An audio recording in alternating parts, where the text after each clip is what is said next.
I supposed to be able to hear my mic?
Good morning and welcome to the Festival of Speed here at Goodwood for day 3. We've had an action-packed 2 days already. I'm joined by Grace Webb and Harry Benjamin.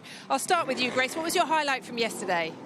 Oh, yesterday was just a brilliant day. I mean, I've been coming to the Festival of Speed for a few years, but for the first time yesterday, I went to the gas arena, and I should have done it way sooner than that because it was truly amazing. That's the place where you can see BMX riders, mountain biking, freestyle motocross. Some of the jumps and tricks they were doing, they definitely put on a show for the crowd.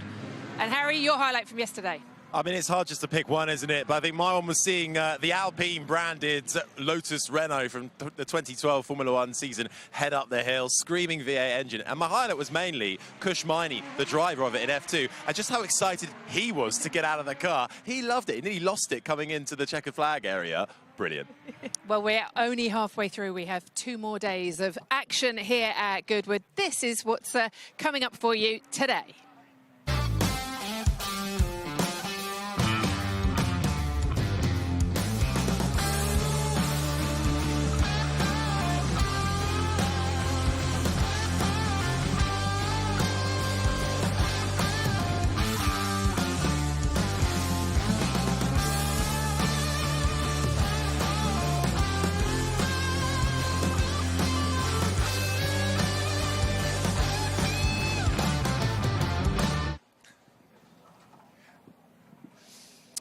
So the first batch have just left the assembly area from behind us. They are Drift, Joest, Niki Lauda and Mercedes-Benz. The next batch will be from 1970 to the present day. They'll leave at 9:20 to go up the hill. First glance and road bikes from 10:05 this morning. As Grace was mentioning, the Goodwood Action and Sports Arena, they'll have a warm-up show from 10:30. Batch 6 is Supercars. That's going at 10:45. And we will then have 11:40, batch 4, F1, Isle of Man TT and dirt bikes. The balcony moment with Michael Dunlop is 12, I should say. And the main theme, 1890 to 1960, is from 12:30. The action continues with an MG moment at 1:15. Drift, Joest, Niki Lauda and Mercedes are back up the hill at 1:20. There's another show in the Action and Sports Arena at 1:30. At 2 o'clock, F1, Isle of Man TT and dirt bikes take to the hill once more. There'll be a timed shootout from 2:50. We'll have a lovely tribute and a Gilles de Ferrat moment at 3:10 this afternoon. A show in the Action and Sports Arena at 3:30. And main theme are back on the hill, 1970 to present day at 3:35. And we round out the day with first glance and road bikes at 4:05. The Supercars at 4:45. We will have a competition at the Action and Sports Arena from freestyle motocross with their best tricks. That is sensational if you get a chance to see that. That's at 5:30. And we round out the day with 1890 to 1960. Cars going up the hill from 20 to 6 this evening. That is how your Saturday looks at Goodwood. Harry Benjamin, what are you looking forward to most today? Well, I think actually in this first batch I'm looking forward to, we're celebrating all things Joest this weekend. 40 years since Joest's first Le Mans win back in 1984. Now, Joest is actually one of the most successful privateer teams, 16-time Le Mans winners, set up by Reinhold Joest, the former Porsche Motorsport driver.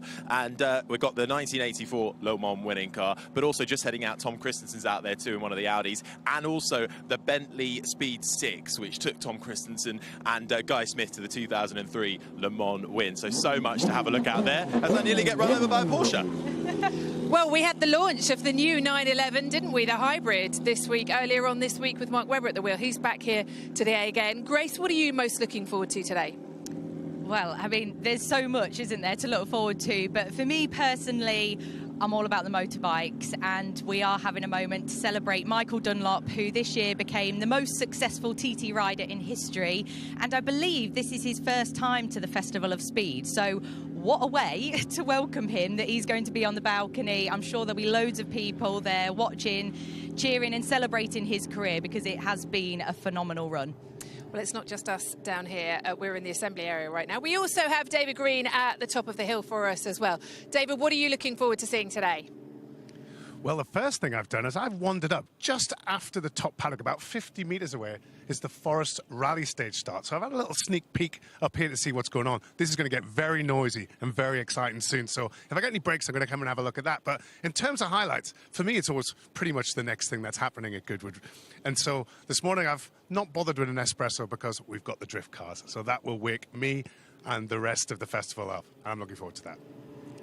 Great stuff, David. I know you were jealous of my jacket this morning, so I've got you a vest for later, because you were very jealous. Your green is too dull, you said, for this track, so we'll send it up to you up the hill. I wanted to talk about Michael Dunlop, because I'm looking forward to this as well. I know we had Richard Petty on the balcony yesterday, and it's fantastic to actually celebrate the whole breadth of motorsport. This isn't just about Formula One. It's not just about an amazing-looking Porsche. This is about the entire breadth of motorsport. We don't hear enough sometimes about the bikes, and I know this is your specialty, and I'm so looking forward to hearing more about his career this weekend, and also celebrating him and what some of these people do. We saw Maria yesterday, incredible TT racer, and I didn't know about her career until I looked it up and went, wow, there are so many incredible names here. Yeah, there really is. And it's almost impossible to know who everyone and anyone is, because the breadth of motorsport is so wide. But I think it's incredible that actually you mentioned Richard Petty yesterday, who is the king of NASCAR, and now Michael Dunlop is known as the king of the mountain course at the Isle of Man TT. So I just think going from NASCAR to the Isle of Man TT shows the breadth that is at the Festival of Speed. And tomorrow, of course, we have a big celebration for Red Bull, 20 years of Red Bull Racing in Formula One with an incredible lineup tomorrow. I know, 18 cars are here, all the way from the very first RB1. We've got a breadth of drivers, including guys like Max Verstappen, you might have heard of him. We've also got his teammate Sergio Perez, Daniel Ricciardo, Mark Webber, David Coulthard has already been up the hill as many times as he can get in one of those Red Bulls. Sebastian Vettel's title-winning, of course, Red Bulls, along with Verstappen's. And it's hard to believe that 20 years ago, an energy drinks company decided to buy a Formula One team and just convert it into one of the most successful of all time. Still to this day, to have that continuity as a team is exceptional. So celebrating all things there with a spectacular moment later on in the weekend outside the house. Yeah. Yes, indeed. As you mentioned, the 18 cars, the drivers, Sergio Perez will be here, Daniel Ricciardo. I think Yuki Tsunoda actually is coming along today as well from the RB team. So a breadth of talent as well. I am looking forward to actually seeing the RB17 Hypercar that was launched, because I haven't had a chance to see that yet. That looks phenomenal. The last Adrian Newey Red Bull. Have you got $6 million spare for that? Back pocket. Yeah. In my back pocket. We've all seen the jacket, Rachel. We know you've got it. And just finally, I mean, to walk around here, a lot of these drivers, the reception they get is incredible. We're hopefully going to speak to Ollie Bearman later, and this will be probably the last time he can walk around here with ease, I would say. Yeah, of course, Ollie Bearman currently in Formula 2, backed by the Ferrari Driver Academy, and has signed with the Haas F1 team for next year. So he'll be making that step up to Formula 1. You know what? I think it's already too late. He's getting recognised left, right and centre. And that they come into Formula 1 now younger and younger. So much is pressed onto their shoulders at such a young age. In fact, that's in all motorsports as well. It's in bikes as well. You see it with the Moto2 and the Moto3 riders before they step up into MotoGP. But he's got a level head. He's got good people around him as well. And to get the chance to drive a Ferrari up the hill, it's going to be something he remembers for a long time. Most definitely. Well, we said the cars had left the assembly area. They were gathering at the bottom of the hill. So let's get up to our commentary box now. It's Ben Edwards and Alice Powell. Thank you very much, Rachel. Yeah, it's a lovely day here at Goodwood as we get ready for the beginning of the Saturday, day 3 of 4. And Alice, we're looking forward to some great action. We've just seen Emanuele Pirro about to head up the hill in one of the classic Formula 1 cars. We have a tremendous blend of machinery all the way through the day. We do, and I think as the guys touched on there, that's what makes Goodwood so special. We get such a variety from the drift, from the classics to the modern day, road cars as well. We get global launches here. We've had those all over the weekend, and that is what makes Goodwood such a fantastic event. It really is, and it's lovely to see these classic machines. This was a 1979 Ligier Formula 1 car, which was actually a pretty successful car, especially in the early stages of that year, with Jacques Lafitte taking some early victories. The rest of the season didn't quite go to plan, and Ferrari ended up slightly stronger. But Emanuele Pirro, who is one of the classics, in a way, of Goodwood, multiple Le Mans winner, but he's done so much here over the years, and he absolutely loves being here, and one of the great drivers who loves the whole history of the sport as well. 5 times winner at Le Mans with the Audi team Joest. So the Joest celebration that we're doing, that is for the team, the Joest team that created so much success, combined with Porsche, with Audi as well, and with the Bentley Speed 8, that team taking 16 wins through their Le Mans history. Emanuele Pirro was very much a part of that team for much time, but this time he's getting the opportunity to drive this Jacques Lafitte Ligier, which is a lovely thing for him to do. He had experience in all forms of motorsport, had a chance in Formula 1, which didn't quite go well for him. He actually went to the Benetton team back in 1989, did a few races. It didn't quite work out for him, but he then went on to sports cars, extremely successful. We're also celebrating the Shadow brand, American brand, with these amazing Can-Am cars. Yeah, I mean, just look at that. Absolutely incredible. Jake Hill will be, you can just see him on to the right of screen there. He'll be driving this car, the 8.1 litre V8 Shadow Chevrolet. This is the Mark 1 Moss Sport. Jake also drove this at members meeting. If anyone saw the coverage or was at members meeting, he took this on our Can-Am demo that we had back at members meeting. And they had such tiny front wheels and very low front end, and then the radiators in the rear wing, which you can see there in that rear wing. You don't often see radiators in a rear wing, do you? No, but that's what I like about these Shadows. We've seen some crazy designs across the years. They are incredible bits of machinery. We will even see the Shadow that has the front wing much higher than you'd usually see a front wing. Yeah, so this was the Mark 1, and they designed it with the radiators. Initially, it didn't actually have the radiators in the rear wing. They modified it to have that. Long rear section as well, and they ran the Chevy engine that's got a 7-litre V8. So you can see the air intakes up at the top there. That is the Chevrolet engine. So they went for these big American-style V8 engines, 7 litres, and of course as they went up through their different marks and modified them, and you'll see some of the later versions of the Shadows in that lineup actually behind, they did modify the cars, and they went slightly bigger up front. This was actually one of the early ones as well that we're looking at here. After that, they then started to modify the aerodynamics in quite a big way, but a lot of fun to see. And these cars, the Shadow Can-Am cars, they never won the titles until late on. They did win the titles when Jackie Oliver was driving for them in the early 1970s. That when they finally got to win, because Porsche had absolutely taken over the domination of McLaren in the early days. So Can-Am was dominated by McLaren in the early days. Then Porsche came along and they took over, and then Shadow managed to take victories towards the end of that early stint of Can-Am when it was such a big deal. Yeah, we've got the Mark II there. We'll also see the Mark III. So we've got those marks all ranging from 1970 to 1972. Michael Lyons there will be in the Mark II. You can see getting his helmet on now. An experienced historic racer and modern-day racer as well. And of course, Shadow also created Formula One cars. Now this actually is one of the late ones. This was the DN8 Shadow Cosworth, created in 1977.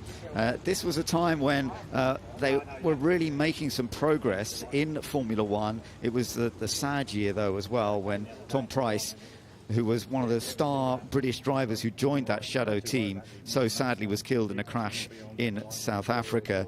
And Alan Jones, still then got the opportunity, and who drove the chassis and took Shadow's only ever F1 World Championship race victory. They'd had a win with Tom Price in a non-championship race, but Jones took the first and only ever win in the Shadow Formula One car, the one it's only that one that we were looking at just now. But now we're going to start off with the first bit of action up on the hill. And actually, instead of looking at classics, we're looking at more modern machinery. Yeah, and these have been a popular feature to Goodwood festivals. They first got drift back in 2014, so it's only been 10 years since we had drift here. And here is the Nissan GTR with Steve Baglioni on board, and an experienced drifter, and these are always a highlight. This Nissan 7.4-litre V8 turbocharged and has an almighty 1,200 brake horsepower there. Yeah, so get a listen, get a watch of this if you're standing beside the hill climb here at Goodwood. It's lovely to have you with us here today. If you're watching us online as well, I do hope you can absorb and enjoy all of the action that we're looking into here. And the drift cars always get this batch underway. Maxi, as you say, very, very experienced pro drift driver from Essex, a British drift champion back in 2009, developing some very special machinery. And this one, as you say, this I think is probably the most powerful of all the ones we've got, isn't it? Yeah, it certainly is, and they make some noise. Sometimes we can't even see them on our coverage. They're making that much dust. Now we go straight to the Euro 5. So this is the BMW M3, 3-litre straight 6 turbocharged on here. James Dean at the wheel, another very, very experienced racer, drift racer, 900 brake horsepower, and this car can rip through a set of specialist ultra-sticky tyres in just 60 seconds. Just look at the style of drift driving. It is a very different style, of course, from racers, but it is an incredible skill of its own. It was something that was developed very much in Japan. The Japanese drift driving became a big deal, and it's spread across the world, became big in the United States, and now in the UK as well, it's become bigger as well. And just the sheer skill of the brake, I mean, the way they can slide cars to nearly 180 degrees near a wall. Now, we've got some more drift cars coming, but we are going to enjoy Emanuele Pirro now, coming up in the Ligier. This is lovely to see. The Ligier Cosworth. So you're looking at a time when ground effect was first coming in, really, because Lotus had won the championship the year before with the ground effect, and Mario Andretti had taken the title, and all of the other teams were then absorbing that ground effect. And you can see it on the side pods. That's the design of the car. No front wing. They were really hopeful that the ground effect through the side pods would do enough, and it worked pretty well with the Ligier. Yeah, it certainly did. Emanuele's going to go through there fairly normal. We're not going to be seeing much drifting from him. We wouldn't want to see that from the JS11. A lovely V8 engine, 3 litre, roaring past the flip wall on the left-hand side there, and all the way up to the top of the hill. The Cosworth engine is, of course, one of the great historic elements of Formula One. So much success over the years, going to different teams, and yeah, it has a wonderful noise when he gets back on the power, just as he crosses the line. Emanuele Pirro, one day I must ask him how many times he has been up this hill climb. It must be getting into the thousands, I would think. Yeah, I would say so. But we're back to the drift cars. So now, this is the Toyota Stout. You can tell it's far removed from its origins, that is for sure. It now boasts over 600 brake horsepower. That is 6 times more than its original output. 2.1 litre 4-cylinder, built in 1966. And as standard with the drift cars, they all stop outside the house, do some donuts. Sometimes we get some of them stop slightly further up the hill as well. Is the Stout going to do that? No, but it is extremely sideways through Malcolm Corner and putting on a great show for everyone there that's standing on the grandstand and trackside. It's great fun indeed, as we're seeing. Next one out is the Chevrolet heading out. We had a problem with this one yesterday, didn't we? And thankfully it managed to get sorted out. They had a little bit of damage to the front end, but thankfully that is all sorted out now and it's running beautifully well. Yeah, small fire we had yesterday. You might be able to see the patchwork repair on the right-hand side by the exhaust there. That was all good. Marshall did a great job to put the fire out, and actually so did Axel. So this has 1,000 brake horsepower. 2 litre triple rotor turbocharge, and then we're back to one of the BMWs. This is an M4. The German brothers Elias and Jonas, known as the Red Bull Drift Brothers, pair up between runs during the drift show here. And it's 1,000 brake horsepower, so that is double that of your standard M4 road car. Yeah, absolutely. They teamed up with BMW, the M group of BMW, in 2001 to start creating drift car versions of the BMW M4s. And they started off with an ultra-stiff GT4 race car and then built it into a drift machine. And as you say, horsepower is a huge part of developing. And this is the other one, just heading up right now. And this is Conor Shanahan who's driving this one. And Conor, youngster, well, he's 20 years old now, but he actually started doing drifting when he was only 9 years old, believe it or not. His brother, Jack, a double British drift champion, so it's very much in the family. And Conor won the Drift Masters European Championship last year in a Toyota GT86. And now he's having some fun with the Drift Brothers M4. Imagine how cool Conor must have been going to school and his friends say, what have you been doing at the weekend? Oh, I've just been drifting as a young 9-year-old out in your car parks or your drift championship. Incredible, super cool. So this looks like, to me, this could be one of the Lexuses, the RCF heading up the hill now. We saw this yesterday, plenty of smoke and donuts. They've stopped halfway up the hill, so we'll see it. Ahmed stops again. 1,200 brake horsepower here, 3 litre straight 6 turbocharged, built in 2016. And Ahmed doing a great display of donuts and creating a lot of smoke heading up. Let's see if he continues to get sideways or whether he's going to stop and do some donuts for the crowd that are here by our commentary box window at gate 6. Let's have a look. Yeah, right in front of our commentary box, so this is a lovely spot. Smoking it away, the smell and the sound of drift car. I tell you what, this is kind of waking us all up. We've all been up quite early to get in here to the Goodwood Festival of Speed. It's always something you get up early, you get here, you sort of look around a little bit, and then suddenly this goes bam, isn't it? All the noise and the smell of the drift cars out there.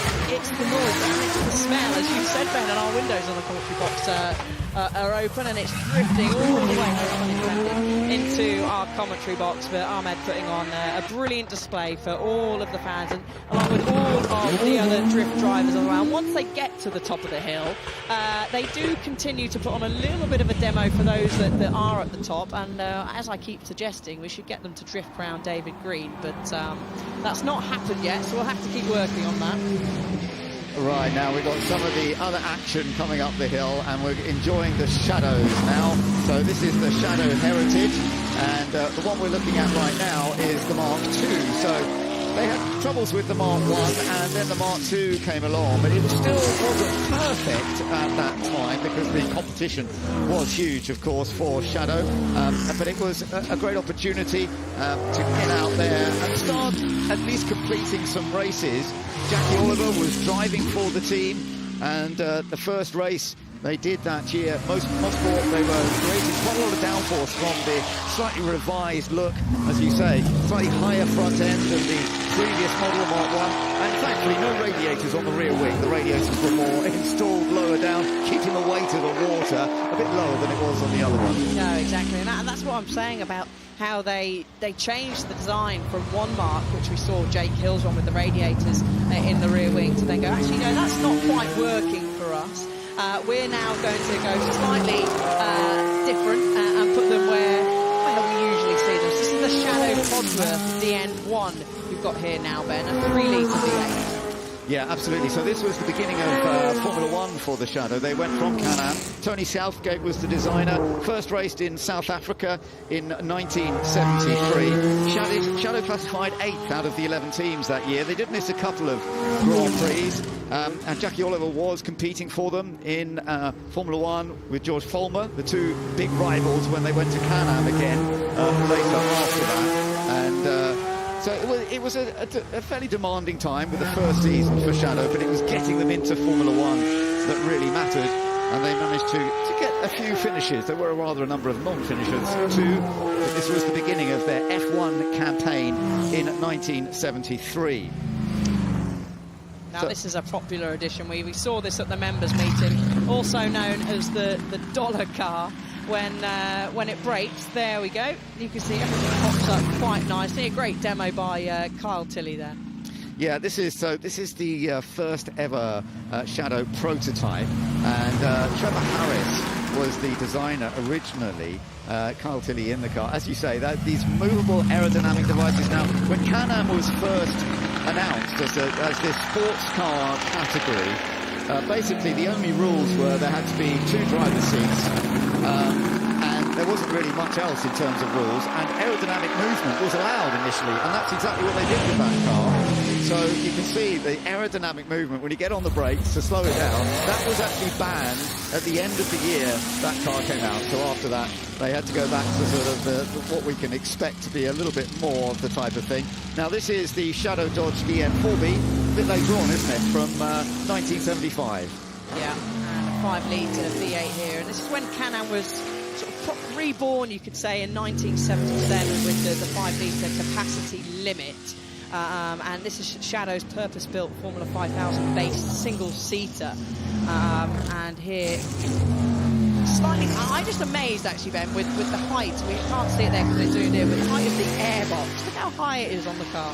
Yeah, absolutely. That was a time in Formula One too, actually, where they went for those very high air intake boxes, as you say, way above the driver's head.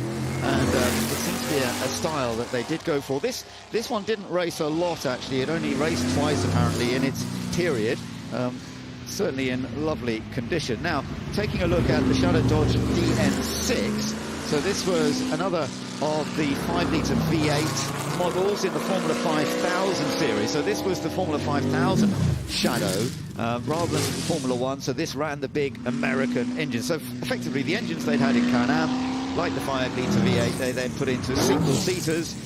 Jackie Oliver got a 3rd place at its debut at Pocono in June 1975. It was also raced by Jean-Pierre Jarier in its time as well. The lovely sound. And you can spot the Dodgers, can't you? The Shadow Dodgers with the big airbox that we were just talking about above the driver's head. Yeah, indeed. So, heading out now, the beginning of what we're doing to celebrate Mercedes-Benz and 130 years in motor racing.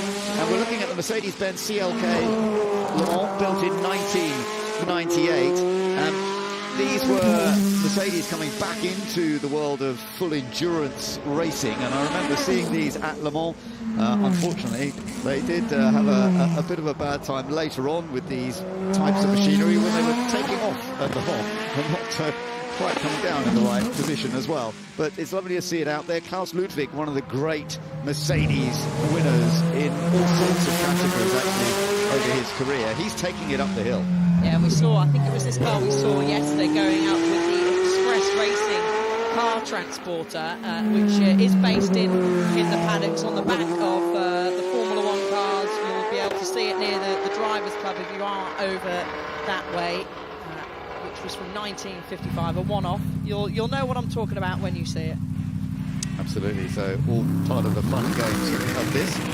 Just heading up one of the other Mercedes. So the Mercedes development has been different throughout all of their campaigns, and this is the Mercedes AMG GT2 Pro. So they went into the GT2 category as well, having initially gone for those very, very rapid Le Mans style machinery into GT2 and GT3 they went into, and this one Thomas Jaeger is taking it up the hill. Very different style, of course, because you're basing it on a road sports car, but they're creating it into a racing machine, adding the downforce, adding the rear wing, giving it even more horsepower. Very much a front-engined machine as opposed to the rear-engine C and full world endurance style. Making its way up the hill, this one has a rather lovely sound to it as well, doesn't it?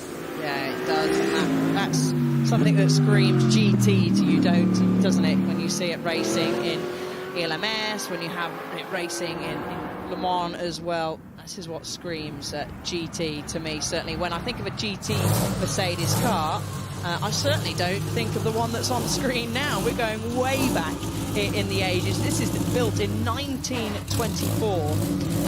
This is a Mercedes-Benz, a 2-litre, 4-cylinder supercharger. This is actually based on the 1923 Indy 500 car, and it was redesigned by Ferdinand Porsche. And actually, this Mercedes arrived in Sicily on 1912. So we are going way back now compared to what we just saw, and this is fantastic. This is the highlight again of Goodwood, that we can see modern day, Ben, but if we can also go way back to almost pre-war times. And now we're looking at one of the Mercedes-Benz C11s, and so this was as they combined with Sauber in the end of the 1980s, and this was introduced ahead of the 1990 season. It proved an absolutely dominant force. Alfie Briggs is driving this one up the hill, and this chassis is the original C11 prototype. It was created by Sauber. Apparently this particular chassis never actually raced in period, but it was used for extensive testing and development, and there was a massive amount of success for Mercedes with this type of racing, and it's actually Michael Schumacher as a youngster got the opportunity with Mercedes to do testing in these sort of machines just as he was trying to get his way up into Formula One. The Sauber and Mercedes combination, the C11 in 1990, won the Sports Car World Championships in 1990, really dominated the series, having the C9 the year before, having also done extremely well, having won 7 out of the 8 races, and Le Mans. And it actually catches up, not surprisingly, with the slightly earlier Mercedes. Yeah, and a flash of the lights there across the finish line for Alfie, and it has caught up, and it's actually nice. Look, you've got 32 and 31. And a few cars that are flashing past our window now is the Joest Racing machines. We've got Tom Christensen currently out there in one of the Audis, and then of course we have the Bentley Speed 8, world famous 3.6-litre V8 turbocharged car, and it got its first victory at Le Mans for the British Bentley in 70 years, all the way back in 2003. Yeah, David Brabham taking that Bentley 8 up there, as we now see Dave Ward in the Audi R10. So what we're celebrating right now is the Joest team and their fabulous performances at Le Mans, combined with Audi, and the Audi R10 that you're looking at, that has the 5.5 litre V12 diesel. Of course, Audi bringing diesel power into racing at Le Mans, and they had tremendous achievements. They had the Joest Run Audi Sport Works R10 TDI took victory in the 2006 GP, 12 hours on its competitive debut, then won the American Le Mans Series title 2 years later with Marco Werner and Lucas Luhr. So that diesel power idea, the turbocharged V12 diesel, really very, very effective. It certainly did, and Joest Racing was founded by former Porsche works driver Reinhold Joest in 1978, and eventually went on to be what we would class, I would say, is one of the most successful privateer teams ever, winning Le Mans 16 times. So that's why we are here celebrating 40 years of Joest Racing's first Le Mans victory, which was all the way back in 1984, when no Porsche works cars actually entered the race, but it was Joest Racing's 956 that took the overall victory. Yeah, some great history to Joest Racing, as you say. This Audi R8 LMS was another one entered by Joest as a works car, the International GT3 regulation, so slightly different, but it then took, won a major race. It won the 2011 Bathurst 12 Hours, and it won the 2013 International GT Sprint Championship. So the Joest team have had such success over the years in different models of different manufacturers, as well as you said, Porsche, Audi, the Bentley name, which had some Audi background, but it was the Bentley Speed 8 that we'd seen go up the hill just now, and yet there's also a slightly different style, the Audi R8 LMS in its GT3 category, also extremely successful for the Joest team.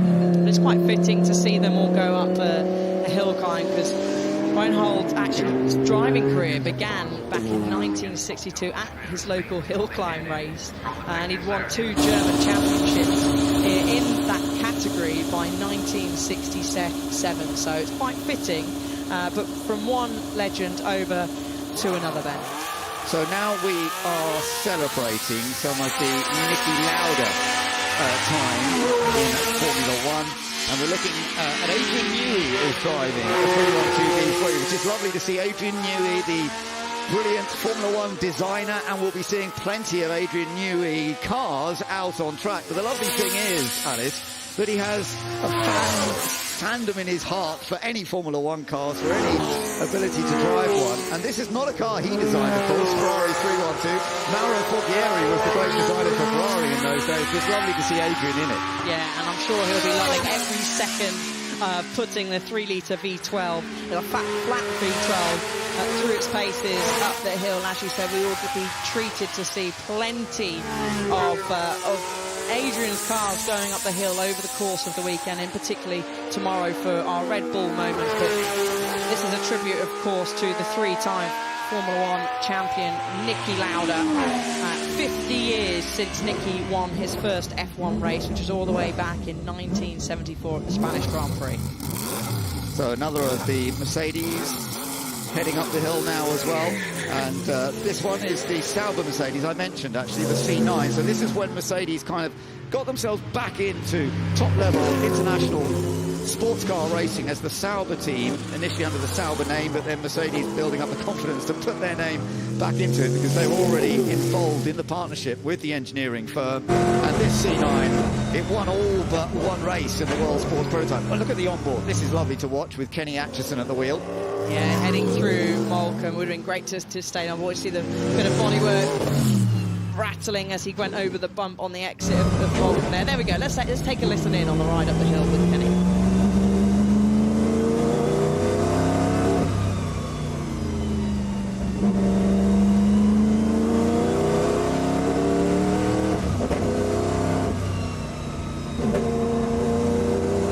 It's a lovely view. We've got onboard cameras looking out with his view, but also looking at Kenny himself, and you can see there's some real enjoyment going on. He's pushing on quite hard. You've got to be so cautious, especially on the early part of the day here, because there are still the odd damp patches that can be around. A bit more dirt on the hill climb at the beginning of the day. It all gets cleaned up as we go through the course of it. Now, here we go, back to Mercedes history, and we're looking at the Mercedes 120 horsepower. You're looking at a vehicle from 1907, which is when Mercedes first started entering Grand Prix. You know, we've seen the success of Mercedes just recently, last week at Silverstone.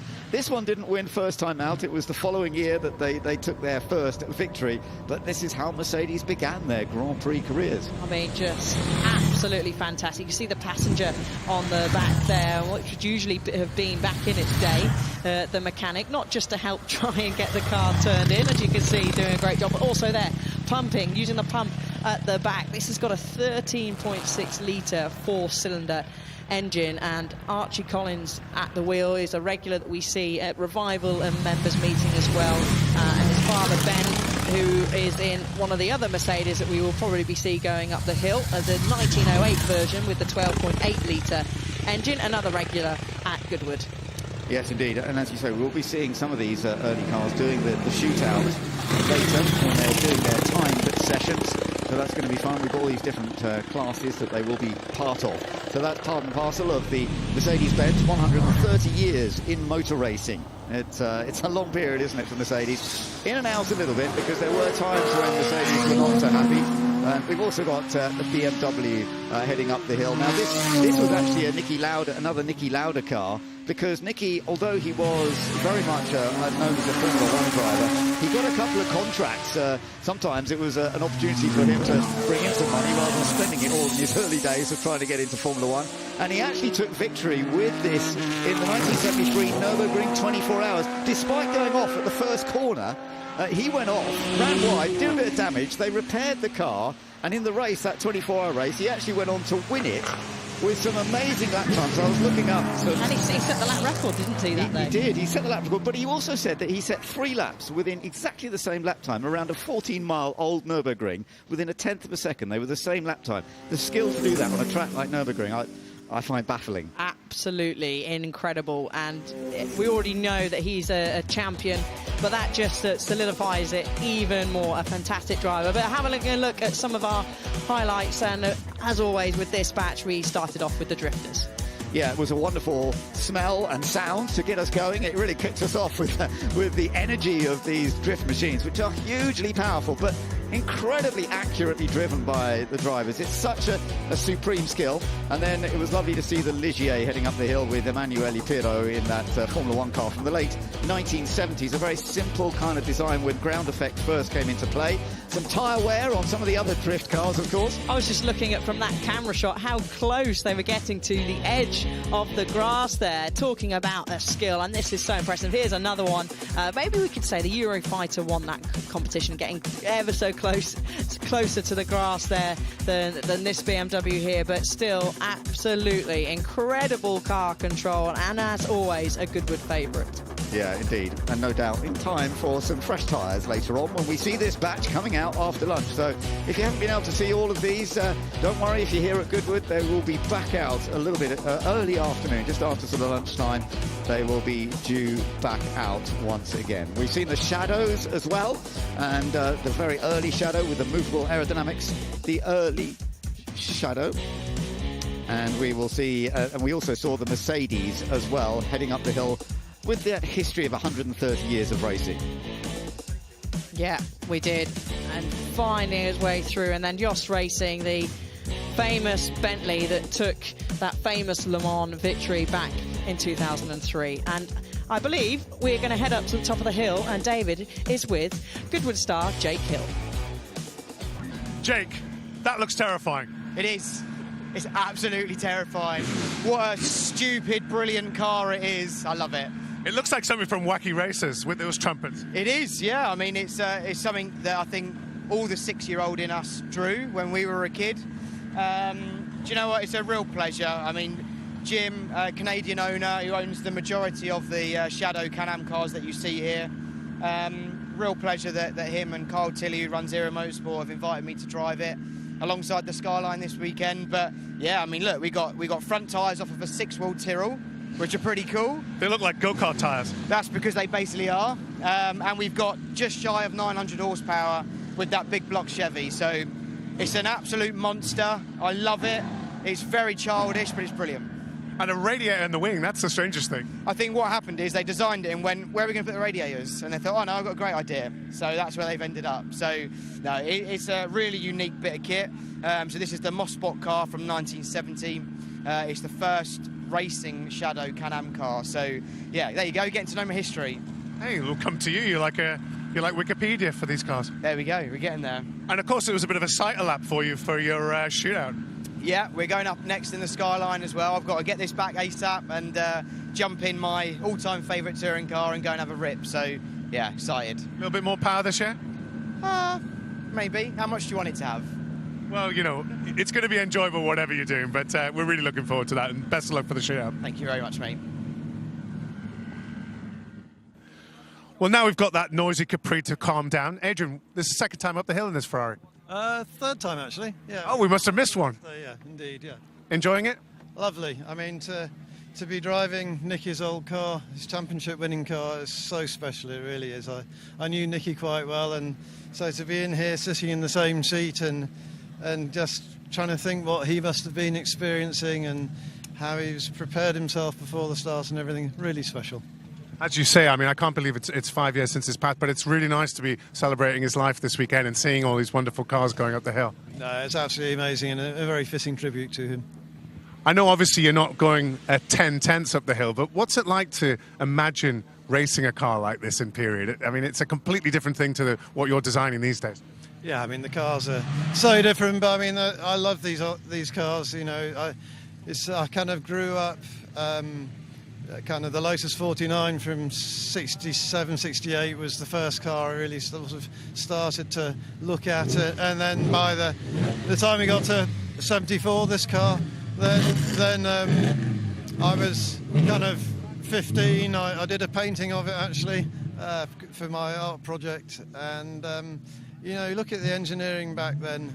I think the thing is, it must have been a fascinating era to work in, because on the plus side, you had a rule book which was about 2 pages, but the budgets are relatively small, and I think much more importantly, you didn't have the research tools, so everything was on the designer's part was done primarily on gut instinct. Wind tunnels was just starting, so it must have been fascinating. I completely agree. I think the innovation must just have been incredible at that point. And as you say, you just didn't have that sort of flexibility that you've got these days, and you just had to go and see if it worked. Yeah, absolutely. I mean, you know, through to the late 60s, then the cars were all a traditional cigar shape. And then going into the early 70s and through the 70s up until the ground effect era, or the Venturi era, then you had this plethora of sort of explosion of different shapes as designers were experimenting and trying different things. And Mauro Fulguri, I think he was the only designer, as far as I know, who designed not only the chassis but also the engine, so real tribute to him as well. Anything you can learn from a car this old? No, I mean, not really. Just enjoy it. Just enjoy it. Well, it's in wonderful condition. It's wonderful to see it up here, and nice to see you driving it. Thank you very much. Thank you. Well, Harry and I have found a legend in motorsport. Scott Speed, it's so lovely to see you. Open cross, rally cross, stock car racing as well. And this weekend, you're in this. Can you tell me a little bit about it? Yeah, Project Midnight here. Yeah, the guys at Subaru Motorsports set out to create the fastest WRX, and it's been an exciting build and a really cool trip so far to Goodwood. It's my first time here. Incredible hill climb track, whatever you want to call it. Super challenging. Really cool to see all the enthusiasts and fans out here. Special experience. I was going to say, because actually drivers, when they come here for the first time, it takes a while to understand everything that's going on. But then when you get into it, it's such a wonderful experience, isn't it? Everyone talks about how much they want to come back. Yeah, everything from just trying to get into the track every morning to the actual event to seeing all the amazing legendary cars, the people. Yeah, super cool environment. It's been above expectation. Scott, let's talk about this car a little bit more. I mean, it is such a stealthy looking car as well, but it's been specifically built for the hill climb. Yeah, it's specifically built to be fast on this type of surface, the tarmac. Obviously, with a lot of rallycross roots at Subaru, were tasked to build a car that was going to be fast in this type of environment. So super fun to be able to kind of go to work with some of my open wheel routes and make this thing quick on tarmac, you know, a little bit lower, a little stiffer, some aero bits on it. So yeah, it's amazing to drive. It's super fun. It's kind of a cross between a fast sports car and a rallycross car because it's still four-wheel drive. Yeah, and you're looking good for the shootout on Sunday. Yesterday afternoon, fastest up the hill? Fastest, yeah. Still a lot to go. It's such a big commitment track. Yeah. What are you thinking when you're going up the hill? What is going through your mind as you're processing getting to the checkered flag from the start line? Well, I've gone on over 3 times, so really just trying to figure out where the corners are. Like, I try to watch the videos back as much as I can because you only get, 6 runs up the mountain. And I use the word mountain loosely. But, yeah, you have to adapt really quickly. It's a lot of blind corners, very narrow roads. So it's very unconventional to a racetrack and unique. I got to go up it for the first time yesterday with Fernando Alonso, who'd never been up it, and we didn't know where the corners were. And actually, there aren't many corners, are there? But the way you have to pick your line is just... it's so tricky up there, and then the flint wall is upon you on the left, and you're kind of like, right, okay. That's a good point because they're not really corners. They're more like kinks, really fast ones that you can't see through. So, yeah, like I said, big commitment. I think by the time we get to Sunday and we're up to full speed, it's going to be pretty spectacular. Who do you think's your biggest competition to win the shootout tomorrow? Oh gosh, I don't know. Have you not been eyeing up the competition? I don't know. Honestly, us. I think it's I'm going to focus on what we can control here and try to make sure that we optimize what we're doing, and we'll try to give it our best effort, and we end up where we do. Great stuff. Listen, thank you very much for talking to us, and enjoy the rest of the weekend. We'll maybe see you as the winner tomorrow. Hopefully. Thanks. Thank you very much, Scott. Back to you guys. Scott Speed, a man on the move. Fast yesterday. We're having more timed runs this afternoon, and then it's all building up to the fastest 20 that will go through to the shootout on Sunday afternoon. They got their eyes in, but the hill is in much better condition this morning. Yesterday it was greasy, there was rain overnight, but it's drying all the time. Let's hope it stays that way, Alice. Yes, I think it's meant to. Look at that. We can see beautiful blue skies, a little bit of cloud. I'm not good with my clouds, so I'm not going to try and say which ones those are, but weather's looking fantastic all day for everyone that's come here and for the drivers. As you said, Bruce, the shootout later on, track will be better, and they would be pushing hard, but they know that they need to push even harder today. We will have them in classes, of course, and we will crown the individual class champion of going up the hill today, but they all really want to make sure they're in the main shootout tomorrow to be the fastest over the entire weekend up the hill. And it's fantastic as we see the first batch of cars coming back down the hill. The flint wall is just out of the top of the picture in the trees. This is Molecombe Corner. Looks much easier when you're coming downhill at low speed, but such a tricky left-hand bend over a slight brow. You should have already got your braking started.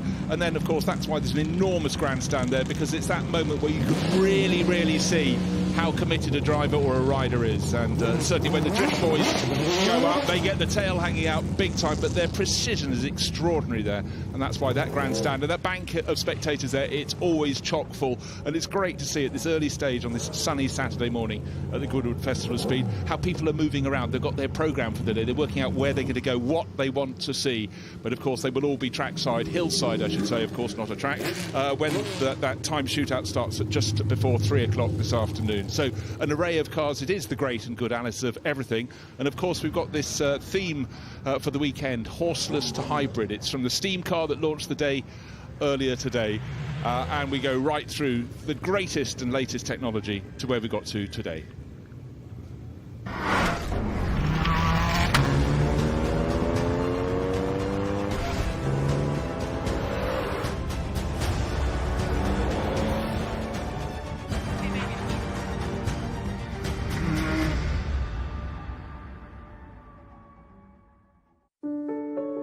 Good gut health affects every single aspect of your body, from your brain wiring to your energy output to your hormone regulation to how clever your immune system is. Everybody benefits from better gut health because it makes your body work better.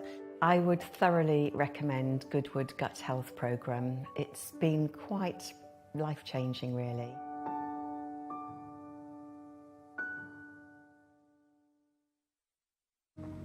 How do you start an iconic movement? Classicism would say it's all about form and craftsmanship, while surrealism would find all of this quite, well, surprising. After all, it's about creating the icon of a new movement. Welcome to Forwardism, the all-electric BMW i7.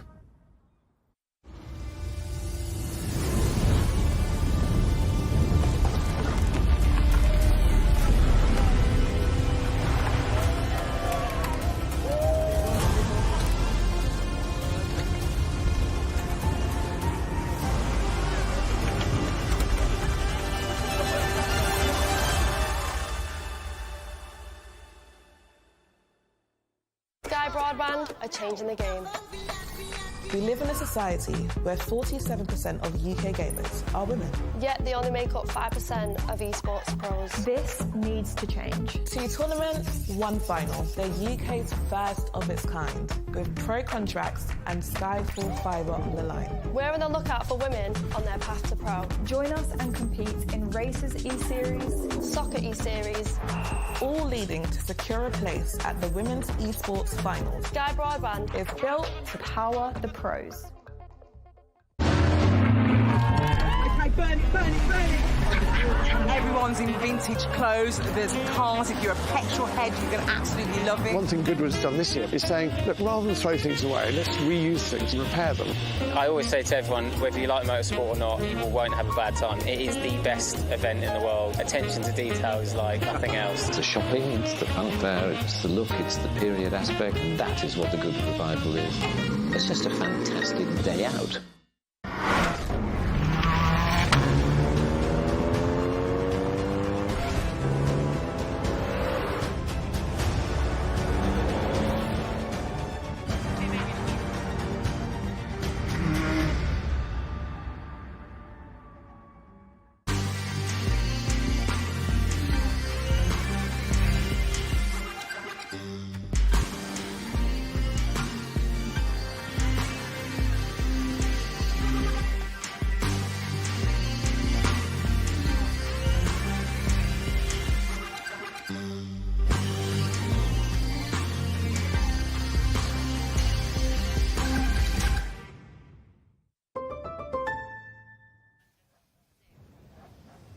People still moving around the Goodwood estate at this, the 31st Goodwood Festival of Speed. It's a fabulous sunny Saturday morning. Great to see people here so early, and sitting just below the South Downs in Sussex, looking across. The day is so clear. That actually is the Isle of Wight. That is how good the visibility is. So anybody who goes to the top of the hill to see the rally stage, that will be their view as they come down. Absolutely phenomenal. We'll take all this good weather we can get, Alice. Oh, we certainly can. It's not been the best weather in terms of British sunshine over the course of this summer, but we certainly have it here at Goodwood for the next couple of days at least, and it's perfect. And we might have to take a trip up to that rally stage, because what a view that is. Everyone really should. They should ride up. There's a trailer drawn by a tractor that can take you to the top. You can see the turnaround area where David Green has been doing such sterling work over the last couple of days, speaking to the great and good. And then you can walk down past the rally course and carry on down the hill. There's the Bowler Off-Road Arena. You can get a ride in the absolutely extreme vehicles that get plenty of air. And then down right where we are here, as we look at the timetable ahead, is Moulcombe Corner. So the main theme is coming next. Again, that's horseless to hybrid, and the later cars and bikes from 1970 to 2024. That will be followed by First Glance. What is First Glance? These are cars that have never been seen in public before from the major motor manufacturers. It's a real showstopper here. And then, of course, GAS, the warm-up show, is going on all day down near the cricket pitch. And then the supercars. We have a little saying now, 1,000 horsepower, or you're not coming to play. That's at 10:45. Truly extraordinary vehicles. Right, batch 4 comes along, hopefully at 11:40. That'll be headed off by Formula 1 cars through the ages, and then an amazing array of racing bikes from the Isle of Man TT, celebrating 70 5 years and more. And dirt bikes entertaining as well. And then the rider who has just taken the record for the most TT wins, 29 in all. Just going to say that again, 29 wins for Michael Dunlop. He'll be on the balcony in front of the house at 12:20. And then back to the same theme as we're just about to have, but the very, very early vehicles, from the steam-powered to those with propellers, and then on through the technology. And then at the MG moment at 1:15, it's 100 years we're celebrating of MG, and that is the two cars up on the Jerry Judah sculpture in front of the house. There'll be a big moment then at 1:15. Going on through the day, the gas show goes on all day, getting lots of air on bikes and all this other vehicles down at the bottom of the site. Then the F1 cars come back out, and again those Isle of Man TT heroes and the great and good of motorbike racing are here to ride those at 2 o'clock. And then the time shootout. This is where we decide who is going to win each of the classes of cars that are going to be competing, and they're all in their particular classes. And then at the end, it doesn't matter what class you're in, they're taking the top 20, the 20 fastest crews up the hill. They will go through to the shootout on Sunday. Gilles de Ferran, friend to so many, Indy 500 winner, working with McLaren, died at the end of last year, and he was a huge friend of Goodwood, and a good friend of mine as well. So 310, a celebration of his illustrious career. Main batch, theme 2 again, that will be 1970 to 2024 as we move through turbocharging, ground effects, V10s, diesels, hybrids, and up to the modern day with sustainable fuels coursing through motorsport. That's at 3:35. Then first glance, the cars that have not been seen in public before, and the best of the latest road bikes at 4:05. And going towards the end of the days, if you've still got a checkbook in your pocket, that's how old-fashioned I am, 4:45. Take a look at the most amazing supercars of the day. And then as we wind it down, the Saturday here at Goodwood, best trick, that'd be worth looking for on the gas arena. And then the main theme again, from steam to turbocharging. Batch goes up the hill at 5:40.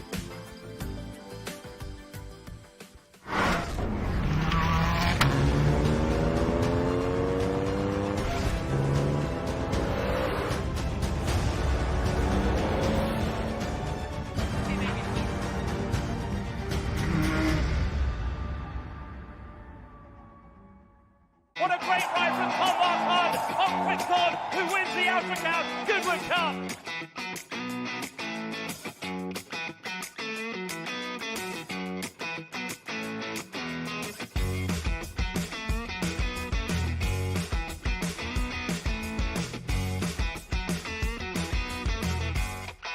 Highfield Princess, she's all class, and Highfield Princess comes clear to win the King George.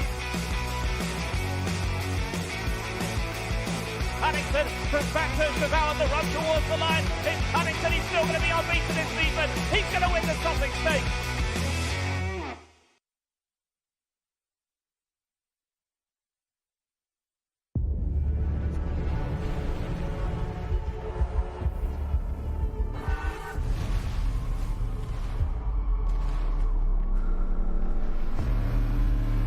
Dynamic air suspension, all-wheel steering, configurable terrain response, effortless in the extreme.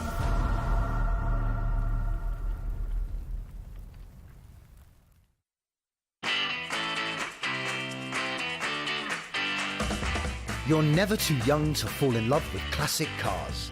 It's a passion that lasts a lifetime, and it's a passion we share. Backed by over 75 years of motoring experience, Goodwood Classic Solutions is a unique new way to ensure your pride and joy. Goodwood Classic Solutions. It's a passion we share. So the next batch of cars, main theme, which is horseless to hybrid, the progression of power as technology advances. And the cars lining up down at the bottom of the hill climb course. You can see it's just coming up to 9:20 in the morning. It's a beautiful sunny summer morning, and as Alice alluded to earlier, the Northern European summer has really been slow in arriving. Almost every one of the big 24-hour races have had stoppages for fog, running behind the safety car behind the rain. But we're set fair for the remainder of this, the 31st Goodwood Festival of Speed, and the first car in the line catching the light. And again, you just look down the line of cars, and the diversity of those on display is just something extraordinary. But this is a very, very special car indeed. It's the Panos G-Force Toyota-powered car. We're celebrating Gilles de Ferran's career. this weekend. We lost Gilles at the end of last year, and this is the car with which he won the Indy 500 for Roger Penske in 2003. I don't know if Gilles liked drinking milk before, but he certainly did after the race, when famously that is what is handed to the winner. Yeah, and look at that. As you said, we're having a tribute to Gilles over the weekend. And he drove this, so this is chassis 16 that he actually took to victory at the 2003 Indianapolis 500, as you said, for Penske. And Harrison Newey, the son of Adrian Newey. So it's a good morning for the Newey family. Adrian just went up the hill in Niki Lauda's 1974 Ferrari 312T, and then Harrison, whose racing career started and is sort of maybe at a bit of a hiatus at the moment, but the blood in that Newey family is full of knowledge, full of experience, and they do love to get seat time. Oh, exactly. They certainly do. And of course, the hill at Goodwood is not the natural habitat of a car made to go around the ovals of the States, but a little caution required. This is a Ferrari 240 LM. When the Ferrari F40 was launched, it was just seen as a thing of a beauty, but a thing of intent. This was a Ferrari that had such a strong lineage that clearly competition was going to be in the mix. It was a road car to start with, but then with the LM version, obviously LM for Le Mans, the wings became larger, elements were taken out to make it lighter, and Jean Alesi, long-time Ferrari Formula One driver, scored a lot of success with it in GT racing. And to my eye, Alice, this is one of the most exquisite cars here. Oh, it's incredible. Only 19 of these have been built, and we've got the pleasure of having one of them go up at the front of us here at Goodwood. Built in 1993, same year that I was built. Don't want to make you feel old there, Bruce. Just a few years older, but for me, yes, I was in long trousers when this was launched. But again, it's just, some cars just don't seem to age. Maybe it's just the age I am, but the Ferrari F40, astonishing. I preferred it to the F50, which came out years later, but it was iconic at the time. But when it went racing, it made it all the more special for me. I love cars, but I love my racing all the more. And one of the very greatest sounds across the years, to me, has been the sound produced by the 333 SP Ferrari, this fabulous open-top prototype, 4-litre. How many cylinders? You could probably hear each of them going up and down. It's 12 in all, and that very much is the essence of Ferrari.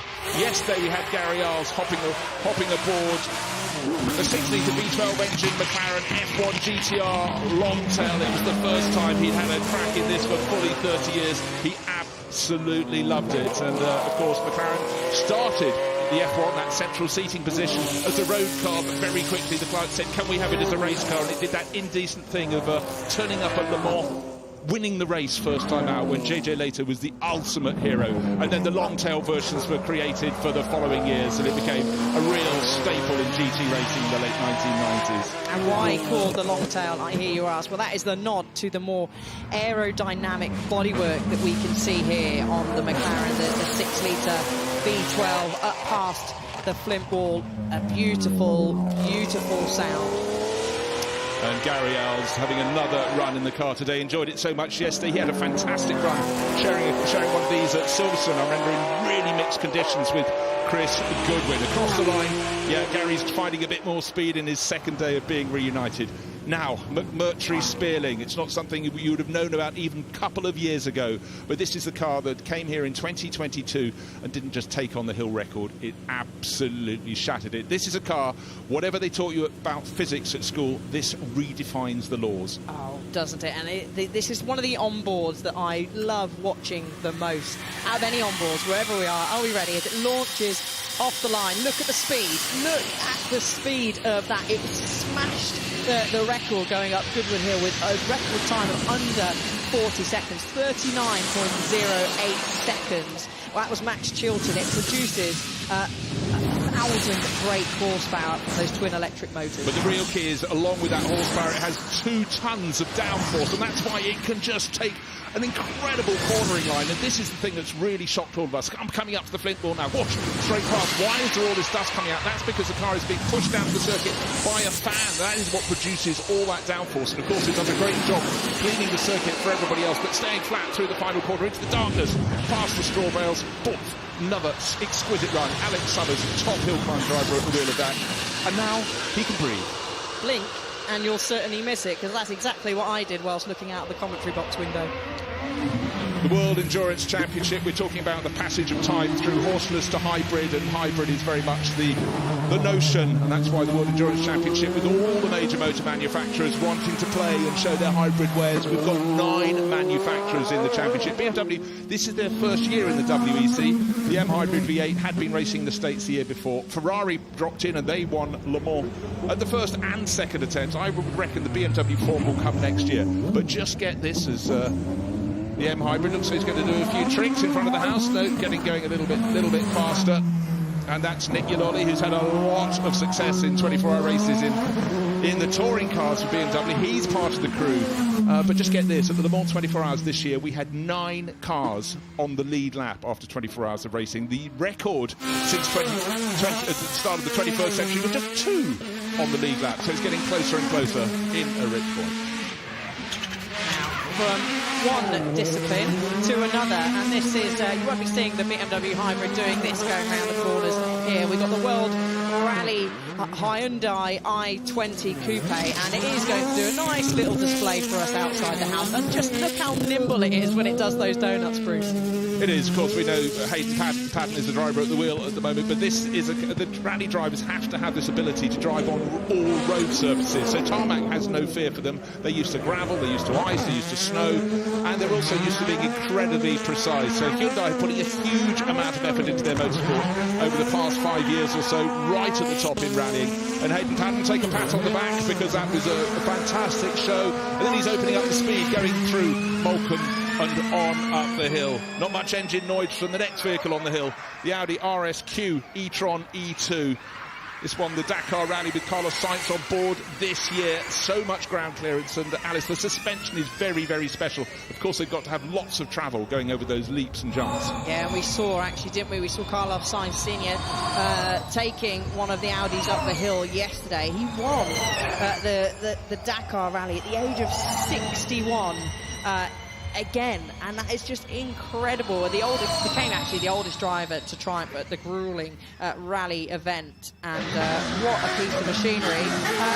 Straight onto another one. This is the Ford, and I think actually Carlos Sainz might be behind the wheel of this Challenger. Well, he will, because this is the vehicle he's going to be competing on the Dakar in 2025. He's moved across, and again, much as with Audi, Ford, Toyota, all pitching in there for glory in these desert events run in the Middle East. And Carlos, I love the way you call him Carlos Sainz Senior. I'm so old, I call him Carlos Sainz. I even watched him race in Formula Ford way back. But it was a historical reference. Just in case you think, how come Carlos Sainz, the Ferrari driver's here? Yeah. No, there is 2. There is father and son. So just to point it out there, but he is going up in the Ford Dakar Raptor. And this will be one that him, Nani, Roma and Carlos will be taking on. They are already signed up and recruited to take on this venture next year. So Toyota here with an enormous presence, and again we're talking about the passage through the technology. This is we just spotted their hydrogen-powered Yaris, and we're going to have the more regular Yaris. Of course, we have Rally 1, which is the top level of rally competition. Rally 2 is the one below. It's not the clubman's formula, it's the one for those who would hope to get a works drive in years to come. This is a 1.6 litre 4-cylinder, and the turbo, you can hear it popping and banging. And again, it's about precision. The real mood in rallying at the moment is a small car that is nimble is what is required, and they're becoming more and more spectacular. So these will be the cars, and I'm sure Toyota hope to sell a whole heap of these that will augment the field in the World Rally Championship, European Rally Championship, et al. Stay off the grass, sir.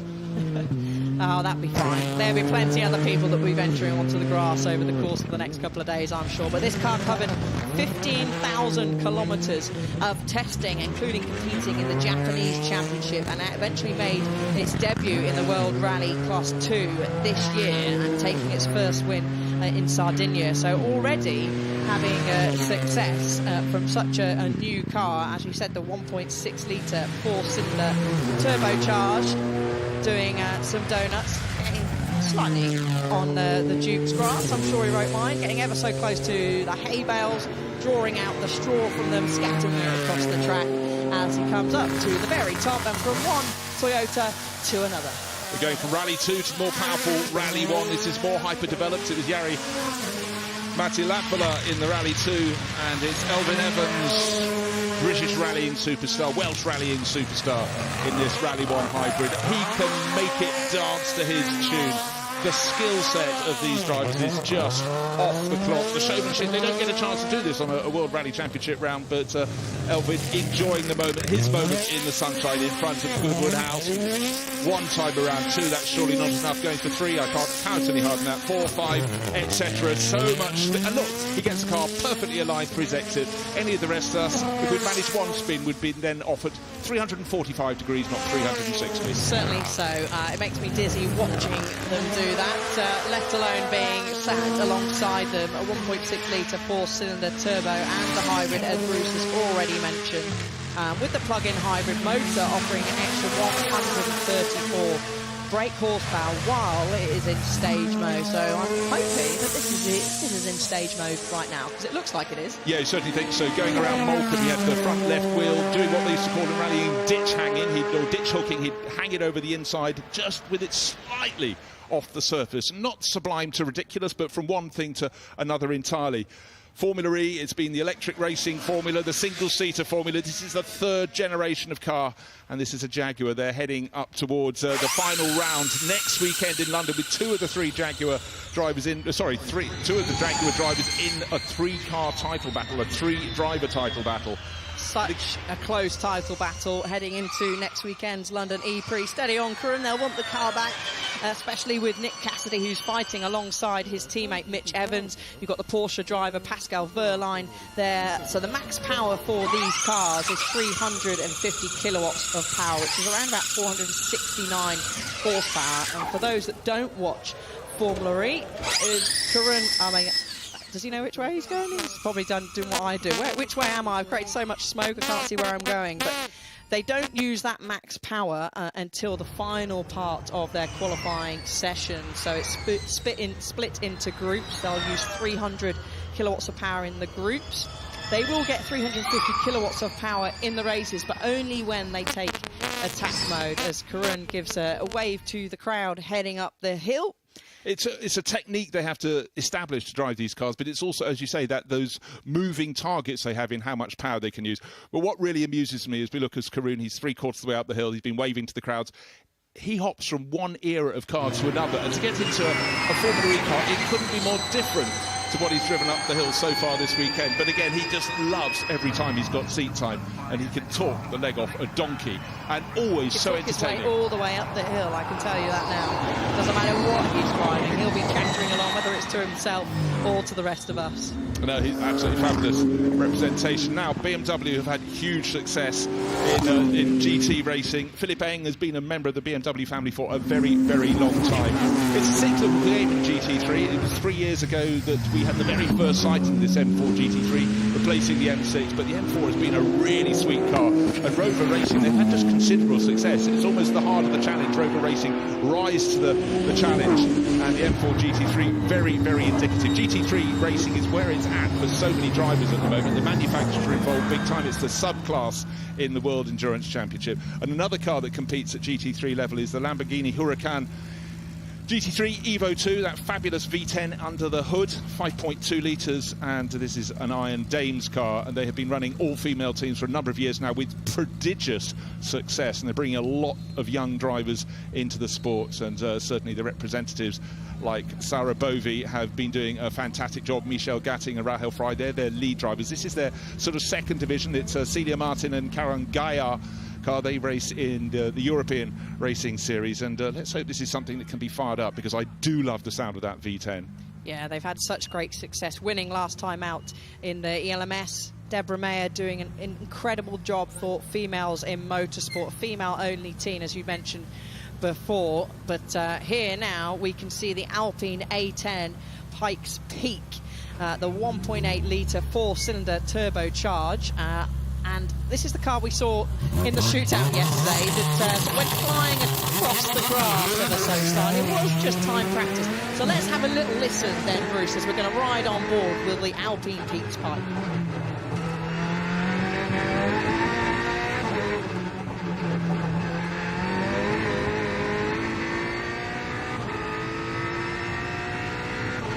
Okay, that's the sound of the cockpit. Aston Raphael pushing hard. Now this has got a lot more downforce. This is a car that's been given more horses because it's going somewhere very special. It's going to Pikes Peak in Colorado, or Silly Hill as Martin Shankar called it. One of the most extreme driving tests. The concentration. Look at the eyes of Aston Raphael. He's a hill climb specialist, but he's not used to hill climbs quite as narrow as this.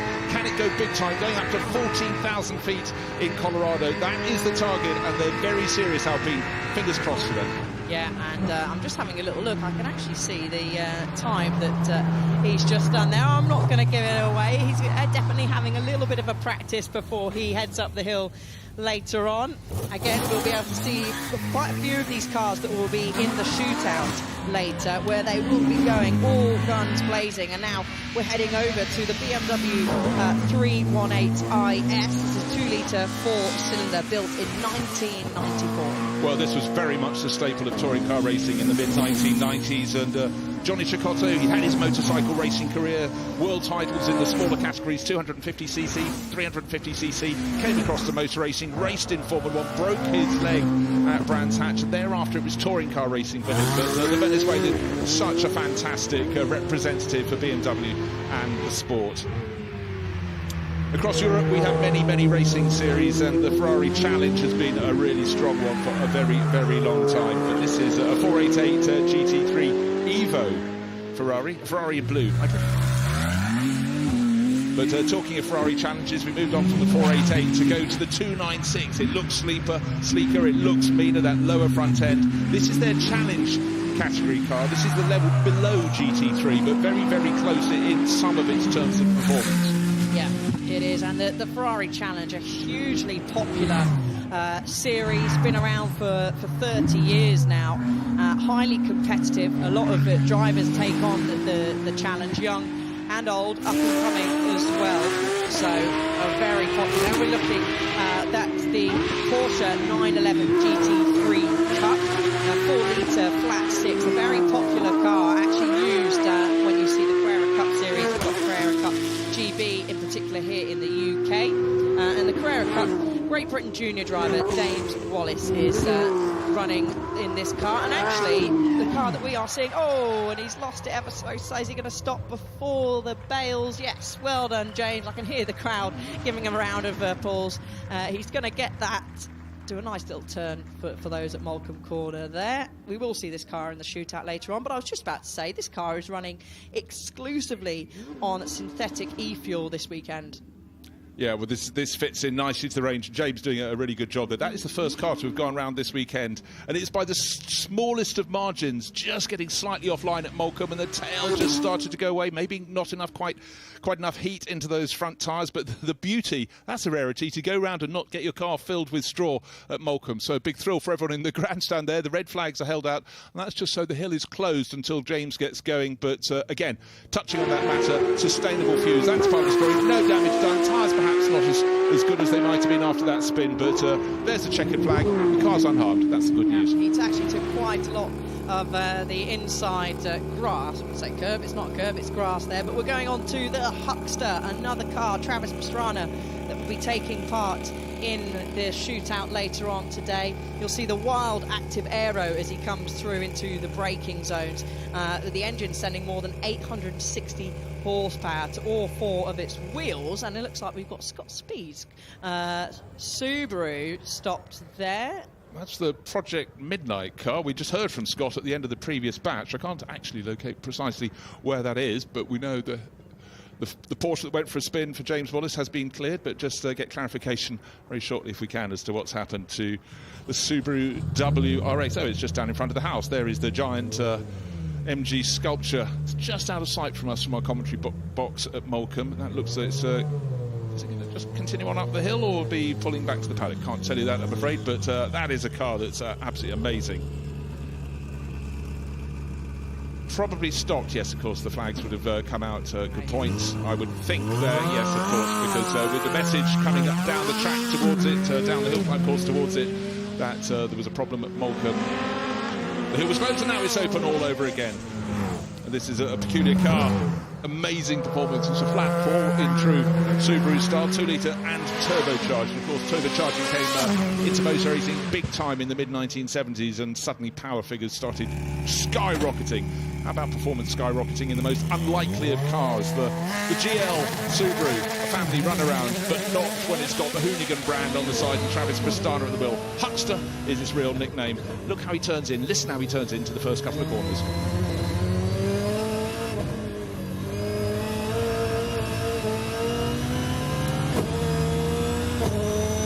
Flat, quick gear changes, and if you think the bodywork's loose, nothing of the sort. As he comes into Moulcombe, wait, up will come the little air brake blocks. You can just see them out of the windscreen. Every little aerodynamic trick you can do.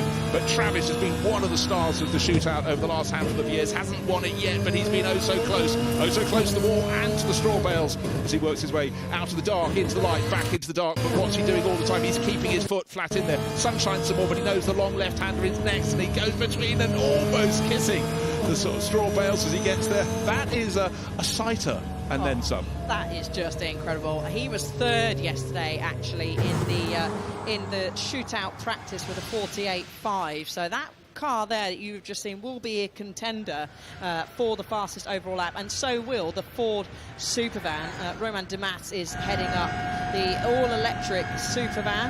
Passenger tightly strapped in there, heading through Moulcombe Corner, just getting a feeler. The Supervan was actually second in the run yesterday. It came up on our timing screen, says demo, but we've got the time through just over a tenth of a second behind Scott Speed's Project Midnight Subaru. So even though he's not going too quickly up the hill at the moment, I can guarantee you'll be seeing this Supervan flying up the hill later on. Yeah, the performance there. The performance is waiting. Clearly not a van in the shape of the delivery vans that drop off your parcels. It's fluted down towards the back, tapering to a point at the rear. But a vehicle that is not short of horsepower is the Kawasaki Nissan, one of the Godzilla cars from Japan. Horsepower aplenty. And Jake Hill, we heard from a short while ago, he's itching to get back down. This is a car he's driven an awful lot, and of course Jake is a superstar of the British Touring Car Championship, but guided by father Simon, he has full motor racing history in his veins. He knows this is a legendary car, so much horsepower, great success, first in Japan, then all around the world, but a real fan favourite at Goodwood. It is, and so are Jake and his dad, some of the nicest people you can meet out there. And as you said, Jake, a touring car star, will be in the shootout later on. Really thoroughly enjoys driving this car. Does Jake. Looks quite small sat in there. He won't mind me saying that. Oh, he will. But also to buffer that up, when he gets to the revival, he can't get in enough cars, and he really has taken to the style of driving required to race and to win in historic racing as a nice sort of counterbalance to all he has to do in the fully intense world of the BTCC. So, celebrating 100 years, the centenary of MG, the great Jerry Judah sculpture in front of Goodwood House. The point of the one spin of the meeting so far, a little bit of a mark on the grass, but James Wallace dropped his Porsche just on the exit of Moulcombe Corner, but he didn't hit a thing and rejoin, so all is fine. So let's have a little look at some of the highlights then. So, Gilles de France, 2003 Indy 500 winning car, first one up the hill. Then we move to the world of the glorious Ferrari F40 LM, looking exquisite in the glinting sunlight this morning here at Goodwood. BMW in the mix back at Le Mans, but we're also giving tribute to the car that won for them, the V12 LMR in 1999, still looking crisp and sleek 25 years on. Audi also were dipping their toe in the pond at Le Mans. Their success would come, but the most spectacular car on the hill this morning, as ever, is the McMurtry Spéirling. Fast, ultra fast at all points, kicking up the dust. The latest BMW Endurance Challenger was there, and Alice rallying as well. Yeah, we got to see some dirt, some grass, some donuts. We got it all from the latest spec rally cars by Toyota. Then we saw the Ford Raptor as well, being driven by Carlos Sainz, who will be taking on the Dakar Rally in this very machinery in 2025.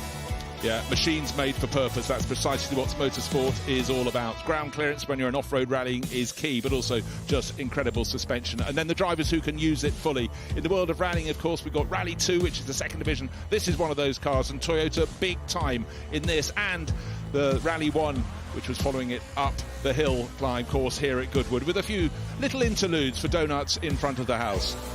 We then went to all electric with the Formula E car driven by Karun Chandok, and you'll see this car out to try and claim the title next year. And then James Wallace in the Porsche 911 giving us a little demo of how to have a small spin and keep it out of the hay bales. Well, that was the action, and let's go up to the top of the hill because David Green is busy with the latest interviews. Josh, have you stole Hov's car? Yes, I have. Yeah. Mine's down on display at the Quick Fit stand, and just driving this up for Toyota this weekend. It's obviously great to be at such a good event. You can abuse it because it's not yours, this one. Yeah, absolutely. Just don't tell him. But yeah, no, it's like I say, this event is like nowhere else that we go to. And if you're a petrol head, you've got to be here. You've got to come and have a look at some of the cars because it's just it's just amazing. And as soon as I get up here, I get out and I'm looking around all the cars, meeting the other drivers, and it's even for us, even though I've been here a few times, I still just love to come here. And of course, it's great when touring cars don't clash for Festival of Speed, so we can get to see you guys out here. Yeah, of course. A few years ago we did a little time shootout up here as well. That was good fun, but. It's a shame when it does clash because it is one that all the drivers want to come to. See plenty of the other drivers jumping in other vehicles. Jake Hill's here bringing the Skyline up today as well. So, it is one that's definitely a favourite for the drivers. I'd certainly like to petition for another shootout with you guys up the hill. That was great fun. Yeah, it was really good. We all act like we didn't take it seriously, but ratios were being changed in the gearbox. We were all adjusting setup. So, we're real competitive, but it's one that, people want to try and be winning. But, it's a shame we haven't done another one since, but hopefully we'll get to do another one soon. Hey, look, there's nothing on the line apart from bragging rights, but that's probably the most important thing. Yeah, of course, yeah. You're doing well this year, 5th, I believe, at the moment. How's the rest of the season looking? Yeah, it's been okay. New team, new car for me this year, so it's taken a little bit of time for me to sort of work out how everybody is working. Get the best out of everybody. We've had a win last time out. We're slowly making our way towards the front. As always, it's very tight in the championship, but I'm hoping for a strong finish to the end of the season. Well, you're smiling. Looks like you're having fun this weekend, and best of luck with the rest of the season. Thank you, appreciate it.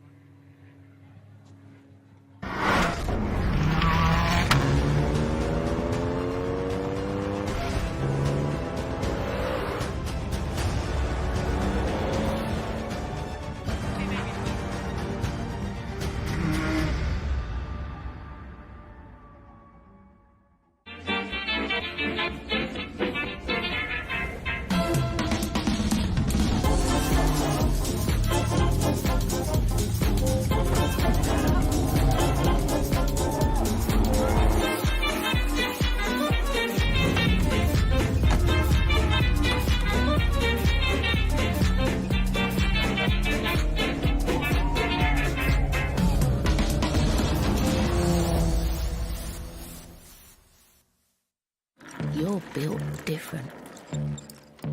Breathing new life into broken. Taking matters into your own hands.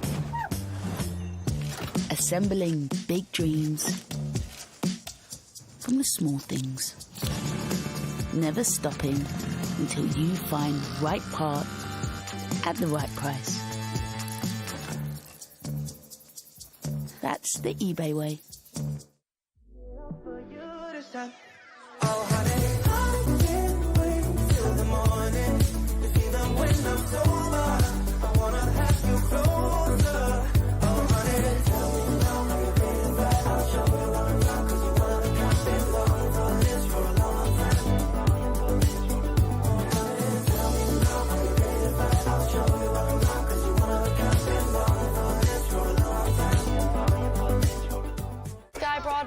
Changing the game. We live in a society where 47% of UK gamers are women. Yet they only make up 5% of esports pros. This needs to change. 2 tournaments, 1 final. They're UK's first of its kind, with pro contracts and sky full fibre on the line. We're on the lookout for women on their path to pro. Join us and compete in Races E-Series, Soccer E-Series. all leading to secure a place at the Women's Esports Finals. Sky Broadband is built to power the pros.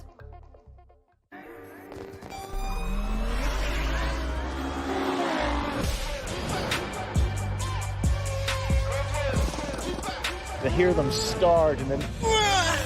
Every form of motorsport here, from classic side all the way through to the most modern cars. You know, I see Goodwood just increasing and getting better each year. Lots of ideas spreading around, a lot of familiar faces. It's a fun fair, but with cars.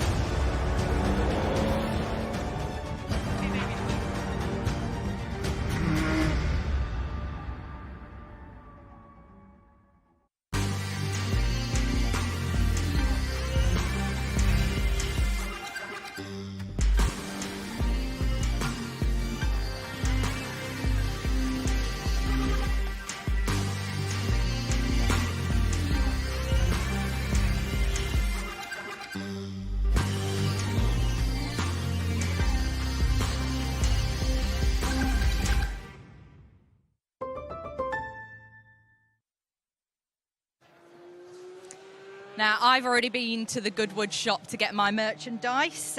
Plain white tee is good for me, but follow me and I'll show you what kind of goodies are in store in the Goodwood shop.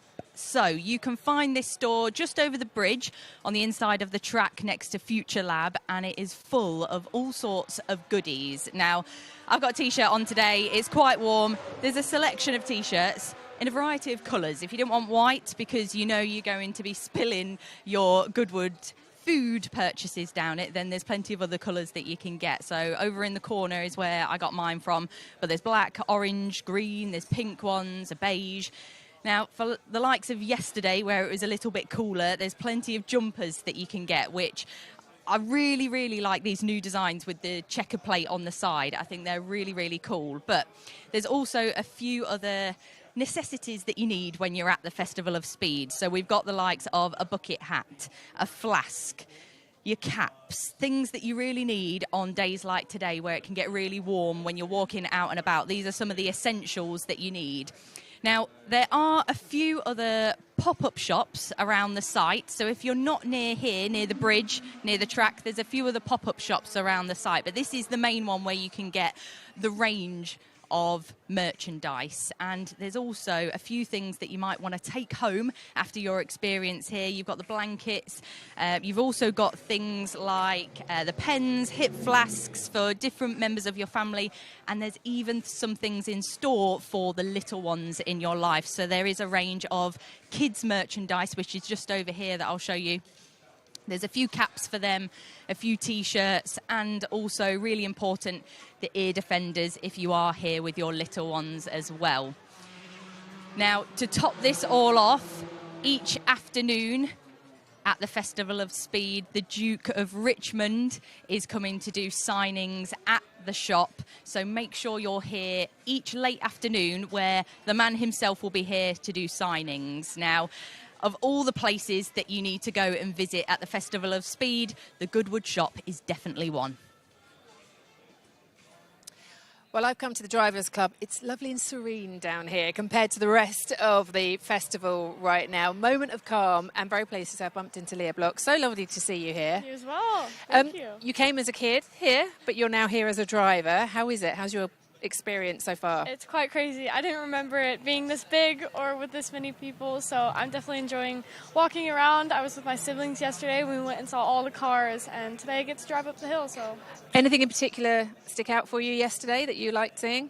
Yeah, I mean, just the old cars, I would say. Like, I saw some old rally cars, some Lancias, you know, that's where I came from, so that's what most intrigues me, but also the old F1 cars. That's just so much history, and it's just the perfect place for it. The youngest winner of the Open American Association Rallycross, wasn't it, last year for you? Yes. How's it been going from that to the F1 Academy single-seaters? It's quite crazy. People did not expect me to go from winning the championship in the US and go straight to F1 Academy, which is mostly a ground level, you know, open wheel series. So it's been quite hard, and the learning curve's been quite steep because I've never done much of anything on tarmac, you know, especially in this style of racing. So it's been fun and had a great weekend coming off of Barcelona.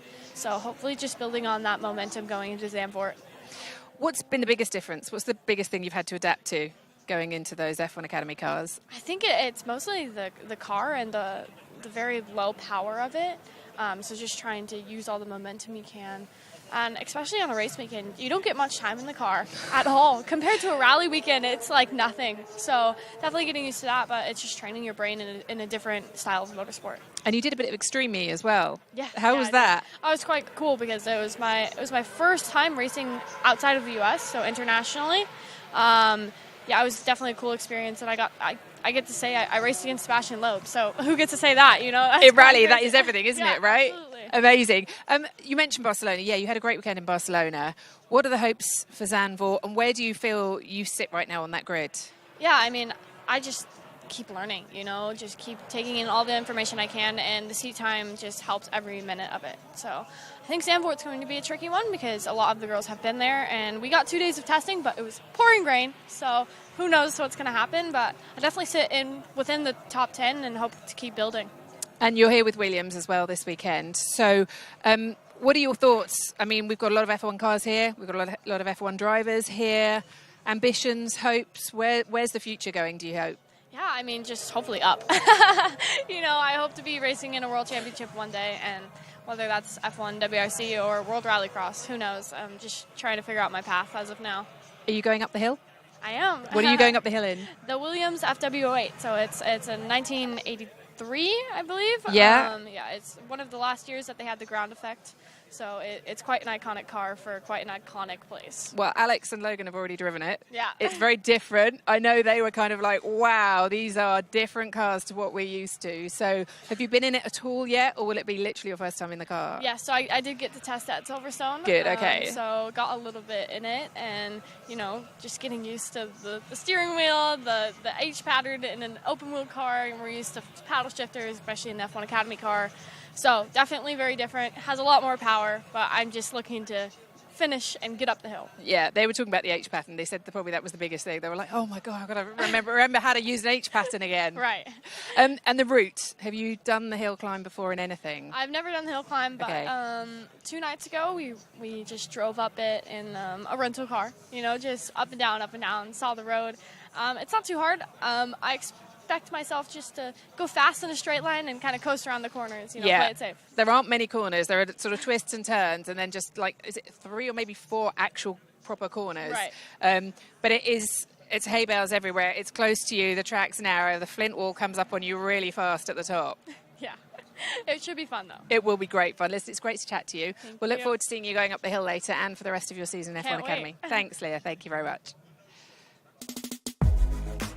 We have chosen the Two Wheels for Life charity for the 2024 Festival of Speed because it not only provides essential and much needed support for people in remote areas of Africa, but also because they use motorcycles to reach those in need.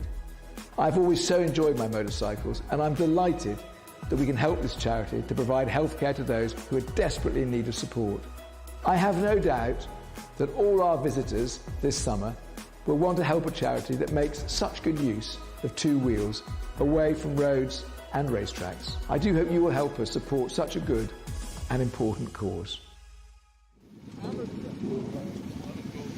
31st Goodwood Festival of Speed in full swing on this Saturday. Welcome along if you're here at the track and the circuit, up the hill climb, lining the walls, the hay bales.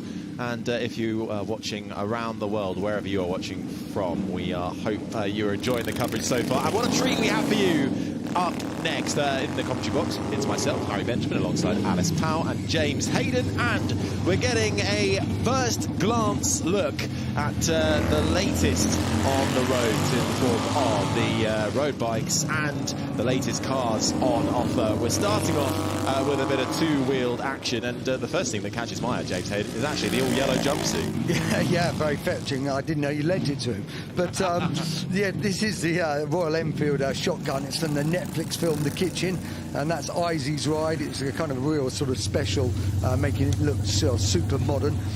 We're now sort of going back in time, as it were, with this wonderful Royal Enfield Super Meteor 650 sidecar. It's a complete one-off special built by Cherry's company out of Tokyo. It's got that sort of 1950s look to it, but also that sort of slam feel. Hand change there. If you look on the right-hand side, you can just see that. It's got a really, really cool look to it. And this is a very interesting bike. This is the BMW R20 concept, and it's actually ridden by Marcus Flash, the new CEO of BMW Motorrad. He was the head of M Division, so lovely to see him out. And then we can have some big names riding the Aprilias this weekend. We've got Luis Rollo, we've also got Josh Owens. We're looking at the Aprilia 660 there. So it's sort of their mid-range sort of sports bike, you know, really gorgeous sort of contemporary looks. You know, it's nice, it's lightweight, it's not too big and intimidating, beautifully styled like all Aprilias. And there's a new championship in British Superbikes this year for those called the Sports Bike, and that bike is currently leading the championship in the hands of the young Italian Edoardo Colombi. Brilliant race at Snetterton the weekend where he won by 6/100ths of a second. So really nice to see them about. And now we're looking at the Triumph Thruxton Final Edition. So this is a lovely motorcycle. It's a kind of a nod back to the Thruxtons over the years. This model's been in a production run for 19 years, and this is the final version. It's got that beautiful sort of green and the hand-painted edged pipe gold. It comes with a special sort of one-off certificate with its VIN number, and they're all signed by the team that designed it and the Triumph CEO, Nick Bloor. So that's good to see. And now we're looking at another Triumph. We're looking at the Triumph Rocket 3 GT Storm. What an animal this thing is. It's got the biggest production engine of any motorcycle ever, 2,458cc. So what an engine that is. Great big rear tyre, 170 pounds of torque. It does 0 to 60 in 2.7 seconds, 180 brake horsepower. I mean, look at it, what an animal. It's a boulevard cruiser, but with an absolute attitude. Arnold Schwarzenegger, he would like that. That is an absolute beast, isn't it? Even just from the way that the seating position as well. It takes something to ride that machine. Yeah, it does. You know, feet forward, so, you know, it tells you the sort of the style and the bike, but, you know, those sort of twin headlights that have become synonymous with Triumph, and that, just look at that engine. Absolutely incredible. Well, that was just some of the offerings from the road bikes, 2 wheels. Now we go to 4 wheels. The Aston Martin DBX 707, the supercar of SUVs, Alice. Yes, and I must say, one of my dream cars. And you often see this backing up the rear of with a Formula One field and support races on the Formula One race weekend.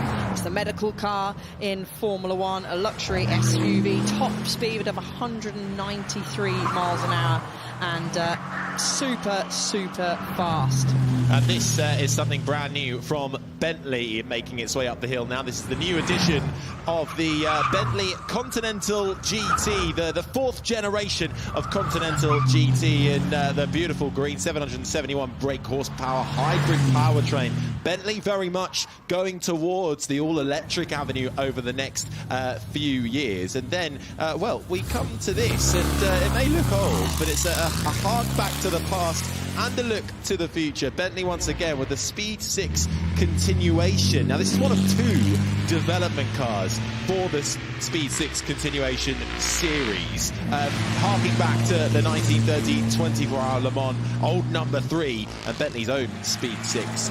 Really paying homage to Bentley's past in motorsport. Yeah, over 600 new components comprise this 6.5-litre 6-cylinder race spec engine. So the initial engine tests indicate a peak power of 205 brake horsepower within the 5 brake horsepower of the original Le Mans spec engine of 1929 and 1930. There are 12 pre-sold customer cars to follow after this, with each customer being offered a personal fitting service for their car. Yeah, if you ever get the chance to head up to Crewe, where Bentley are based, to see not only that car, but their whole production line put together, it is well worth a look. To something brand new from BMW, the M5, an icon of the BMW range, the 7th generation of the M5 being launched here this weekend. Yeah, and what a car. You can see the flared wheel arches there, plug-in hybrid, 0 to 62 in just 3.2 seconds and 1,000 Newton meters of torque. As you said, Harry, the 7th generation of the M5, and we got to see previously over the weekend a whole generation of the M5s. But now we're on to the BYD. Yes, now we are seeing a huge influx from Chinese manufacturers coming on to the European and the UK market. BYD dominating really at all levels in the range. This is the BYD Seal. Now this is 0 to 62 in 3.8 seconds, 82.5 kilowatt hours of battery capacity, and in 2023 BYD was the top selling battery electric vehicle manufacturer in the world, ahead of Tesla. And you think it wasn't long ago that Tesla were the first, the pioneers, dominating the market. Now they've got a challenge on their hands. They have, and now from a BYD to Ford, we've got the Ford Capri here, Paul Swift behind, and the legend is back making its dynamic debut here at Goodwood, and this is what is so special about Goodwood. We've seen plenty of dynamic debuts across the weekend, and the Ford Capri is making its one here. This is Ford's second European electric vehicle, and the iconic nameplate with its real heritage right at the front. I'm a big fan of the dice in the windscreen hanging off of the rear view mirror, but this actually launched, the advert launched by Eric Cantona, who was here yesterday. Now this is a Genesis that has just set off the line, the Genesis G80 EV Magma concept car, brand new, being launched by Genesis, which is the high-end, the high-spec, or the luxury brand of Hyundai. Yeah, and we actually will see this car, along with the Bentley that we saw earlier on, in the Shootout later on today. So that will be in the sort of production cars, sports cars group. So this car you will be seeing go up several times again during the weekend. Jackie Ickx also is one of the brand partners here as well. We saw Jackie take the concept up the hill earlier on. Now, another Chinese brand entering the fray. Up the hill now, you'll see a Hongqi EHS9. Chinese brand, electric, full-size luxury SUV. Fuel motors, 4-wheel drive, 84 to 120 kilowatt-hour lithium-ion battery. Hongqi is actually the oldest Chinese passenger car brand, launched back in 1958. It actually translates as red flag. Don't let that put you off. It's got green flags all throughout its design, and the models were only actually, back in the day, originally made for high-ranking government officials, and continuing to now dominate the market, and straight away being followed by the other Hongqi in the range. This is the EHS7 making its way up the hill. Yeah, acceleration is very impressive here. 0 to 62 miles an hour in 3.9 seconds. They've got Brembo brake calipers and a braking distance of 36 meters, which leads actually that level in the industry. Now, back to something that might be recognizable. This is the Grenadier, the Ineos Grenadier being lined up, the Grenadier Quartermaster, which has been developed to overcome the most extreme terrain. It is absolutely massive. The ground clearance on it as well is huge, combined with its versatility to carry huge loads as well. Bespoke modifications have been carried out on this Ineos, which very much takes inspiration. We all look back to the Mercedes G-Wagon, don't we? And this is very much in that style, but Ineos, one of their Grenadier Quartermaster range that is coming on to the roads this year. Ineos, a new brand. It was founded in 2016 by Sir Jim Ratcliffe, and the Grenadier name actually is named after one of Ratcliffe's favourite pubs in London, where his initial idea was considered, and actually where the promotional presentation was shown. And you can go down, James, if you want, to the Goodwood's private quarry, where you can put an Ineos 4x4 through its paces with off-road tests. And we've got a little bit of a pause as we have some slight debris on the track, which I'm sure we'll have one of our fantastic marshals will run out and retrieve, and we'll get this batch back underway. Yeah, we'll wait to see a marshal collect that. Well, any guesses as to what that is? It just looks like the little plastic insert of a wheel, doesn't it? It does, doesn't it? We saw, what was it, yesterday on the McMurtry? We nearly lost a GoPro, didn't we? Hanging loose. I think we did. Did we actually lose it? We did lose it. The GoPro, yeah. So RIP the GoPro. And there's the marshal. Excellent work from the Goodwood Round of marshals. applause for the marshal. Who without the marshals here at Goodwood, we would not be able to put this event on. Indeed, every event here at Goodwood would not be able to happen without the wonderful work of the marshals surrounding this track. So do give them a polite hello and a round of applause when you see them. Or maybe not a round of applause all the time. They might get annoyed at that, but you know. Anyway, Harry won't though. So if you do see Harry, give him a round of applause, because he's always welcoming them. But with service has now resumed on the hill, we've got the 522. So this is the Grenadier Detour, which is heading up. Each of the hand-finished vehicles carry a specifically tailored name and take advantage of the robust body-on frame and the Grenadier platform. You can still see this is not as raised as the previous Grenadier Quartermaster that we saw going up the hill, but still fairly raised. Yeah, and we're really sort of experiencing kind of huge SUVs at the moment. And this is the latest offering from Land Rover, the Land Rover Defender Octa, which is really something you've got to take a look at. 4.4 litre twin-turbo V8, 0 to 60 in 3.8 seconds. 155 miles per hour is the top speed. And this is one of the many all-terrain cars that are being introduced more and more into the landscape. And actually, heading through Moulcombe Corner there, James and I were just peeping out of the commentary box window. Not too much body roll, and it was going for it, for sure. The driver that's driving that car, you mentioned it's 0 to 60 in 3.8 seconds, got 4.4 litre twin-turbo V8 underneath the bonnet there, and it does look lean, and it certainly looks mean. Yeah, it sounds great as well, doesn't it? Looks mean. It does look mean. The headlights coming out from the darkness into the light really like it set this like Octa apart. A modern-day Jurassic Park film. It's got a Batman vibe about it. It's almost Batman to Jurassic Park. Maybe we can have a mix of the two. Well, from Land Rover to MG next, and of course we are celebrating 100 years of MG. Its origins in the West, and now its new lease of life in the East. And this showcasing that the MG Cyber GTS being put on display. This is Daniel Rowbottom, the touring car driver at the wheel. Yeah, he also was my mechanic in go-karting, so there we go. He's, as you said, successful touring car driver, and we've seen a whole host of global debuts from MG over the course of the weekend. They launched their HS as well, so fantastic to be celebrating MG here this weekend. I've got to say, it's one and of the here is the prettiest, HS, right on cue. Yeah. This is the MG making its way up the hill now. The MG HS, Martin Lush at the wheel. The global debut. We are witnessing the first glances of these cars from all of the brands and manufacturers that are here this weekend on display heading up the hill. The MG HS now, the SUV from MG. And it is great just to see MG as a brand back and thriving as well, and coming back into the fore, because we lost them for a long time before they have rebuilt, rebranded and stepped into the future, now based and backed by China.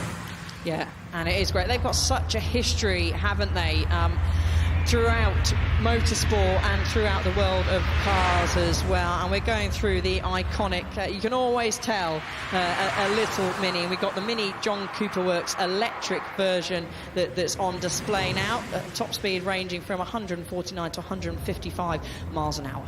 You cannot tell the difference externally between this and the petrol-going version. They are so similar, and that's the way Mini are really moving at the moment. You cannot see any kind of differences between those two John Cooper works, the prototype and the electric prototype, which are just headed up the hill now.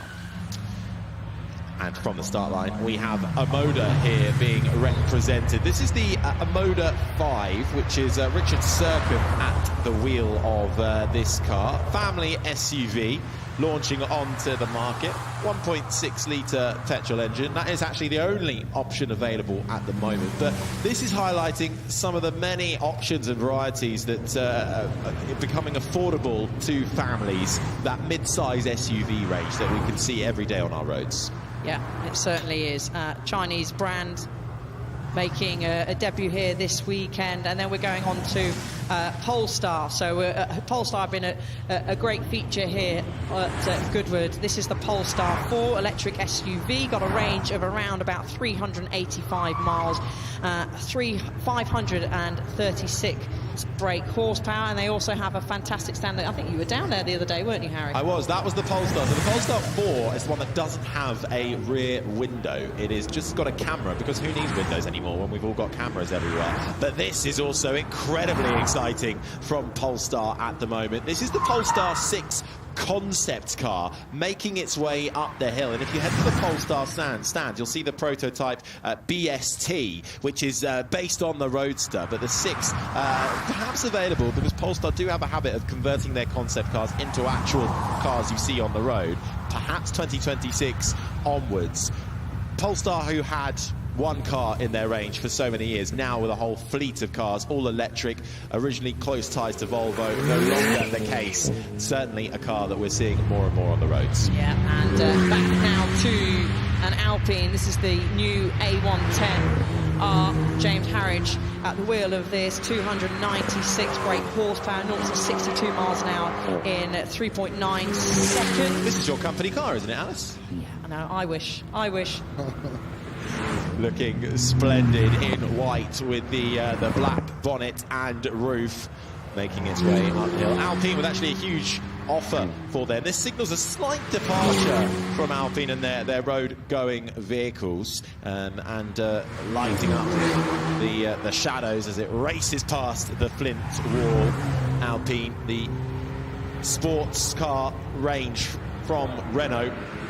Of course, a lot of Formula One carryover into these cars as well, based on the learnings from the Formula One team, as the Alpine makes the A110R makes it to the checkered flag. Now, something a lot bigger coming up next. This is the Rolls-Royce Black Badge Cullinan Series 2. This is an absolutely phenomenal car. Rolls-Royce showing that you can make an SUV and still have that fast-paced lifestyle, but the luxury that you expect with Rolls-Royce as well. Yeah, and you can make a stylish SUV. It's got new 23-inch wheels there, bold 10-spoke four-inch design, perfectly, I would say, complements the beauty of the Black Badge. Yeah, front and rear of the car have been comprehensively reimagined from the first edition. That iconic grille, the striking new exhaust finishes. It's got a bold new look. It's a frameless grille at the front for the first time with the paint. And you get a close-up look now running directly towards the painted service, which is also now actually illuminated. You can see just at the bottom there of your screen. So that was the Bentley, the Rolls-Royce, I should say, Cullinan Series 2. Now, Toyota are here out in full force, mainly with their rally cars, and the GR Yaris. This is the Rovanpera edition. They've got the GR Yaris, then they've got the Ogier edition, and then the Rovanpera edition after Kalle Rovanpera, their rally car driver. This is the more extroverted version. Yeah, we actually saw Kalle earlier on in the drift, and I believe David spoke to him up on the hill yesterday. So Kalle is here, so a tribute special edition car to him there, produced by Toyota. Now, it's quite special, this next car. We talk of rally, an absolute rally legend making his way in the Audi RS e-tron GT Performance. Stig Blomqvist at the wheel. It's hard to believe quite how much horsepower is in this Audi. 0 to 100 kilometers an hour in 3.3 seconds. A top speed of 250 kilometers an hour, and also has that electrical boost as well from 440 kilowatts of power, racking it up to well over 500 horsepower. Yeah, it's got a boost mode inside the car as well, just in case that wasn't enough for you and you wanted a little bit of extra boost. But now we're heading on to the beautifully looking Mercedes GT 63S Pro. Mercedes having such a presence here. 130 years we've been celebrating here of Mercedes, and this is just an absolutely stunning premium sports car. I certainly would say so, Harry. Bernd Schneider at the wheel, a prolific German racing driver, and the passenger getting a ride of his life right now. This is the latest offering from Mercedes, as you say, and straight back to the start line and heading its way now. We have the Xpeng G6. This is another Chinese brand. Now, it's actually launched, the car brand Xpeng actually launched back in 2014. This is their third completely new model to their European range. So we will see this in Europe. Electric, ultra-smart coupe SUV. It's a bit of a crossover almost. Driving range of around 570 kilometers, 200 kilometers an hour top speed. But again, we're just seeing more and more of this design, aren't we, Alice, from the Chinese brands and manufacturers. It's kind of very minimalistic, but also a little bit blocky as well. Again, then we go to South Korea now with the Hyundai GV60 concept heading up the hill. Yeah, we certainly have. We've got a real strong presence. The Genesis gets a dip on the grass there that was flat at the start of the weekend, now progressed into a slight dip. We have got a great presence of the Chinese manufacturers here who are producing some absolutely stunning cars. Gareth Jones there in the Genesis GV60 Magma concept, a global debut. We've seen plenty of them from Genesis, and we certainly got one here this weekend with the Magma. Gethin Jones giving it some welly as well, past the Flint wall. This making its dynamic global debut. And for the first time ever, this at Goodwood, Genesis will be competing in the shootout with the GV60 Magma concept. And just getting an ear in, an eye in, this Gethin Jones. An ear in, an eye in, an ear in and an eye. You need everything to get up the hill here. We saw that with Rachel Brooks and Fernando Alonso going up yesterday in the Aston Martin, not quite knowing where to go. Hello, if you are here trackside, if you see yourself on the telly, give us a wave. I hope you're enjoying a wonderful day out. The sunshine has come out to play for us. Bit of cloud circulating in the air, just actually making it a little less hot, which I think is fairly pleasant. It can take it out of you walking around this huge estate here at the Goodwood Festival of Speed. There is so much on offer. It's hard to pack everything in one day, which I suppose is why we have 4 days of it. It certainly is. You get your step count up nice, which is always good. Well, let's take a look back then at some of the first-class road cars and road bikes that we saw just a few moments ago. This is the BMW M4 CS, and making its debut this weekend, BMW launching the new M5, looking sleek and sultry as it makes its way up the hill. And the XM label as well, which BMW says their most powerful car they have made, an SUV. And then to the BYD seal, again a global rolling debut here at Goodwood Festival of Speed. Yeah, one of the on the high end of the range for the BYD brand, the Chinese manufacturer. You'll also see Yangwangs in action. That's the premium version of the BYD. So looking back and looking forward, we're seeing a lot of paying homage to the past, and that's what Ford Capri are doing with the new Capri making its way up the hill. The difference to what we have known from a Capri. Eric Cantona backing that and driving it up the hill yesterday. And Genesis, the South Korean luxury brand of Hyundai, with a lot of Lamborghini design influences making its way up the hill. And the iconic Honda Civic Type R, the hot hatch of the year for 2024. To the Hongqi EHS7, brand new from China. trying to make an impact in Europe and indeed the UK. A huge influx of Chinese brands and manufacturers debuting their all-electric vehicles, taking huge inspiration from the established designers and putting their own little spin on it as well. You'd be forgiven for thinking that was a Rolls-Royce from the front grille. And Ineos with the Grenadier, several different Grenadiers on option here, and the Tesla Cybertruck making its move. But let's head up to the hill and check in with David Green. Well, lots of people come to the Festival Speed to see the old cars, the ex-Formula One cars, the tributes to the likes of Niki Lauda, but first glance is really a highlight for many. And we've got all the brand new cars that you haven't seen before. Look at the nameplate there. Your eyes don't deceive you. That is a new Ford Capri. It's now an all-electric four-door SUV. Not quite the long-nosed coupe of old, but you do have that sort of dog-bone styling on the front, like the old car. And fairy dice, of course. Past the Yangwang U8, luxury SUV, tank turns, and if you find yourself in the sea or a lake, this thing will float for 30 minutes, so quite handy. And as we go down, we've obviously got the new MG HS, and these things are very interesting. The Lotus Emea, four-door saloon, sort of Taycan type car, Challenger, very fast, very capable, and definitely the best sound system I've ever heard in a car. Dolby Atmos, incredible if you get a chance to try that out. Just in front of that, we have the Defender on steroids, the Octa, most extreme Defender made thus far. And as we look across the top here, we have the very exciting launch here, dynamic debut for the Bentley Continental in GTC convertible form and GT car there in that tourmaline green launch colour. The most powerful Bentley yet, still the benchmark GT cruiser. Over 200 miles an hour in absolute luxury, beautiful interior. And then this, another Bentley.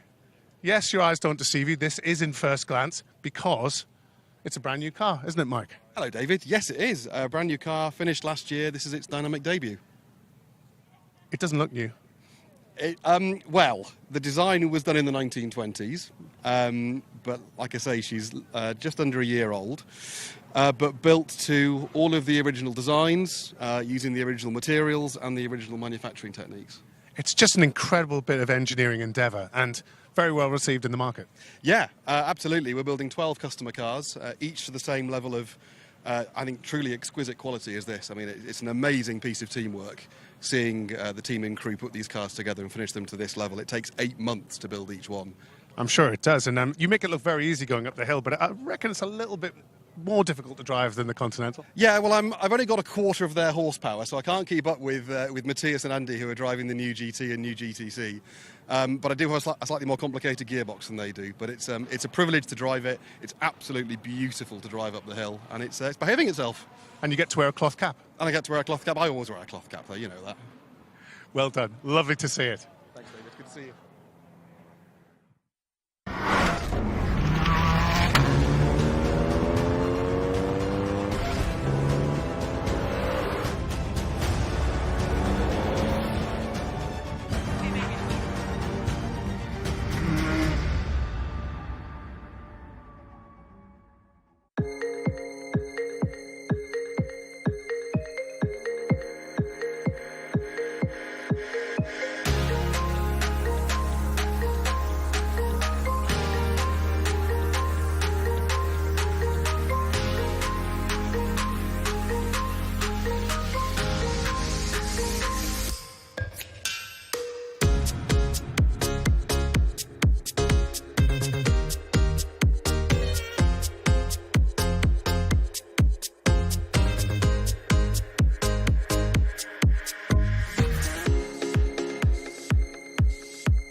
broadband are changing the game. We live in a society where 47% of UK gamers are women.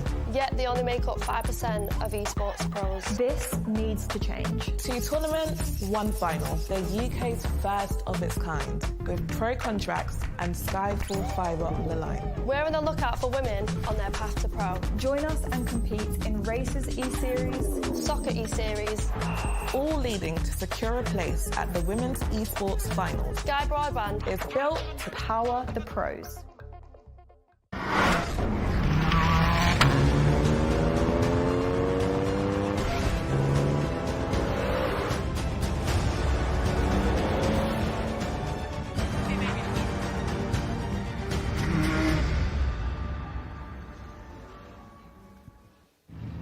Now up the hill in the forest, you'll find the rally stage, and we can cross over to Bex Williams, Tony Jardine and Zav McCartan to take a look back at yesterday's highlights from the rally shootout.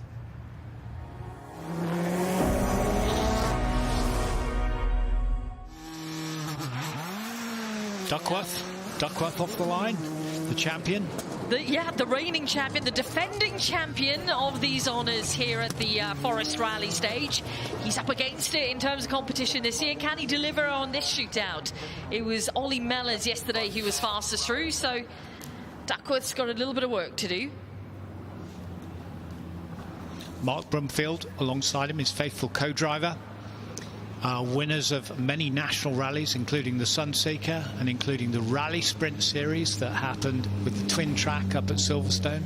We're really not going very quickly here. No, we have an issue, don't we? We're not quite sure what it is, but let's hope they're clear of the finish line in time for Lecoudou to get past, and it does. I don't think that will affect his time. Oh, no, it shouldn't do. It shouldn't do. They're past the flying finish. Yep. Gary Lecoudou is second fastest, 2:49.5, but Sjoerd van der Putten at 3:42.2. Martin Overington on the line now in the 6R4, did a 2:59.5 yesterday. We'll be wanting to do better than that as we cut back to Roger Duckworth. And as Bex has pointed out, winner of last year's shootout. So the competitive edge will be very high. And Roger carrying great speed through that very, very long right-hander, as we can see the MG S2000 screaming his head off. Great high-revving engines. Yeah, but that normally aspirated engine sound is great. Real racing engine. Yeah. Nice to hear that on the rally stages. And this is the 1986 Metro 6R4 Martin Overington. This is the 2.5 V6. And this is the Ram Sport car, which was actually originally a tarmac car used by Stephen Price. And it had a big accident on the Manx rally, and then it was totally rebuilt by Ram Sport. But then we look at the colour scheme, which goes back to the Golden Wonder Crisps, and that reminds Zav and I in particular of the Scottish Air Traffic Controller, Ken Wood, who also rallied a big Rover V8 in the same colours of the Golden Wonder Crisps. But it is about the sponsorship. It is also about the wonderful colours of rallying, as we see the Subaru and time. Fastest through. Okay. 2:37.1 for Roger Duckworth. That was a fantastic run through the stage. He's throwing down the gauntlet, isn't he? He really is. Yeah, yesterday was a 2:43.5 now.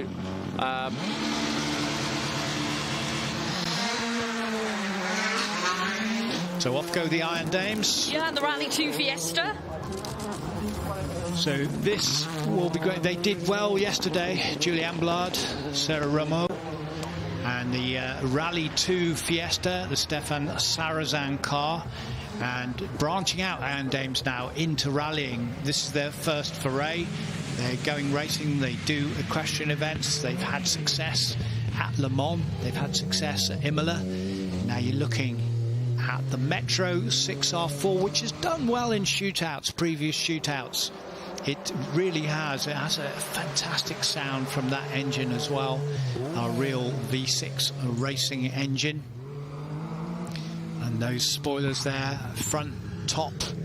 And the experimental 6R4 in the early days, in fact, I was doing the Peter Russick tour in a Talbot Sunbeam, and I was going on a downhill section, and I crashed into some gate posts because I had a sponsor, a fresh fruit company, and all the fruit came into the footwell, and I promise you, I couldn't brake because it was full of apples and oranges and pears, and I hit this big gate post, and the car went off, and it was bent like a banana anyway, and there was no one around. I just heard this clapping from the hillside, and then someone doing this and signalling to me, and it was Tony Pond and Rob Arthur sitting up the hill who'd seen the whole thing, because about 400 yards further down the experimental metro had broken down, and they'd watched my antics, and they were just slow clapping like, you absolute idiot. There you go. I got caught, got spotted. Martin Overington out over Flying Finn. Martin, who did a time yesterday of 2:59.5, will certainly want to improve on that. 2.5 engine pulling very nicely.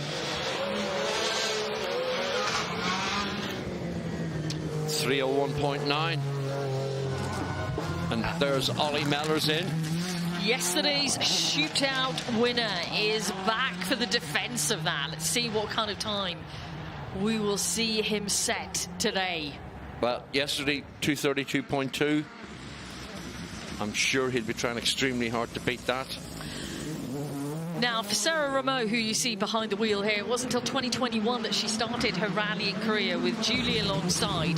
They scooped the French women's title in the championship that year, and they've just gone on to bigger and better things. So she's still very early on in her rallying career. Absolutely. Just a few years ago, yet such natural talent behind the wheel. And for Rameau, it's second fastest here, 2:38.2 is the time. Still Roger Duckworth holding the fastest time on the shootout stage, 2:37.1. I believe it might... Has it started raining, boys? I'm hearing... we've got sunshine really blaring into the commentary unit here, but I'm hearing it might have started raining. Well, we'll look at the camera lens, and we'll see if it has any effect to where it's falling.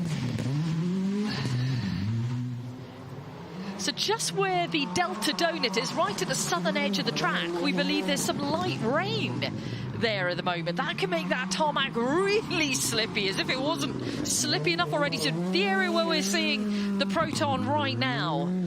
Because, Bex, that all the way down the hill there, the rocks and the rubble and the dust and the debris are dragged onto that surface, and it already has a lot of dust over the top and bits of mud from the earlier rain, and it is very, very slippy indeed. And as Mark Higgins reported, you don't get a lot of grip. Now, James Williams, Ross Whittock, what can they do on the shootout? This is the man who won the Manx Rally earlier this year. That's a big, very, very fast rally. He's leading the British Asphalt Championship, and he's gone off like...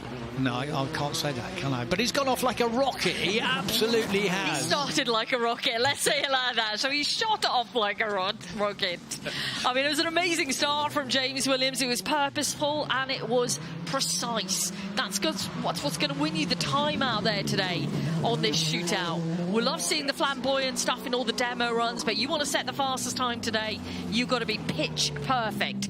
It's a 2:32.8 from Ollie Mellors in the Proton Iris R5. So slightly slower than yesterday. But the conditions out there today are different from what we saw yesterday. Everyone has been slower on the runs. I mean, it's only tenths of seconds that he's slower by. It's slightly damper, but it's also slightly cooler. So that may well play a part. It'll be interesting to see what James Williams does. James did a 2:32.8 yesterday. So James is the last car as part of our shootout, so let's see if he can beat the Ollie Mellors time, which is the new fastest time on the board. 2:32.8 is the time to beat. He sounded on confident form throughout the day. You caught up with him earlier on, very relaxed, him and Ross Whittock together. Yes, absolutely. Enjoying their season, but enjoying their time out here at Goodwood. No pressure on their shoulders. They're here to have fun, and they are certainly delivering that to all of us watching. A really nice launch off of Delta there. great trajectory, missing the bank on the inside as they go through, and this is where you need the precision. You need to point the car absolutely in the right direction, the right application of throttle, just being a little bit careful on the brakes on the downhill section, and into these very, very fast sections as they're coming up through McRae and towards Mikola, and then heading towards the flying fin. Now, how brave is he going to be over here? How far is he going to leap? Is he going to put it central? Is he going to make sure that he gets really good traction on landing? Yes, he is. That is good. Very, very nice indeed. If he can get through the Coopers, avoid the mud on the outside, avoid the escape road, don't climb up the bank. There was just a little nerve bit there on the bank. I don't think that'll lose him too much, Bex. Let's have a look at this time clock then. Remember, it's a 2:32.8 that we're aiming for here.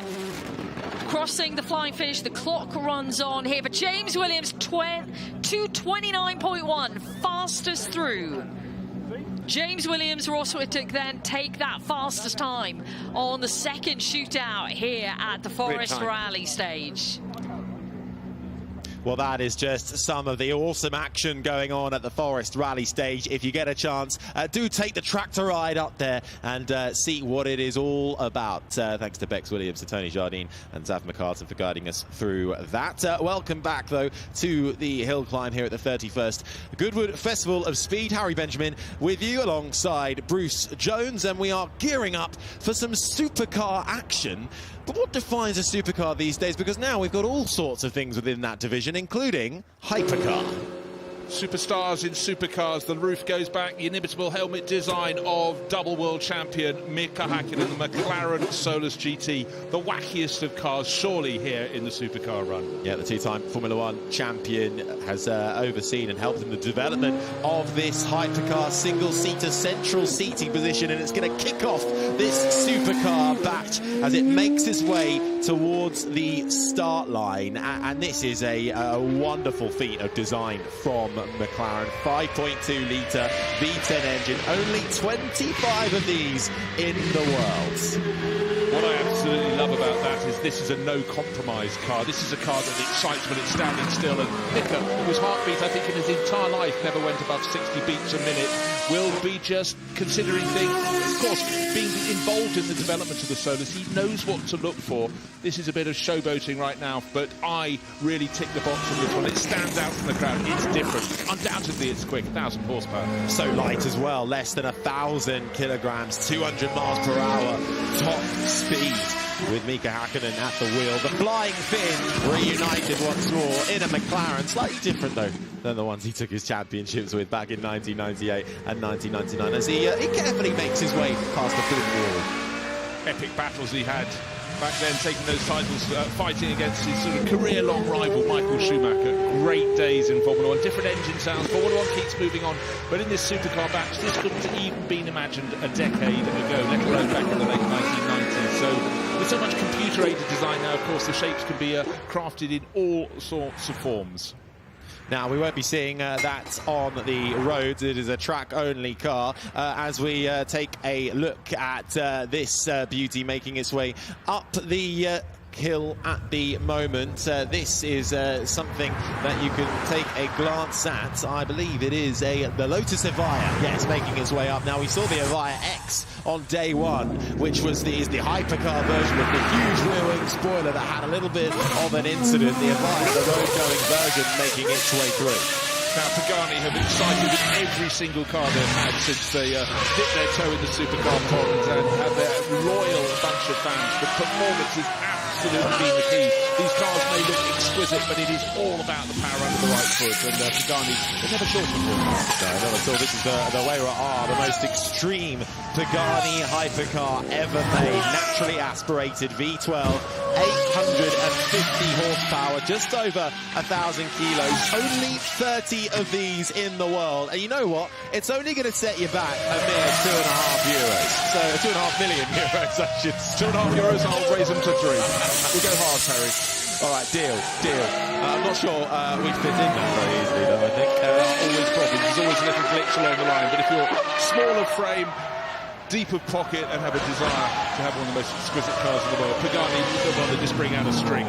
Now, Ferrari, of course, have a whole host of cars coming here. The 296 GT3 is a fantastic car. This is the road-going version. This is the S, and they're certainly at the sharp end of racing that sharper prow. I think the 296 is one of the greatest Ferrari designs in recent years. Really, really crisp and clean. Yeah, this is a mid-rear engine, two-seater V6 engine with a plug-in electric motor as well to give it an extra bit of electrical boost up the hill. Cameron Davies at the wheel, and I know red is the iconic colour with Ferrari, but I have to say I do like one in blue. Yeah, to me, if they're navy blue, that wins all the time, and dark green as well, but all colours available. And again, I remember going down to McLaren once and looking at their paint department, and you can pick your Pantone to match your handbag if need be. Very nice indeed.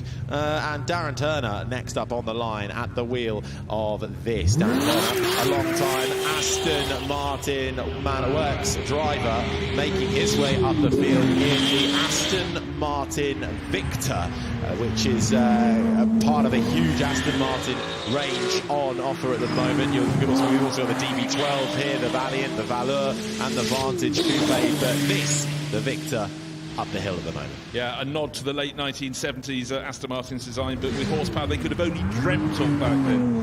And Cosworth-built engine, 836 horsepower, but this is a car that just looks lean, even when at a standstill, but so dynamic up the hill climb course here at Goodwood Festival Speed. So a lot of people will be having their tongues hanging out, calling your age or fancy cars, but Aston Martin have got all bases covered. And it's got that retro look about it, hasn't it? Especially with the rear design of this Aston Martin. It certainly differentiates it from the other Aston Martins currently in the range. Right, let's have a look at this. This is more from Ferrari, and this time it is the 812 Competizione A, which is making its way out. Now, this is a limited edition Targa Spider car, Ed Morris at the wheel, and this is fun behind the wheel of this car. They're all fun. It's just a question of how you want your power to be delivered, what sort of sound you would like. Still normally aspirated engines here, turbocharged engines, as well as EVs, but great poise and balance. Certainly the 812 Competizione. Well, the clue's in the name, competition. Yeah, V12 engine, 830 horsepower in that prancing horse as it trots along past the Flint wall with Ed Morris at the wheel. And the passenger, I'm sure, getting a very enjoyable ride as well. See, the V12 engine configuration has been such a strong part of this. The backbone of Ferrari competition history, and also their road cars too. Other cylinder arrangements are available on request, but the car that's following it up the hill, though, is something very, very special indeed. More Ferraris. This is car number entry number 624 from the Ferrari range. And that's well, we're looking for the 499P Modificata, this is car 619. I'll come to the Modificata in a second. This is the Daytona SP3, which kind of pays homage to the 1967 Daytona 24-hour winner from Ferrari. Once again, a manufacturer looking to the past for influences into the future. Well, we saw it with Aston Martin just a few vehicles ago going up the hill, this glorious, exquisite shape of Ferrari. Well, to the top of the hill it goes. Yeah, it certainly does. And now more from Porsche this time around. This is the GT3R Hybrid. James Dennison at the wheel. He's a man very experienced with driving, as James. From 2010 to 2012, Porsche conducted fundamental research on hybrid drives for high-performance sports cars with their rolling race lab. And the ultimate conclusion of that has been put into this fantastic piece of racing machinery. Well, we always know that the 911 GT3 is something special, but the hybrid is really working very, very beautifully for them. Now to the world of Aston Martin again. Such an array of cars.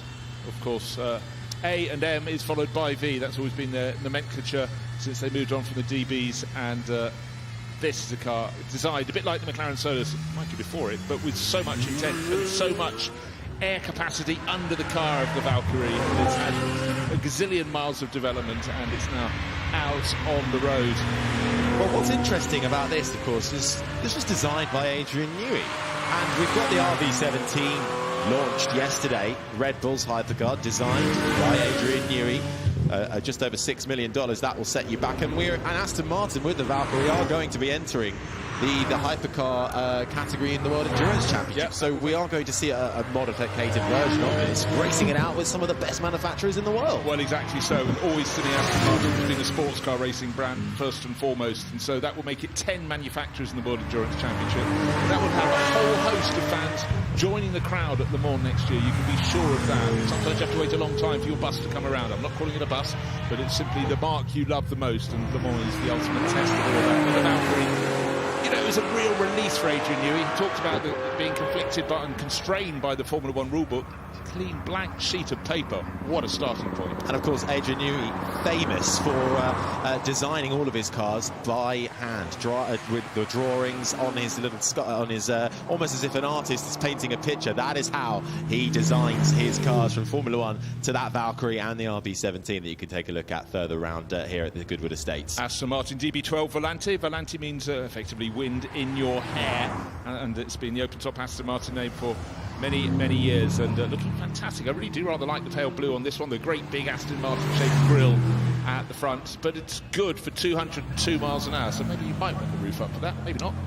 Maybe, and if you're small enough, you can fit in the back as well. And certainly, we go from one car where it might be a bit of a tight squeeze in the back to one where it's certainly made for you to be driven, and you can drive it as well. The Rolls-Royce Spectre with Joseph Hopkins at the wheel. This electric offering from Rolls-Royce, the world's first ultra-luxury electric super coupe. And this kind of shows that you can still have a phenomenal Rolls-Royce without a V12 in the front of it.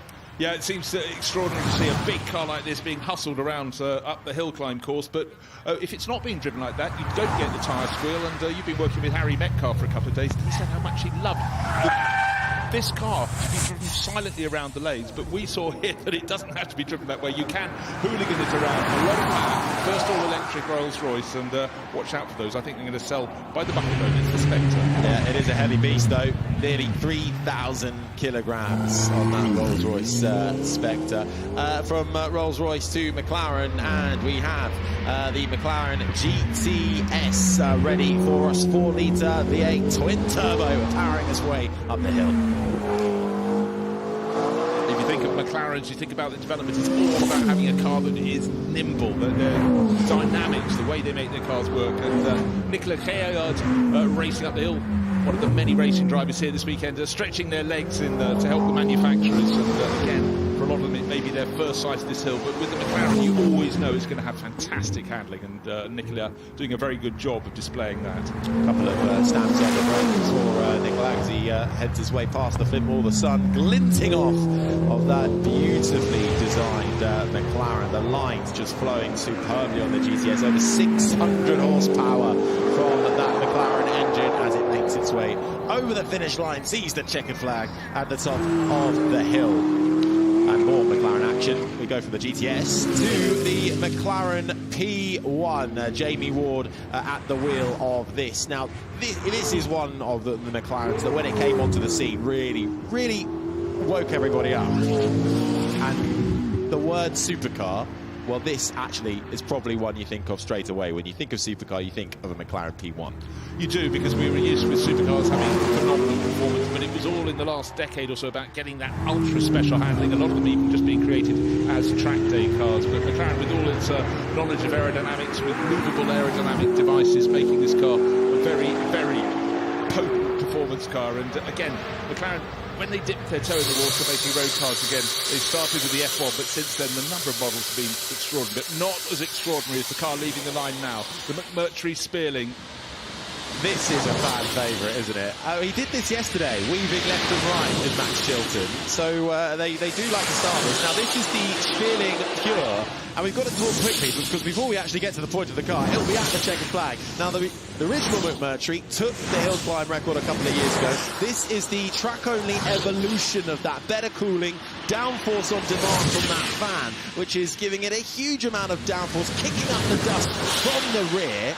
That is why it can literally stick to the surface as it powers its way around the corners. And judging by the pace that Max Chilton went through Malcolm, it's a very fast running, very wide out of the final corner. He's very kindly cleaned it up with that enormous fan blowing the dust away from the circuit. But again, I keep saying it, but it does reinvent the rules of physics. Blink and you will certainly miss it from the McMurtry Spéirling Pure. Do check out the McMurtry stand down at the Supercar paddock as well. Right. This something is the very Yangwang, different. the U9, something very different. You may not know the brand, but it's certainly going to be making a splash. One of many, many Chinese makes here. This is the luxury arm of BYD. And certainly a very impressive debut for this car.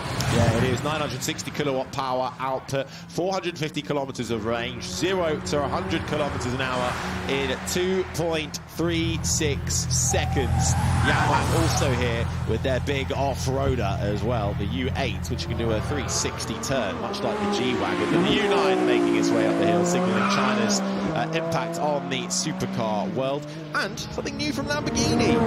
Yeah, well, the Revuelto, phenomenal car, 350 kilometers an hour, 2.5 seconds, 0 to 100 kilometers an hour, all new, 1,001 horsepower from its V12 power, very dynamic. Jeroen Mull, one of the regular Lamborghini Super Trofeo racers, so a very safe pair of hands here. It looks absolutely magnificent in that deep dark green, not the sort of colour you normally find a Lamborghini, but I think it works very well on those flanks. Yeah, this is also one of the first electrified Lamborghinis with a little bit of electrical power in it, helping that 12-cylinder internal combustion engine with 3 high-density electric motors packed inside that Lamborghini, which on the outside screams Lamborghini left, right and centre. Actually, a couple of Lamborghinis making their way up the hill. This is the Huracan, which is following it up here, the white Lamborghini, which is the Huracan Stirato. Jack Bartholomew at the wheel. This is actually the first of its kind. The Huracan Stirato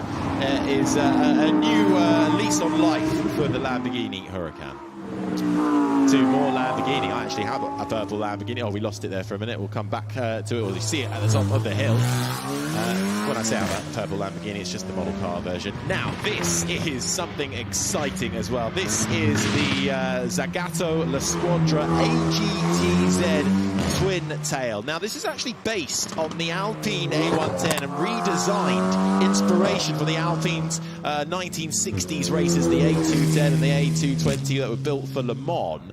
And it's the back end which is the most exciting part about this. Because in one year it was the short tail, the next year they had the long tail. They really struggled to make them work, but they were exquisitely artistic at the time, and subsequently they got on a little bit better. But I love that echo of the past, and Alpine, you know, to go back and recreate the A110, it's been an enormous success. But the 220 that this was based on, the more powerful Le Mans car, again, I do like the historical past, and Alpine's such a great name in the 60s, and it's so good that it's back being pushed to the top right across the board. And it is just a unique looking car, isn't it? Only a few of these available. 19 units, we are told, that will be available. I imagine they might well have all gone by now, but if not, make sure you get in the pre-order aisle. But not the typical Alpine look from the front end that we've become to know them as now, but certainly that making its way across the line to Mark Webber, who is now on the hill climb, the 9-time Formula 1 Grand Prix winner, making his way up in the 911 Carrera GTS from Porsche. Porsche launching a brand new 911 this weekend. Mark Webber driving that up the hill, and he's got a passenger making sure they film every single moment of it. Yeah, this is using the first time one of their road cars has used the lightweight hybrid. We already saw it in some of their GT3 Competizione cars. So Hispano Suiza, you have to be quite old to remember when they were producing cars. The name is back. And this is a car with a fantastic boat tail. In fact, incredibly similar to the tail end of a Chevrolet design project in the early 1960s, but with an awful lot more power than the designers would have imagined back then. Yeah, the Hispano Suiza Carmen Saguera, fully electric with that wing-shaped carbon fibre spoiler at the back. Luis Perez Sala driving that. Did dip to toe in Formula 1 back in the day, did the Spanish drive, also headed up the fledgling Spanish Formula 1 team, Hispania Racing, in their final year as a Formula 1 team back in 2012 when they, I think it was Pedro de la Rosa and Lorenzo Cardecayan were their drivers back then. And Luis Perez Sala getting a lovely drive up in that Hispano Suiza. Yeah, I think it's great that Lewis is involved. Minardi racer in the day, absolutely charming individual. Listen to that as it marks its way up the hill. This is one of the latest iterations from Gordon Murray, the legendary designer. This making its way up the hill now. The Gordon Murray Automotive T50 ES4. With that homage to Gordon Murray's iconic fan-powered Formula 1 car at the back. This is the world's lightest, most driver-focused supercar, is how they describe it. Anybody who's been fortunate enough to get any time in this is just blown away. I haven't got myself into it, but the engine note alone from the V12 ticks every single one of the boxes I like. That, or an 8-litre Chevrolet in the back of a Can-Am car. I'm torn. Yeah, that was a Cosworth 3.9-litre V12 engine. It's being followed up by the T50S Niki Lauda XP2 tribute car, again from Gordon Murray. Dario Franchitti at the wheel. Dario extensively involved with Gordon Murray and the development of these cars. And what I love is also just the single-seater, central seating position of these cars as well. Really adds to that racer vibe. Yeah, that delta-shaped rear wing as seen on some of the Formula 1 cars that were produced when Gordon Murray was deep in the camp at Brabham, but a great track day car, so much downforce. That wing isn't just for looks, it's 1,200 kilos of downforce. That is why it handles so well. Adjustable aero on that car as well as it speeds across the line.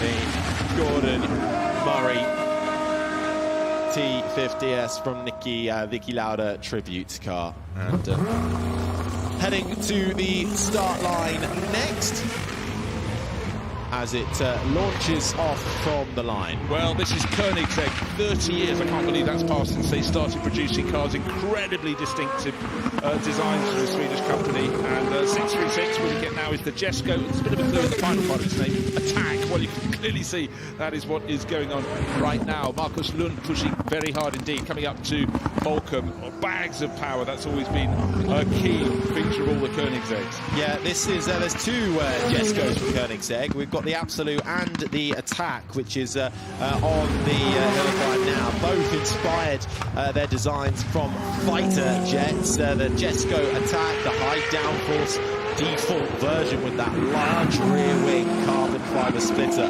on the back, powering up the hill. Incredibly lightweight as well. 4 electric motors powering that, one on each of the wheels. I'll have to take you up on that. That's not a large rear wing, it's an enormous, giant, massive scoop, but 1,600 horsepower needs to be handled.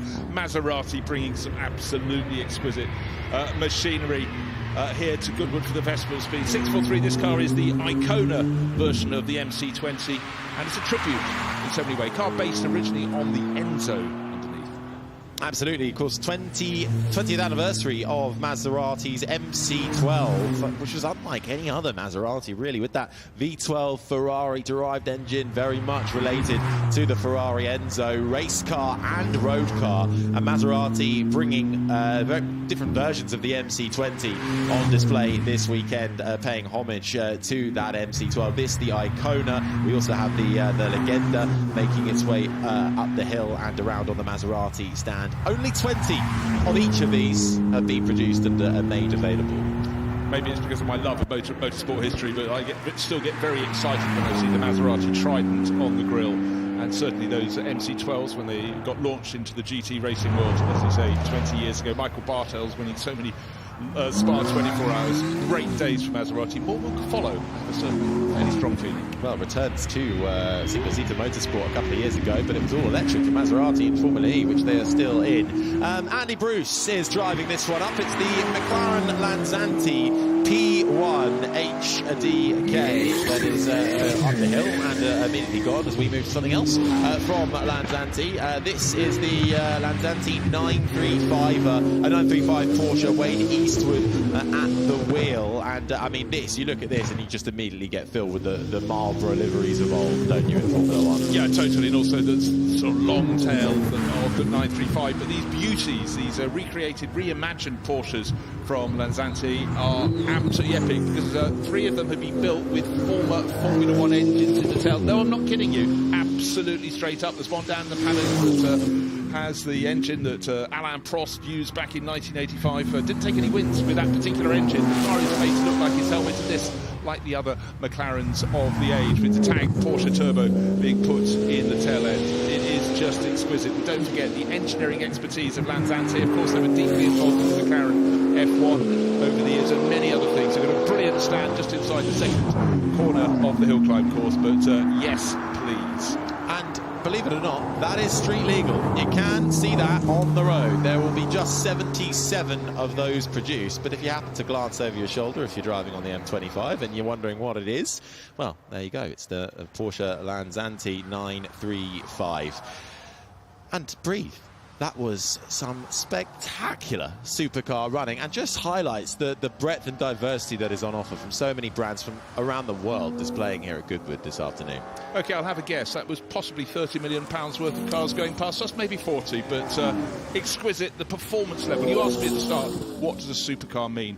It would have meant something different about 10 years ago, but your colleague over the last few days, I think Harry Metcalf summed it up best. It's got to be something that's actually a challenge to drive, not something you can get in and not be giving it 100%. And of course, as he's experienced so many, it's a great chance to just compare and contrast. But the performance level, it's 1,000 horsepower upwards, isn't it? It really is, isn't it? And certainly those supercars putting a smile on everybody's faces. If you've got there's always a great view around the estate, but certainly if you are lining up by the hay bales up the hill, that is where you get to experience the best of all things, supercar, which we can take a little look back on as well. And it was Mika Häkkinen who kicked things off for us in that spectacular McLaren Solas GT Hypercar, which he himself has helped develop. I really love that touch. Pagani were out on the hill with their Huera, just still as extreme, different design to the McLaren, but still with one Solas aim. Supercars everywhere you look. Darren Turner was at the wheel of the Aston Martin as well. Aston Martin bringing a huge range of cars from the DB12 to the Valiant to the Valor to the Vantage Coupe as well, and the Ferrari 499P Modificata. This, the de-restricted version of the World Endurance Championship Hypercar, which has taken 2 Le Mans wins on the trot now. Spectacular work from Ferrari, who just time and time again produce spectacular cars. Certainly do, but still one of the most exquisite cars, one of the most aerodynamic cars, one of the most advanced cars was the Aston Martin Valkyrie, the bare bones of what's going to be going to race next year at Le Mans. And Aston Martin showing their convertible range off in the baby blue with the entry there. Ford Mustang and the GTD also on offer here. This full-on American muscle machine, slightly reimagined with a huge rear wing on the back, powering that up the hill, and a reimagined Alpine. Yeah, Zagato penned this one, the famous Italian design house, echoing the shapes of the Alpines that raced at Le Mans in the mid-1960s. That special boat tail, you could be one of a very select group if you've got the money for that. You certainly could. And Gordon Murray showcasing his machines on offer, paying tribute as well to Niki Lauda with the Gordon Murray T50S Niki Lauda. That Dario Franchitti took up the hill. The Bugatti, absolutely mean machine, which made its way up. The Mistral and the Bolide, both on the hill, and that was just some of the supercar action. But we can head up the hill to David Green, who is catching up with Mika Häkkinen. Mika, I think you just stepped out of a fighter jet. Yeah, I tell you what, it does look amazing. I tell you, the McLaren has produced an incredible supercar, and it's powerful. It's beautiful. I mean, it has the same colors what I had in Formula 1 when I won the World Championships in 98 and 99. It's a McLaren Solas. A lot of horsepower. That V10 sounds fantastic. I wish it would be more. We want more power.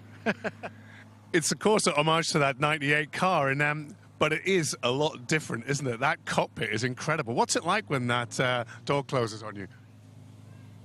Yeah, it's a very, I mean, of course this car is designed thinking about first the safety. You know, it's such an important factor out there that where the driver is always under control. And again, Formula 1 car, when I was racing, it was the idea to make the car as no compromises, no comfort, and to be as fast as possible in every corner, low speed, medium, high. But the car like this, obviously, you need to really focus on safety. So there's a lot of elements which are bringing the driver more comfort. But I tell you what, the engine is so much torque. It's a mega acceleration, and of course in here in Goodwood, in a forest, in a very narrow track and in a forest, the speed feels 3 times higher when you're on the racetrack. It sounds like you enjoyed it. Oh, I loved it. It's fantastic. It has air conditioning. It's really comfortable for the old racing driver. They're spoiling you. They're spoiling me indeed, We talked to Rob Bell yesterday because he was driving it, and he said it actually feels claustrophobic until they push the canopy back, and then the visibility is fantastic. Yeah, it is very special. It's like a fighter jet, but again, when you do close to let's call it the roof, you have an incredible visibility everywhere. You had a mirror that way you have cameras behind all the time. You can see what's going on. So you don't have really mirrors when you can see how your hairstyle is going on. No, it's really you look fantastic. Bad hair day today, You look great. I remember when Andy Palmer showed me this car at Woking, and I thought it was something out of a computer game. It just looks fantastic, doesn't it? The designers, the team has done an incredible job, and I tell people who are buying this car and the customers from McLaren and taking this car to track, they're gonna have incredible time, really enjoyable, and it is extremely high quality. Good job from the team, I tell you, really good. Mika, always a pleasure to see you here, especially in a McLaren with your name on it. Have a great weekend. Oh, one thing. Did I make the fastest time? Let's just say so. Mark, you've got that tough job again where you've got to drive a new Porsche up the hill. Yeah, it's often been the case here, actually. I think one year we had the GT2 RS here, which was really nice. I've launched some really good cars here. So to have the 911 hybrid here, I've done a little bit of work with it in the past, obviously in the build-up, but a few drag racing things here and there involved with the launch of the car. So, it's interesting, because a lot of people, of course, people say, well, it hasn't changed much, it's a new 911, but of course, people that know 911s know that obviously all the details underneath, and obviously the first hybrid car in a 911 we've ever done, with a really rich history of hybrid in our racing cars, if you like, 919, GT3. But, so no, we're excited about it. Always a huge occasion to see a new 911. It's such an iconic car. How was it up the hill? Awesome. It's got a good bark about it, and obviously the torque, with the deployment of with the hybrid, so it works really well. It's obviously super lightweight as well. That's the thing about people get a little bit worried about electrification in terms of how heavy the system is, but ultimately it's very, very light, instantaneous, obviously, and also with our turbocharging system, we're not intimidated by turbos. We've been doing those for decades as well on the combustion side, so it's harmonious, and very proud, and I'll be buying one for sure. Yeah, Porsche are pretty decent at turbos, aren't they? They're not bad at turbos. Now, I wouldn't want to suggest you weren't the biggest brain in this car today, but yeah. Not the biggest brain. I've got Matthias here, who's the expert on the biofuels. So we're running biofuels here today. Yeah, but we're very interested in this because it's going to keep our cars running for longer and, extending the life of internal combustion engine. You're the scientist, is it, behind all of these e-fuels or talking about them? Yeah, I'm one of the guys inside Porsche who are running this e-fuels project together with our partner HIF Global from Chile. And it was very amazing to be with Mark in this car. I guess this was the fastest shuttle drive in my life I ever had. And did he scare you? No, I really liked it. Yeah. And the good thing is the car here is running on e-fuel, which was produced by HIF Global in Chile. And so the fast drive we had was nearly carbon neutral. Yeah, I've heard about this plant in Chile, and it's sort of got this pilot projects for all these new sustainable fuels. Yes, the opening of the pilot plant was in December 2022, and in 2023 we had the ramp up of the production, and the production is running quite well meanwhile, and they are producing a high yield and very good quality. It's great to see it. I mean, in Revival we had a 911 classic race all on sustainable fuels, and it's great to see that we can even power some of the old cars with this stuff to keep them going for longer. That's right. I was in that race, so the old 2 litres charging around, and it was certainly a competitive race. The last thing I was thinking about was the fuel the cars are running, but it is, as you say, it doesn't matter what generation of car, what sort of type of combustion engine you have. Those cars obviously are pretty long in the tooth, but they still run beautifully, especially in a racing format too. So, you know, the response from the engines was really, really good. And as Matthias touched on, obviously a big investment for us at Porsche now with all these plans to try and make it better and get these combustion engines running on some really clean fuels. And what can we expect for the rest of your tough day at work today, Mark? It's going to be a nice lunch at Porsche, I imagine. We've got this really cool guests here this weekend. It's just nice. I mean, obviously, again, you know, Goodwood is, I've got so many people on Instagram saying, you know, like in Australia, I'm coming next year, I'm doing this, I'm doing that. So it's everyone that comes here for the first time just said there's no event like it in the world. So I'm going to run the car up here again this afternoon. And tomorrow I'm driving an F1 car up the hill for Red Bull, so that'll be good. Tough weekend. Yes, it's very good. Enjoy, and thanks for that insight. Thank you, guys. Bye-bye.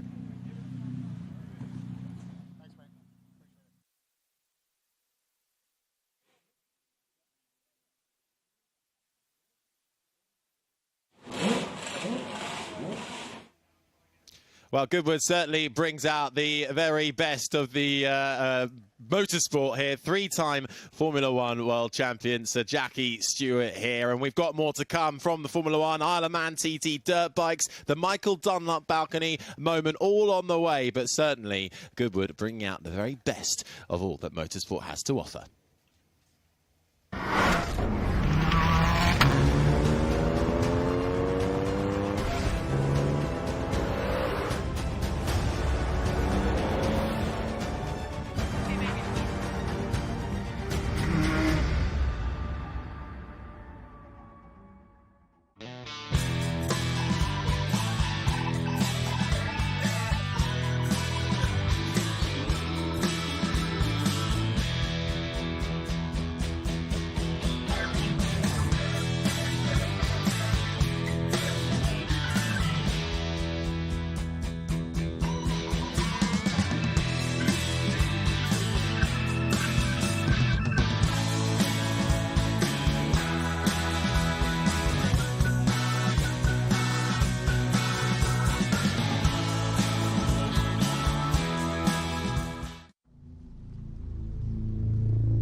How do you start an iconic movement? Classicism would say it's all about form and craftsmanship, while surrealism would find all of this quite, well, surprising. After all, it's about creating the icon of a new movement. Welcome to Forwardism, the all-electric BMW i7.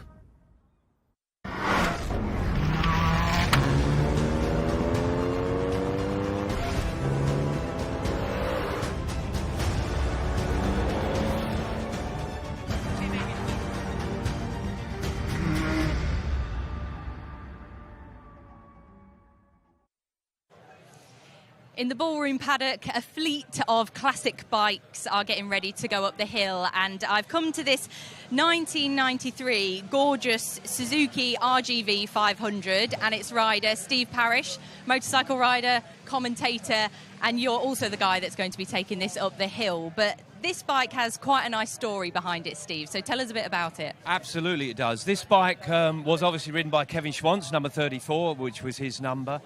and it was run out of the Suzuki team, not far from here actually, and a guy called Gary Taylor was the team manager. Gary sadly passed away earlier this year. This was inherited by his daughter Phoebe, and she brought it along, and I'm the lucky guy that's going to get to ride it up the hill. And we did mention that someone noisy was going to start an engine as we got started, but I'm very honoured to be riding the bike. I have ridden it before, and it's absolutely gorgeous. Kevin Schwantz is here, but he's got a bad shoulder. He can't ride the bike, so I've won the lottery, really, haven't I? Yeah, you really have. And like you say, these are just the sights and sounds of the Festival of Speed. You say you've ridden this bike before. Whereabouts have you ridden it? Actually here. Yeah. When Gary was alive, he kindly loaned me the bike to ride up the hill. And it still runs incredibly well, albeit it's very, very old, very much like mine. In fact, it runs much better than I do. Yeah. I could do with a restoration, to be quite honest. But anyway, it really is a great bike. If I'd have had one of these when I was riding, back when I was riding things like that one over there, I could have won everything. Yeah. But that's the sort of bike over there that I would have been riding back in the sort of mid-80s, I guess you'd say. Yeah. This is a 93 bike, but it's gorgeous, and long may I continue riding it, I hope. Yeah, and you're going to be in the mix with some epic bikes and elite riders, especially with the Isle of Man TT celebrations happening this year at the Festival of Speed. Are you looking forward to this year's run? Yeah, very much so. Unfortunately, at the Festival of Speed, when I say unfortunately, it's great for the crowd, but we have to get all our gear on.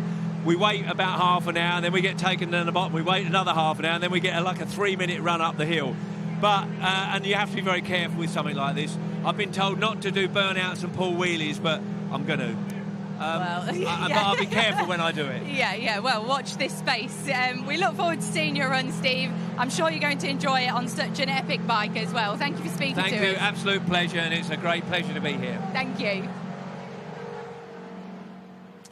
Now, for those who don't know, I'm up here at what's called the top paddock, and it's really the finish line. It's not the physical finish line. It's the place where all the cars park when they've finished that run up the hill. And if you have a quick look around here, it's a bit of a secret place on the Festival of Speed, and where you get to see a lot of the cars. They park up, they're here for a little bit of time. You get to speak to the drivers. Everyone gets out the car, the adrenaline's coming down, and they can relax. At the start line, they're all a little bit tense, but by the time they get up here, they know they've done the run, and they're very happy. These guys up there know this is a good place to watch. They get to see all the stuff, and especially when those drift cars come along. And then over here, we have a little drivers club. It's like a sort of small version of the drivers club for the guys to just, comfort break, catch a quick drink, catch a coffee when they finish their run. And then, of course, we've got the all-important marshals. Dave here, you're the boss, aren't you? No, I'm only understudy to Mike. Well, let's not say anything to Mike. Where is he? He's down the bottom directing. Tell us a little bit about what happens up here. I mean, you've got a pretty tough job keeping these guys in check. We've got a running order of what's coming and roughly who in what order. But we need to keep them in that order to send them back down. So at the bottom, when they go in their paddocks down there, they're still in the same order they came out. Otherwise, it gets too confusing, people out of order. Them drift boys never stay in order. No. I stay well clear when the drift boys are out, as you noticed. Yeah, I'm watching you when the drift cars come up, because you're the best, you know this place, and so you know where to hide when that smoke comes. When the smoke comes, I'm in the back of your studio. I'll sit on your chair, out of the way. You're a wise man. What's your favourite things here at the weekend? Just the whole event and meeting people out of context. The supercars, you never know who the passengers are going to be. And it's just fascinating to meet people with a like-minded interest that you don't even realise that they have that sort of mentality to come and be here with us. Yeah, we see ex-Formula One drivers, but we also see people like Sam Ryder, Eric Cantona, and we don't even know they're here until they get out the car. Well, we've had Tom Hardy, Nicola Adams, James... Oh, what's the chef's name? Martin. James Martin. He was a regular at one time. We used to get him quite often. Yeah, we've got all sorts up here from different walks of life that, as I said, you don't expect to see. I don't think we should tell any about this place, because it should be our little secret place, don't you think? Yeah, why not? Dave, it's raining. Unless it's raining. But we can always just have a coffee. As you see, this is the secret hideout, top paddock, the place to be at the Festival of Speed.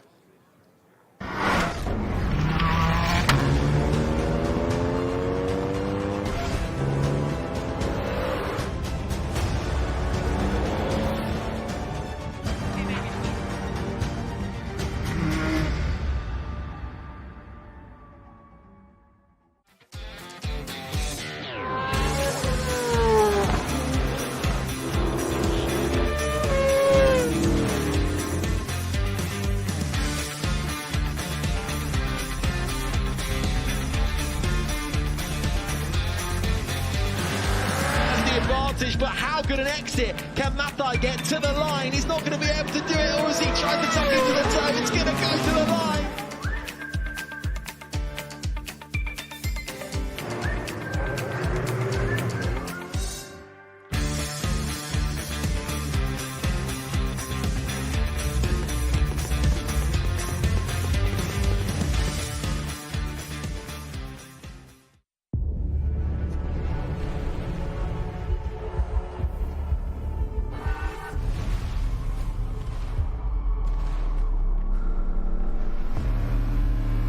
Dynamic air suspension, all-wheel steering, configurable terrain response, effortless in the extreme.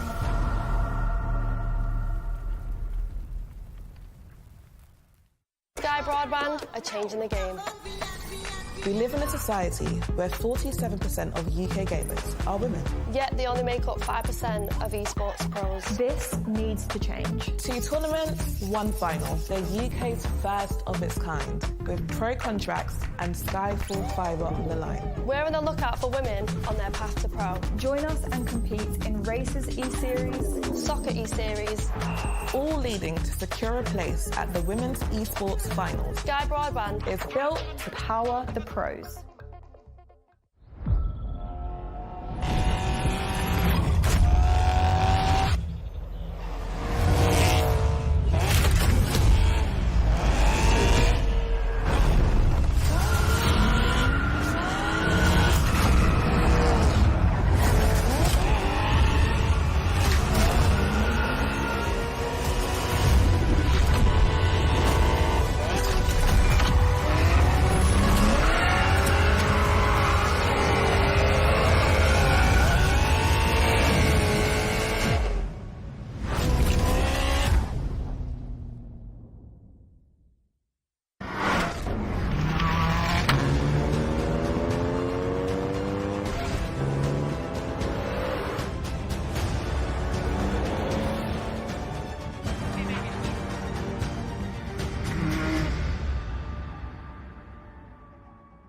The ballroom paddock is filling up with visitors as they head to this part of the festival in the hope that they'll see their favourite vehicle, their favourite athlete. And I'm actually in the King of the Mountains section here, where many of the Isle of Man TT bikes are lined up. I've just passed John McGuinness's Superstock Honda Fireblade. Now, he'll be taking this up the hill for several runs.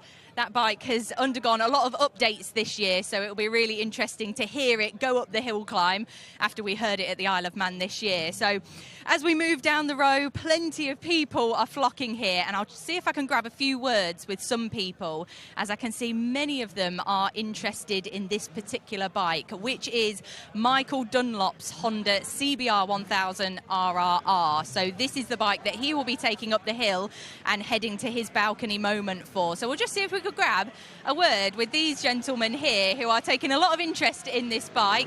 Are you a Michael Dunlop fan?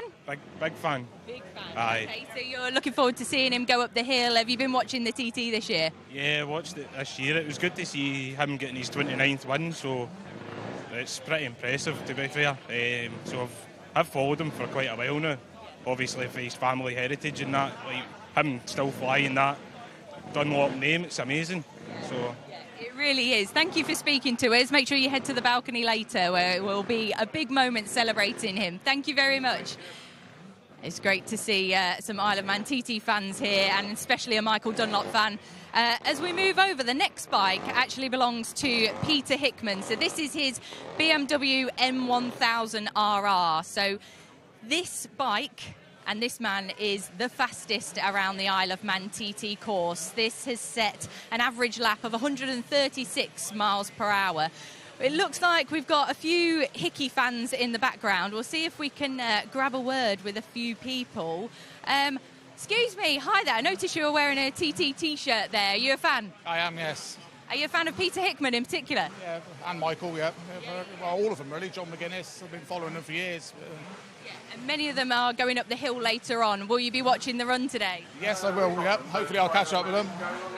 And Michael Dunlop's having his big moment celebrating on the balcony later on. 29 TT wins. That is pretty impressive, isn't it? It's very impressive. I've been following him for a long time, and he's worked hard to get to that position.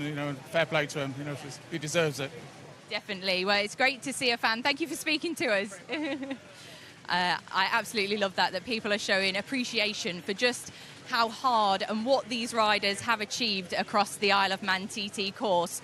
We'll be staying down here and catching a bit more of the action with the bikes and the visitors, but for now, we'll get back to you guys. Thank you very much, Grace Webb, and you can see just what a bike contingent we have on offer for you here at the Goodwood Festival of Speed. Harry Benjamin here with you in the commentary box. Alongside me, James Hayden. Just a few big names standing and having a chat. Just a few. Look at that. We got Kenny Roberts there, the 3-time world champion in yellow and black leathers, talking to Mick Doohan, 5-time champion, 5 consecutive championships. And that's Kenny Roberts Jr., the 2000 world champion. Really is unbelievable. We see Steve Parrish here, that's Peter Hickman. Randy Mamola talking to Jamie McWilliams. There's Freddie Spencer, number 3 on the NS 500 with John McGuinness. I mean, it really is, if you're into bikes, this is just wonderful to see. Now, we have the Michael Dunlop moment on the balcony, celebrating all he has achieved at the Isle of Man TT, coming up a little later on, and around about 20 past 12, so do make sure you are here with us for that. But can you explain just a little bit more about why that is such an achievement and what it is about the Isle of Man that is such a ferocious task to take on? Well, I mean, it's 37.7 miles long. You've got to memorise every single inch of it. The lap record held by Peter Hickman, who we just saw, is 136.5 miles an hour average speed. And, they're doing over 200 miles an hour. And that, by the way, sorry, we got to interrupt there. That's Giacomo Agostini, the most 15 world championships, with 10 a spanner in his hand. He's on his old MV, 503 from 1972 that he won the world championship on, and they're just doing a little bit of a last moment adjustment. But Giacomo Agostini, a legend, just an unbelievable rider. He won 7 consecutive championships in 350s and 500s for MV, and then he left, and a couple of years later won another 500 on the Yamaha. And he's just an incredible man, an incredible ambassador for the sport. I mean, how amazing is that, though? I mean, 82 years old, not only those achievements, but still, getting out the elbow grease and putting in the graft and getting down there and having a look, making those adjustments before he heads out up the hill. He's a true racer. He certainly is, and yes, they don't get any sort of finer or any more pedigree than that. So just lovely to see. I'm sure everyone's itching to help him, but he probably wants to. He knows exactly what he wants, and it looks to me like he's just adjusting the gear lever or the foot peg position. Nothing sort of too major, but just tweaking it. Stuart Graham next to him as well, the bike and car racer. He's sitting on one of the JPS Nortons, one of the 588 Nortons there. So yeah, it's just this amazing array of riders and motorcycles. We can see the number 1 in the background there. That's one of Kevin Schwantz's bikes, the championship bikes, number 34 as well, stuck on it. I like the fact they've given him his number. That's Nathan there from the classic Suzuki team, who's done a great job of restoring some of these. In fact, they've restored the 1989 Pepsi Suzuki bike, RGV 500, which is here somewhere. And then we're looking back to some of the flat trackers from America. We haven't seen these guys come over before, so it's really wonderful to see some of these guys sort of come out and come and do some stuff.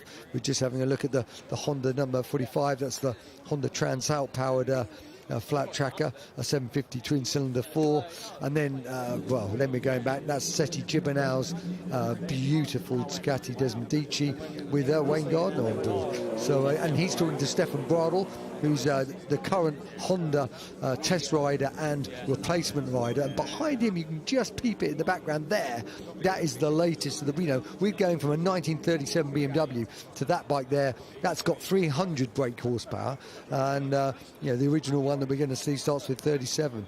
So it really is a complete mix. That's Norik Abe's 1995 YZR 500 number 17. I raced against him in that year on the same motorcycle, and now we're looking at Marco Melandri's bike, so which is just great to see that. So there really is some.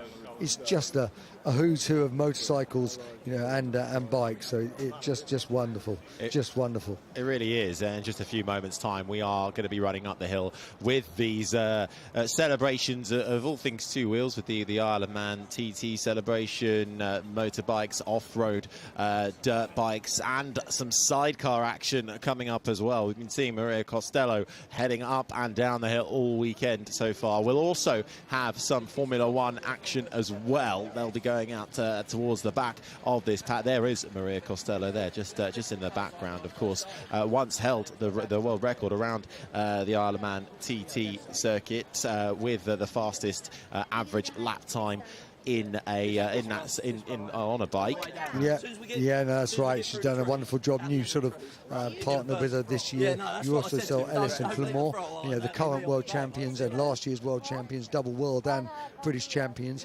We've also got Tim Reeves and Mark Wilkes there. Tim drove, he was at the Southern 100. He drove all night to get here yesterday at 7 a.m. So I saw him, he just arrived, drove all the way from Ireland. That's his unit there. So it wasn't stickered up, and he was like, I've got to get a few hours sleep before I get out, get the stickers on it. So, and these are great to see as well. It's something different. They were fantastic at the members meeting. A lot of people had never seen them before and were blown away by the show that they put on.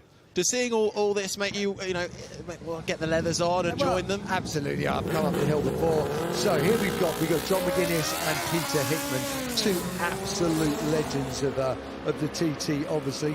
John McGuinness has won 23 TTs, number 1 there, and number 10, Peter Hickman, he's won 14 TTs, and he, as I said earlier, he is the lap record holder at the moment.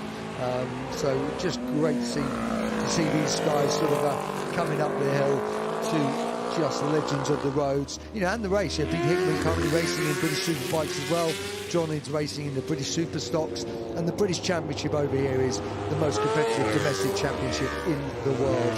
It is just fantastic riders. They've just come past the commentary box now. A duo of utter class, and John also, he has equal with the great Mike the Bike Hale with 7 TT senior wins. Freddie Spencer has just come past as well. Freddie Spencer, the 1985 World 500 and 250 world champion, the only man to ever do that. As we just see his continuing. There is the great Kenny Roberts, and that's his son next to him. Now, interestingly, these two are the only two father and son to have both won the 500cc world championships. So King Kenny, number 1, he won them, in the 70s and 80s, and his son won the 2000 World Championship. Kenny won them on Yamaha, his son won his on Suzuki, and just lovely to see these. And certainly on yesterday, Kenny gave it the most beans out of anyone I saw coming up the hill. And what an amazing thing for a father and son to be able to do, to go up the hill together, and to have had that just incredible history of both winning the World Championship. They are a dynasty. Both, with that number 1 on the front. And a lot of smoke coming off of at the back of the Suzuki as well. Yeah, well, it is a 500 two-stroke, so that's what they do.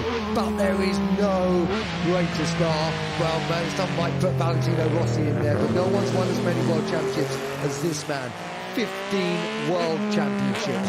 The great Giacomo Agostini on his famous MV Augusta. This is the 503 from 1972, and they changed. Honda had come in, they were running the 504, but they knew it'd be too heavy, so they changed it to this 503, which was lighter, more nimble, didn't have the top speed, but it still allowed him to win. And he is a legend, and he's still such a graceful, cool, looks almost like a Hollywood film star still to this day.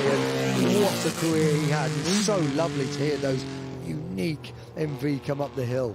Incredible to see. Past the flint wall, you're watching one of the most successful motorcycle races in history.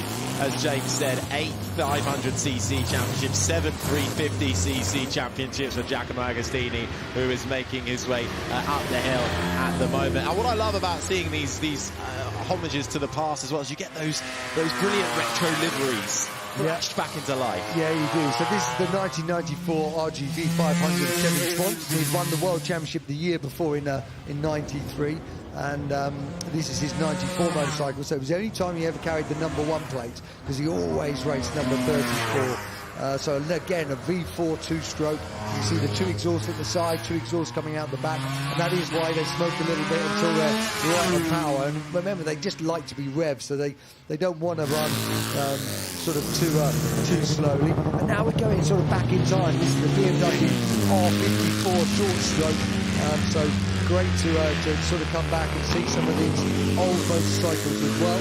And you know, this is it's a wonderful old machine. This one was actually one that you could buy. They made 24 for the well-heeled professionals, they called them. So, you know, privateers that had some money were allowed to buy this bike, and it was it could do 120 miles an hour, you know, back in back in the 1950s. So it really was, you know, quite a machine. And it's a great classic BMW Boxer twin engine with the pistons either side. So now we're looking back to one of the factory Ducatis, and this is, yes, we are looking back to a factory Ducati, and that is number 15. So this is Setsu Jimenau's Ducati, and this is a GP6 bike. So this is Desmond Dici GP6 990cc. So this was the last of the 990s before they changed the rules down to 800s, and it was a very, very successful bike. Took the opening Grand Prix win at Jerez in 2006, and also that year Caprarossi won on it. And then at the final round, the World Superbike champion Troy Bayliss got a chance to come in after winning the World Superbike Championship, got on it, and he won the final round at Valencia. So which was, you know, unbelievable, and such a moment for him. We're now looking at the Royal Enfield 650 flat tracker. The guys getting it sideways, showing what they do. Obviously, these bikes are designed to go around ovals, and a lot of really brilliant talent from over the years, you know, were going sideways. Now, this is Stefan Bradl. He's the factory, as I say. This bike has got 300 brake horsepower. Just look at it compared to the rest. Carbon brakes. Looking at the aerodynamics on it. That's the biggest change, isn't it, in current MotoGP, is the rise of all the aerodynamics and the bits and the bobs on a bike. It is, and it's a kind of a mixed blessing in two ways, because it's, you know, it does change tyre temperatures and racing, and I think we have to be very careful with the aerodynamics in our sport, not to ruin the racing. But what a weapon these things are. You know, 170 kilos with 300 brake horsepower. You know, they do 227 miles an hour through the speed trap in Italy this year. And Stefan Bradl, he's the test rider, he's the development rider. If the rider's injured, he's out on it. And it really is, you know, HRC, the Honda Racing Corporation, they're in a bit of a, they're not at their top in the sport right now. You know, Ducati, KTM, they've really sort of come on, Aprilia, but they're fighting very, very hard to get it back, and it's still an incredibly impressive and dramatic motorcycle. Yeah, well, when you lose Marc Marquez, you know you might not be in a very good squad. Yeah, I mean, he is an irreplaceable talent and a generational talent. We're now looking at one of the Barry Sheen motorcycles, you can see from the number 7, and this is actually the Suzuki RG500 XR14. The XR tells you it's a factory bike. And these really transformed. This is from 1975, and these transformed the series. Up until then, the early 70s, they were all four strokes, and then the RGs started coming in, and they really started changing just the whole dimensions, the whole way that motorcycle racing went. You know, 500cc 4-cylinder 2-stroke, and they were so dominant. And now we're going to the off-road sort of dirt bikes, and this is part of the Yamaha off-road team. So these guys are desert racers. They are tough as old boots. And this is the GYTR, the genuine Yamaha Technology Racing, which basically means full factory team. Now, amongst these guys, you've got Stefan Peter Hansel, 6-time Paris Dakar champion. And you've got some of the young talent coming through. You've got Paul Torres. You know, he won the Moroccan Desert Challenge in April. He also they had a 1-2 at the Trans-Anatolia last year. So these guys and these bikes, these factory 700cc twin Tenerés, they are, you know, you can see the skills they've got. These guys are like trials riders, motocross riders, enduro riders, rally experts, road racers. They do everything, and these bikes are designed to be so tough. And what a team they are. You know, they do an absolutely brilliant job. They're also sponsored by the Two Wheels for Life charity that is around. So if you see those boxes, please give freely, because it's an amazing charity for what they do. And the guys giving us a nice little formation of wheelies there. So it's great to see that. So yeah, I mean, what a collection of tough nuts these are on the bikes and the men themselves, and it's lovely to see them here and see them supporting such a good charity. Celebrating all things Two Wheels to kick things off on the hill climb before we head into the afternoon, celebrating the Isle of Man TT off-road dirt bikes as well. We have had it all so far, and some of the biggest manufacturers involved in that too. Something rather different from Two Wheels to Four Wheels, but it's rather big because it's a Supervan. This, the all-electric Ford Supervan that they have on display here, and as you can tell from the name, it is all-electric, and it is like a van that you've never seen before. It's going to get your walkers to this pretty quickly, isn't it? Yeah, it's a series of promotional vehicles with instant torque off the start line, proper aerodynamics bolted on to the front end, and of course with that huge rear wing providing that extra bit of downforce, this is going to get that delivery from A to B in absolutely no time. It is rapid, and you can see really got some downforce as well, the way it's kicking up the dirt.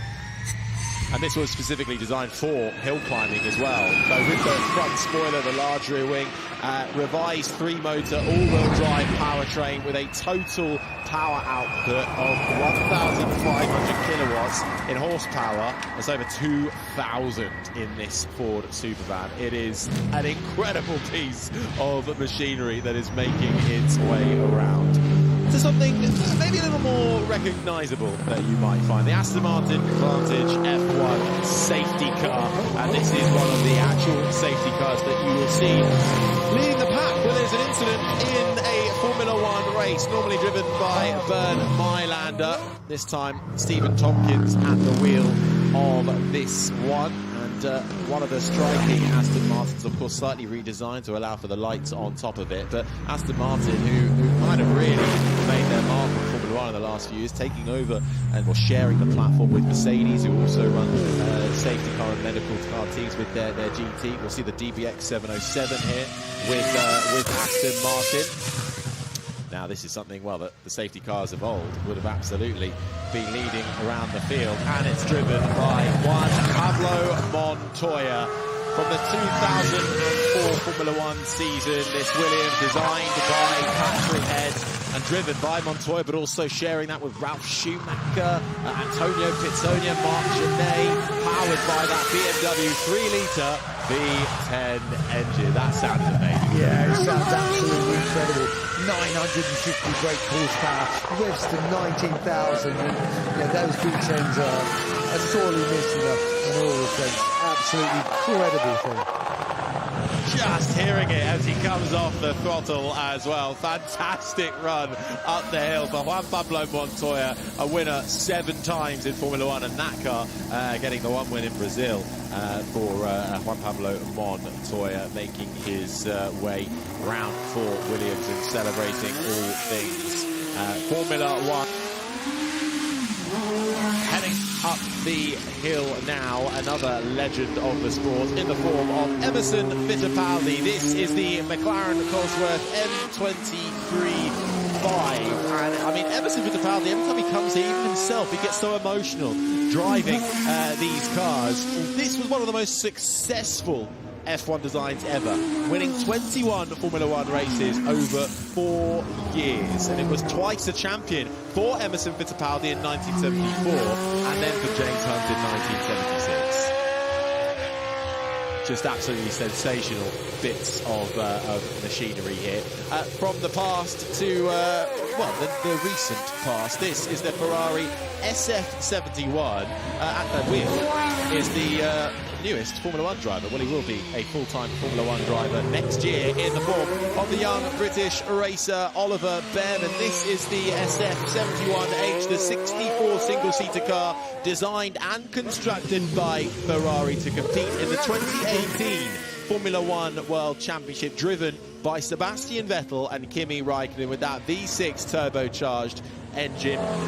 6 wins, 24 podiums, 6 pole positions in what was a very competitive year for Ferrari. And Ollie Bearman signalling the latest and the new generation of drivers coming into Formula One, and great to fly the flag for the UK as well in it. Yeah, fantastic. It just really highlights as well the development of how the cars have just changed so dramatically, haven't they? The size of them, the shape of them, the aerodynamics, just as we saw with the motorcycles. The technology marches on, and it's such different looking things.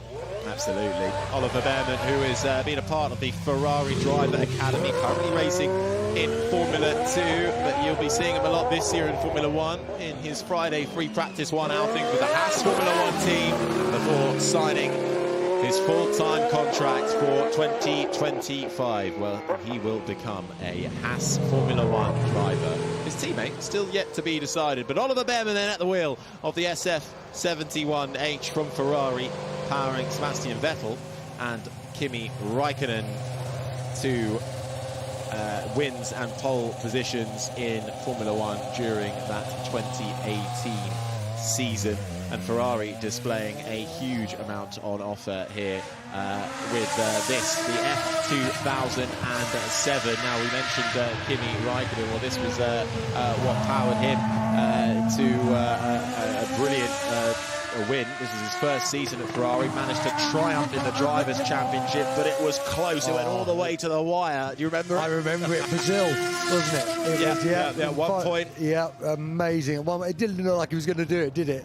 No, he absolutely didn't. For Finn that year, he had 6 victories, and thanks to Felipe Massa's 3 wins, Ferrari also went on to take victory in the Constructors' Championship as well. But a fantastic display. Ferrari yet to find their way back to the very top in Formula 1, but certainly moving in the right direction over the next couple of years. Of course, 2026, a big regulation change coming up in Formula 1. And one of the next young drivers on the list, Frederik Vesti, Formula 2 runner-up last year at the wheel of the Mercedes W12 E-Performance. This is the 2021 car from Mercedes. Yeah, he's also quite brave. You see, most people have been going up on wets just to give him that little bit more movement, that little bit grip. I can notice he's going up on full slicks. So, and giving us a lovely little burnout there in front of the house. That'll warm him up. And you're losing in the smoke, but what fantastic donut. Just about. Oh no, he does pick it up on the grass at the end for Fred Vesti, who is absolutely loving his time in the Mercedes Formula 1 car, the W12E Performance. This the car that collided with Max Verstappen during that heated year in the championship battle, Monza 2021. Going down to that first chicane, turns 1 and 2, and the Red Bull ending up on top of Lewis Hamilton, and the halo really making a safety claim once again. And you can see at the time the amount of damage it did to the halo. Red Bull are also out in full force, celebrating 20 years of Red Bull racing. It's hard to believe how successful an energy drinks company has been since they took over from the old Jaguar team. So this is Patrick Frisak at the wheel of the RB7. Well, I tell you what, he's been the most enjoyable for me of the Formula 1 drivers coming up this hill. He's had it sideways everywhere, kicking it sideways, sliding it. He's been absolutely superb taking up the hill all weekend. He's been loving it out there. This is from the 2011 season. Sebastian Vettel and Mark Webber were the drivers. It saw them take 12 wins, 27 podiums and 18 pole positions. And Vettel and Red Bull on their way to their second title. Second for Sebastian Vettel, second for Red Bull. And hear that V8 roar, this from 2012. And, well, from Mick Doohan to 2 wheels, Jack Doohan to 4 wheels in the Alpine. Indeed, I was going to say, I recognise the nod to that helmet. Obviously, Mick Doohan's son, Jack Doohan, he's doing great things, and looks like he's enjoying this one. Could be in for a drive next year as well, could Jack Doohan. This is actually an Alpine liveried Lotus Renault from 2012. Now, Lotus weren't actually really involved, the actual car manufacturer. It was more of a branding advertising deal.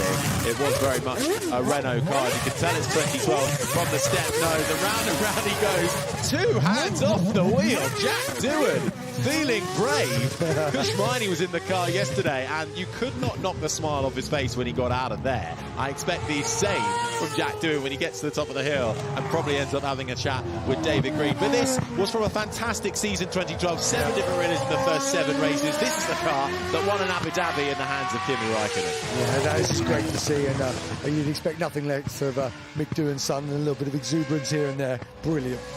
And could we see a Doohan in Formula 1 next year? Well, there is a seat up for grabs alongside in the current Formula 1 team. Jack Doohan doing a heavy amount of testing with the Alpine Formula 1 team at the moment. And I think Australia would absolutely love to have him in Formula 1, joining Oscar Piastri and perhaps Daniel Ricciardo as well. 3 drivers on the grid. That would be massive for Australia. Fantastic.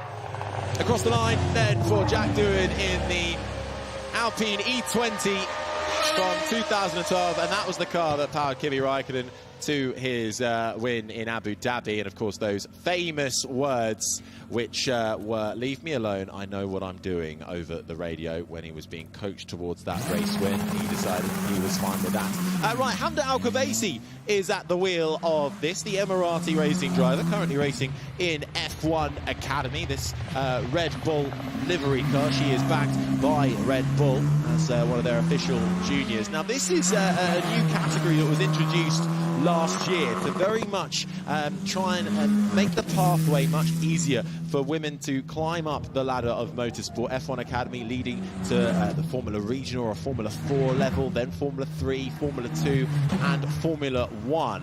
Hamda Al-Khabaisi, who has stood on the top step of the podium last year and has been running well so far this year too. Her sister, Amna Al-Khabaisi, also in the championship. Great for the United Arab Emirates to have representation on the grid too. But F1 Academy also not only paving the way for more female racing drivers, but also trying to make sure that we do see more women in motorsport in general, whether that be from tyre technicians to engineers to those working in the garage. That is what F1 Academy is set up to do. So where you can, do support that championship and that series as Hamda Al-Khabaisi crosses the line in the F1 Academy car and comes to a slight halt. A good bit of testing for her before she heads to the next round in just a few weeks. But let's take a look back at some of the highlights from what was a lot of action, and we kicked off with the 2-wheelers. Yeah, here's the great Mick Doohan, the 5-time world champion. He's riding a NSR 500V, which was like the customer version. He rode the V4 version. The great Giacomo Agostini, 15-time world champ, 10-time TT winner, taking this beautiful 1972 503 MV. And then we moved to the world champions, Clement and Ellis, double world champions, in fact, double British champions. And what a unit they have to be. And then we're moving back to the 50s with this gorgeous boxer twin. And then we moved to Seti Gibernal's Desmodici. I mean, nice little wheelie coming up the hill there. and just wonderful to see some of these bikes. And here's Stefan Bradl on the very latest, 213, and 300 brake horsepower it's got. You can see the winglets, all the different aero to keep it down, the electronics. Then we're back to the 70s with the RG500, one of Barry Sheen's motorcycles, factory version. Lovely to see that sort of coming up in its classic colours. They really are treated just to some wonderful stuff. And then we've got some of the desert racers there. Also, they've got Norik Abe's factory YZR mold with Yamaha in the background coming past. It really is. Then we got the Yamaha GYTR a factory desert racing team. They're coming up in that beautiful trio of wheelies. And then, wow, the old McLaren. Certainly, we went from 2 to 4, and there was a lot on offer from across the Formula One landscape, from old to new. McLaren certainly representing. Ollie Bearman, the latest in a new generation of Formula One driver, will come onto the grid next year. A Ferrari driver, academy member, powering the 2018 Formula One car that saw Sebastian Vettel and Kimi Räikkönen take victories up the hill. And all Ferraris of old. We have Kimi Räikkönen's F2007, Michael Schumacher's F2001, both making their way up the hill, and something a little more modern from the Mercedes of Fred Vesti. But that was just a little that was on offer from the F1 and the Isle of Man TT bikes. But let's head up the hill and check in with David Green. Ago, great to see you as always. Grazie, thank you. Thank you.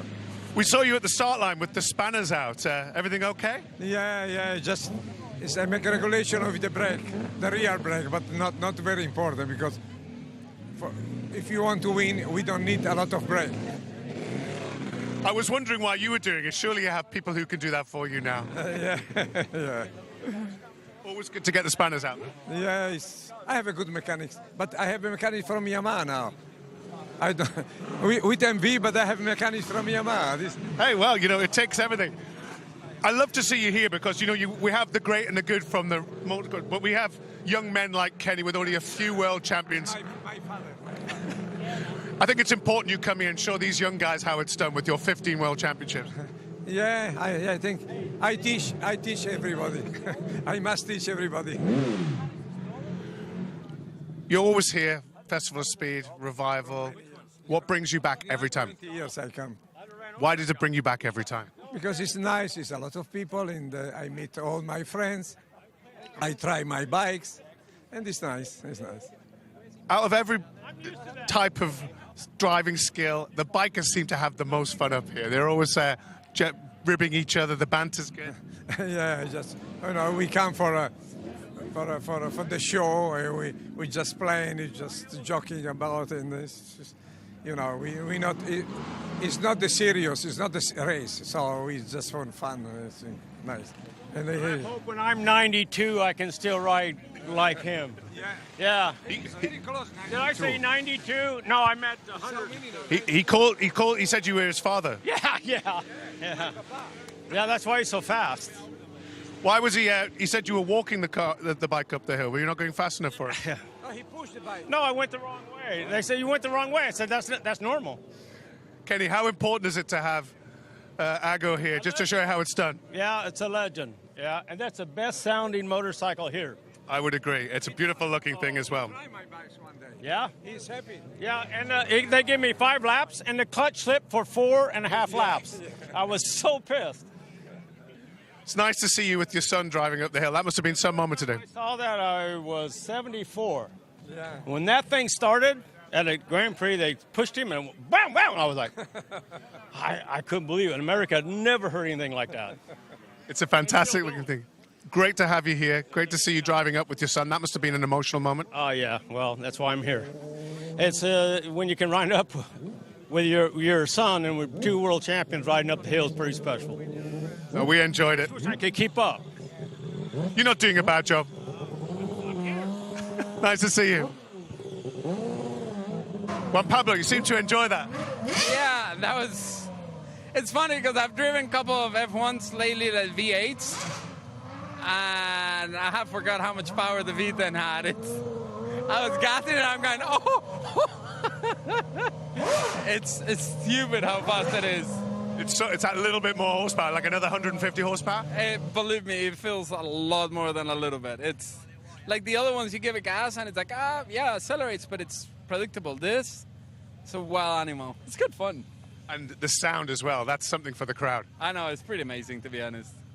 Now, Bubba, I remember when you were here in, I believe, 2003, I came along, and you chop it in, took a ride up the hill. Yeah, it was funny because that's what I was driving, you know, it was normal. So it was just, you know, a demo up the street where this is pretty wild. It's fun. And this is the first time you've been up in 20 years? Yeah, 21 years. Did you remember which way it went? No. Honestly, I didn't. Like, okay, where are we going next? But you enjoyed it, obviously. Yeah. I mean, I got, you know, through a couple of times wide open through the gears, and it's sketchy. Like, when you get wide open, because it moves so fast that it's like, no, back off. It's good fun. What brings you here this weekend? Honestly, you know, the guys at Williams and the guys from Brad Hollinger and Joest Racing invited me to drive their car. You know, Brad owns this car, you know, when Brad was involved with Williams before, and it's pretty cool, to be honest with you. It's pretty cool. It's really cool because I get to drive it today. That has been amazing. And honestly, I have the Brazil car, the winning car at home, and after this, I want to rebuild mine, like make it a running car. And my kid's driving it tomorrow, so it's pretty cool. That's amazing. It sounds like it was worth the trip. Yeah, well, absolutely. Good to speak to you. Ollie, I've just seen you sign a Ferrari car. That's your new world now, isn't it? Yeah, that was quite a special moment. One of the most beautiful cars in you know, the history of Ferrari, a very successful one as well. So you know, it's all part of the fun of being here, and I'm really excited. Really excited and really happy to be here as well. How was it driving this car up the hill? It was.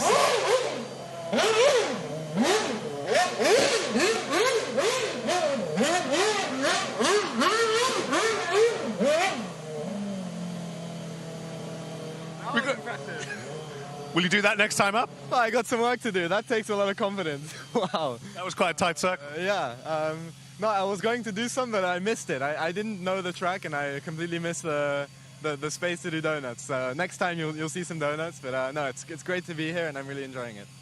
We were laughing that, you know, this might be your last time you can come to the Festival of Speed and walk around without being interrupted, but I think it's probably already too late. Yeah, although it's quite difficult already. I have to run and keep my head down, but no, it's great. I get to see a lot of people supporting me, and it's, you know, having announced my contract in Silverstone and coming here as a British driver, it's amazing to feel the support of the fans and the passion as well. It's been a whirlwind ride since the beginning of the year. I mean, tell us a little bit about what's been happening to you and what you're doing this weekend. Yeah, it's been a very busy year. Of course, there was a last-minute call to Ferrari in Jeddah, which transformed my year quite a lot. I've done a lot of free practices with Haas now, and now, of course, being here. So lots of laps in an F1 car. This is probably the most fun laps I've had. Lots of wheel spin and lots of tyre smoke, but no, I've been loving it, and it's been fantastic. Well, it's so great to see you here. It's so great to see you smiling, and I look forward to the donuts on your next run up. Yeah, I'll try and put on a good show for everyone. Thank you very much. Jack, good to meet you. First time up the hill? Yeah, first time up. It was awesome. I've been watching it for so long, been wanting to come here for so long, so to be able to properly do it is amazing. Tell us about the car you're in today.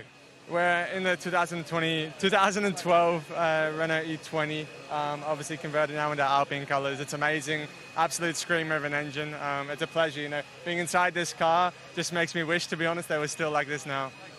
I'm just pleased it's in one piece because Kushmani's been driving it for the last couple of days, and he had this thing sideways. He was doing donuts in it, so I'm glad it's in one piece for you to run up the hill. He looked after it very well, and glad that I could take it over. So you're driving this up the hill. Anything else this weekend? No, just be this again this afternoon, but I'll really enjoy every moment that I get inside. And first trip up the hill, what are you looking forward to this weekend? To be honest, my second run. I look forward to getting back in the car and doing it all over again, but also just being able to socialise and network with a bunch of amazing people here. I had to pull you away from some of these other riders and drivers. It's quite the place to meet your friends and fans, aren't it? Yeah, definitely. You know, my father was just riding up about a minute earlier probably than me on the bike, so to come up here at the same time as him is amazing. Fantastic. We could get your father in here. I couldn't resist a father and son moment. Yeah, no, it's good to be able to come up the hill. I'm doing a little bit tougher than him in the luxury. He's got the car, radio, air conditioning. You know, it's pretty easy. Is it? The boy's done good. He's doing well, you know. I think he's one more step to go, and hopefully he can make it.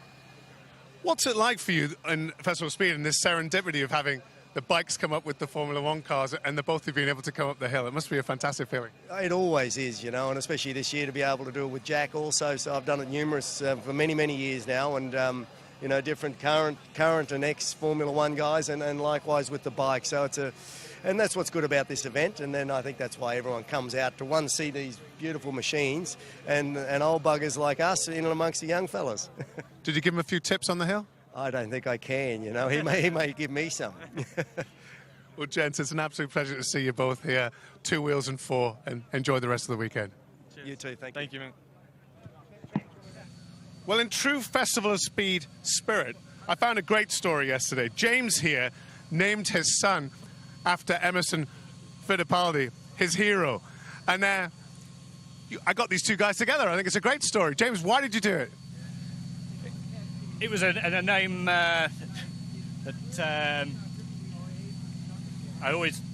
we've got a car. I'll start again. Have a think. No worries. We'll start from the top. In true Festival of Speed spirit, I found a guy here whose hero is Emerson Fittipaldi, and he's named his son after him, and now he gets to meet the man himself. James, you named your son after Emerson. Yeah, he was always a hero of mine growing up, and my father's. So yeah, he was. That's quite the accolade, getting a child named after you. That's honor. So that's a blessing from God, and thank you to have my name on his son. That's great. And I suppose the Festival of Speed is a great way where the fans just get in to meet the drivers up close and personal. We can come and see you in your championship-winning car. It's just such a great event from that point of view. Well, it's a fantastic event. By the way, my mother gave my name Emerson because a very famous philosopher and writer, American, called Ralph Waldo Emerson. Because my brother was Wilson, I could not be Giuseppe. And then she tried to found an American name, and that's why we're Emerson. And anyway, it's fantastic to be here. It'll be a beautiful day, sunshine. I'm driving this incredible McLaren M23. I achieved my second World Championship, and McLaren is doing so well now. You know, I hope next year McLaren will be a world champion. It's great to see McLaren doing well, and it's great to see how emotional you get when you're reunited with this car. You've always got such a big smile on your face, and it's lovely to see you. Thank you very much, and God bless. And James, nice to meet you, and thanks for joining us. Thank you. Special moments being created everywhere you look here at the Goodwood Festival of Speed. Now, last month, Michael Dunlop surpassed his uncle Joey to become the most successful rider in the history of the Isle of Man TT. The Northern Irish rider now has 29 TT wins to his name. And please do, if you are here, gather around the house. The Michael Dunlop moment on the balcony will be coming up in around about 10 minutes' time, 20 past 12, celebrating all of the achievements of Michael Dunlop at the Isle of Man TT.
How do you start an iconic movement? Classicism would say it's all about form and craftsmanship, while surrealism would find all of this quite, well, surprising. After all, it's about creating the icon of a new movement. Welcome to Forwardism, the all-electric BMW i7.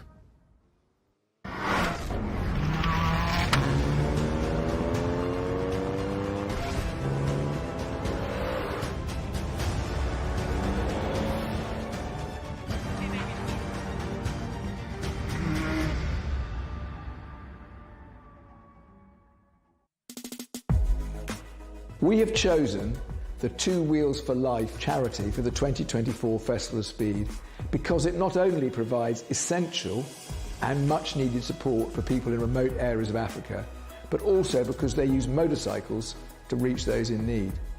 I've always so enjoyed my motorcycles, and I'm delighted that we can help this charity to provide healthcare to those who are desperately in need of support. I have no doubt that all our visitors this summer will want to help a charity that makes such good use of two wheels away from roads and racetracks. I do hope you will help us support such a good and important cause. Day 3 at the Goodwood Festival of Speed here in 2024 on an absolutely packed out lawn in front of the Goodwood House, and we are being treated to absolutely brilliant machinery, 4-2 old and new across this Goodwood weekend. Up in the commentary box is myself, Harry Benjamin. Alongside me is James Hayden, and now we are building up to the balcony moment to celebrate Michael Dunlop. So if you are not yet with a good view of the balcony on that side of the hill, make sure you head over there now. You've got around about 4 or 5 minutes to get yourself over there, or you can find yourself sat down with a nice drink, something to eat in front of one of the many big screens that you can find up and down the estate here at Goodwood. Now, Michael Dunlop, well, last month he surpassed his Uncle Joey to become the most successful rider in the history of the Isle of Man TT. The Northern Irish rider now has 29 TT wins to his name. James, just tell us just how special that is, what it means not only for the achievements he has around the Isle of Man TT, but why the TT is so alluring to riders. Well, I mean, listen, it's obviously, there's no two ways about it. It's one of the most dangerous races in the world. It's 37 miles long. You've got to know every inch, every bit of speed, every drain cover. A lot of it's blind, some of it's over 200 miles an hour.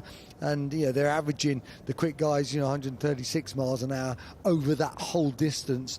So, and that's a real challenge mentally, physically, and just like climbing Everest or something, it takes lives as well, and it's something that you have to bear in mind. His Uncle Joey, who the legend Joey Dunlop, no one thought his record of 26 would ever be beaten, and obviously he beat it this year, 29, and it would have been 30 probably without a problem with one of his motorcycles. And he's come through a lot of adversity from that. I was actually showing my age now. I was teammates with his father Robert back in 1994 on the factory Hondas, and obviously sadly his father was killed doing it. His brother was killed road racing, his Uncle Joey was killed road racing, so he's had to overcome all of those things to become the very best, and he is the very best. I tell you what, when you see him out there, he is incredible. You can see him, he absolutely rides the wheels off it, uses every inch. He's aggressive, he's determined, he's tough as old boots. He's a fantastic rider, and in that discipline, he is the absolute top man. Well, what was it like being teammates with his father? Can you see a lot of the similar traits in riding style from his father to Michael now? Yeah, I mean, I was sharing, I was short circuit racing rather than road racing with his father, but and we were on the new, what was the RC45 at the time, and but yes, he was again sort of quite a serious rider. in himself a lovely chap. God bless his soul, and a lot of fun, and we had some great times that year together on the Hondas. So and Michael has got that steely, quiet determination, that ruthlessness, and that inner belief and steel that makes a truly brilliant road racer, and 29 TT victories, and he's not stopped yet. This could, well, we could be seeing a record now that could hold for forever, or who knows. So it's a wonderful thing, and the TT is such a unique and special event, and it's also such a wonderful celebration of freedom. And people go and climb Everest, and they know the dangers there, and it's the same. We're looking at two other TT legends here, Peter Hickman and John McGuinness. John McGuinness has, he's no slouch himself around the TT. Unbelievable 23 TT wins, and the man next to him is Peter Hickman, who's had 14 TT wins and holds the lap record at 136.35 miles an hour average lap. And so it's just a really special thing. You can imagine jumping in your car on your bike and just tearing around roads when there's brick walls like that, and fields and huge drops, and that is the challenge, though. That is the buzz, and the guys that do it and fall in love with it, they can't imagine not ever doing it. It's something that really sings to their soul, and I have so much admiration and for these guys. They are incredible, and when you're looking at two of the other real greats in the sport right now. What is the history around the Isle of Man TT as a race? How did it begin? It's been going on for over 100 years, and it was, believe it or not, part of the Grand Prix calendar until the mid-70s. So up until 77, if you did Grand Prix, you had to go and race the Isle of Man TT. So it was actually Giacomo Agostini, after one of his great friends was killed, said, listen, I'm not sure if this should be on the Grand Prix calendar anymore. This should be a separate event. So that changed it, and it dropped from that. But it's classic when you look back at some of the old photos, and they're wearing their suits, their flat caps back with a cigarette on the go, jumping an old Norton off the bridge. It really is, or a pipe. It's just this amazing adventure, and it's amazing thing of freedom. And also, you go there, it's got this amazing atmosphere. It's like a festival, and people are having fun, and it goes on for a couple of weeks, and it really is. There's so much more to it than racing bikes, but this is the man we're talking about, Michael Dunlop. He is the greatest TT rider of all time. The Northern Irishman is absolutely unbelievable around there. Nice little burnout for everyone as he makes his way to the house, and it's just so great to see him here and to get this this huge honour. I mean, you think of the greats that have been on this balcony in motorcycle sport, your Valentino Rossi's, the greats from Formula One, whether it be Lewis Hamilton, and for Goodwood to recognise him and the TT and his achievements is an absolutely brilliant thing. He's on the MD Racing CBR 1000RR Fireblade SP, and it's just great to see. It really is to see Goodwood honouring this. The Duke of Richmond coming out to greet Michael Dunlop, who is putting on a show for us as well, because it is often that the two-wheelers can go a little bit more under the radar at these events when we are so focused on four, but how brilliant to see such huge attention to it. We are celebrating Michael Dunlop, who last month surpassed his uncle Joey to become the most successful rider in the history of the Isle of Man TT. The Northern Irishman now has 29 TT wins to his name, and he could well be adding to that, and we are about to celebrate that with his very own balcony moment at the Goodwood house. And this is a very special moment. And Michael Dunlop, I was doing a little bit of my swatting up in my research. Yep. His temperament as a rider could be quite fiery at one point. Not acknowledging some of the names of his competitors sometimes. Yeah, that steely determination of an athlete. Well, he's a proper old school racer. He doesn't get involved in any of the Mickey Mouse stuff. He's just about winning, and he's just about competing. And he's a very, very hard competitor. You know, he's tough, he's aggressive, and more importantly, he is super fast. And he's a very, very hard man to beat on the roads. Yeah, known for his aggressive style, which just makes it so spectacular to watch. And here at Goodwood, you know, staunch fans for years for TT racing, but also inspiring that next generation as well to sit down and get into not only motorbike racing, but the Isle of Man TT. Yeah, and if you haven't been over there, whether you're into cars or bikes, it's an event you should do in your life, because there is nothing quite like it. And so much of it, you know, you can get up into the hills and go and watch it sat on in a field at the side of the road with no one else and see them scream past. You can sit in a pub, watch them come past in the beer garden. You know, there's such a choice. You can be in the grandstand.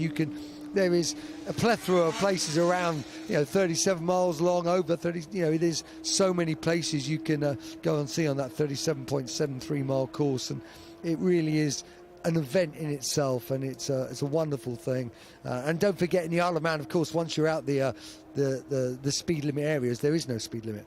So once you're out the towns as well, you can to the floor. You can you know, obviously safely go as fast as you want.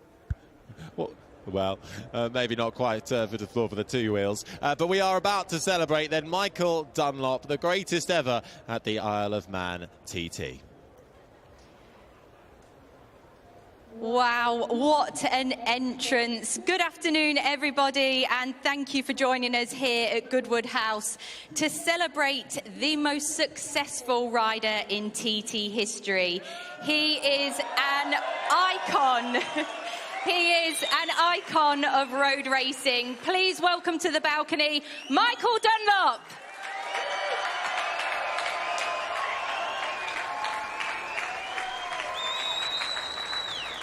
Michael, what an entrance. It is great to see you. Now, I was fortunate enough to be there when you took your 26th, 27th, 28th and 29th TT win, and we saw just how emotional it was. Has it sunk in yet, just the incredible feat that you've achieved? No, it's sort of more sunk in this morning when I got lifted at the house by a helicopter and dropped at the front door, and obviously the grace is... This is an honour. Obviously, this is, I suppose, when you're want to succeed at the highest point, and I've done that this year, just makes it feel something special. And for what they've done today, obviously something that will stick in my memory forever. And I'm just so grateful for the Goodwood people for everything they've done. And this, for me, is an honour, really. And it's you know, to be the most successful person around the Isle of Man, it's a goal that I've been chasing for 12 years now. And this year we were able to make it successful. And for someone that's maybe not seen the Isle of Man TT, but maybe just heard about it, can you describe just what that lap is like around the mountain course? It's like a load of rednecks going racing. Just look,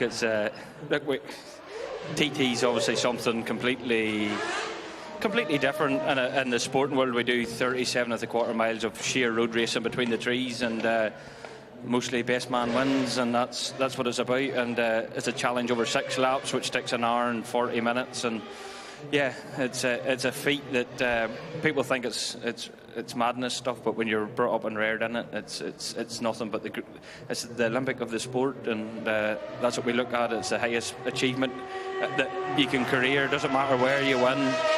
You know, I've won all over the world, and nobody cares. But when you win at the TT, it's something different. Well, it truly is phenomenal, and it's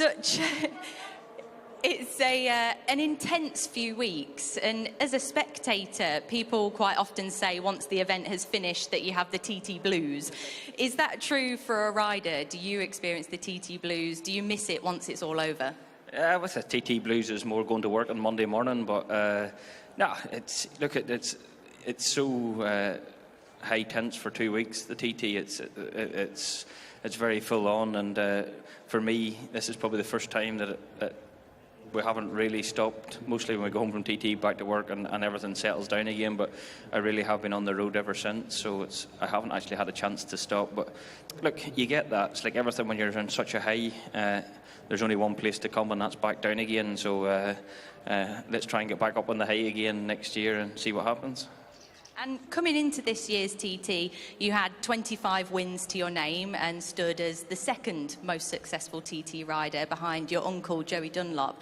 And I think many people thought that his record of 26 TT wins would never be broken.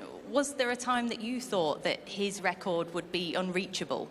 I don't look. Records are there to be broke. That's for sure. We knew that, and I knew I was capable of winning races. The sad thing was that about 2 weeks before the TT, I broke my wrist in 3 places. I broke my skyfoid, my luniate, and the bottom of my arm.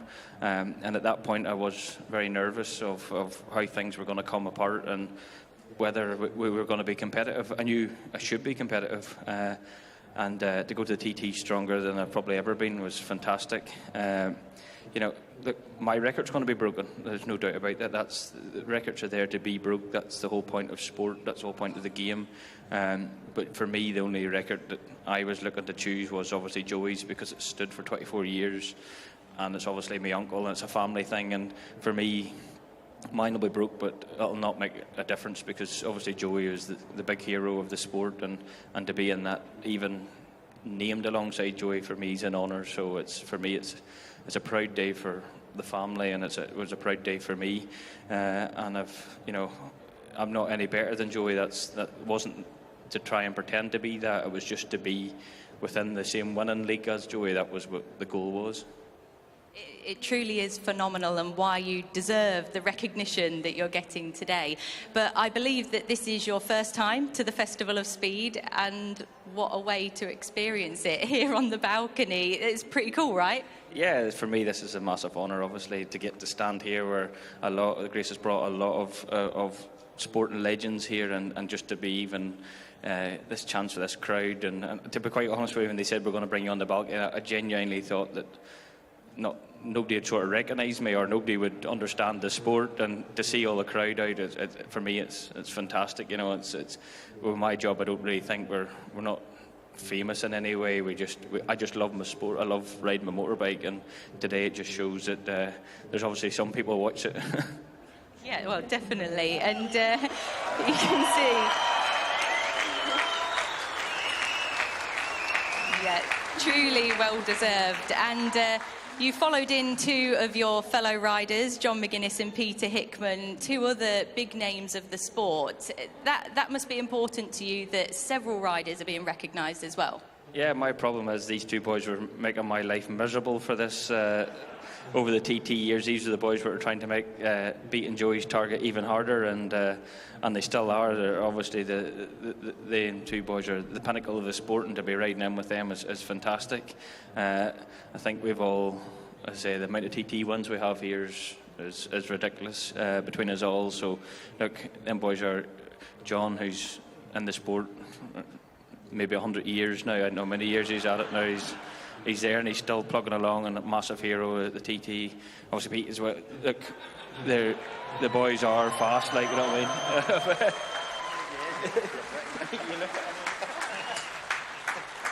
I think they'll continue to make your life a bit hard work in many ways, maybe.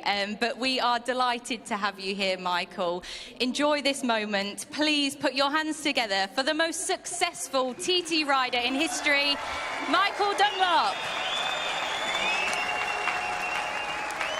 What a moment for Michael Dunlop. 29 Isle of Man TT wins to his name. His bodyguard's up there with him as well. But just such lovely words as well, you know, to hear him speaking about, you know, his Uncle Joey, you know, just it's the most I've ever heard him say. And I thought he was, you know, very eloquently put in how he feels it. And look, what you're looking at there is 3 legends of the sport. You know, you're looking at 66 TT wins between those 3.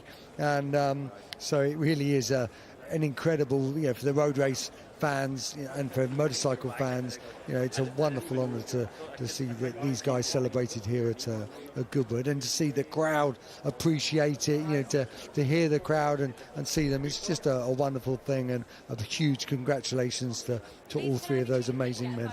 And you can tell the emotion in his voice as well, looking at the crowd and reflecting on, you know, his family's involvement with the Isle of Man TT2. Genuinely chuffed to be up there and be recognised by Goodwood for such a moment. And that was a huge crowd for him. And this really is an exciting moment for the Isle of Man TT and motorcycles. It is. I mean, he's such a humble man, yeah, anyway. So it's kind of, you know, he wouldn't expect the fuss or the pomp or whatever. But here we see him sort of come in, meet the Duke, and then come up and really get appreciated to this wonderful crowd here at Goodwood. Well, a special moment celebrated on the balcony for Michael Dunlop, who is now the most successful rider at the Isle of Man TT. 29 wins to his name, Michael Dunlop. We have chosen the Two Wheels for Life charity for the 2024 Festival of Speed because it not only provides essential and much needed support for people in remote areas of Africa, but also because they use motorcycles to reach those in need. I've always so enjoyed my motorcycles, and I'm delighted that we can help this charity to provide healthcare to those who are desperately in need of support. I have no doubt that all our visitors this summer will want to help a charity that makes such good use of two wheels away from roads and racetracks. I do hope you will help us support such a good and important cause.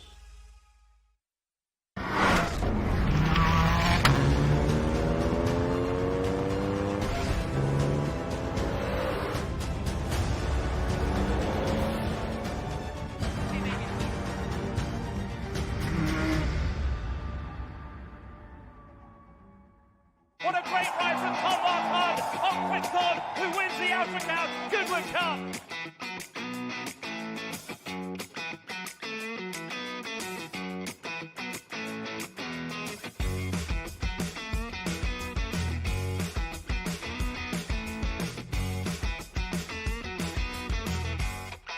Highfield Princess, she's all class, and Highfield Princess comes clear to win the King George. Cunnington from back to Savannah, the run towards the line. It's Cunnington, he's still going to be unbeaten in Steven. He's going to win the Sussex Stakes.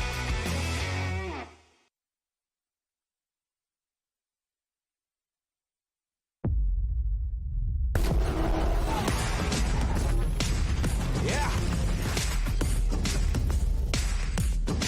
I can feel the momentum.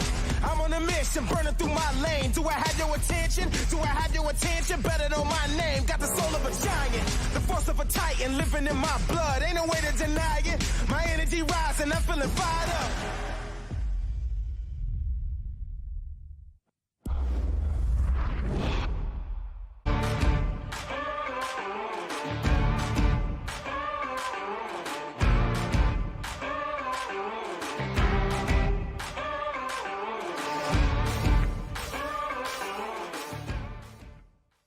Broadband are changing the game. We live in a society where 47% of UK gamers are women. Yet they only make up 5% of esports pros. This needs to change. 2 tournaments, 1 final. They're UK's first of its kind, with pro contracts and Skyfall fibre on the line. We're on the lookout for women on their path to pro. Join us and compete in Races E-Series, Soccer E-Series, all leading to secure a place at the Women's Esports Finals. Sky Broadband is built to power the pros.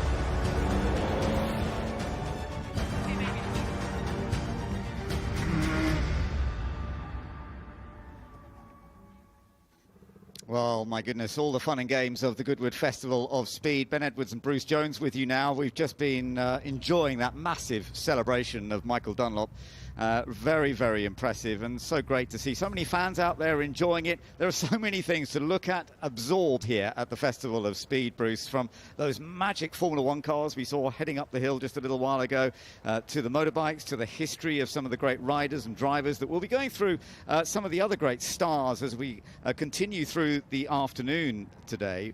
We've got some good weather at the moment, very lucky, a little bit of cloud coming over, but still lovely and dry, pleasant day at Goodwood. And we're getting ready for the next batch, actually, which is more about the beginning of the whole world of motoring. Remember, we're talking about going from horseless to hybrid throughout this whole weekend, of how motoring started in the most basic terms before the 20th century even began, and then, of course, coming right up to where we are now and going into the future with the plans for technical advances. We've got some amazing equipment here.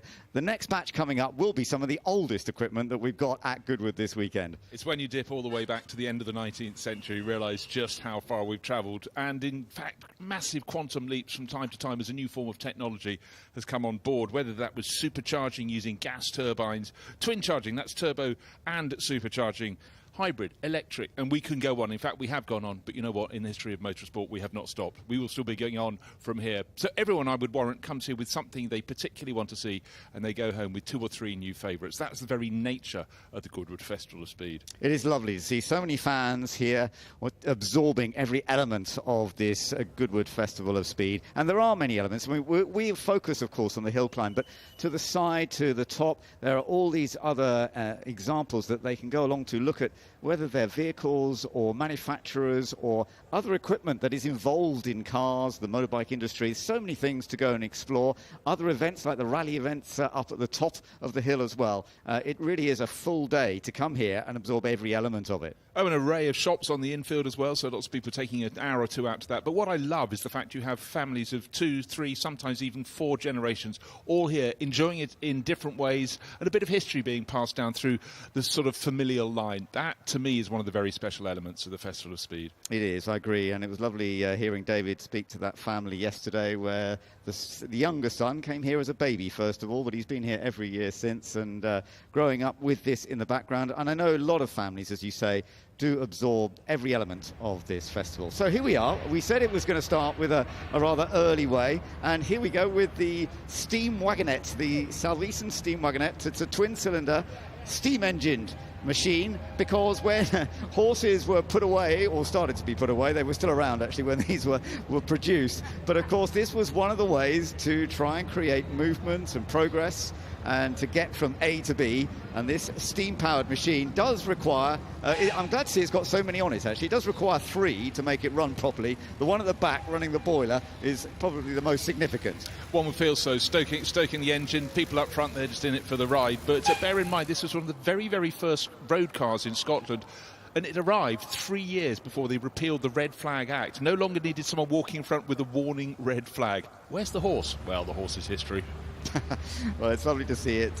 Charlotte Pittaway is actually on board this time, which is great, doing some of the driving, as you can see, the steering, as it does take a bit of a combination here, whether it is the steering, the braking, or keeping the fire fed, which is being done from the back. Part of the Pittaway family, of course, Duncan Pittaway, he is part of this. We may well be seeing Duncan coming up in a little while in the Fiat S76, of course, the Beast, which is the amazing one, the Beast of Turin, the huge Fiat S76, but this is one of his vehicles as well. Yeah, and a lovely little detail, 131 years old, no, I'm not kidding, and it's only the 4th owner. Duncan is the 4th owner of this car in all that time. It is amazing, isn't it? 4 owners of this machine from so long ago. But it's beautiful to see it. Give it a wave as it comes past you if you're here, and if you're enjoying this online as well. It's great to witness and see and listen to the very different sounds of machinery from these very early days, as you say, from 1893. It's being followed actually by the Panhard and Levasseur Wadidage, they call it, which has got a wonderful seating position at the back in particular. It's a great ride as you come up the hill. Thankfully, once again today, we had a little bit of rain on the first day, but the weather's good and it's perfect for having a little wave as you head up the hill. They're being given the shortcut because they'll be bringing some of the other vehicles right up the hill climb. It may slightly delay the batch. Right now, what we're having is a very, very special car in its own right, but also for its family connection. And we're celebrating the centenary of MG cars, this MG C-Type, great little car. And it has an enormous place in the history here because Duke of Richmond and Gordon's grandfather, Freddie March, drove this car, not just competed in it, but won the Brooklands Double 12. It was an event, it would have been a 24-hour race around Brooklands, but some of the neighbours didn't fancy the noise. See, nothing changes. So it's 2 12-hour races, and after that really had Freddie March desiring continuing as an engineer. He was an engineering apprentice, but he was the one that led to the use of the airfield just down from Goodwood House and turned it in 1948 into a racing circuit. And for that alone, we should be enormously thankful for his endeavour. And clearly, Duke of Richmond and Gordon has kept that motorsport bloodline running through the family. Absolutely right. And I found it fascinating to learn about the history between MG and Goodwood, if you see what I mean. The fact that they were so combined from the very beginnings of MG in the racing world, and that Freddie had so much success. Not many races, he didn't do many of them, but the ones he did, he basically won. So it was incredibly impressive to see that. The MGs took a class win at the 1933 Mille Miglia as well. Tazio Nuvolari was a competitor in this one, the MG Magnet K3. So a very famous driver that he was, Tazio Nuvolari, and he joined MG in those days before World War II to get some good results, and he dominated the TT on the Ard circuit in Northern Ireland. Yes, we've just heard from Michael Dunlop about the TT circuit on the Isle of Man, but the Ard circuit, a very, very fearsome selection of public roads on the Ards Peninsula. If you get a chance, do go over there to Northern Ireland and take a look. Yeah, well, this is the MGA. Now, this was a very significant one, actually. First of 4 prototypes, referred to as the EX182, and they were built to compete in the 1955 Le Mans 24 Hours. Ken Miles and Johnny Lockett involved in this particular car. It's in lovely condition now, and the car was also moved on to another team, the Fitzwilliam Racing Team. They actually put it into the Mille Miglia in 1957. So this particular car has some amazing race history to it. It really does. I think anyone who enters a road race like the Mille Miglia, the sights they would have seen, the surprised faces as they were howling their way through the villages in Tuscany would have been a sight to behold. A real dominant challenge. The Mille Miglia in its day was one of the great events, as you say. So we're looking at the MGC now, just heading up the hill as well. And of course, MG, we were talking about how important every element was for them. And this is the GT Sebring and Final Works MG competition car to be built at Abingdon, in fact. In 1968, it took part in the Marathon de la Route, an 84-hour race at the Nürburgring. Incredible, isn't it, that they ran it for that long. And its final outing with the team came in 1969 at the Sebring 12 Hours. And obviously, looking at the body shape of that car, it's the classic MGB GT, but as it's an MGC, you've got a bonnet bulge and also the much more generous wheel arches. But the American market, that's why this is known as the Sebring, after that great Floridian circuit, was hugely important. The whole element to win on Sunday, sell on Monday. And MG, they'd already had a rich history in American racing with the T-Series races as well, but it really helped the sales book. The view of the MG Metro just heading over, going over the right there, which is another wonderful machine from the 1980s. This is the 1986 version. That has a 3-litre V6 engine, mid-engined of course, and it was very successful. But this is another very exciting earlier version. This is the Darracq 200 horsepower. Mark Walker, who always does great stuff at Goodwood. Just looks so dynamic, but when you can see a driver and passenger leaning into the corners and the passenger pumping more fuel to get into that giant engine up front, 25.4 litres, that was a car made for the land speed record, but right now it's simply made to entertain me and you. So dynamic. Really great stuff. And now one of the Ferraris heading up the hill, and this is an opportunity to see one of the most beautiful early Ferraris that was part of Enzo's campaign to get into motorsport. Now, he, of course, was involved in running Alfa Romeos before the Second World War, but after the Second World War, he decided to set it all up himself, get it running, and this was one of the early ones, the Ferrari 500 625A. Yeah, William Ianson at the wheel, and this was a time when Ferrari, all the Formula 1 teams had to run to Formula 2 rules for a couple of years, and Alberto Ascari wiped the board. He won almost every Grand Prix, but again, it just looked great. And Formula 2 rules meant they were less powerful, but there weren't enough manufacturers to stay at the full-fat Grand Prix regulations, and it kept the championship running in its early years. But Alberto Ascari with Ferrari huge Ferrari works team, but he was the creme de la creme, and that's why he took those 2 titles, winning practically everything in the Ferrari 500. And it's beautiful to see it in wonderful condition. As you can see, the classic Ferrari colour is so distinct, so beautiful. I know they've gone through so many little ranges of that colour over the years, but it sticks from such a long time ago. Certainly is. So up the hill, past the flip wall goes William Janssen, that glorious Ferrari 500 625A. To give it its full nomenclature, there is a massive rumble following it up the hill because a Lancia Ferrari D50A is on the way. But right now, the car that cleaned up in 52 and 53 just about to complete the course here on the Saturday lunchtime at the Goodwood Festival of Speed. Lovely to see. So early 1950s and wonderful sound as well as it comes across the line. The 500 625 running in the 1954 season to Formula One regulations with its 2.5 litre engine. Of course, a time when Mercedes were getting involved in Formula One, and that's something we will be looking at in a little bit more detail. Well, we're talking about changing regulations, and for 1961 the engines were downsized to 1.5 litres. Ferrari was ready to pounce and produce one of the most exquisite little cars. The cars were getting smaller and smaller. This was the Ferrari Dino. The Shark, as was called for obvious reason, and a works Ferrari driver from slightly later, Arturo Mazzari, who just looks perfect in this car. Yeah. Small, neat, and probably still got his packet of cigarettes strapped inside the cockpit. It's lovely to see, isn't it? The Ferrari 156, made by Ferrari in 1961 for the new regulations when the engines had been narrowed down from 2.5 litre to 1.5 litre, so it's sort of like really Formula 2 virtually as a Formula 1 car, but this was very successful with Phil Hill winning the 1961 World Drivers' Championship. Yeah, it was also particularly successful because the British garagistes, as Enzo called them, were pushing and shoving and hoping the regulation change wouldn't happen, so they rather delayed their own progress. They wanted engines of a larger capacity, and the governing body, FISA, went, no. So Ferrari got the head start, but it was an epic season, and at the end it was a battle between 2 Ferrari works drivers. Wolfgang von Trips, alas, killed at Monza, and then Phil Hill became the first American world champion.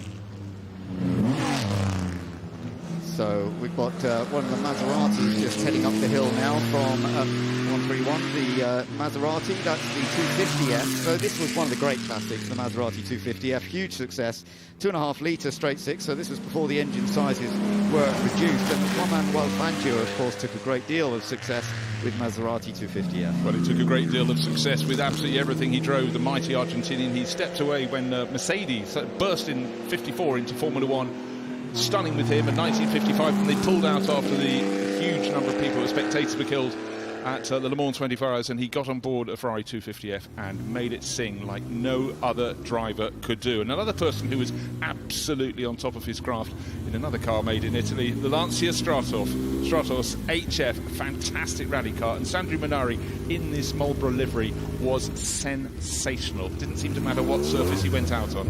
No, you're absolutely right. The Lancia Stratos with its 2.4 litre V6 mid-engine, which you're sort of looking at, that angle you're looking at the car, you would be looking into the engine if you could only find it. Certainly not in that lovely low front bonnet. It sits behind the driver, and a lot of tarmac speed, but it was also pretty good off-road as well. Didn't always dominate the RAC, of course. That was a slightly different situation for it, but it was very successful.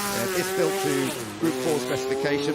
As you say, Sandro Minari was one of the key drivers of this, and he actually did the Targa Florio back then, and they got some good finishes to start with, and of course the Stratos went on to more success. And in fact, the RAC rally, it was run with Minari as well. Yeah, and just to explain, if you don't know what the Targa Florio is, it's one of 2 classic Italian road races. The Targa Florio is not based in the middle of the country, but down around Sicily, and the roads, you cannot believe the speeds that they were beginning to achieve there. So clearly a little bit of fortune would have to go with any performance that ended up in victory there. There were so many more things that could go wrong than could go right, but what a spectacular place to see these cars going competing. And it is one of the most beautiful, elegant, but small but powerful little rally cars. It's something that's so wonderful to see. It's continued to hold that look, and there have been newer versions made over the years as well, haven't there? Yeah, there have been other iterations, but again, if ever you see one without the giant rallying spotlights on the front of the car, it looks denuded, very, very elegant, but really for me, it should be running with those big lights on the nose, the angular nose, make it look really wedge-shaped.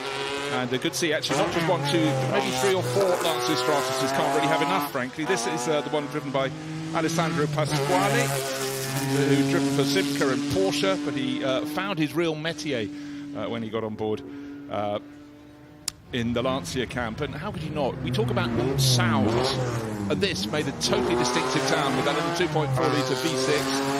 A rasp, but you know, noise is so important in motorsport. Well, it is to me. Absolutely. And of course, as you said, Sandro Minari was a great winner in these cars. Bjorn Valdegaard took quite a few victories in Lancia Stratos as well. And Bernard Garnici took the last victories in the late 70s. Even into the early 80s, they still took the win. Bernard Garnici winning the Tour de Corse in 1981. So from 1974, when the first win with a Stratos from Sandro Minari came at the San Remo Rally, they went on to win a bunch. And the Monte Carlo was one of the classics for the Stratos.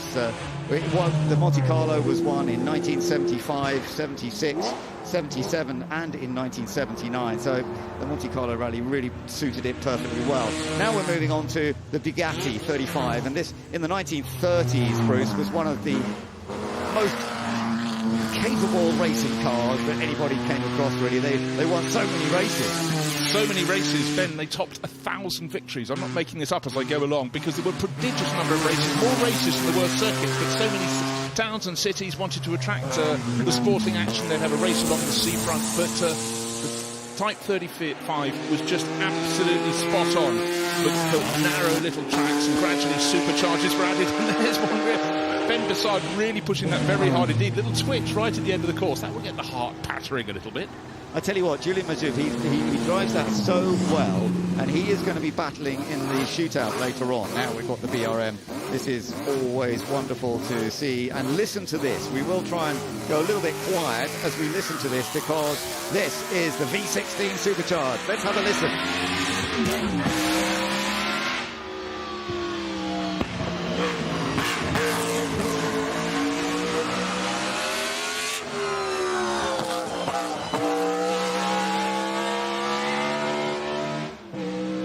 Wonderful sound.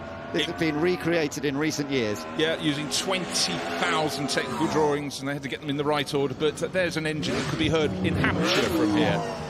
V16, complicated, competitive, fragile. The third word was the main problem, but it did take race victories, but BRM had to work so hard. The British motorsport industry was desperate for it to succeed. It was, after all, British racing motorsport, but now why is he backed off? Oh well, it's of course a slower runner up ahead, so that's very fortunate, because that was sounding great. It's a shame the people at the top of the hill couldn't get to hear those the 16 running, but it caught onto the tail of the Birkin single-seater Bentley, and good spot there from Rob Hall. Now, land speed record was very important in the early years, and this is one of those that was built for it. This is the Sunbeam, 350 horsepower. National Motor Museum have brought this along this weekend for us to have a look, and Doug Hill is driving it up the hill right now. Monstrous V12 aero engine. Often it was the aero engines that powered the land speed record machinery, and it was run at Brooklands and drove to 133.75 miles per hour in 1922. So at that time, that was a very high speed indeed. It was actually purchased by Malcolm Campbell, and he put the blue colours on it because it was the first of his Bluebirds, and of course he then went into land speed record in a major way. Yeah, and you tend to think in latter days of the Bonville salt flats, but Pendine Sands down in Wales was one of our largest expanses of relatively flat ground where you could go for those records, and that Sunbeam 350 HP hit over 150 miles an hour down there on Pendine in 1925. Yeah, it's amazing that they used to run down in Pendine, as you say, on the sands, trying to beat the land speed records. And that did change, of course, as life moved on, and they would often move to much longer distances in the United States, for example. But it's wonderful to see the Sunbeam just coming over the line, having set some very early top pace in the 1920s. Well, the French want to win one race above all others, and it's the Le Mans 24 hours, and a lot of the manufacturers spent a considerable amount of money doing so, and it's a certain irony that it was one of the smaller manufacturers. It was one based more in aerospace. Matra, they rocked up in the early 1970s and won the race a couple of times, much to the chagrin of Renault, who would then fight very hard to try and get back into the mix. But I absolutely adore the sound of the 3-litre V12s in these fabulous MS670Cs. And it's great to see Emanuele Pirro in the car once again, the multiple Le Mans winner, 5 times winner, and winner of the 24 Hours at Nürburgring. He's been a multiple winner at Goodwood in the RACTT as well. So he's one of the most experienced, successful competitors who loves being at Goodwood. And we've seen him in so many cars. We saw him in the Ligier F1 car earlier on. Now he's in the Matra Simca Le Mans car. And we will see him, no doubt, in other machinery as we go through the course of the weekend. But this has great history to him. He loves the background of machinery like this. Yeah, and also just the quest to win Le Mans, because the cars these days are nigh on bulletproof mechanically, but it has to be remembered back in the 70s you could have a really, really quick car. It could go very well for 23 hours, but unfortunately you need that final hour. But Matra had a very, very sweet period at the start of the 70s. No doubt about it, yeah. Now, we've got something powered slightly differently, and if you listen, you get a very different noise. The whistle. There it is. It's the gas turbine-powered Lotus. Gas turbine was experimented with in various categories of motorsport. Colin Chapman tried to give it a go with the Lotus 56B, didn't he? Absolutely did. They'd tried the Indy 500 with the gas turbine car, converted it to have one for Formula 1, and it wasn't a great success. But the weird thing about this, of course, being a rotary with a gas turbine, it means you don't change gear. You're just trying to keep the power. You just spool, spool, spool. Right, keeping with the theme of the gas turbine, we've got the Haumet, which is a sports car that tried to take gas turbines into sports car racing. It did achieve one win, but it was very, very complex. But again, I love that element of being at a time in a sport when something new was being tried. This one sports a helicopter engine under the rear, and it revs to, hold on a second, let's look this one up, 57,000 RPM. I kid you not. I love the look of this little machine and the sound of it, which is very unique, of course, with this, as you say, helicopter gas turbine. And it actually, one of the few vehicles that won with a gas turbine. Now, here's another superstar driver in the Lola Chevrolet. It's Derek Bell, another multiple Le Mans winner.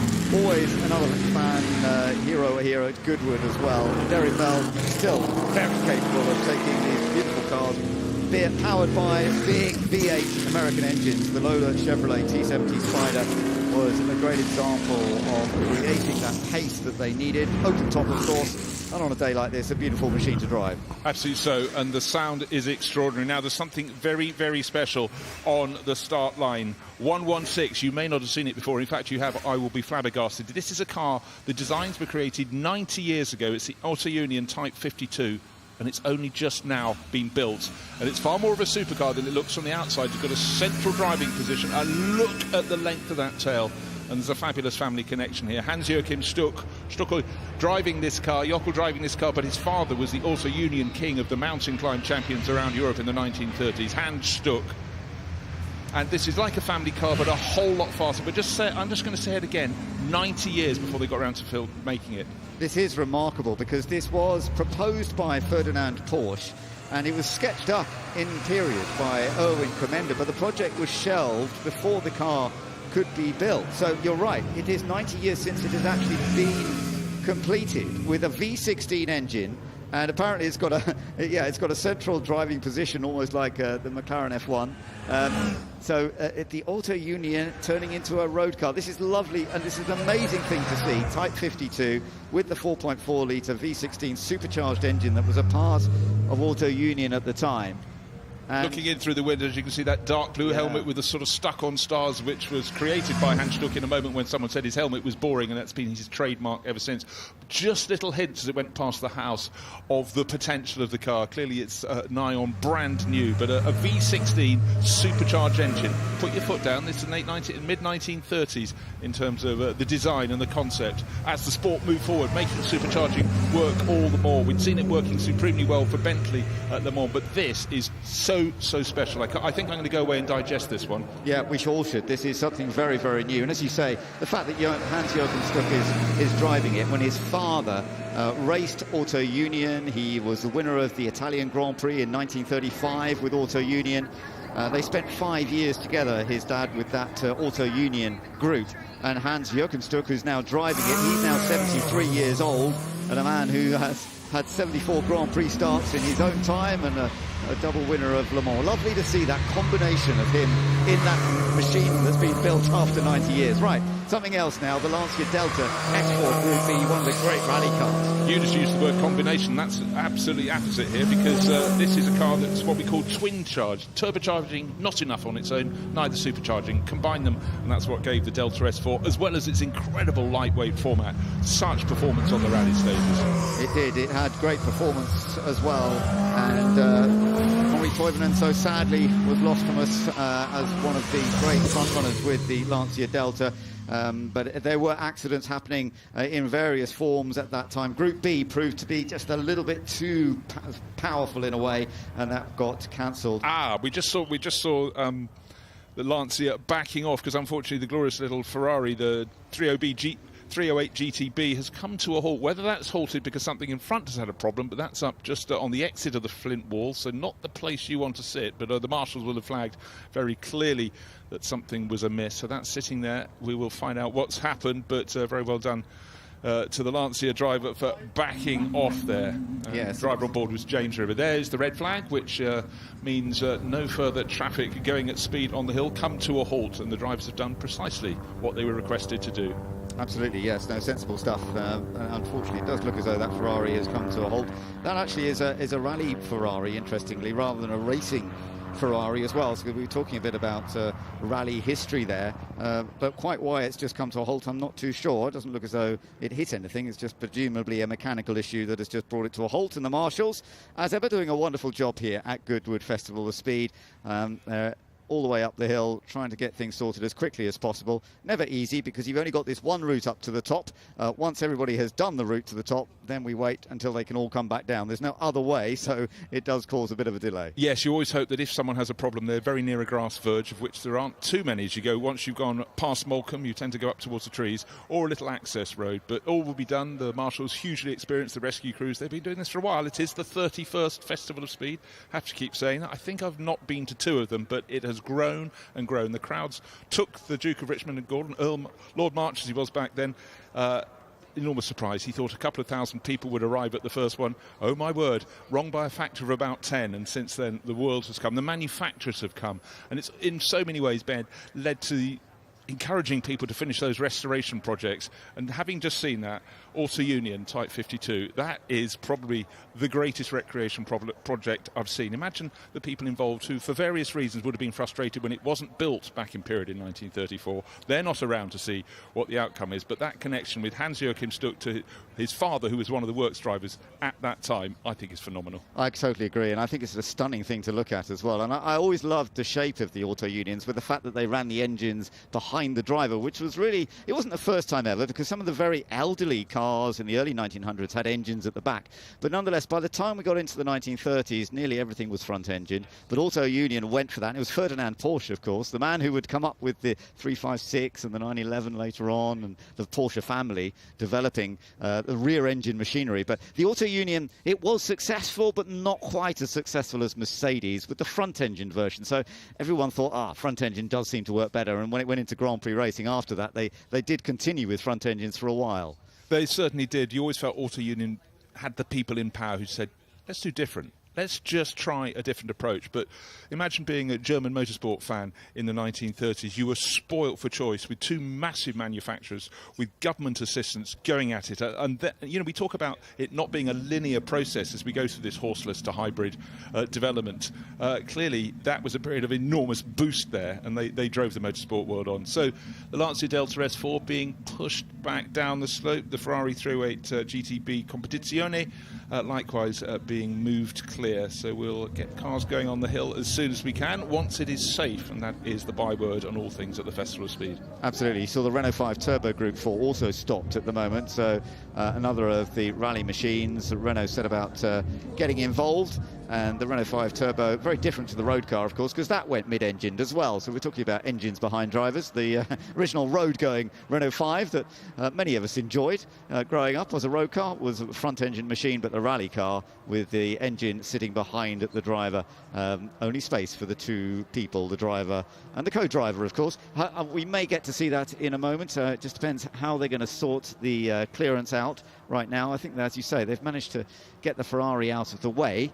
but it may take a few minutes before we get a bit more action coming up the hill climb. But it's so lovely to see many of you here this weekend enjoying, soaking up the atmosphere, seeing so many wonderful cars and bikes from such a period.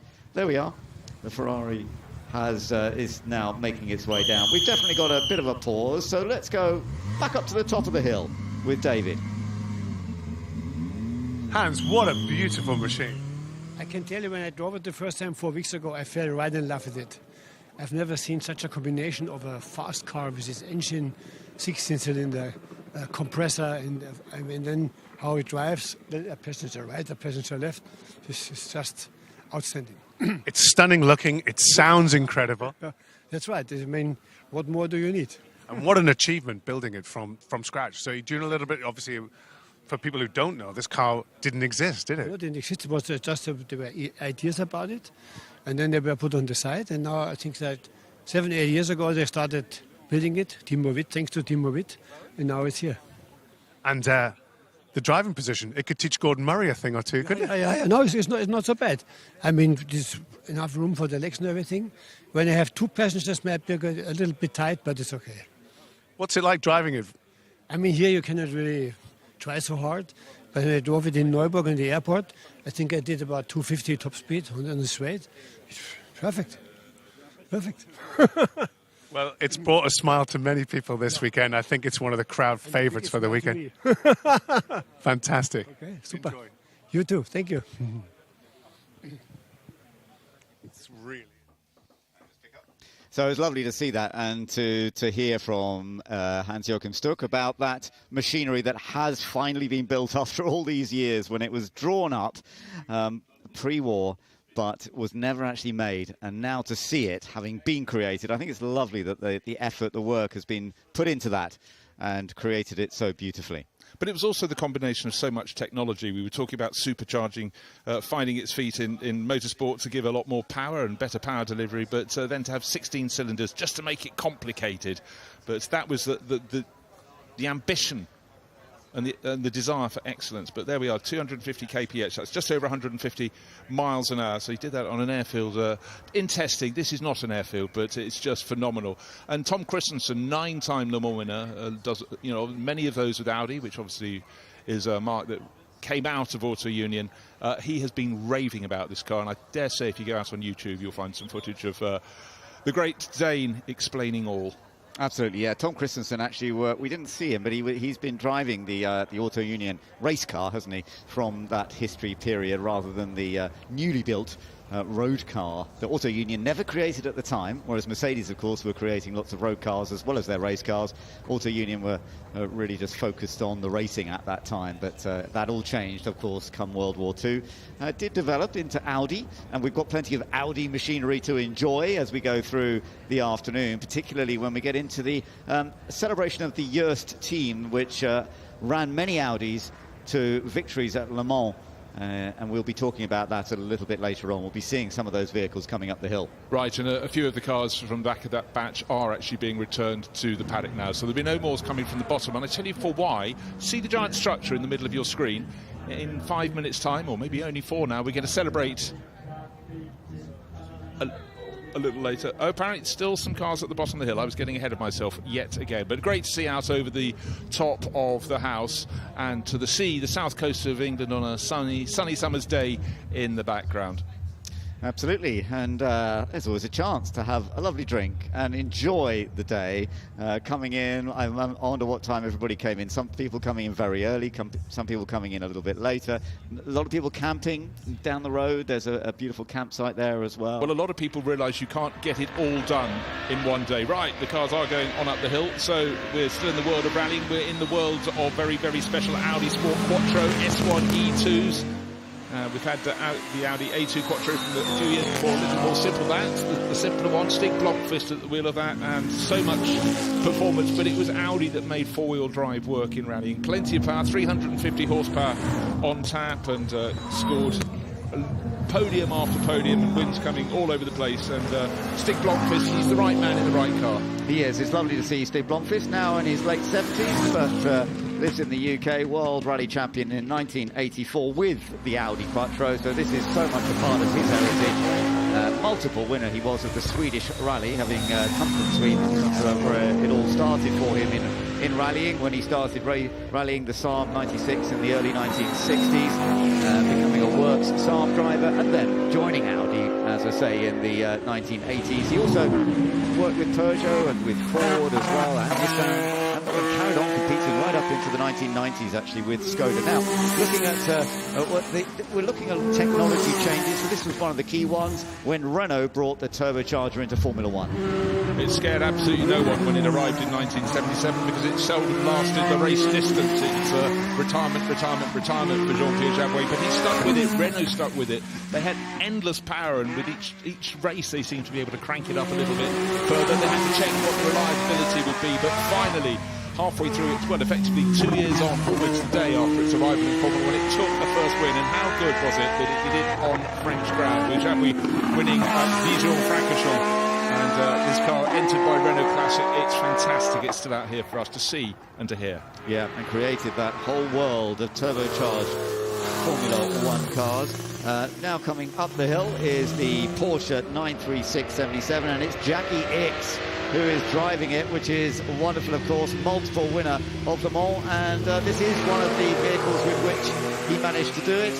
And this car also did it a couple of times. He managed to take the victory with it in 1977 with Jürgen Barth and Hurley Haywood. They ran as low as 41st at one stage, and they still managed to come through to take victory. I guess if you have problems in the race, have them early on and you can lead the fight back. So 2 wins in 2 years for Jackie and Porsche 936s. This one, as you mentioned, shared with Jürgen Barth, who went on to do great things. Second generation German racer, and he's been one of the founders of GT racing that's grown and grown, along with Stefan Rattel and Patrick Peter. That's led to the support of the junior class at Le Mans now, GT3, and it's burgeoning all around the world. But for a lot of Porsche fans, these cars are very special. And the fact about Jackie Ickx, his Formula One career was dwindling by this point, being one of the hot shots in the late 1960s.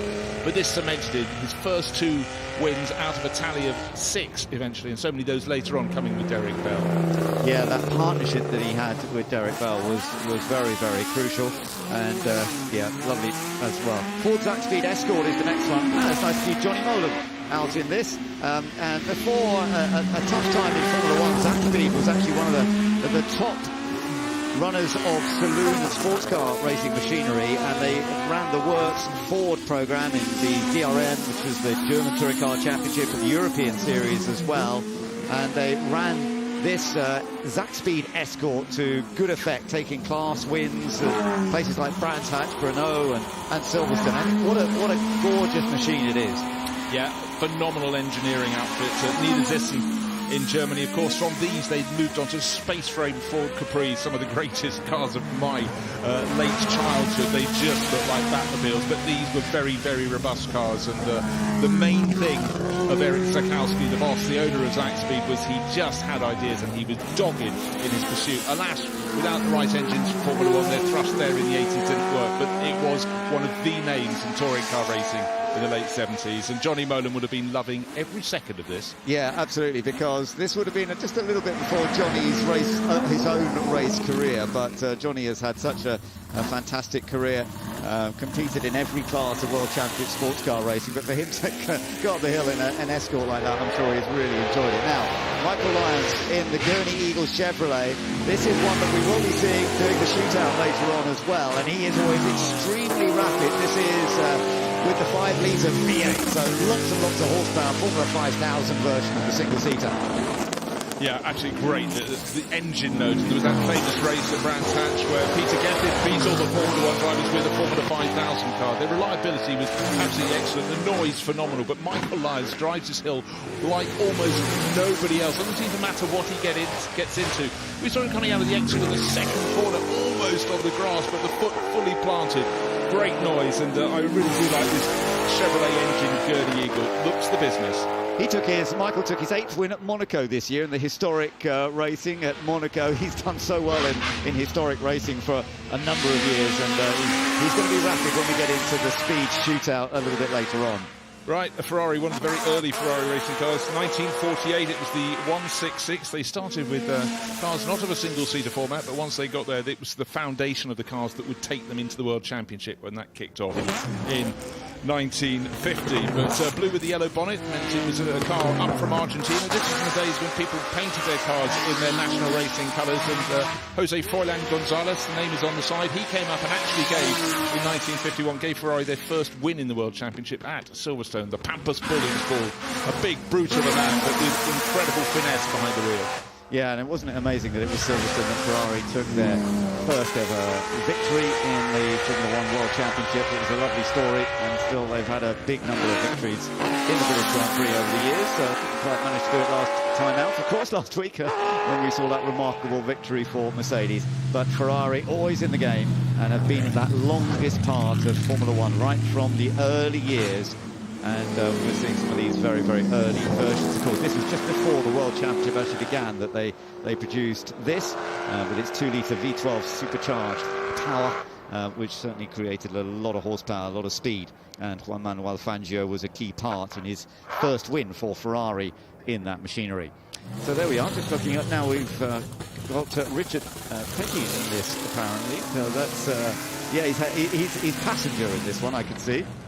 Well, right, on the right-hand side of your screen, you've got the King holding his famous, legendary Stetson on board, alongside son Kyle, smiling, beaming, the Plymouth Superbird. So, a real treat. We're celebrating 25 years of the Petty clan, 3 generations of them succeeding in motorsport. 1949, the original Petty went out and competed in the first NASCAR race, and right through to more generations competing in NASCAR itself. But one of the most iconic cars of NASCAR history is that Plymouth Superbird with the massive rear wing.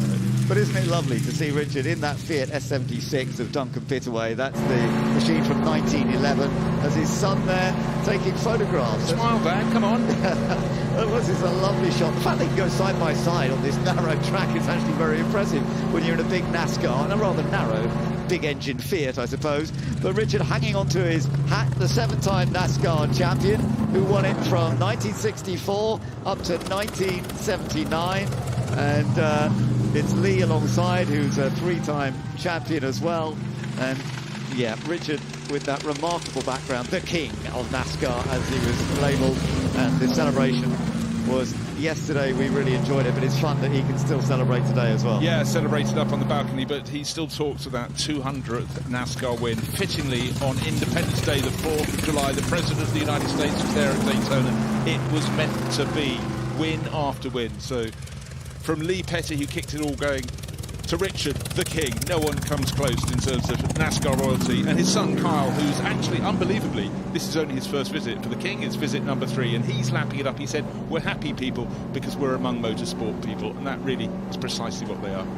It's a great family, isn't it? Lee, the original, and then Richard, and then you're on board here with Kyle. He's now 64 years old. He's had 8 wins in NASCAR himself over his career, but that NASCAR heritage is a huge part of the Petty family. Yeah, and of course the Plymouth Superbird was a car with its incredibly pointed nose to be aerodynamic and high rear wing to keep it down on the deck, where around the super speedways like Daytona and Talladega. Then they decided that was far too flamboyant, so they made the cars much plainer again to stop their incredible top speeds. Because when you look at a NASCAR, you look through the window, into the cockpit, under the hood, the bonnet, they seem incredibly rudimentary, but the speeds at which they're side by side on the banking, phenomenal. Yeah, NASCAR, very American thing, of course. The National Association for Stock Car Auto Racing was how it was originally set up, with the large engine saloons, and in America it became, and still is, one of the major motor sport events in the world. Let's just take a little look back at some of the highlights there of that run then, starting out with the MG, which we are celebrating here this weekend, the 100 years since MG was created, coming from the Morris Garage side of things, and then going into some of the early cars that were competing and started racing. Some were, of course, going for land speed records in those early years. Some were going racing, and that Formula 1 gradually developed into different ways, with the front-engine Formula 1 cars then becoming mid-engine, rear-engine. We went from the likes of Bugatti winning Grand Prix in the 1930s to the likes of Ferrari going on to win in the 1950s and 60s, and of course continuing. The British Manufacturer BRM tried to do some winning in their early days, even though they created the most amazing V16 engine. It didn't quite work. Eventually, they would get there in the 1960s. Absolutely did, but working our way through the horseless to hybrid, the concepts that worked, the concepts that didn't, but it's all, that's what motorsport is all about. It's looking for ways to find performance, and Sunbeam always pushing in the 1920s and 30s to make it happen. And then as things moved forward, particularly the battle for Le Mans and the air force, the downforce that suddenly started to become a key. And then this remarkable machine, the Auto Union Type 52, which we've never seen before, and that has been created over 90 years from the original drawings. Lovely to see that. And then the Lanciers, the Renault, a real mixture of this batch, as you can see. Some machinery that raced off-road, some machinery that raced on-road for 24 hours or longer, some that did sprint races, some that were racing in very different areas around the world. And it's great to have that mixture of machinery and enjoying it so well. Really great stuff, and I do hope you've enjoyed watching this batch heading up the hill. We've got plenty more to come throughout the course of the day. Jackie, we saw you yesterday in the Genesis concept. This car's taking you a little bit more back to your roots, isn't it? I wouldn't say it's coming back to my roots, but it comes back to my history. And the history is to have shared for a number of years with Porsche. We have to admit it, a fantastic story. A fantastic story, definitely. And the credit goes for those who make these cars, because when you have the chance to drive for Porsche, clearly you've got a winning car at the start. Up to you to finish. But I must also say, to have that car once a year roughly at Goodwood, the Goodwood Festival, with such an incredible crowd, there is no event like this anywhere in the world. What the Duke of Richmond has done, it's tremendous for the happiness of his spectators that he's treating like guests. I think it's good for all of us to have a bit of a smile this weekend. That's absolutely the answer. We've got everybody has got a big smile on it, because what we are living right now, it's very special, and it's all about passion. And talking about passion, I am loving this car. I think the styling, the color scheme, the Martini racing colors, it's probably one of my favorite cars this weekend, and it just looks incredible. And of course, a Le Mans winner for yourself. Well, me too. I love the car, sincerely. It has the Martini colors who suit the car very, very well. There are many lovely cars today. You don't know where to look, because they have all an incredible history. If you look around me, there are many exceptional cars and also exceptional drivers. So we are a community loving automobile, loving car racing. And it looks like you're quite comfortable in that car, and no passengers to scare today. Well, it's supposed to be a two-seater car, but honestly, it was never used as a two-seater car. As you can see, the inside is fairly simple.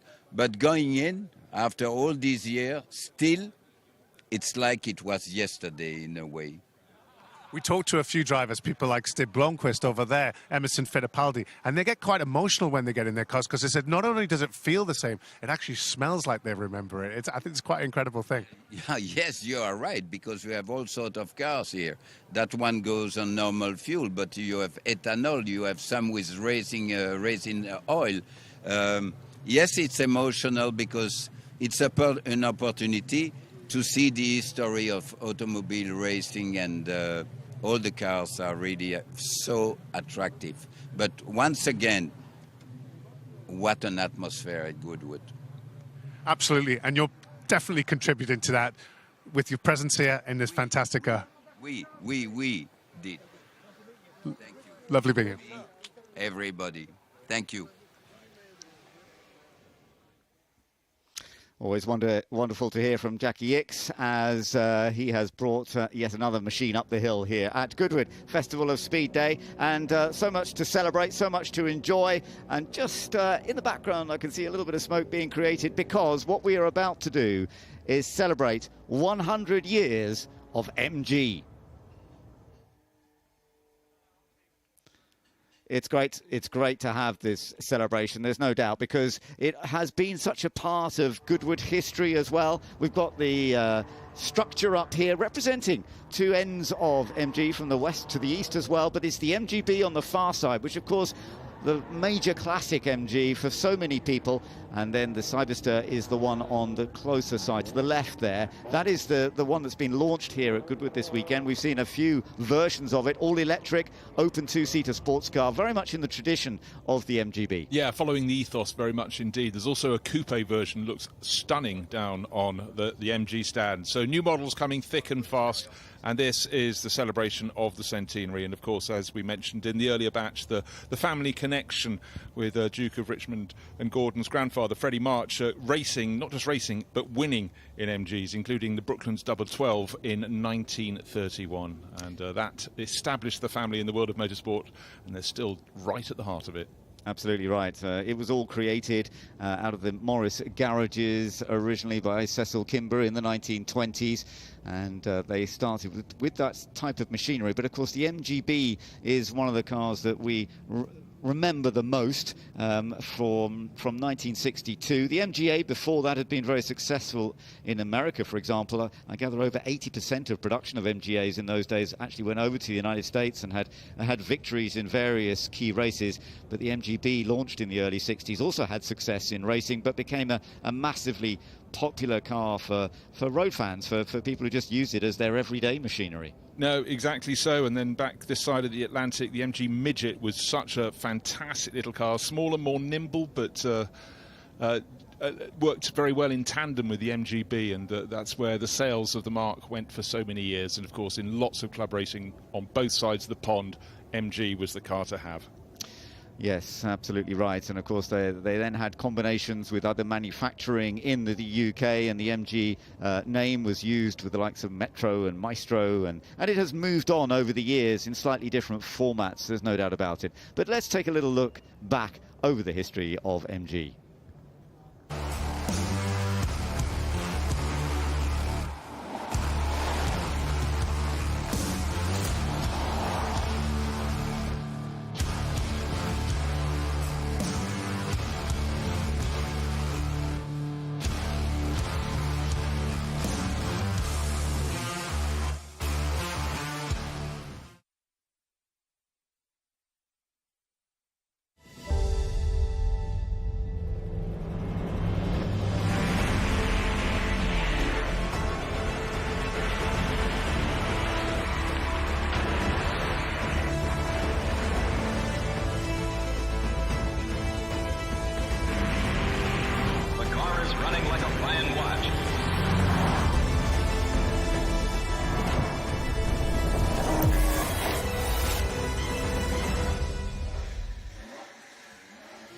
There we are, a lovely little mixture of machinery from the history to the very most modern MGs. And we're seeing this little group of MGs now heading down towards Goodwood House so that the celebration can be taken once again. There was a nice shot I noticed in that of the MG LSR, the car that went for land speed records at certain limits. They were under 2-litre engine sizes. Sterling Moss took a record of 245 miles an hour back in 1957 in one of those, and it was lovely to see some of the images of it.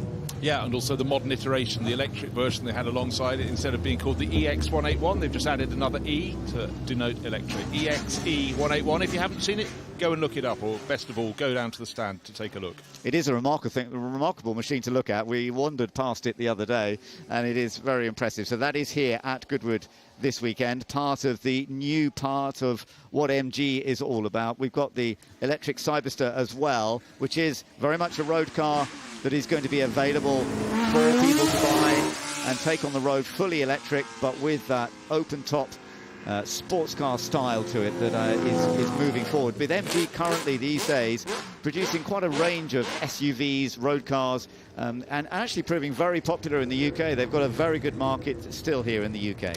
Yeah, they have, and it's lovely as the cars were being moved into position under the Jerry Judas sculpture to see a couple of fans of wearing their MG caps in the background. This is real Motor City around here. The bluff-nosed MGC GT moves into position behind, and the drummers come to do their drumming performance. There will be fireworks to follow. Wonderful to enjoy, to soak up and make the most of. If you're MG fans, perhaps you grew up with MGs around you or near you and always enjoyed seeing them. Well, this is an opportunity to really absorb the fun, and particularly here at Goodwood, where there is that history. The grandfather of the Duke of Richmond, Freddie March, who put the first MG racing together, and hence the history and the fun that we are enjoying.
Well, that's lovely to listen into there as the Battaglia Mondo group. They've got groups all over the country, actually, and the Portsmouth group putting together a lovely show for us to enjoy and to celebrate the MGs, which we can see up there on the structure as well. And I can see there's plenty of fans who are down in that area just to make the most of this little celebration.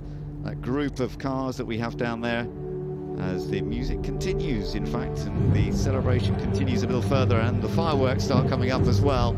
Always a part of Goodwood is to celebrate some of the manufacturers that have created machinery over the years, and the history of MG, of course, is tremendous. And it just emphasises to me the dynamic nature of the motor industry, but most particularly the motorsport industry, and the fact the fans flock here from all around the world to enjoy all that they find in front of them. But every year with a special celebration or five, Goodwood, the Festival of Speed, really puts on an exquisite show. Today the honour belongs to MG in its centenary, and can't wait to see what great cars come out of the mark in the years ahead. Absolutely right. And of course, competition has always been a part of MGs as well. I wonder if they're going to get re-engaged in motorsport again. We've seen them in touring cars, of course, many times of years. The early 2000s, they sort of came back into touring cars again, didn't they? Yeah, and little bits racing in the World Endurance Championship or World Sports Car Championship with the MG Lola. But who knows what lies ahead, but the heritage is there, something to be built on. 100 years on the clock, and it's far from finished. Absolutely right. There's probably more time to come, and the technology that they're going forwards with, the electric side of things, really is a key part for MG now, and we will see how that develops. But it is fun to enjoy and celebrate. And manufacturer that had such history in this Goodwood area with those early races in the 1930s. Waiting for the crescendo, the red and white, the corporate colours of MG high in the sky, and then a flash of gold alongside. Just crown this centenary celebration here at Goodwood House, the Festival of Speed, the 31st Festival of Speed, but the 100th year of MG. Wonderful. Really great. I'm getting a big round of applause from the crowd as well. And we'll no doubt see more MGs heading up the hill later on as we go through today, and of course tomorrow as well. We'll be seeing some more action from the MGs. Oh, a bit more drumming to come.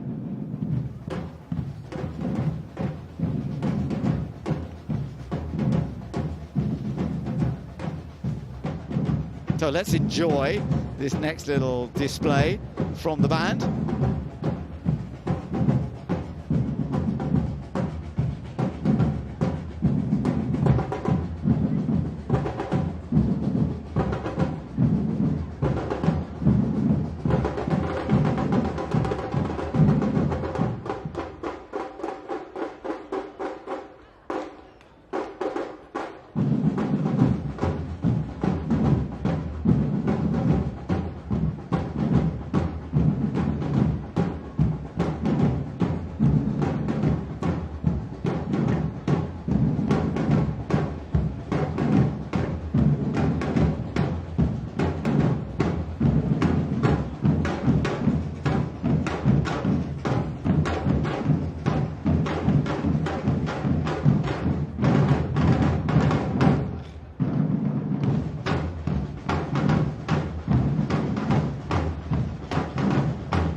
There we go, a wonderful display once again for the MGs here at Goodwood.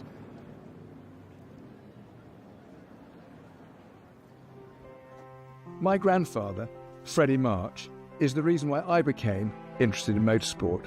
He founded the circuit at Goodwood in 1948 and used to take me to watch the racing as a young boy.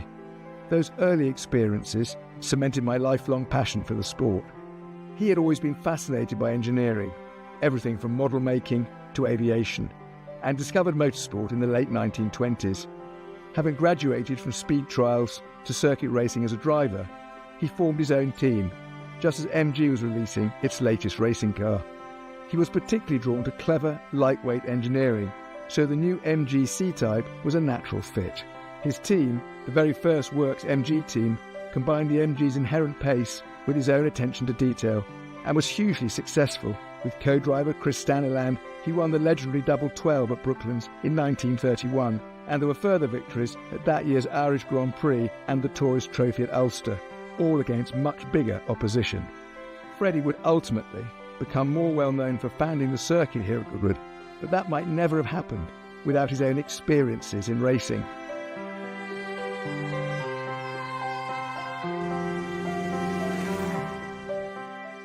MG returning to Goodwood to celebrate its centenary feels like a very fitting reunion.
track air suspension, all-wheel steering, configurable terrain response, effortless in the extreme.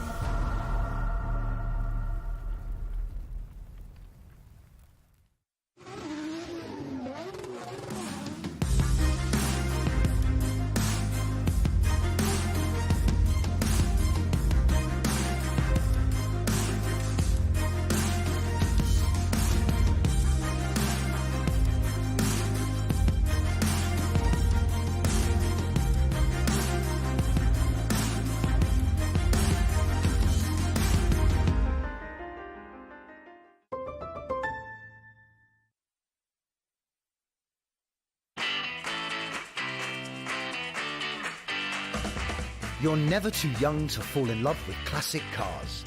It's a passion that lasts a lifetime, and it's a passion we share. Backed by over 75 years of motoring experience, Goodwood Classic Solutions is a unique new way to ensure your pride and joy. Goodwood Classic Solutions. It's a passion we share.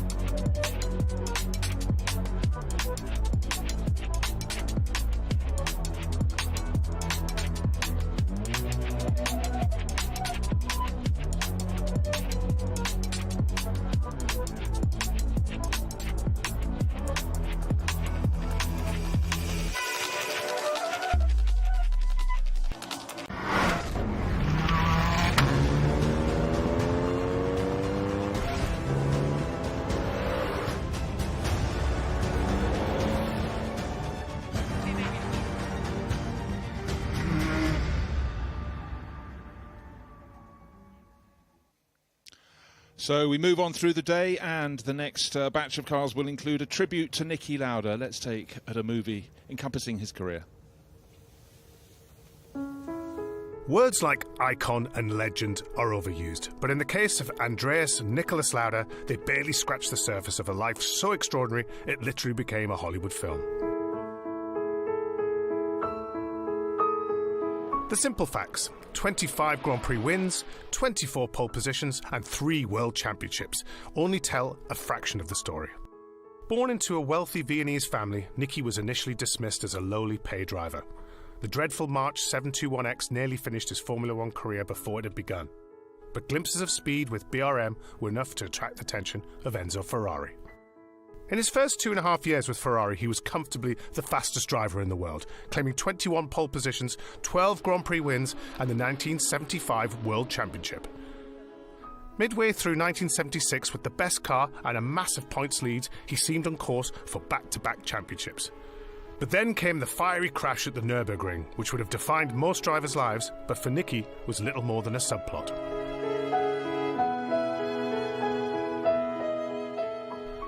Returning to the cockpit just 6 weeks after receiving his last rights, he was a different driver. No longer reliant on outright speed, instead he applied his considerable intellect, well-honed development skills and astute racecraft to become the ultimate driver. It's a measure of this change of approach that he scored more race wins and championships after the accident than before. Despite sacrificing his championship chances in 1976 by parking in the rain of Fuji because, as he put it, my life is more important than another world championship, he duly took a second title in 1977 but walked away from Ferrari before the end of the season. He joined Bernie Ecclestone at Brabham, but during practice for the 1979 Canadian Grand Prix decided he was bored with driving around in circles and abruptly turned his back on the sport.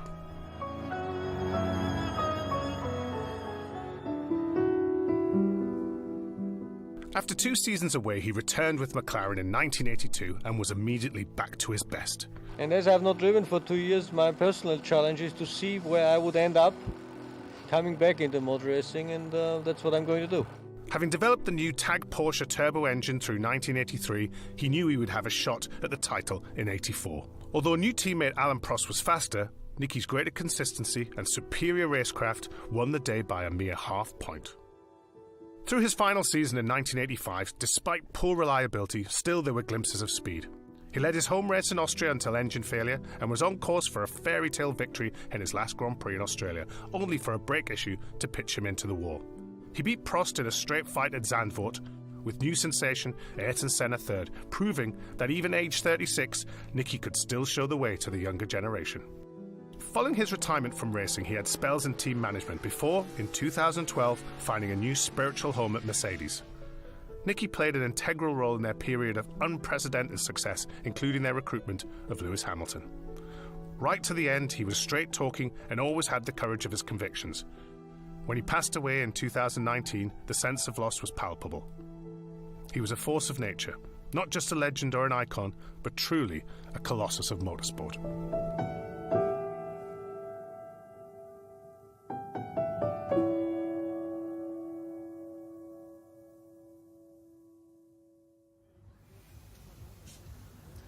Well, as part of this batch, we're celebrating Niki Lauda, the resilient racer. Fantastic summation of his career. My name is Bruce Jones. I'm joined in the commentary box by Alice Powell. And delighted we have a third member, because John Watson, friend, colleague and rival of Nicholas Andreas Lauda, alongside us. Well, what can you say? I think that little clips we saw on video pretty much summed up Niki as a man, as a competitor. Then also, never forget about his business, his airline business. And he retired from Formula One in '79 to develop that airline business. 2 years later, he had to come back to Formula One because the airline was struggling. Enormous adversity coming from the state airline in Austria forced him into that. There's the car that he came back in. This is the sort of the 1981 MP411. He drove this car at Donington Park, and he did about 25, 30 laps, and he was exhausted because he'd been out of a Grand Prix car for 2 years. But he said, too much understeer, the car understeers. Well, I drove that, that was my race car, and I was very happy with it. No, too much understeer, fix it, fix it. So, of course, the team jumped up and down through hoops. It was the beginning of a honeymoon period. And, of course, the car was developed very much around Niki's preference for him. I had my own personal preferences, but he went on to win the third Grand Prix and has come back in Long Beach. He's back. We thought he was gone forever, but he's back. But again, that focus, that dedication, that determination to get what he wanted out of not just the car, but the team. He had a very clear understanding of what a car could do, and a very clear understanding of what he needed to get the engineers to do to the car to make it work for him. And he had this sort of kind of blue sky thinking, which is something not every racing driver has. And he was exceptionally good at building a team around him as well. His character, his personality, his forthrightness, because he was German speaking, he was very economical with his language. I would use 1,000 words to try and explain what the problem was. Niki would explain it in 10 words. I was over-egging the pudding. He was right on the money every time. Well, his record is truly phenomenal, and it seems extraordinary, and it must seem even more so for you, John, that it's been 5 years since he left this planet. I mean, I remember the day, and I mean, it's hard to believe, but look, he packed so much into his life. And you think back to how he started in motorsport, came in, as it was pointed out, from a wealthy family. Maybe some people didn't take him terribly seriously, which is a great mistake, because that steely determination that Niki had all the way through his life, as a child, then growing up, an adult, coming into motorsport. I remember he turned up at Mallory Park in 1971 for the first round of the European Formula 2 Championship. He turned up in a brand new Porsche 911S, and the most beautiful girlfriend in the world, Mariella von Ringenhaus. They thought, this guy must be, is he pulling our legs? He rocks up in a brand new Porsche with the most beautiful girl in the paddock. How can you take him seriously? Big mistake, because the very determination that Niki had began to shine through very, very quickly. Ronnie Peterson led that March Formula 2 challenge, but Niki very quickly became the driver that Robin Herd and the technical side of the March team came to go to for car setup, for alterations, development, whatever. And you've got plenty of stories about Niki, but what is the standout for you? What is the best story that you're able to share with us today? Well, all those stories would have to go into an unexpurgated version, because this is a family show.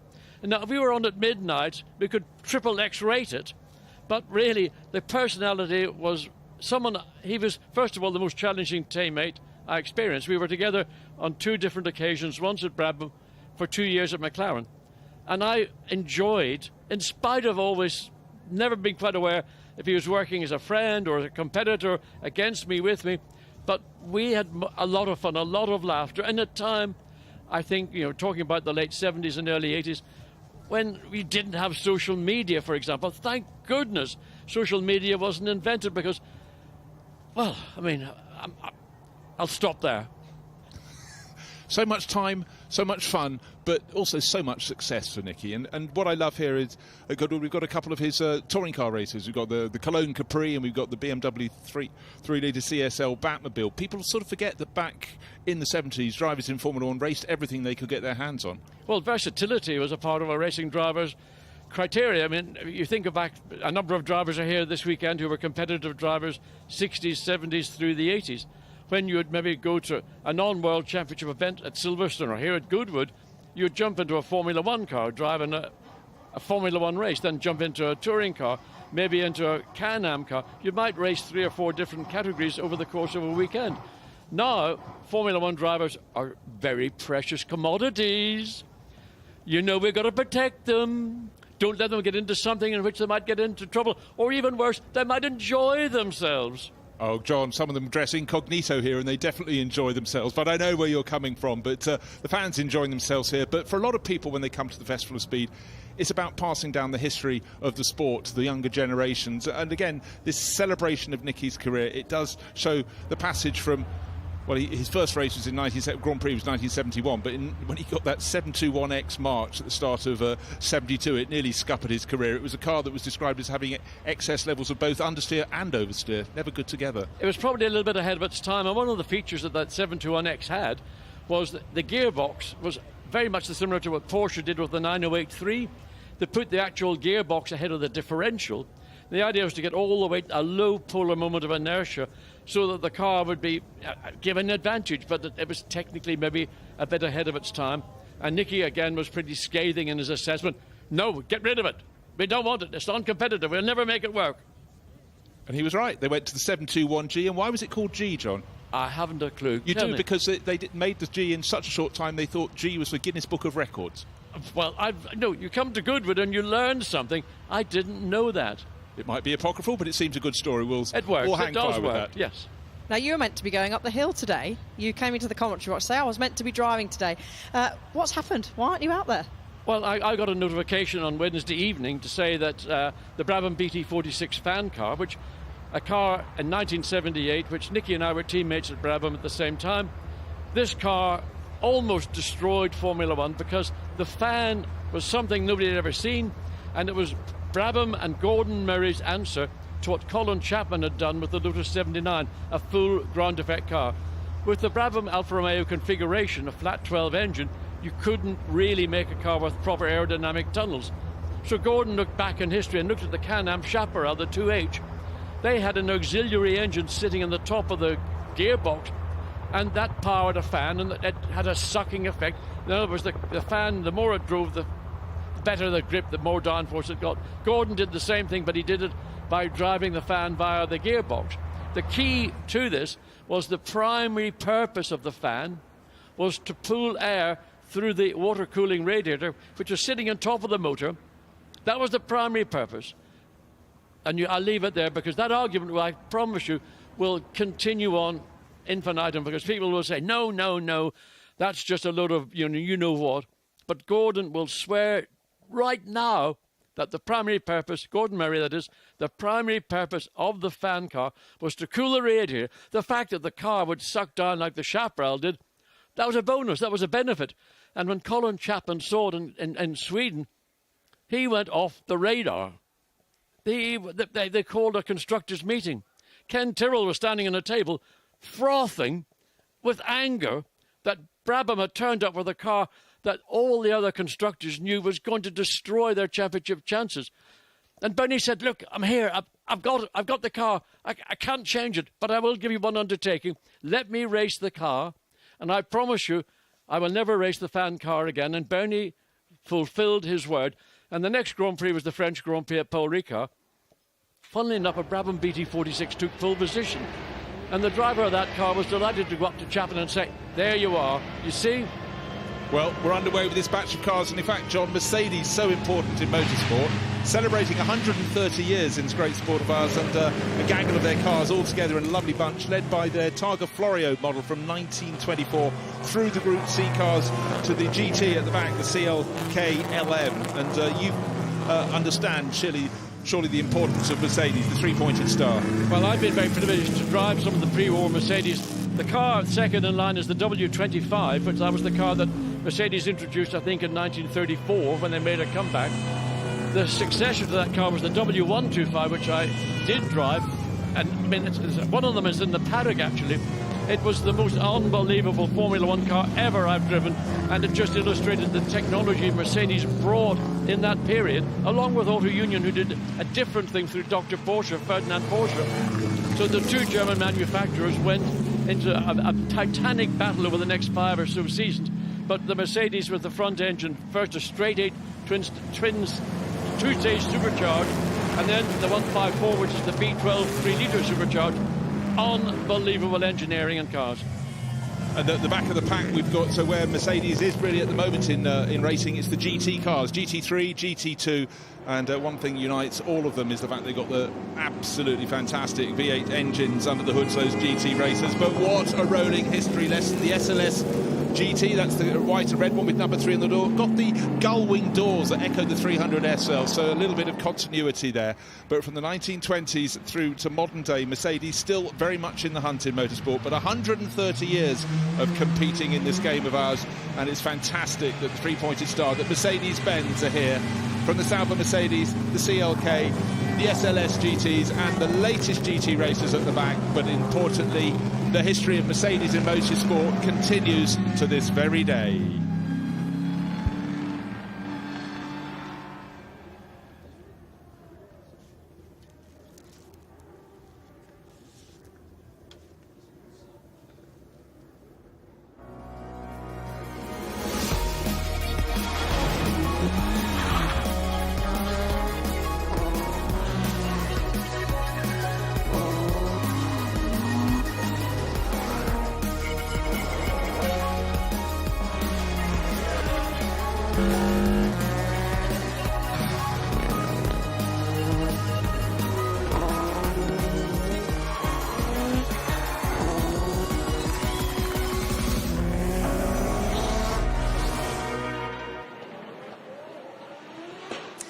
Well, welcome back and welcome to our viewers on Sky Sports. Karun and I have taken up a fantastic vantage point here at the Festival of Speed. We have a view of the track, we have a view of the paddock.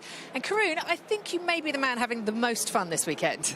I know I'm the man having the most fun this weekend. I've been lucky to drive 5 different cars, Formula One cars, Le Mans cars, Formula E cars, taking my kids to the ice cream stand in between. And you haven't taken me there yet. I haven't had an ice cream yet. You've been very busy actually doing the work while I'm having the fun. But no, listen, you know me. I love coming here, and it's just wonderful to be here again. We've got cars on track at the moment. We'll get to that action in just 1 second. There are drift cars that are really distracting over your shoulder because they are spinning and sliding sideways down here. There's something for everyone. There really is, and you know, we saw Michael Dunlop here this weekend, Richard Petty, the king of NASCAR's here. Some of the current Formula One drivers are here as well, for anyone into that sort of stuff. I don't know if you watched the British Grand Prix last weekend. I'm sure there's lots of people who are enthused for the rest of the Formula One season. So, yeah, certainly, as ever, a real eclectic mix of cars and people. Brilliant stuff. Well, let's rejoin the action then on track. In commentary for us through this session of Drift, Mercedes tribute, Niki Lauda and Joest, it's Bruce Jones and Alice Powell. Bruce Jones and Alice Powell and John Watson as well. And Watty, I know you're a massive fan of drifting. Well, drifting is growing in popularity. It appeals to an element of motorsport, and I believe that later this year in the FIA Motorsport Games, drifting will be one of the disciplines. So it's being recognised by the governing body of motorsport, and its place is becoming more important. It's a big cultural thing, and you watch the skill level of some of these drift drivers. I mean, I've seen some of it on the internet, and I don't know how, under any circumstances, anybody can control a car as they're doing. Right, talking about control, Reinhold Jost had an incredibly successful career running cars, notably at Le Mans. He ran Porsches to victory, and we're looking at 962C from 1989. He ran various iterations. Then he had a dabble with Audi, the Bentley Speed 8 victory in 2003, and then an incredible run to take him up to 16 victories as a team boss at Le Mans with the Audis, and those cars on the hill. But the 962, following on from the Porsche 956 Group C, it really was such a solid car for Porsche. Well, that period in early 80s to the late 80s was the hiatus of Group C racing, and Porsche, not only were they a factory team with the Rothmans-backed Porsche, but they provided cars to customers, and Reinhold Jost, as a customer team owner, beat the factory at Le Mans 85 when there were a set of particular regulations, and they managed to beat the might of Rothmans Porsche. I don't know how they did it, but again, the team that Reinhold Jost put together through that mid-80s period was one of the finest privately entered teams in the history of Group C motor racing. It certainly was. Now, Red Bull don't just think about Formula One, Alice. They're very, very big in drift racing and drift performing. And we've got the BMW M4, one of a pair here for them. We have, and we've got one of the brightest young stars of drifting, Conor Shanahan, the Irishman, who actually started drifting at just 9 years of age, would you believe? I bet he was very popular and cool in primary school. This is a BMW M4, 3-litre straight six, drifting, creating as much smoke, tyre smoke, and leaving a lovely pair of 11s all the way round Morecambe Corner. And we've got the Toyota Stout up next. Bruce, we've got the 2.1 litre 4-cylinder turbocharged, which obviously, looking at this, is far removed from its humble origins. It's not a little underpowered 1966 pickup. Well, it is in its heart, but the heart's been replaced, and this is unbelievably quick. This has about 600 horsepower. Some of the top drifters have double that, but it's how you handle that power, and it's about keeping the car moving around. And John, when people are drifting, you think they're just being leery and hanging their tails out, but there's far more technique than that. Well, growing up in Belfast with the cobbled streets around the docks, I was doing similar things, but not at the level of this, because you could do that in the 1960s. But the development, the technology that's going into these drift vehicles, when just looking at the rear of the Toyota truck, you can see the rear suspension. Okay, this is not Formula One, but at the level that these trucks are now being developed, they are so sophisticated. I mean, it's entertainment. It's phenomenal entertainment, but what you see on the outside is not what you get always on the inside. We've got Chevrolet Corvette, but that has a Mazda rotary. We've had the Nissan Silver, that's got a Toyota engine, and they keep moving things around, and by the end of the match we may get to a McLaren that's going to be very special. But right now, Ryan Turk doing a phenomenal job going through Morecambe. Might have to slow it down a little bit to get past the flint wall and get some visibility, get that smoke out.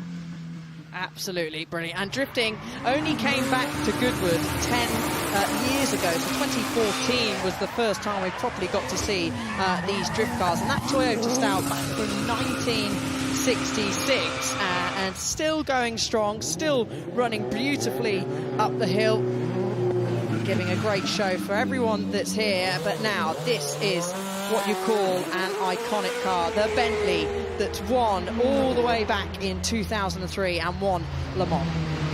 Well, obviously, Le Mans had this Bentley purple patch or dark green patch, national racing colours in the late 1920s, the Bentley boys. And it took a very, very long time for that period to be replicated. In 2003, 3.6 litre V8 turbocharged engine, and it's one of those really, really elegant cars. Bentley tried with the Speed 8 not once, not twice. It was the third time, but the Speed 8 had gone through so much evolution, and by 2003 they absolutely got it right, and Bentley went so well they took a 1-2 finish. You know, John, the notion that if it looks good it probably is good. I always thought this Bentley was going to win at some point. Well, it's a sensational looking car, but it looks to me to be a really stealthy. I mean, look at the cockpit. I know that's a very, very tight cockpit. You feel some drivers felt very claustrophobic within the cockpit, and you can understand why the roofline is so low and there's so little space for the driver. You look around, there's just bodywork wherever you are. But it was performance related, and this car delivered for the Bentley brand and put it back at the very top. Thinking back to the days back in the mid and late 20s when they were winning. I mean, Bernardo, I can't remember his et al. Wolf Bernardo was the lead Bentley boy. Now, we know, as people who commentate on GT racing, the Audi R8 LMS, but it's been going on for a very long time through Evo versions. This, though, is one that really put it on the map. 2010, Christopher Mies, Mark Basseng and Darrell O'Young went down to the Bathurst 12 Hours, a race that just continues to grow, and they put it on the map, and it's kept on winning ever since. Well, I think this car has been a phenomenon in GT racing, because ever since I've been involved in broadcasting, either with Blancpain or with Thundertech GT through the SRO operation, Audis have been winning year in, year out, and it's such a good package. But that lovely, it sounds magnificent, the V10 engine, same engine that's actually in the Lamborghini. But in the Audi iteration, this car has won at Spa 24, it's won everywhere where there's a major GT run, especially in Europe, but also, as you mentioned, down at Bathurst. So, very well balanced, and these races normally 1 hour races have 2 drivers, and the bigger ones are 6 hours. In the 24 hours, you have 3, sometimes 4 drivers sharing these cars, and it's all about getting the right balance between your crew, getting them to work together. But so many years of experience for the setup of the R8 LMS means the teams really have quite a good handle on it. Yes, the other factor was the engineering was so good and the reliability was fantastic. And back to the drifters now. We've got Ahmed Daham behind the Lexus RCF. It's a 3-litre straight 6 turbocharged, 1,200 brake horsepower.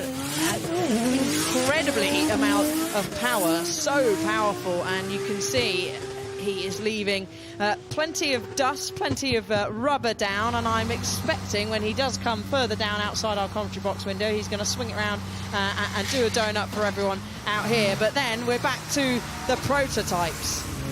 Yeah, this is one of the later Audis, the Audi R18 TDI Ultra, and that means turbo diesel. Again, we're talking about the passage through time. We're celebrating the career of Reinhold Jost, but Benoit Trellier, so much success with Audi, and they made their turbo diesels just produce not just the power, but it's the torque of the turbo diesel that is such a useful tool when it comes to racing. This was a car from 2011. It still seems modern to my eye. Exactly, totally. That took the word straight out of my mouth there, Bruce. It does still seem modern, even though it was built all the way back in 2011, which really is, I guess, it's not that long ago, considering some of the cars that we have here at Goodwood. The 3.7-litre V6 diesel turbocharged had its final outing at the 2012 Sebring 12 Hours, where it did finish second, but another one of the cars that Audi had so much success with. So that was a turbo diesel. They then moved on within a couple of years to racing hybrids, and hybrid technology has increased its way through the sport. But the cars that were not hybrid, but boy did they make good sound. John, great big Can-Am cars and this amazing Shadow collection. Yes, I mean the Shadow, they involved with Can-Am for many seasons, culminating with a championship win back, I think it was 1974, for Jackie Oliver. Jackie Oliver, better known as a Grand Prix driver, but then focused on UOP and the Shadow Groove, and they made this Can-Am car. And I mean, it just got a brute of an engine. I think it's about 8.4 litres, some enormous amount of horsepower and torque that would pull Goodwood House down if you put a chain around it. Just an unbelievably powerful engine. It really was the very early Can-Am cars. We saw, in fact, that Lola T17 Spider that John Surtees raced in '66. They had 6 litres, and the power and the capacity just grew and grew. And also the aerodynamic addenda. We could see through the history of the Shadow cars, they were experimenting from the peculiar, very, very low-line prototype through to these enormous wings. And also put the radiators in the Mark 1 as well. They had the radiators in the rear wing. It's just crazy, John. John, you talked of 1974, that final win for Shadow, but it was a win in every race bar one for Jackie Oliver en route to the title.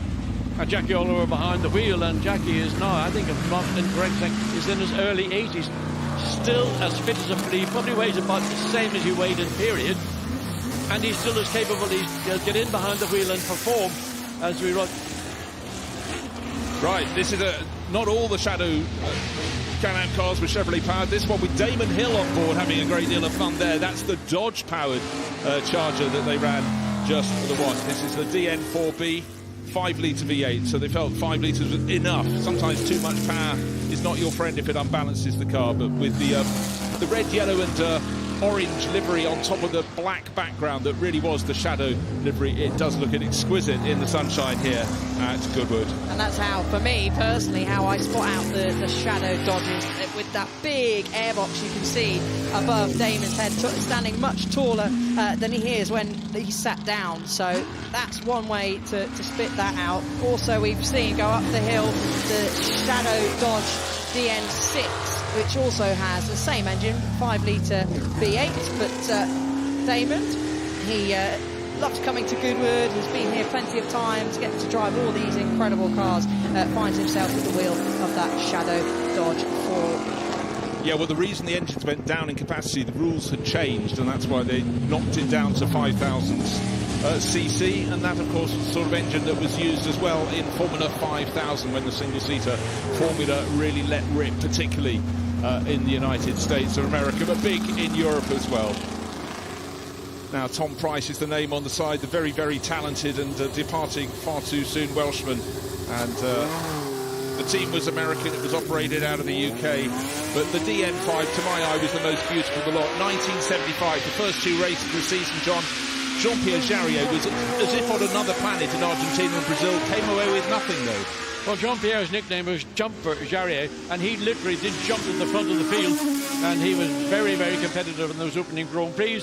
And of course, Tom Price then joined the team, and I remember Tom winning in 1975 at the Race of Champions, or whatever it was, the France Hatch, and the tragedy of what occurred in 1977, a wonderful racing driver taken way, way before his time. And he loved driving for this team, particularly because the team principal at that time was Alan Rees, a fellow Welshman, and they bonded together. And it's a very important, I believe, element within a team. If a driver feels he's got support from the management rather than maybe being in a battle with management, which does happen sometimes, and that's what gave Tom that confidence and ability to go out and demonstrate his talents. Because in many ways Tom spoke with the steering wheel, didn't he, and the foot on the throttle, not averse to putting the car sideways, timid out of the car but sensational within. But one of the things he did do, he liked to get the back end out, he enjoyed a little bit of oversteer, and of course, while that might have been great from his perspective, maybe sometimes he hurt the rear tyre a little bit too much. But hey guys, to watch Tom driving was a real thrill. Yeah, he was an absolute superstar, gone far too soon. Right, looking at the very, very early... This is the first of the Shadow Formula 1 cars. The DN1, George Follmer raced it. A real treat to have them here.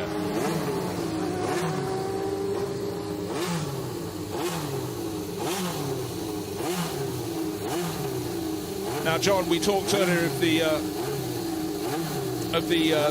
early March that Niki got to drive, the 721X. It was complex and it was binned fairly quickly. Yes, and again, the skill that Niki brought to March at that time was very, very clear thinking, understanding of what the problems might be. He wasn't an engineer per se, but he was able to guide the team because of the characteristics he was being confronted with. So a very complex, if you like, package. You can see a very stubby nose, and the gearbox is an integral part of it.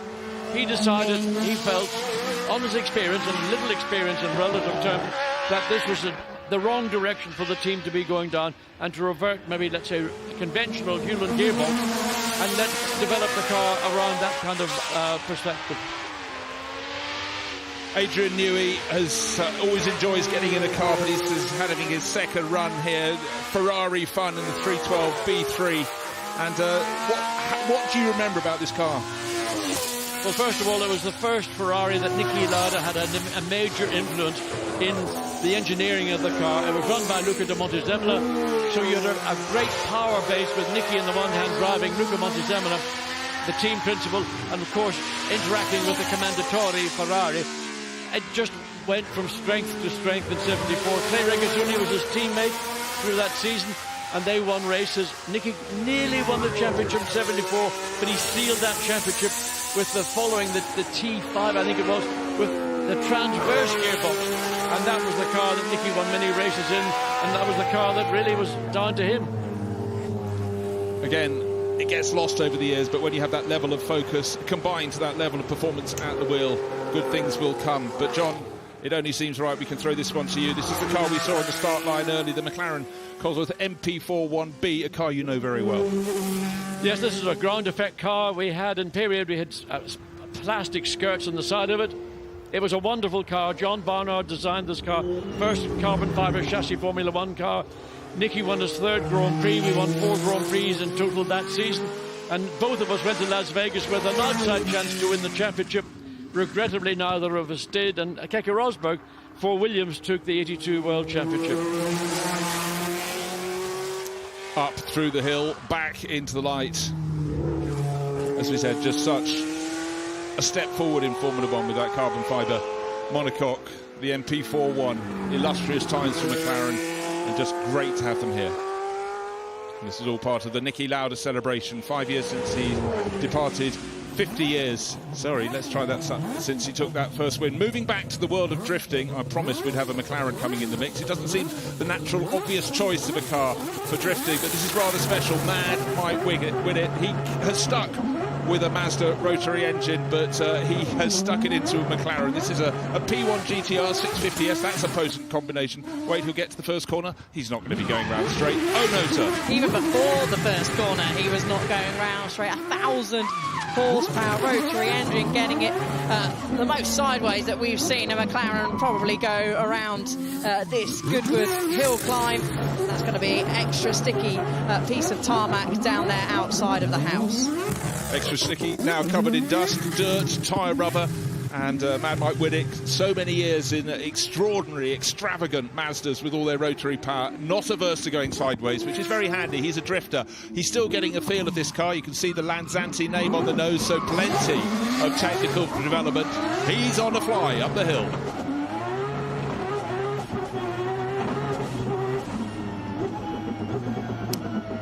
On we go, on board with Mad Mike Whinnett. Mad Mike just because he just is mad for it, and he absolutely flies. What I can't understand is they just make it look so easy, John. I mean, you know, we've all driven race cars quite quickly, and getting in one of these drifters, they just literally make it like, oh, we're just off for a Sunday drive, you know, down to the shops. But this goes on against all the instincts a racing driver on a racetrack on a circuit would have. This is a different discipline. It is equally challenging. But to drive like that on a racetrack, you wouldn't get very far. Your rear tyres would probably barely last a lap. Yeah, traditionally there's drifters here in their 10th visit. They get through one set per run up the hill, or one set of rear tyres in particular. If they feel there's any tyre life left, they go to the top to do a handful of donuts just to make sure they're good and done. That is incredible. The Eurofighter, which we've seen go up the hill, the BMW and M3, can get through a set of the specialist ultra sticky tyres in just 60 seconds, which is absolutely incredible. Let's see if he's going to do any donuts up the hill. We've left him. Well, he certainly did, and looking at the concentration from the outside, all you see is tyre smoke. You won't expect tyre smoke from this particular one, because this is the Honda RA272, and the Japanese, when they came first with their motorbikes, John, and then their races, they were doing things differently. And this is a car with a 1.5 litre V12 transverse engine, and this was the car, I think, in 1965 that won the Mexican Grand Prix for Richie Ginther. And I mean, it is just a jewel of a race car, and particularly the engine and the way they installed the engine transversely in the chassis. I mean, only I think Honda could have come up with that level of concept. Well, yeah, spinning to 14,000 RPM, the sort of revs only motorbikes are doing then. And over the years at the Festival of Speed, we've had some of their very, very finest motorbikes that really, they were small, they were nimble, and they revved and made incredible sounds. But this is a car we've seen quite a lot at the Festival of Speed. Every time it's a real treat. Because Alice, look at it, the packaging is so incredibly tight around all that's required. It is absolutely incredible. And you touched on there that they won the Mexican Grand Prix, and that was actually during the team's second ever season in Formula One, which is just absolutely outstanding. Well, they got some good people on board to propel them through. Certainly John Surtees got on with them in a couple of years later, and he really grabbed them by the scruff of the neck.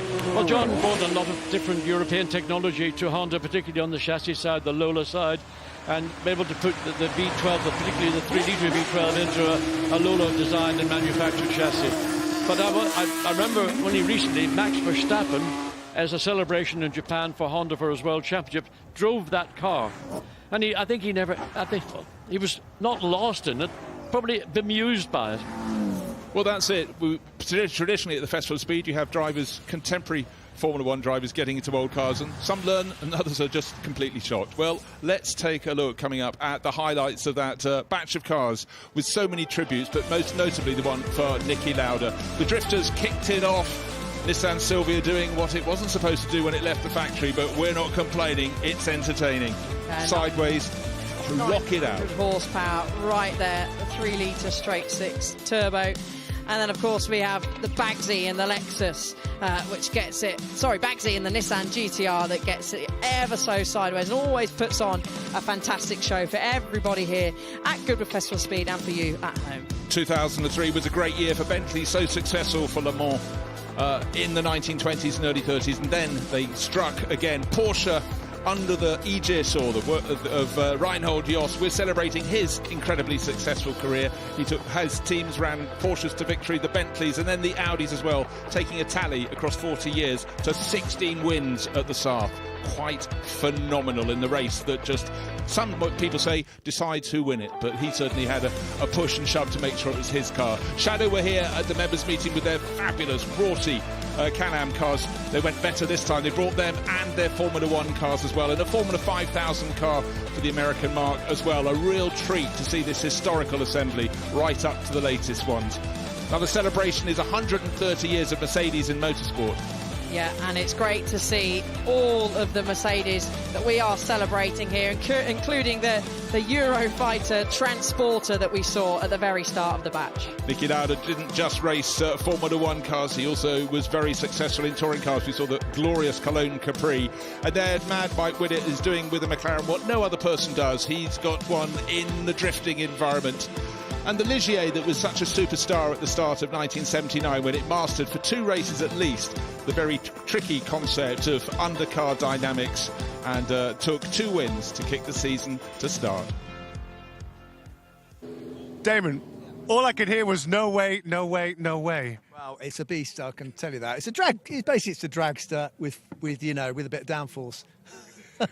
Everyone who's driven these Shadows over the weekend who's not used to them just gets out and goes, oh my goodness, that was terrifying. Yeah, I can't imagine actually wrestling these cars around an open track, you know, and doing lap times, racing each other. I mean, it must have been absolutely terrifying. The wheels seem a little bit small as well. Yeah, I think it's got so much downforce it doesn't need big wheels, but you're right. I mean, I can't see the wheels, so I have no idea how big they are, but there's another one out there with even smaller wheels, the one with the orange car. Jake Hill was in that this morning, and he just got out and he said, I'm deeply terrified after that car. So they are awesome. They're awesome beasts. And in some ways, it's a sad thing they've gone, but they must have been very, very exciting to watch. And to be fair, they weren't really built for the hill climb here at Goodwood. No, I never got out of second gear, and I never gave it full throttle. It's a good-looking thing, though, and I think your helmet works quite well with it, the colour scheme. Yeah, I wasn't really concerned about that. I was more concerned about basically the crash structure in front of me is made out of Kit Kat wrapper, I think. I think it's your feet, isn't it, is the crash structure? Yeah, I think so. So, I mean, you know, and I don't know how much the engine weighs behind me, which is probably about half a ton, I think. But, so, yeah, it's very, very... It's beautifully turned out. It's terrific that the owner has brought them all here. And so it's a hell of a display of a particular genre and mark of car, and to celebrate the Shadows, it must have looked pretty magnificent out there up on the hill. Absolutely. To see all the cars together, I think it's a real crowd favourite. It's a really interesting to see them all here. Yeah, it is. So Jackie Oliver invited me, so I've got him to thank. So thanks, Jackie. Or him to blame. Yeah, no, I'm having a word later. Well, the good news is you made it. He wants to have a word. Who, Graham does? Damon, you've done it again. Listen, I tell you what, the connection, Jackie is the connection, but also the Shadow Mark was, of course, the car that my dad first entered Formula 1 with his own team with. So he used a Shadow, the Embassy Shadow, it was known then.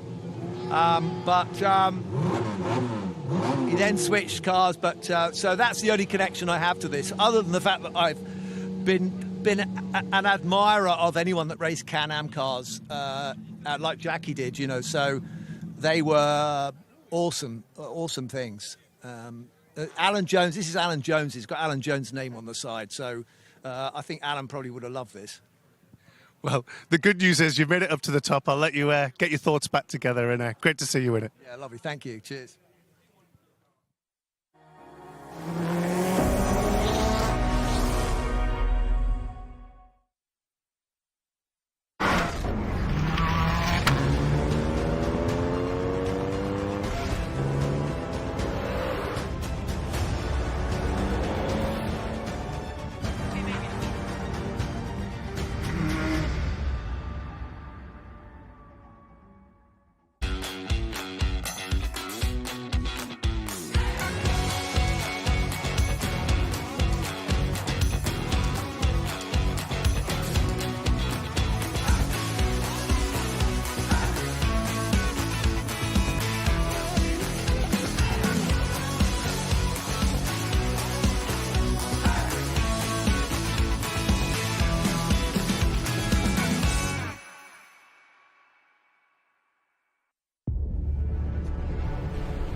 air suspension, all-wheel steering, configurable terrain response, effortless in the extreme.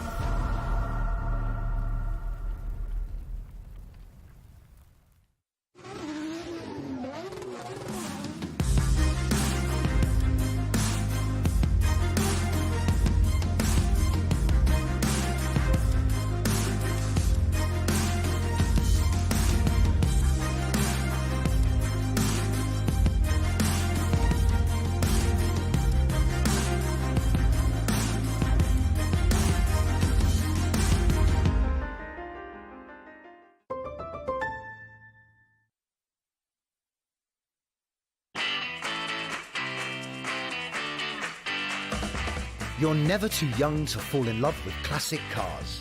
It's a passion that lasts a lifetime, and it's a passion we share. Backed by over 75 years of motoring experience, Goodwood Classic Solutions is a unique new way to ensure your pride and joy.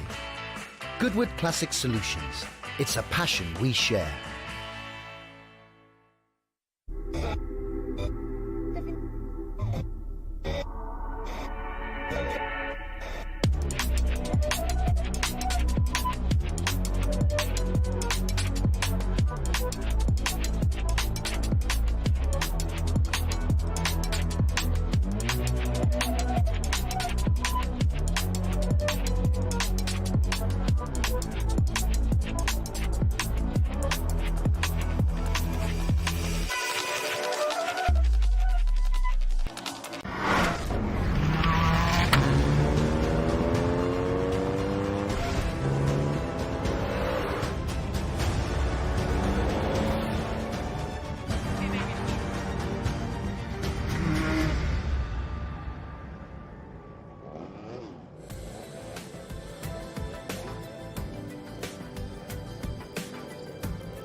Well, welcome back. I'm up here on the Sky balcony with Karun Chandok, and Max Chilton's come up to join us as well.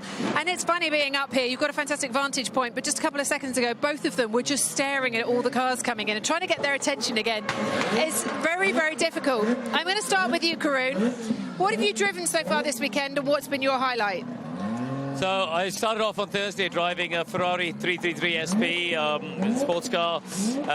Drove Juan Pablo Montoya's 2004 Williams, which was it's just the best generation of Formula One cars to experience. Just you know, it's 954 horsepower, that engine. In classic BMW fashion, they've got all the engine sheets with all the data. So yeah, drove that one, and then the Formula E car this morning, did some donuts, and I will be leaving you in about 15 minutes to go drive a Group C Jaguar before an Audi Le Mans winner tomorrow. So yeah, lots going on. Are you looking forward to the Audi Le Mans winner? Yeah, no, I've never driven it before. You know, Max and I both raced Le Mans, and it's just a magical race. And it's, you know, you see these cars that we saw growing up winning these races, and you always thought to yourself, wonder what it's like to experience it. And fortunately, this weekend we can. Now, Max, you're royalty around here. You have the record, 39.08 seconds up the hill. You're back to defend it this year.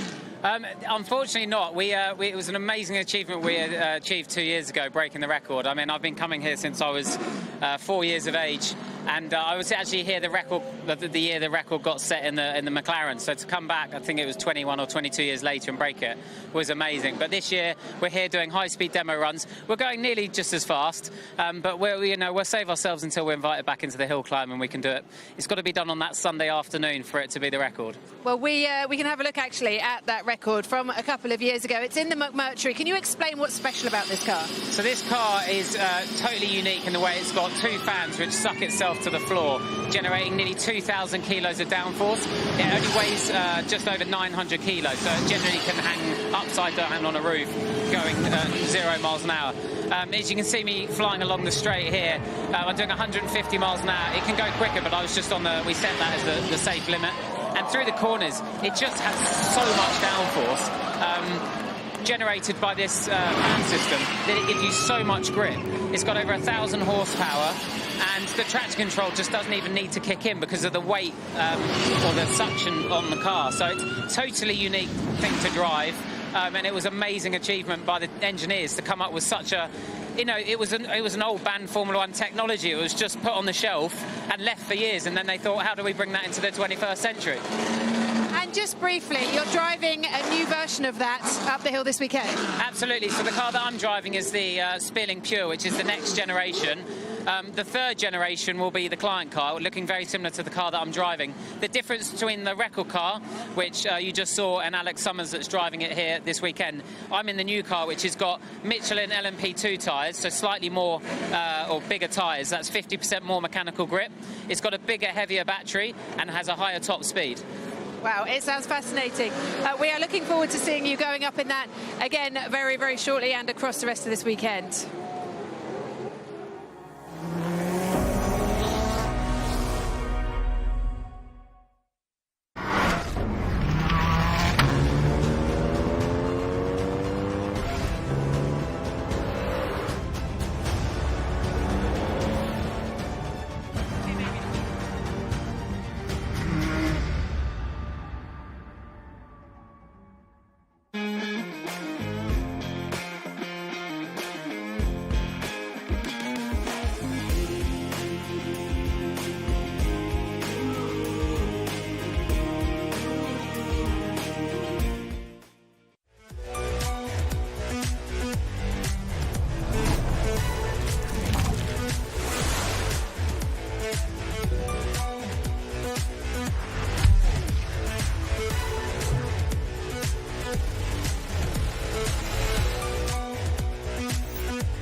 Broadband are changing the game.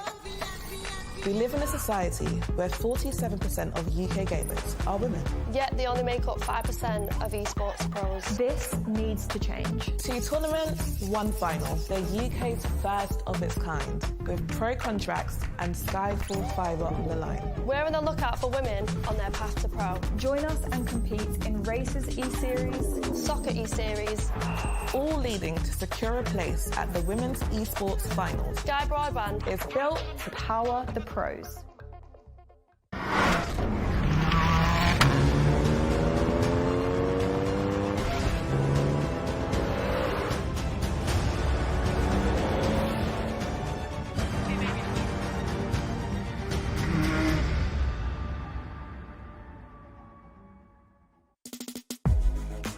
We have chosen the Two Wheels for Life charity for the 2024 Festival of Speed because it not only provides essential and much needed support for people in remote areas of Africa, but also because they use motorcycles to reach those in need. I've always so enjoyed my motorcycles, and I'm delighted that we can help this charity to provide healthcare to those who are desperately in need of support. I have no doubt that all our visitors this summer will want to help a charity that makes such good use of two wheels away from roads and racetracks. I do hope you will help us support such a good and important cause. Okay, burn it, burn it, burn it! Everyone Everyone's in vintage clothes. There's cars. If you're a petrol head, you're going to absolutely love it. One thing Goodwood's done this year is saying, look, rather than throw things away, let's reuse things and repair them. I always say to everyone, whether you like motorsport or not, you won't have a bad time. It is the best event in the world. Attention to detail is like nothing else. It's the shopping, it's the funfair, it's the look, it's the period aspect. That is what the Goodwood Revival is. It's just a fantastic day out.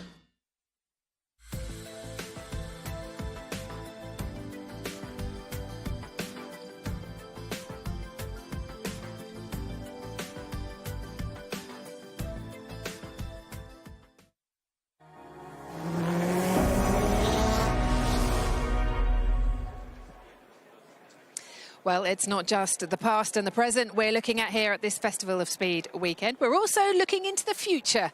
And Grace Webb is over at the Future Lab to tell us more. I've come to one of the corners of Future Lab where you'll find Sheffield Robotics, and I'm joined by Tony Prescott, who is a professor of robotics at the University of Sheffield. Now, I have to be honest, Tony, the reason I came over to the display was because these cute miniature creatures have been scurrying around and it really caught my attention. And I guess that's what you guys are trying to promote, this positive impact that robotics can have. Yeah, good morning. We're trying to show a different side of robotics here because people are thinking of robot arms, and when they say robots, maybe driverless cars, and also, you know, some people think of Terminators, sort of scary, dangerous robots. So this is friendly, animal-like robot that we've created in the UK. So it's a homegrown robot. It's a prototype for a robot pet. Yeah. I mean, it definitely made me come over and want to interact with it. And I guess you've seen quite a positive response here at the Festival of Speed. There's plenty of adults and children who are coming up and interacting with the robots. Yeah, people just naturally respond to it as if it's an animal, which it clearly isn't, but it's clearly animal-like. So you want to touch it and pat it, and it responds when you do that. Yeah. And we're looking at how you can use this in education. So when I was growing up, we had a lot of pets in the classroom, but fewer schools do that now. But there's the possibility of a robot classroom pet, and it can have a really good influence on children. You can learn about technology, but also you can learn about the natural world, and it can have a calming effect if you're upset. Yeah, so is that all part of the STEM projects that Sheffield Robotics are involved with? Yeah, we've actually been working with this robot to try and encourage kids into computing and to learn about STEM generally.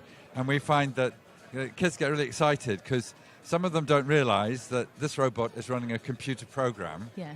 And when you explain that, they think, oh, wow, computing, I've done that at school.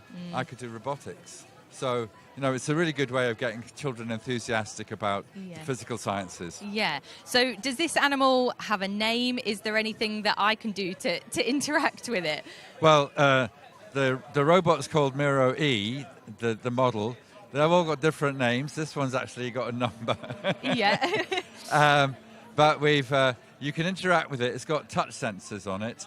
And when you stroke it, then the tail wags, as you can see. Ah, I see. So, okay, it's not going to bite me, is it? I don't think it's got any teeth. Oh, its tail's wagging. Yeah, it's actually making little noises. I don't know if we can hear them. Yeah, it's very realistic. And actually, I was speaking to one of your colleagues. There's several of these animals scurrying around, and he was sort of saying, oh, this one's a bit more erratic than that one. And I quite liked that he sort of associated personalities with these. They do. They're all, in principle, the same. But I think, like anything, once it's been built and put out there, you know, like cars as well, they all have their own life history, and they therefore have personality. And you get attached to particular ones. Yeah. I really like this idea. And do you know what? I could stay here for a while just stroking the pet. But it definitely needs a name, so we'll get back to you on that one. Okay. But thank you for speaking to us, Tony. Okay, thank you. Great stuff. Thank you very much, Grace. Now, I've got Max Chilton with me still. And Max, I wanted to ask you, because I've spoken to some of the young drivers who've been here for the first time this weekend, and they talk about the atmosphere and they talk about how much they enjoy it and how much they want to come back again. Just tell us what it's like as a driver here on the Festival of Speed weekend. I mean, it's an absolute pleasure to be driving always amazing cars, because, you know, ordinary cars don't come to this event. We get invited to drive amazing things up the hill, more often than not, the weather's pretty nice because it's in July. We have had some pretty godly days, but it's the crowd that makes it. Every year this event gets bigger, and everyone's so happy to see you. You're not here unless you're a bit of a petrol head or motorhead, and I just love being a driver here because you get amazing opportunities to drive things. And then the amazing story that came about me breaking the record was the year before in 2021. I was just here as a fan walking around, and Dave Turnton, head of McMurtry's PR, just saw me walk around the F1 pits and said, "Have you got 5 minutes to come and have a look at our car?" And he started telling me the stats about the car, and I thought, this is either a load of lies or it's genuine. And I went down and met the team, and they were so professional. A year later, we broke the 22-year record. So just amazing things happen from this event. Indeed, indeed. And I know that the McLaren Solas won the shootout last year. We've got the shootout tomorrow. Any tips, briefly? Anyone you've got your eye on? I mean, it looks like it's pretty tight between the Supervan and the Subaru. They're all very committed. It's quite a nerve-wracking thing when you're actually up against the time, and you've got to get it done on the Sunday afternoon, because you can break a record semi on a Thursday or Friday, but it's not official until you do it on the Sunday afternoon. So I think it's looking tighter than ever this year. I don't think they're going to be overly quick, but I couldn't put my money on who's going to actually clinch it. I mean, it's fascinating. Scott Speed was telling us, I mean, they've built that car to race here to try and beat the record to win the shootout. That's how important it is. Yeah, absolutely. I mean, it's an amazing accolade to have. And, you know, when you win it, we've been fortunate enough to win it 2 years ago, you get, you know, taken down to the front of the house, drive the car around and park it outside the front of the house. The crowds build, and you get given amazing gifts, trophies, champagne, interviews, and it's just one of the most magical days. I raced, luckily, for 20 years, or over 20 years, and that was probably the most standout day of my career, was someone's drive, well, not someone's, the family's driveway in West Sussex. Yeah, I remember watching that moment as well, and just how thrilled everybody was. And that record had stood for a long time before you broke it. Yeah, it did, absolutely. I mean, I was here the year that record was set, and I remember the noise. And fast forward 22 years later, I was the one that took it, but it took all that time to be able to break it. I don't know who's going to break it next. I think our car's, you know, got a pretty nice advantage with it. But we won't be invited back to do the time trial probably until someone beats it. So let's hope someone probably does beat it, and we can then go again. Well, let's just relive that moment with you, because we've got the footage from that and the commentary, which was sensational. This is the record being broken by Max in 2022 in the McMurtry. So here we go, Max Chilton getting all ready to run the McMurtry up the hill. Can he beat the record? Listen, picking up the power. And away goes Max Chilton. The McMurtry, you're looking on board. This flying machine, it does the first 100 metres in just 3.51 seconds. It is flying as we expected. But will it set an all-new pace? Very close to the grass, but he makes it through. Up to the first sector, he's done 17.3. We're seeing the fastest times of the weekend. Maybe the fastest ever from Max Chilton in the McMurtry. 2,000 kilos of downforce, 1,000 horsepower, and it's all working well. Just coming into the final section. Can he do it? Max Chilton heading for the line. He's coming across the room, just about to come across the line. Oh, yes, it's a fantastic time. 39.08. He has set a new record here at the Festival of Speed. And just look at the congratulations he gets from the crowd. A superb performance. He's done it. A whole new record. The McMurtry showing incredible pace.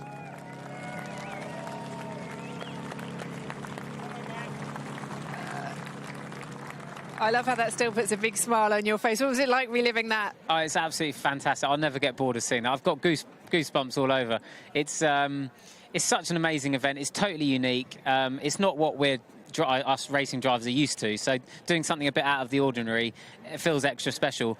But when you're going that fast through flint walls and hay bales, and you can't really see because it's a bit dark under the trees, it just gives you an adrenaline rush like nothing else. But yeah, it's a day I'll never forget, and I thank the family for giving me the opportunity to be able to do it.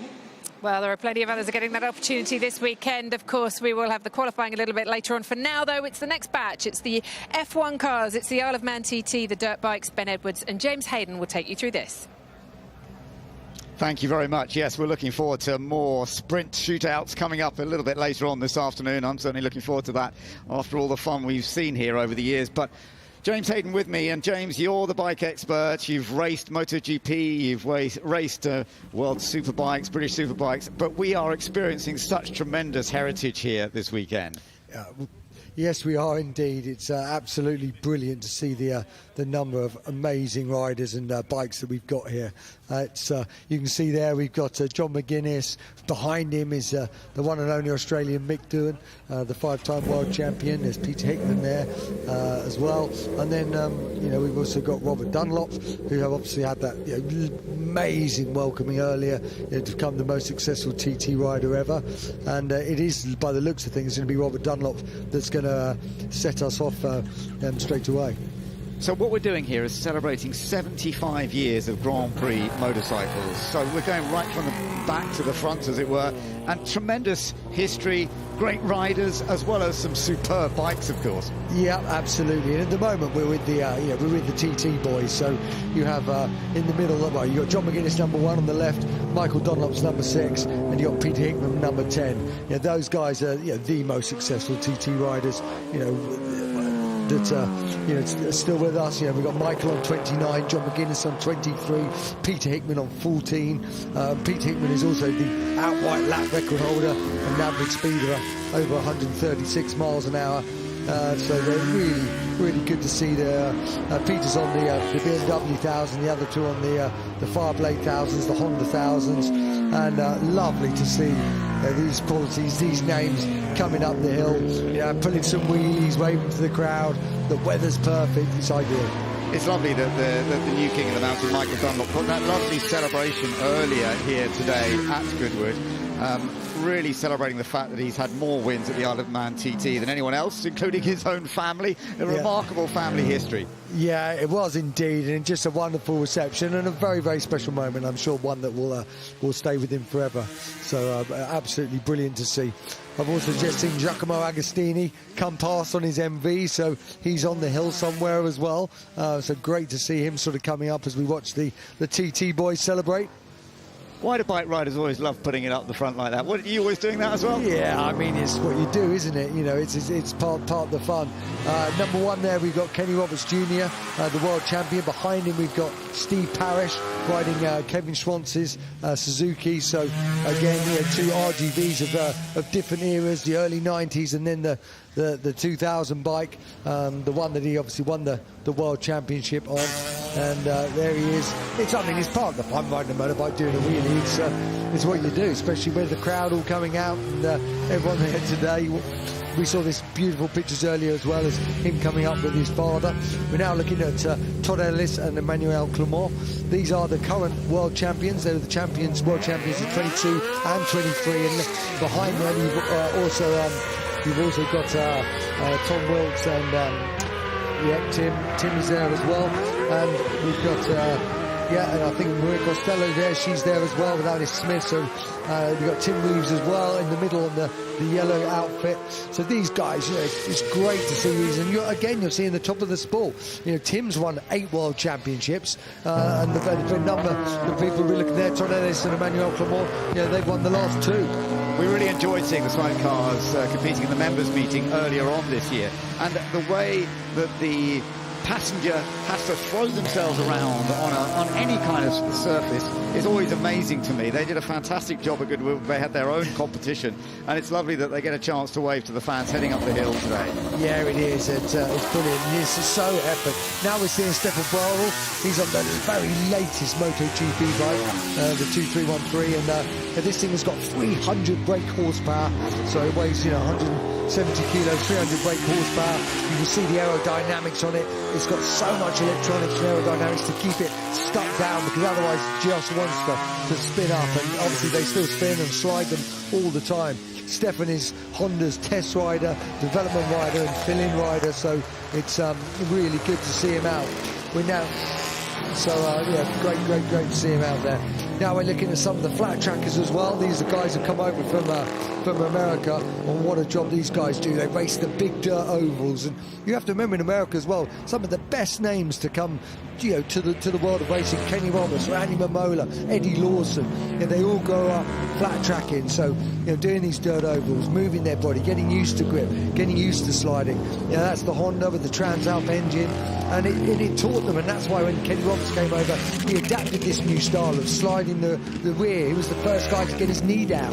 You know, they revolutionised the style of road racing. It's amazing. It's a bit like seeing drift drivers become Formula One drivers. Maybe that will happen in the future, but you're saying that's the sort of style on bikes that they had that then worked extremely well when they got onto tarmac. 100%. That's it. That's exactly what happened. And you know, we're looking at Morgan Michelin there. We've got a really nice selection.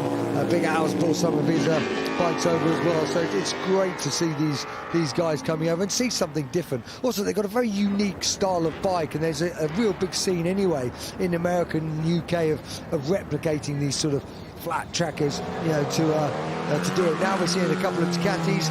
We're seeing a City Tribunals Ducati there. So some of these Desmodicis, we've got some 990s, and you know, these things are absolute animals. They're doing, you know, Stefan Brodl's one now is doing about 225 miles an hour. At this point, they were doing about 215 miles an hour. So you know, really are terrific motorcycles. And the one we're looking at there is a Desmodici GP6. Yeah, that was from 2006, and that was ridden by Caprossi and Gibernau, and it was also the same bike that right at the end of the year, the World Superbike champion Troy Bayliss came in for the final race of the year. Gibernau was injured and won at Valencia, and it was a terrific moment. Yeah, Bayliss is a great guy, and it was wonderful to see him take that MotoGP victory. So the Ducati is creating fantastic four-stroke power. That was such a major part of their plan and what worked so well. Yeah, well, they didn't come in till 2000, you know, with the new rules came in 2003. That was when they re-entered MotoGP with the four strokes, and yeah, they came in, and it was just great to see them come back and start winning. They won in their 6th race. That's Kenny Roberts' factory Yamaha, the bike that he won the 1980 World Championship on. So, you know, again, it's just full of classic motorcycles. It's lovely to see. We have a tremendous collection celebrating Grand Prix bikes, off-road bikes, and the Isle of Man TT as well.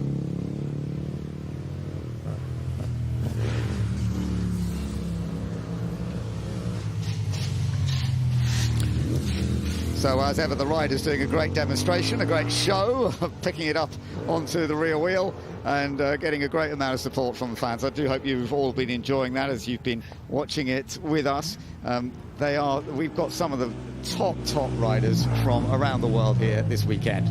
Yeah, and from every echelon as well. You know, we're looking at the factory prepared desert race machines, the GYTR, you know, the factory Yamahas, we've got the Honda there. You know, we've got Stefan Peter Hansel, who's won 6 Dakars. We've got the latest young blood coming through. So, you know, it really is some amazing riders out here today, sort of showing us their skills and showing the different types of motorcycles that we've got on display here, in the same way we have such a different array of cars. Yeah, we do. We have a wonderful collection. And there we are. We've got a Formula One safety car heading up the hill, which is actually very good timing to get the Formula One safety car, the Aston Martin, heading up the hill, because we are about to see a little collection of Formula One cars heading out. We often see this car on Grand Prix circuits when something has gone a little bit wrong and the cars all need to be kept behind the safety car. These are remarkably rapid machines, modified extensively for the work of staying in front of Formula One cars. And of course, how often do we hear, despite how incredibly fast this machine is, Formula One drivers coming onto their radios and saying, can't we go a bit quicker behind the safety car? Yeah, it's the same thing on motorcycles as well. It doesn't matter how quick the car is when you're on a racing bike with racing tyres. It seems like you've been in race mode, they come out, and even though they're rapid in their own right, compared to the highest limits of a Formula One car or racing motorcycle, it suddenly seems like you're cruising. Yeah, I have to say, though, with this Aston Martin Vantage, it has moved along beautifully. David Coulthard about to head up the hill then in the Red Bull. And this is lovely to see. David Coulthard, who was such an important part of Red Bull from the beginning. He's going up in the 417 this time, so this is one of the slightly later ones from when he joined Red Bull. He was part of the team when it very first began, and an opportunity to show the sort of way that the team developed. But this 417 machine is, in fact, the 2012 Red Bull. And the 2012 one was, of course, a success, but it was a close battle. There's no doubt about it. The Red Bull Racing Renault RB8. Take a look at it, everybody, and give David Coulthard a wave. It's lovely to see him back in a Formula One car and giving us a little circle display as well. Part of the fun and games of driving it up the hill. This RB8 that battled all the way to the final race in Brazil, and it was a battle between Sebastian Vettel and Fernando Alonso that I remember talking about. It was just such a battle, with Vettel having a spin on the very first lap in Brazil, but he did enough to recover, to finish in 6th place, to take the title from Fernando Alonso. It was one of the great fighting battles that 2012 season. We had a huge different number of winners in the first part, 7 different drivers winning the first 7 races, and yet Red Bull came out on top. It was part of their 4 titles for Sebastian Vettel, and it really was tremendous to be able to enjoy. And David Coulthard there is the one who is making the most of the fun to go out up in that car today, even though at times he's got chances to drive others of the Red Bulls. So he's just done that first climb up the hill, but we've got plenty more Formula Ones to come.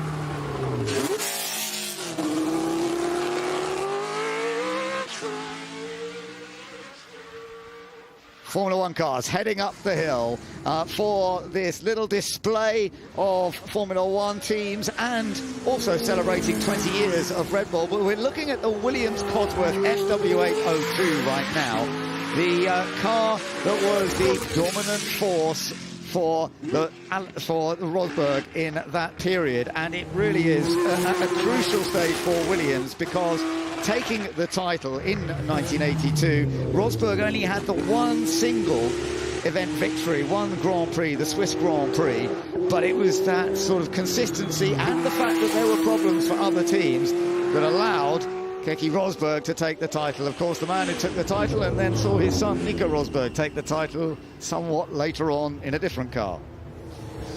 Now, coming up onto the stand, this is a lovely chance to see Bruno Senna in the McLaren once again as he comes over to start of the run up the hill. This is the McLaren Honda MP4-6, and Bruno Senna, of course, nephew of Ayrton Senna, who had so much success with McLaren in the late 80s and early 90s. This one was the one with the Honda V12, when Honda created the 1.5-litre turbo V12 engine, and it was absolutely fantastic, fully operational, 725 brake horsepower, wonderful machine. Yeah, and still that's one of the most purest sort of shapes, and I think it's one of the most gorgeous Formula One cars of all time. Ayrton Senna went on to take the title by 24 points over Nigel Mansell.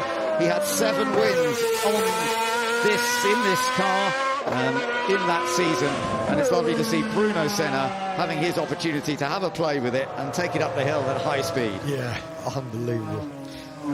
Now this is Juan Pablo Montoya in the Williams BMW FW26, a car that he competed in 2004, and it's lovely to see Juan Pablo Montoya back out. He was a challenger for race wins and for the championship, and always very, very competitive. Unfortunately, in 2004, it didn't prove to be quite as competitive as Williams had hoped, despite the fact that its V10 engine produced more than 950 horsepower, and Juan Pablo did take a victory at the end of the season, but it just took them a little while to get the car working quite as effectively as they had hoped. He did win the last race in Brazil, and Juan Pablo Montoya, of course, a fantastic racer who raced with Williams, went on to McLaren, then moved to the USA, raced in NASCAR, went back into IndyCar. My goodness, he's had such a career. It's lovely to see him back in a Williams. Now, this is an early Alpine, what was called at the time the Lotus Renault, run by the Enstone team, and Jack Doohan is driving this at the moment, and of course, Jack Doohan, the son of somebody you know very, very well, James. Yes, of course, yeah, the son of the 5-time champ, Mick Doohan, and I'm loving the way he drove it up earlier, really full of confidence, lovely burnouts, great to see.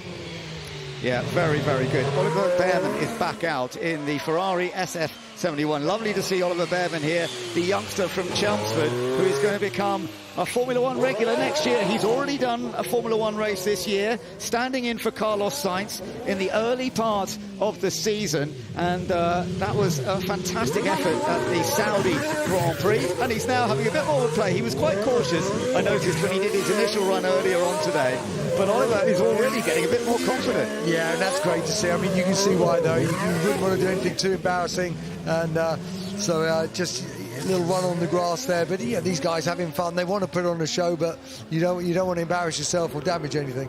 Oliver going to be driving for Haas full-time next year. He's going to have a whole 4 full season, which is going to be wonderful to see. He's in the Ferrari SF71 at the moment, a machine from the late 20-teens, as it were, 2017, 2018, a time when actually Ferrari were in good competitive form. Certainly in 2017 they were challenging for the title. Didn't quite work out, of course, because Mercedes had been the dominant force from the beginning of this hybrid era until Red Bull came along and they had the huge battle in 2021. We've got Frederic Vesti in the Mercedes-AMG W12, which is good to see out on the track right now. This is, of course, part of the Mercedes history and so much success in Formula One. And Frederic Vesti is currently another driver trying to head up the ranks into full-time Formula One. Lovely to see him a second in the FIA F2 Championship last year. Tremendous talent. And the Mercedes-AMG F1 always showing us the pace. Of course, last time out, a Formula One race, we saw Mercedes win. They've had 2 wins in a row, Mercedes, in the last 2 Grand Prix. George Russell winning in Austria, and then that remarkable victory for Lewis Hamilton last time out at Silverstone at the British Grand Prix. It was just amazing. Yeah, what a race that was, and just wonderful to see. So the Mercedes heading up the hill as part of this wonderful display of Formula One cars at Goodwood.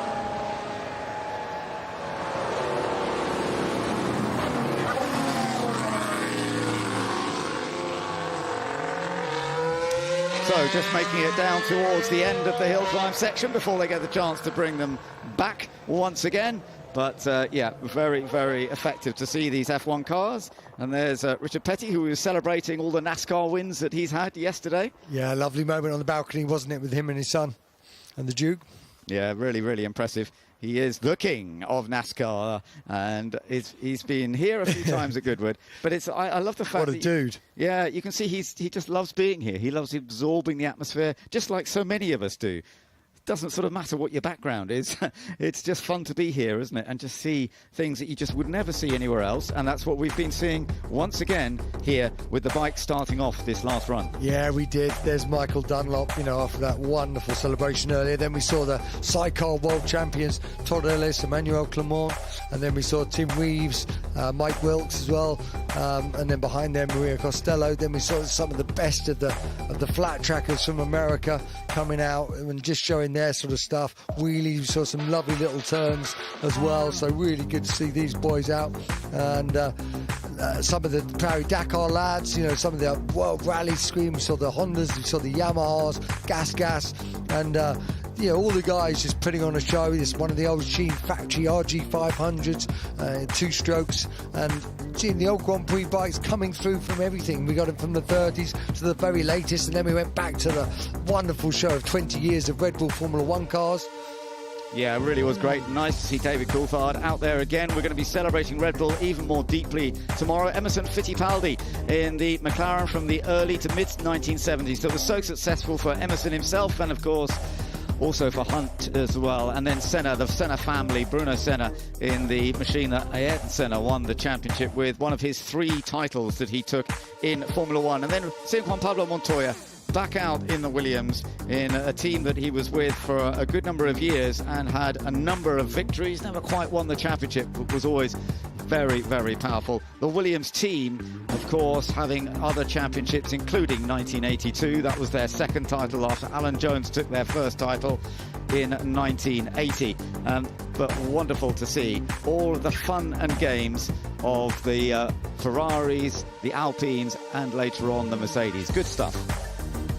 all very enjoyable, and it's always exciting for us to watch Formula One cars here at Goodwood. So everybody just enjoying the atmosphere, the sound and the smell of seeing these remarkable vehicles, whether they're 2 or 4 wheels, whether they're humble operations from early years when motor racing first began. As we know now, we've been learning as we've gone over the course of the weekend that 1894 was a key year when motor racing began, and here we are in 2024 with a very different style of machinery, but just as exciting in different ways, of course. And we're looking to some more action taking place on the hill climb shortly, particularly when we get into the timed shootout. That will be coming up in a little while when we are going for outright pace up the hill in different categories, and in each of the different categories, whether it's for the older vehicles, the pre-war machinery, or GT cars or other categories, we will have a winner in each of those and celebrate them. Tomorrow we will be going into the fastest time of all, so that's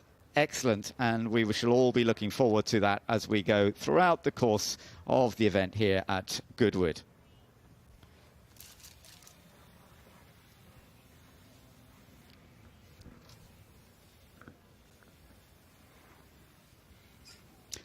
Welcome back to our coverage here at Goodwood, and we're looking at Goodwood House, and often there are many celebrations that take place here at Goodwood for some of the achievements that so many people have made over the years. In bike riding and the Isle of Man TT, new records have just been set, and celebrating just a little bit earlier was that opportunity to see Michael Dunlop celebrating a new record of victories at the TT.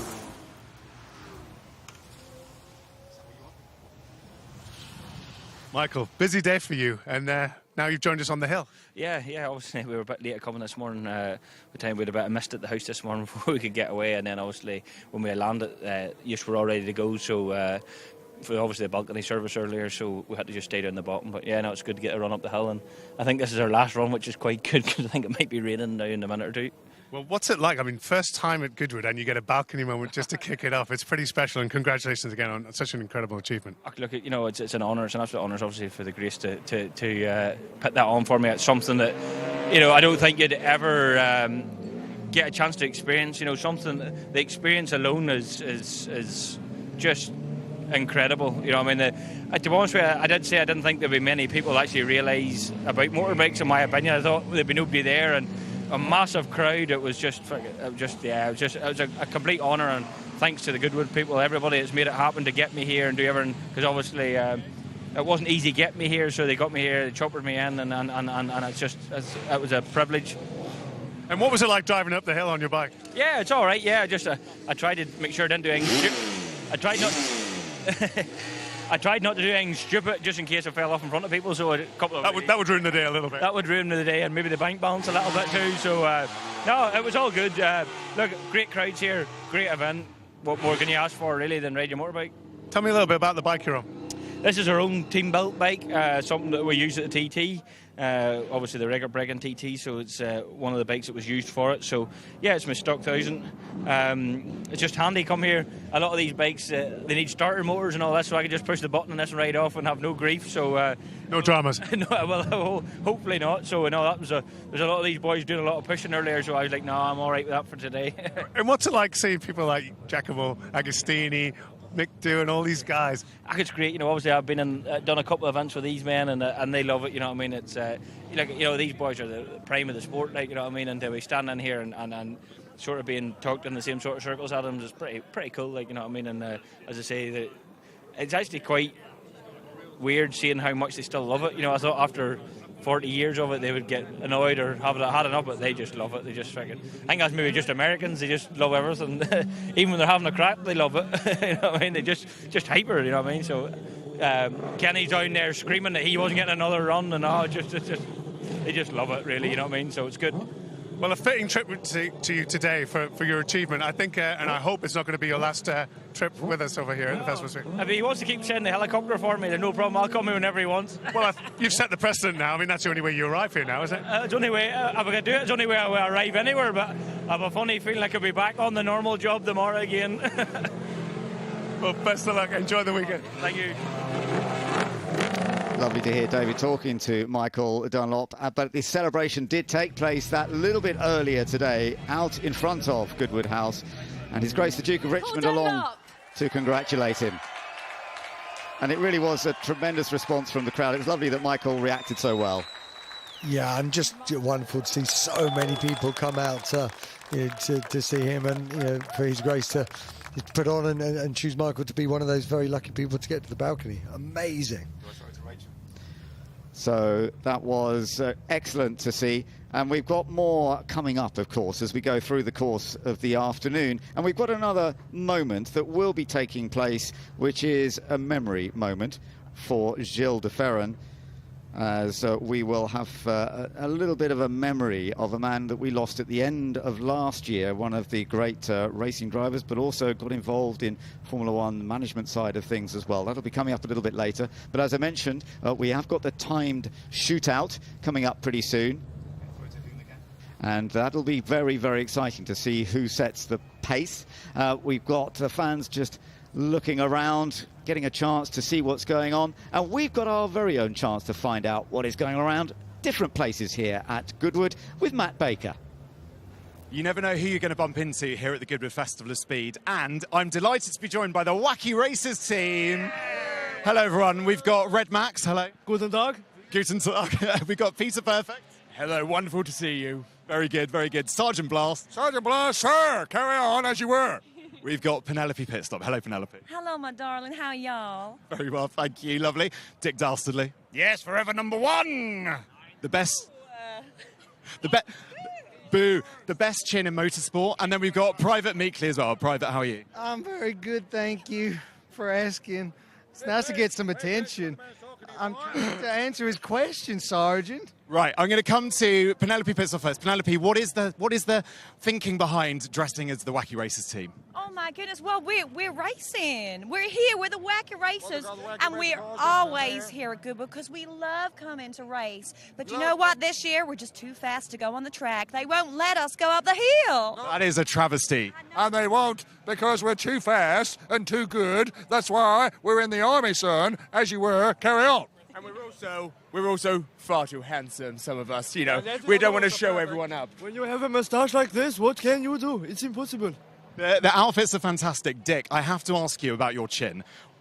I mean, sorry, I know that's a very rude question. No, go ahead. All I can say is that as I've walked around for the last couple of days, the ladies say they love a big chin. So I've been drawing in the attention of all the ladies, all the side eyes I get as they walk past me. It's a beautiful thing, a beautiful thing. It certainly is. Can I feel it? Oh, it's quite scary. Lovely, isn't it? I don't let just anybody do that either. You're very lucky. Right, now what kind of reaction have you guys been getting? Peter, what have people been saying to you as they come up? I mean, people are just blown away by this face, really. And they're thrilled to see everyone else as well, but mainly they're just taken aback by seeing someone as perfect as me. What can I say? I suppose they quite like you as well, Penny. They do. I'm like a rose between two thorns, standing right here as my Sergeant Blast. It's fantastic. And look, I mean, maybe when you're not wacky racing, what do you do? What do you spend your time doing? Racing. Nothing but racing. We are racers. That is what we are born to do. That is why we are here. There's other stuff to do other than race? Did you know that, Sergeant? Well, I'm in the army, son, so I am marching on my stomach, as you can see, because the army marches on his stomach, and I am marching for the whole of the army right here. Thank you. Carry on. Amazing. Right, final word to Private Meekley. What have you seen at the Festival of Speed so far that's really got your attention and you'd recommend everyone to go and see? Oh, I'd say all the futuristic stuff. I think it's Electric Avenue, although don't try and take nothing out on the plug. They're not too fond of that. No. And I've seen a pigeon around, and I'm trying to catch that blasted pigeon, but I'm having no success whatsoever. Muttley's absolutely useless too. Go and see the pink Porsche. Penelope is going to go and see the pink Porsche. We're on our way right there we now. We are indeed. I can't wait. And I've seen a pink Rolls Royce today, and it was beautiful. Yes. Amazing. Look, guys, incredible. I'm sure you're going to get amazing reactions as you go through the Festival of Speed. Off you go. Well done. Bye-bye.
How do you start an iconic movement?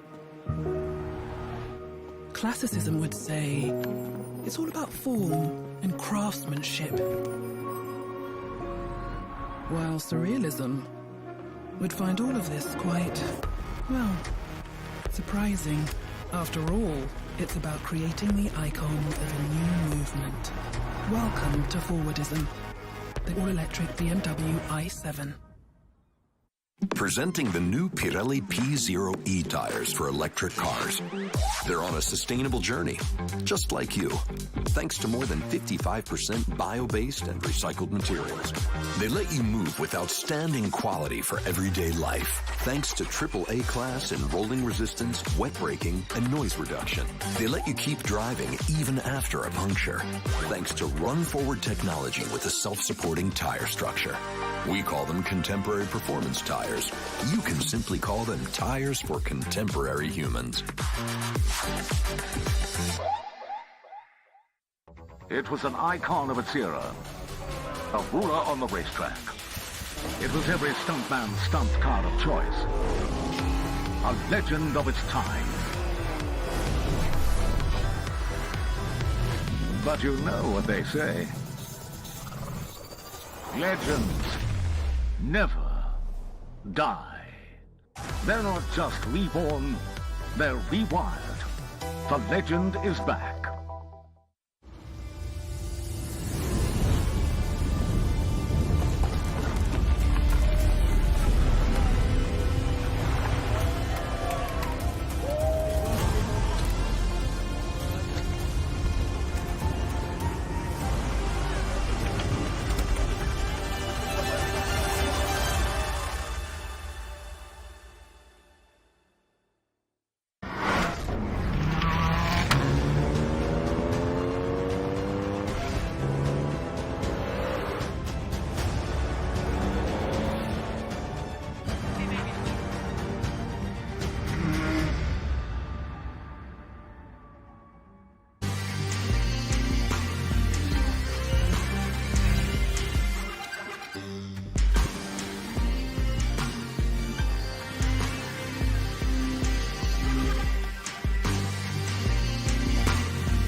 Well, Max and I have relocated, and we've just been watching everything go past. We've just seen Fred Vesti do some wheel spin in the Mercedes. But I wanted to ask you, Max, if you could take any vehicle up the hill, what would it be? For me, I mean, everything that comes up here is amazing. I think for me, classics cars are always my favourite. I think a Ferrari 250 GTO, Holly Mason's out there driving, or Holly Franchitti is driving it, and it is a beautiful piece of engineering, lovely noise, elegant lines, and it's got so much racing heritage from back in the day. So that would probably be my #1 choice. Seconds to the McMurtry, which is just out and out fast. Looking behind you, there is blue sky, some white fluffy clouds. Overhead, it's got very dark and very grey, which is why we relocated down here, essentially. Some lightning and thunder in the area and some rain. Now, how interesting would that make the time shootout? It would make it very interesting. I actually have driven the McMurtry up here in the rain when you're trying to commit, and it makes life a lot more difficult. You're sat so low to the ground that the black asphalt just becomes like a mirror, and you can't see the difference between the grass and the tarmac. And then even on a bright sunny day, going up past the flint wall under the trees, you can't see at the best of times. So when it's really dark and there's no sunlight coming through any of the trees and the ground is wet and reflecting, it is beyond nerve-wracking. If you're doing a normal hill climb, you just take it steady. But obviously, whenever you're against the time or against the clock and you're a racing driver, you sort of have to push yourself. So it's going to make it interesting. I think the fastest car at the moment is a rally car, so he's probably in the best position. What you don't want to be in is a classic single-seater where there is a few of those. So it's going to be interesting to see. It might pass, but it's looking pretty dark up there. It is. The darkness is creeping in. We're heading towards the time shootout. We're looking for the 30 fastest cars to be in the shootout tomorrow for here at the Festival of Speed at Goodwood. So here's a little reminder of how it all works. The Sunday afternoon shootout is the pinnacle of the Goodwood Festival of Speed, as the fastest drivers in some of the most incredible cars compete against the clock for the honour and glory of posting the best time up the hill. Winding its way through the grounds of the Goodwood estate, the 1.16 mile course is the centre of the action. The track is narrow and features tight corners, blind rises and the landmark flint wall, all of which provide a thrilling and adrenaline-pumping spectacle when the stopwatch comes out. For the audience, it's a wonderful conclusion to the event, as the most spectacular cars and drivers push to the very limit. In 1999, Nick Heidfeld held the outright record of 41.60 seconds in Mika Häkkinen's championship-winning McLaren MP413, a record that stood for over 2 decades.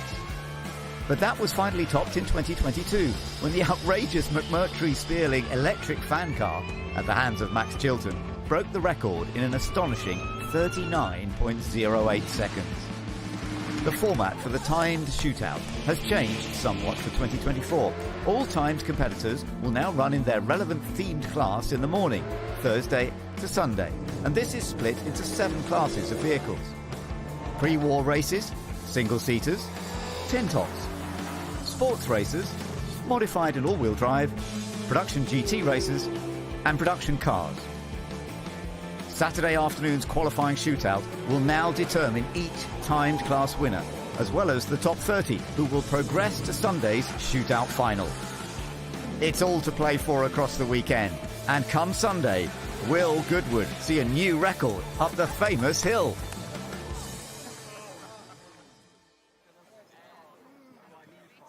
Well, that's how it works. We are looking forward to it. Moments away now from the cars trying to qualify, trying to get through to the top 30 tomorrow. I want to talk to you, though, Max, just briefly. Ollie Bearman's just been up the hill in the Ferrari. He is looking ahead to his first season in Formula One. I know he's done a race, but how will he be feeling right now?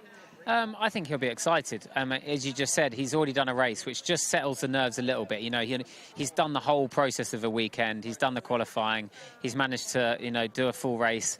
And it's just probably... I didn't have that luxury. Not many people do. So he's probably a little bit more relaxed. But then it's pretty daunting. I mean, Formula One, even since I was in it 10 years ago, has grown. I mean, you just have to look at the amount of viewership you get now in Formula One. It's even F2 is a huge amount of views. Everyone loves watching that kind of sport now, and he's a very well-known driver. He's British. He's doing a great job. I think he'll love it. He'll do a good job, and they're not exactly young drivers and not experienced anymore. They've done thousands and thousands of laps, multiple race years and different championships. So he's more than ready, and I'm sure he'll do a great job. What would be a good season for him to have in Haas next year? What would be a good result for him if he looks back on the 12 months? I mean, you are a little bit reliant on how the car gets on, but the main thing is always to try and do have the upper hand on your teammate. But I think he's got that raw speed in there. Consistency is key. You don't want to be crashing a lot. It's very quickly you get a reputation for crashing. I won't mention any names, but there are some people that have been in Formula 1 and left that were known for crashing. So try and keep your nose clean and finish and get that experience. And I think he's got the professionalism and the skill to have a career in the sport for a long time. Is it tricky, the fact that when he did step in, he drove a Ferrari, but now he's going into the Haas? I mean, it's definitely the backwards way of doing it, but you just take any opportunity to get in, and he did a great job. I think he just missed out on points, didn't he? Or I remember it was a great race. He got in the points. He did get in the points. Yeah. He's quite so, helping the drivers, considering he's only done one race. Yes, yeah. I mean, so he did an amazing job. I think as long as he, as I say, keeps his nose clean, tries to have the upper hand on his teammate, and he should set himself up for a nice career in the sport. And he's still only young. I mean, he's definitely young. I was 21 at my first race in Australia, and he's got a few years on that, so good luck to him. All right, well, let's hear from him, because he was out in the car today. Earlier on today, this morning, in fact, he spoke to David Green when he got to the top of the hill. Ollie, I've just seen you sign a Ferrari car. That's your new world now, isn't it? Yeah, no, that was quite a special moment. One of the most beautiful cars in the history of Ferrari, a very successful one as well. So, it's all part of the fun of being here, and I'm really excited. Really excited and really happy to be here as well. How was it driving this car up the hill? It was...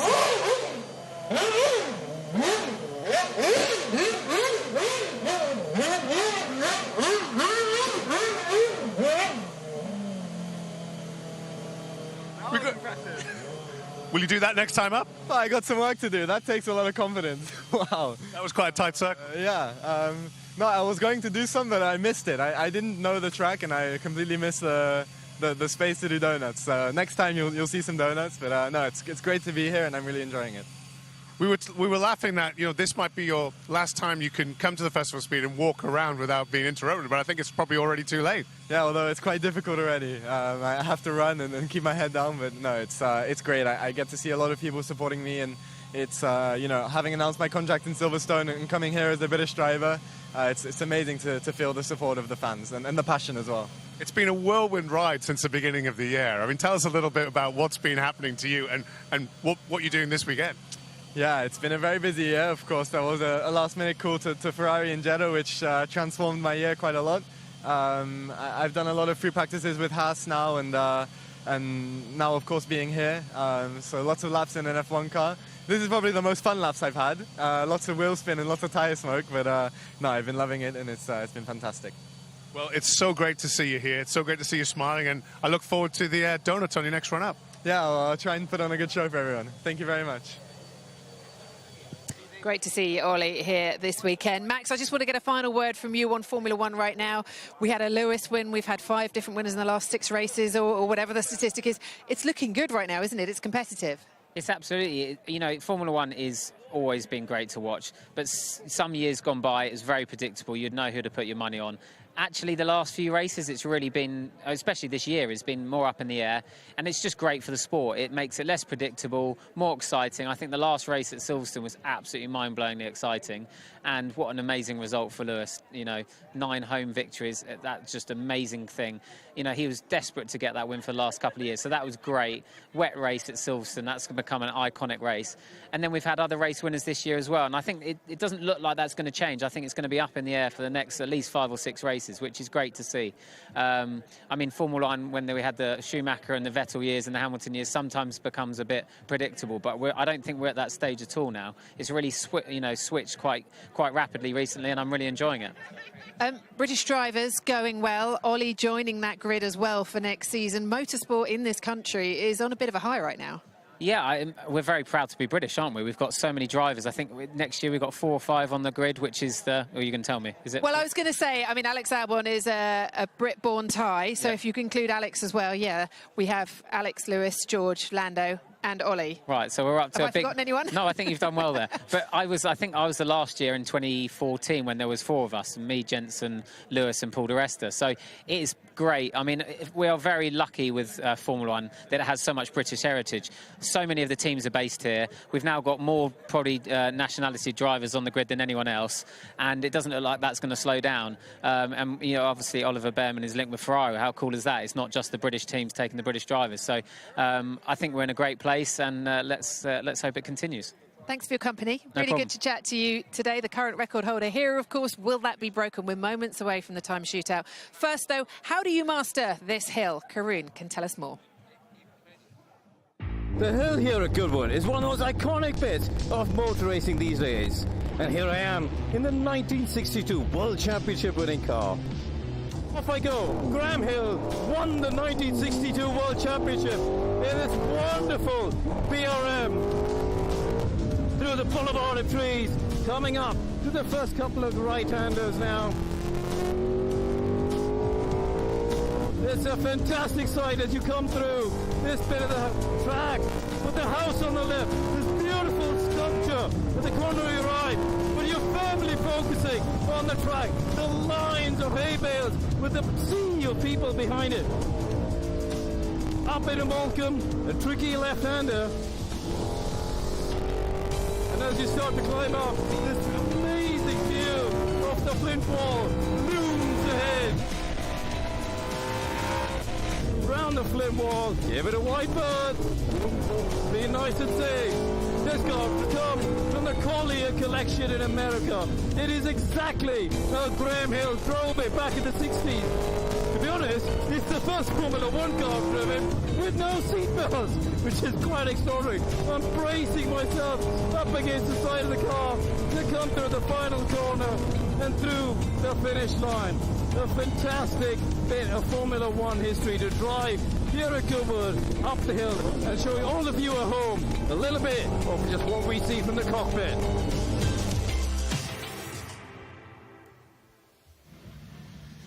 And the shootout is beginning. We've already got some of the cars heading up the hill, some of the older machinery, the pioneers and the pre-war racers are all about to head up the hill, and this is making life pretty exciting with some of the more ancient machinery, but we shall see how it goes. Now 3-4, the next one that's coming up is the 1937 Mercedes W125. This has a 5.7 litre straight 8 supercharged motor, absolutely dominant in the 1937 season. Martin Eder is the one. Now we have a first split that we can just keep an eye on their speed off the line to all track first corner, Alice.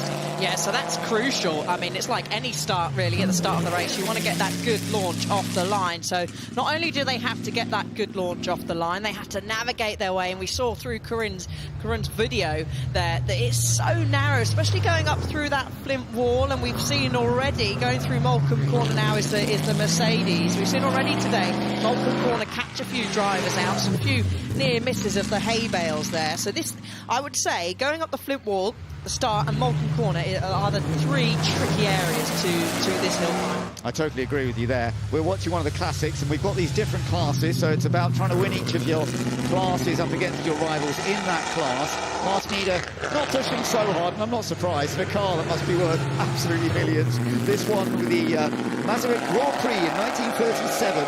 Rudolf Caracciola took victories with it in its history. Across the line, so 75.34 seconds is the time done, and that is actually the fastest we've seen of the older cars so far.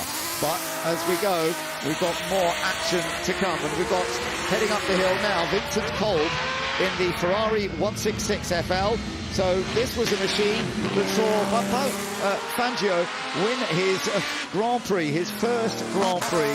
Juan Manuel Fangio at Monza in 1948 in this particular car, and of course this is in that early stint of group of cars from the pre-war. I think this is part of the pre-war, even though this is just after the war. It was effectively before the World Championship began. Yes, it was 2-litre V12 supercharged, bolted on the front of that as Vincent navigates quite nicely up through Moulcombe Corner. You must feel, I've never driven one of these historically before, but you must feel quite vulnerable there sat out. We see these often out at the Goodwood members meeting, and if you've been to Goodwood Revival, we also see them out there as well. So just having a little look at the times, the 129, not a bad initial launch there, Ben, actually slightly quicker than Archie and Ben, and a couple of those in front. Yeah, so that was actually a pretty good effort, a 106.4, but I can tell you Pat Blakeney-Edwards is going a little quicker in something a bit later. There it is, the 1975 BMW 3-litre CSL Batmobile, as it's known. And Pat Blakeney-Edwards always very rapid, and I would imagine, yeah, look at the time that Pat's done there, Alice. Look at it. 1 minute exactly. Perfect. That is precision at its finest right there. So remember, these are all in different classes. We will try and run you through the classes as best as we can. But yes, the Batmobile at the moment, the top of the class with a 1 minute dead. Yeah, well, we're watching Johnny Cecotto, another very experienced racer. This was the sort of machine he raced in the mid to late 1990s, the BMW 318 IS. And Johnny, former bike racer as well, turned into car racing and has done very effectively. Very good first sector, good mid-sector, yeah, 55.34 seconds. So that is the fastest time so far. Yeah, now, this is one of the cars that span off earlier on. You can see the marshals. You have to get them in a perfect position because this is technically like pulling up into your grid box. The timing beam will start as soon as the car goes across. You can see the marshals at the rear of the car there. As James Wallace, he was the one that actually had a little spin, didn't he, earlier, Ben, at Malcolm Corner?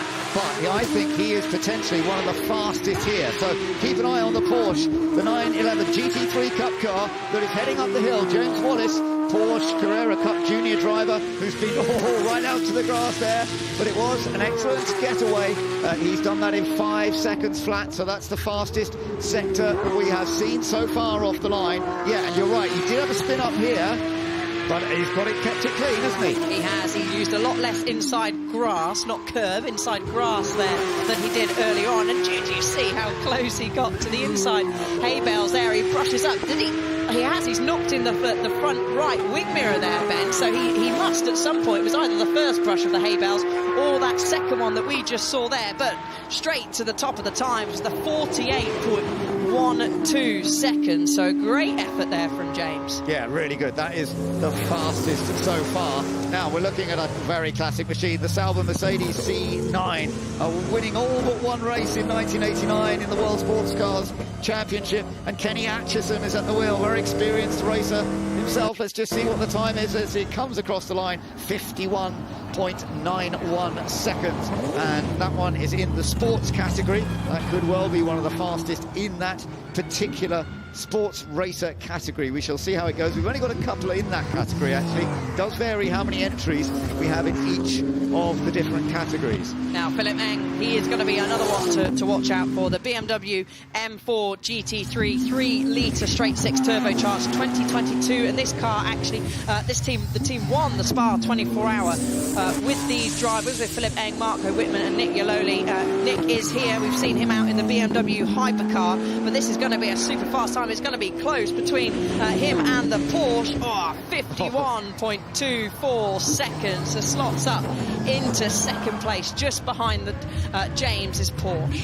So now we're looking at Andrew Morrow in the 231 Ferrari 296 Challenge, and Ferrari Challenge, of course, is a major part of competition in that group, and Andrew has done a pretty good stint so far, hasn't he? He's the fastest first sector of anyone that we've seen so far, and same with the middle sector. It is super close, though, so close between him and James. We'll have a look. This could be going up to the top of the times. No, 49.6, just lost a little bit in that final sector. Fantastic, really good attempt. Now this is going to be a fun one. Michael Lyons, who is always very, very quick in historic classic racing, particularly with fast single-seaters. This is a Formula 5000 5-litre V8 powered Gurney Eagle, and let's see how the times are looking here. Pretty promising, aren't they? Yeah, it is. Michael, a very experienced historic racer. He goes across the line and pinches the fastest time. What an effort from Michael. Really got that car working in the slick tires. You've seen him go numerous things up the hill, but Michael Lyons take the bow up to the top of the times. So heading up the hill now is the Lotus as it goes up. Let's see how this does, because the Formula One cars always have got great pace. Now, just to remind you, modern Formula One cars do not have the ability to go and do this particular run, but Nick Padmore in the Lotus Cosworth 77 here is going very quickly. 22.4 seconds on that early stint, 36.7, so in the ballpark, there's no doubt.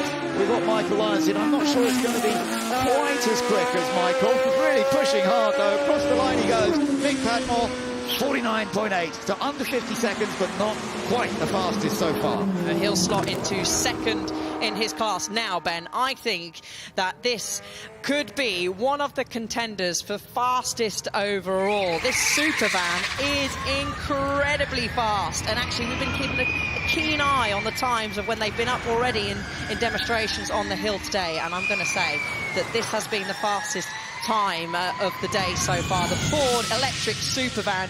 Romain Dumas knows how to drive anything quickly, and he's definitely going to put this van through its paces. And as you said, with electric power, you're riding on board. He had the fastest run from the start line to the first sector, because that electric power, remember, this is about 2,000 horsepower from the electric power in this Ford, and he's doing fantastic little sectors at the moment. I think this is going to be the fastest time. Romain Dumas, who has won the Festival of Speed sprint win in the past. Let's have a look. Across the line he goes. Yes, fastest of the day so far. 45.06. Romain Dumas sets a new target for everybody else. It's not down at that record figure, but it is impressive, no doubt about it. Now you're watching the Alpine Pikes Peak machine, and this is also very rapid as well. The Nissan Skyline there, which has Jake Hill aboard, very experienced and super fast British touring car driver, another car that we'll watch out. Let's listen on board with Jake.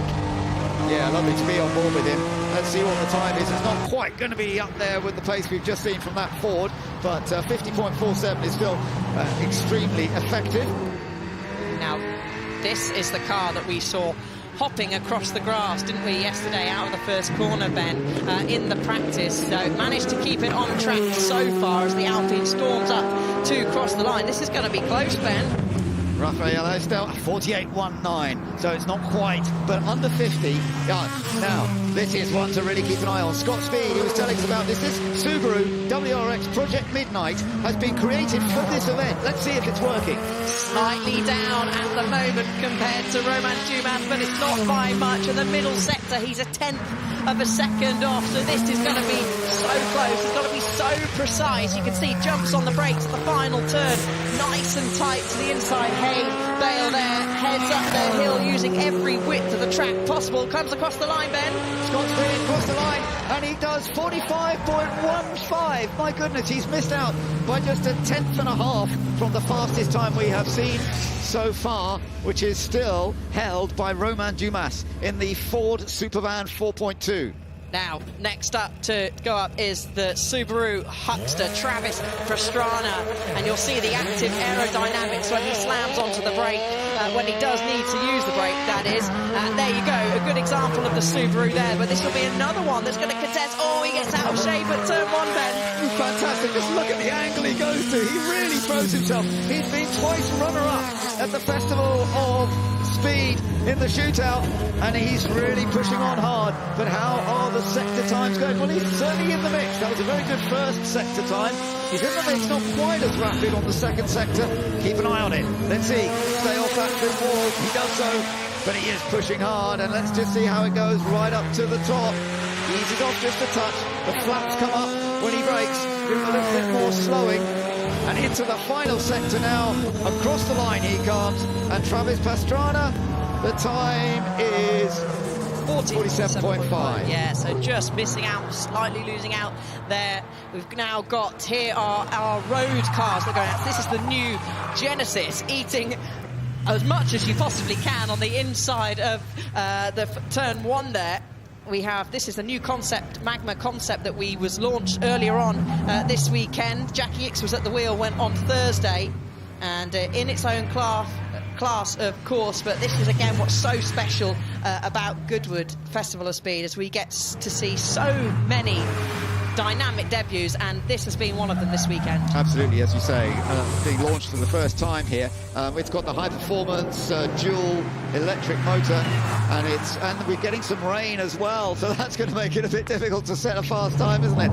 We are getting a little bit of rain. 53.52 is actually over 50 seconds, but that is a pretty impressive time for this machine, the Magna Concept. Now, this is going to be fun, particularly if it's raining a bit out there. This is Mark Walker on the 1906 Darracq 200 horsepower, a land speed record machine from that early period, and it's always quick, but you can see the umbrellas are going up. That's just to make life even more tricky. That is the good sign. So this is the oldest car in the category. Out of all of the Shootout, this is the oldest one. Mark Walker, you can see getting it started, and look, you can see on the pictures of those stood outside, the rain is coming down, but how incredible. And this is what makes Goodwood so special, to see these historics charging up the hill. And Mark, certainly, he's not taking his time, is he? He's certainly putting the 25.4 litre V8, should I say, sorry, through its paces. He slides all the way through Moulcombe Corner. Imagine being the passenger on a machine like this while he's giving it such a push to try and get in as quick a run as possible. Mark Walker's doing the work, but the man alongside him is also helping out. I'd be holding on for an absolute dear life if that was me. It would be pretty scary, wouldn't it? But yeah, doing a good job heading up the hill.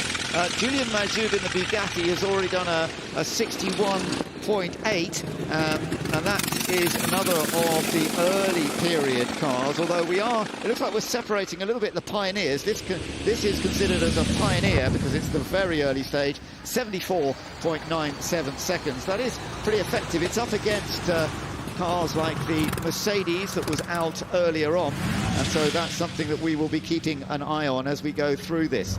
So we're watching the Porsche Taycan Turbo GT now. Lars Kern, again in a very modern style machine.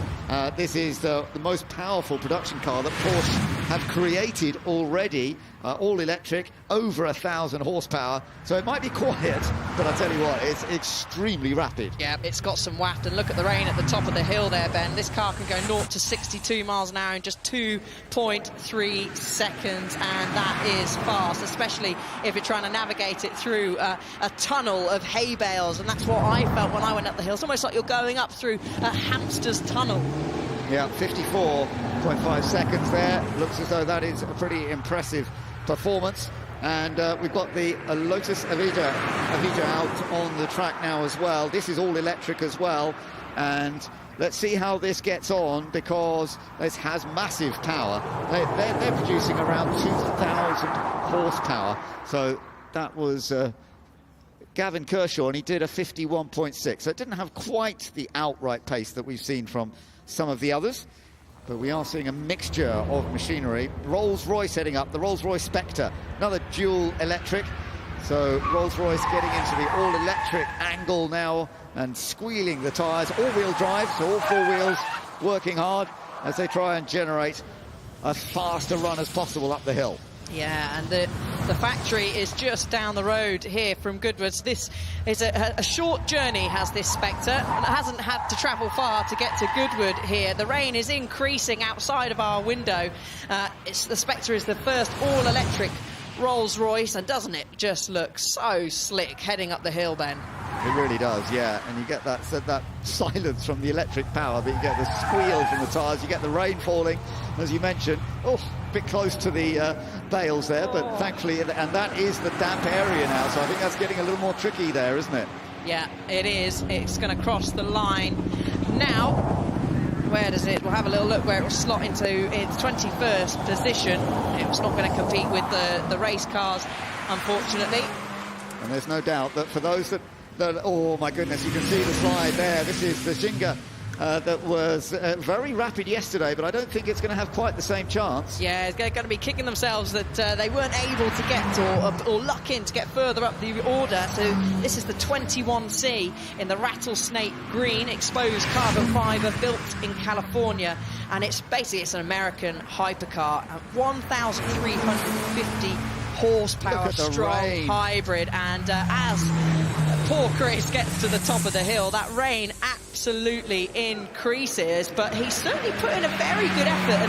And this car, actually, if I remember rightly, was running up in the top 5 yesterday overall. So Chris will be slightly disappointed that he's caught the weather unlucky. But I tell you what, this is a bit tricky for people because you've got to be in the top 30 to get through to Sunday, and it feels a bit difficult for those who are going out now because it's going to be much harder for them to be in the top 30 with the conditions changing. I wonder if this will be reanalysed. I have no idea at this stage. Who knows, but you can't control the weather. But I wouldn't want to be in that beast of Turin now. I hope they've got their leathers on because the rain is absolutely coming down. The 28.4 litre cylinder engine, and you can see the famous flames spitting out the top there as it heads up. Duncan Pittaway at the wheel, and actually I must say the rain looks worse, and I feel sorry for the passenger there. They've got an open face helmet, so if I was them I'd be looking down. Absolutely, it is all a bit tricky at this stage, but it's wonderful to see the beast of Turin heading back up the hill once again. It's always fun and it always provides plenty of entertainment. Over the line it goes, and Duncan across the line at 84.42, 1 minute 24.4, quite a bit slower than some of the others obviously that we had earlier with those wet conditions. That does make life a little tricky. Well, the fastest, there is absolutely no doubt about the fastest. It was the Ford Supervan. Romain Dumas setting the outright pace at 45.06 seconds, fastest in that group, obviously. We had another machine fast in a group as well, and that was the number 150 of Michael Lyons, the Gurney Eagle Chevy. That's been top of their particular group. Let's just take a little look back at some of the highlights. It's so wonderful seeing these historic racing cars really going for it when we get into some shootout events like this as well, whether they're cars from pre-war or just post-war, but from the great names like Mercedes and Ferrari. And of course, as we went through it, we then move on to much more modern machinery. This was into the 1970s with the BMW, a car that was competed with Niki Lauda, and then the more modern BMW moving up into the 1990s, all in different categories, all trying to get the fastest time in each and every category. But then, Alice, we started to see some really rapid times coming in while it was still dry. The rain was coming a bit later. Yeah, it's a shame for those that were trying to post a faster time than yesterday, and we're at the end of the queue. But it is at the moment the Ford Supervan that is fastest, and there was James Wallace in the Porsche that will certainly be in contention tomorrow. A couple of seconds he needs to find to try and compete for the fastest time overall. Yeah, fantastic stuff there, and some good driving. And I have to say, very easy. Would have been very easy to see somebody making a mistake and not just touch the bails. We did see a little touch, but we didn't see anybody actually make a big spin. And particularly when you've got conditions like that, I'm very impressed that nobody actually fell off towards the end. Very impressed with Scott's speed in this brand new Subaru. I think that's one we're going to be keeping an eye on. Back wheel just lifting a touch there, but they're still working out how it works too. They haven't run it very much. First time we've seen it out. And there's the machine that was so rapid. That has set the outright pace. And wonderful effort by Romain Dumas, no surprise with all his experience in the Ford Supervan.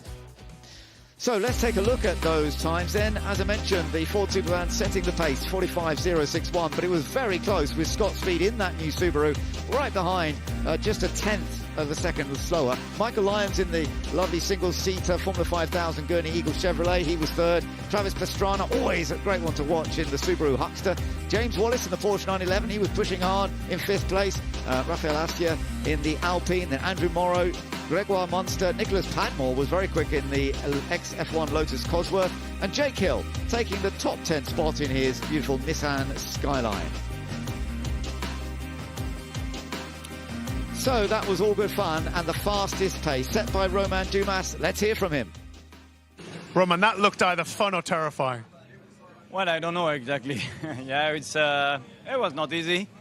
This morning was a little bit better, actually, and I'm not able to really say why. I think the weather changed suddenly, a little bit less grip. And in our car, it's such a big car, as soon as you have a little bit less grip, it's not as agile, and you are a little bit more scary, so you are losing time. The rain just started to come down towards the end of the run. Could you see it on the windscreen? Yes, I saw on the last race. I was lucky, I have to say. I think it was not the same for the other guys, the cars after me, but for me it was okay. P1, you've got to be happy with that? Yeah, quite surprising. You know, we are much faster than 2 years ago. We didn't expect such a time, but let's continue and see tomorrow. Absolutely. Best of luck. Thank you. It's the biggest garden party in the world. It's in the summer in the UK, so of course it's raining. Thank you for being my umbrella holder, by the way. You're so welcome. They don't bring me out for anything else, really. So I forgot my high vis, though. So that's the second time I've made that joke today, so I'll stop now. But at least people know where I am when we're walking around. I don't get lost. Your dark clothing in this weather now. Yeah, that's true. But if you get caught in the rain, surely you'll get all the wet patches on your shoulders. Nope. Well, there's only one way to find out, isn't it? So, anyway, listen, what did you make of that? We looked at that Ford Supervan. We were thinking that has come with a purpose this week. I mean, built for this, built for hill climbs, really. So much horsepower, so much power within that electric Supervan as well. Even just when you walk past it in the stand, it's a stop and stare. You do have to have a second glance at it. My only point would be, I went and had a closer look at it, and you're not getting much in the back of that van, and that's why you buy a van. Yeah, but I mean, it's a super van, though, isn't it? It's not your traditional van, but you know, maybe it's not one for the parcel delivery service. Now, Scott Speed wasn't the quickest up there today. No. Some work to do if they want to win this tomorrow. Yeah, but we spoke to them right at the start of the day, didn't we? And he seemed really confident. And you know, that Project Midnight has been, again, designed specifically for this. But you know, the more they get to grips with the hill climb, because some of them are starting this and not having a clue which way it goes. So the more they do it, the more they're going to build up the speed and speed. However, if the weather continues like this, then there could be a bit of trouble. I've seen the forecast for tomorrow. The forecast at the moment looks okay. However, when we arrived here this morning, the forecast for today looked okay, and we weren't really expecting rain, certainly not at this time of day. So a one-word answer from you. Are we going to have rain tomorrow for the shootout? One-word answer. No. OK, great. Harry says it's not going to rain for the shootout. We're looking forward to a dry shootout here at the Festival of Speed. But who is going to come out on top of the timesheets? We can't wait to find out. So make sure you join us for that. Thanks for watching here on Sky.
You're built different.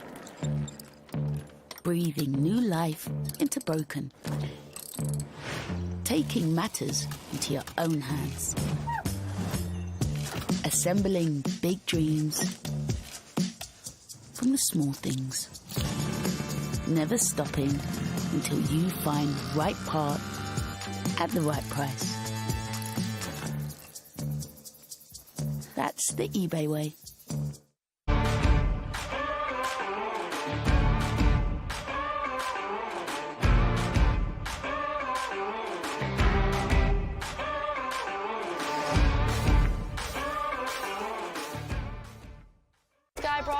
Are changing the game.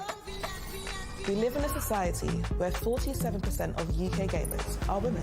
Yet they only make up 5% of esports pros. This needs to change. 2 tournaments, 1 final. They're UK's first of its kind, with pro contracts and Skyfall Fibre on the line. We're on the lookout for women on their path to pro. Join us and compete in Races E-Series, Soccer E-Series, all leading to secure a place at the Women's Esports Finals. Sky Broadband is built to power the pros. outside, burn it, burn it, burn it. Everyone's in vintage clothes. There's cars. If you're a petrol head, you're going to absolutely love it. One thing Goodwood's done this year is saying, look, rather than throw things away, let's reuse things and repair them. I always say to everyone, whether you like motorsport or not, you won't have a bad time. It is the best event in the world. Attention to detail is like nothing else. It's the shopping, it's the fanfare, it's the look, it's the period aspect. That is what the Goodwood Revival is. It's just a fantastic day out.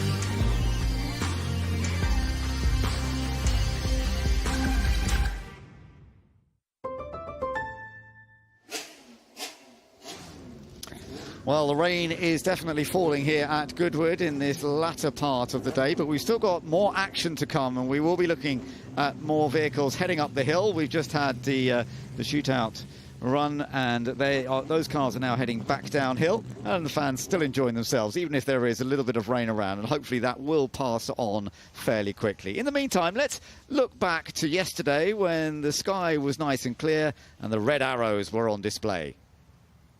Goodwood Festival of Speed, it's the Red Arrows! It's great to be here at Goodwood Festival of Speed as we arrive in our world-famous Diamond 9 formation, trailing our famous red, white and blue. Arriving in our Diamond 9 for our 60th anniversary in 2024, bringing the team around to the left is squad leader John Bond. He's Red 1, our new team leader for 2024. The team now come around to our left-hand side with Reds 8 and 9 and trail for one of the most popular, if not the most popular manoeuvre that we fly. Get your cameras ready for the colourful, the dynamic, it's Tornado! Reds 8 and 9 roll around the rest of the formation, watching for the colour change as Red 1 brings the team down the line.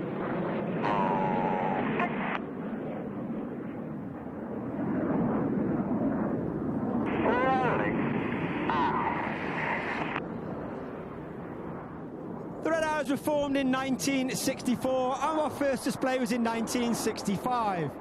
We were actually formed from 3 different display teams. We had the Red Pelicans, the Black Arrows and the Yellow Jacks. We took the red from the Red Pelicans, the arrows from the Black Arrows to give us our name, and we took the aircraft from the Yellow Jacks.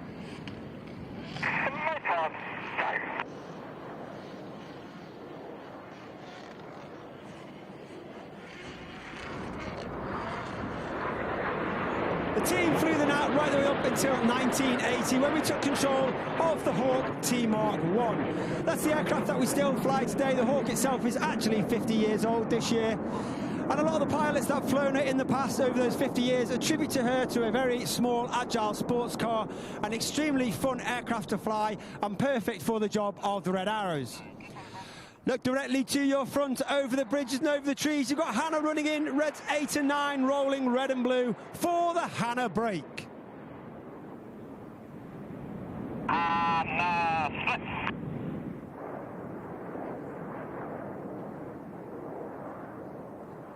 Red 7 and 8 off to the left-hand side, Red 6 and 9 off to the right-hand side.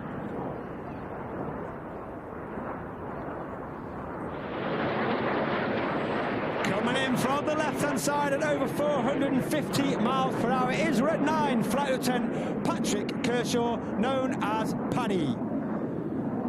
Paddy is then in his 3rd and final year on the team. He's a former Tornado GR4 pilot, a former Typhoon pilot, as he lines up with Enid in the distance for the Goose.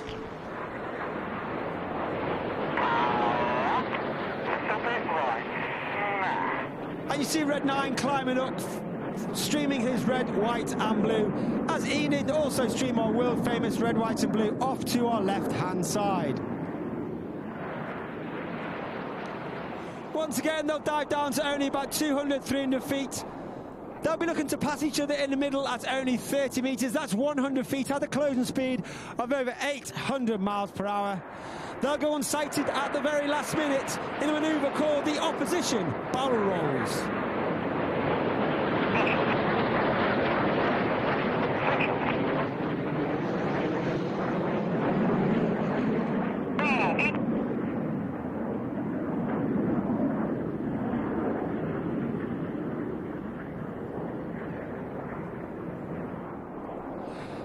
As the synchro pair leave, look to your right-hand side. On the 45, you see Enid running back in with a white smoke in trail.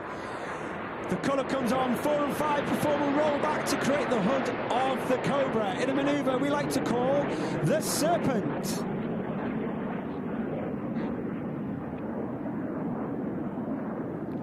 Once again, Enid trailing our famous red, white and blue. That red, white and blue is only capable due to the smoke pod, which is the small tank under the belly of the aeroplane. As I said earlier, 2024 marks the 60th anniversary, our 60th display season, our own Diamond Jubilee celebration, which we're celebrating all year. And in tribute to our 60th season, look for reds 8 and 9, red 8 smoking blue, red 9 smoking red. And for those at Show Centre, you'll be able to see us drawing something wonderful in the sky for our 60th anniversary break.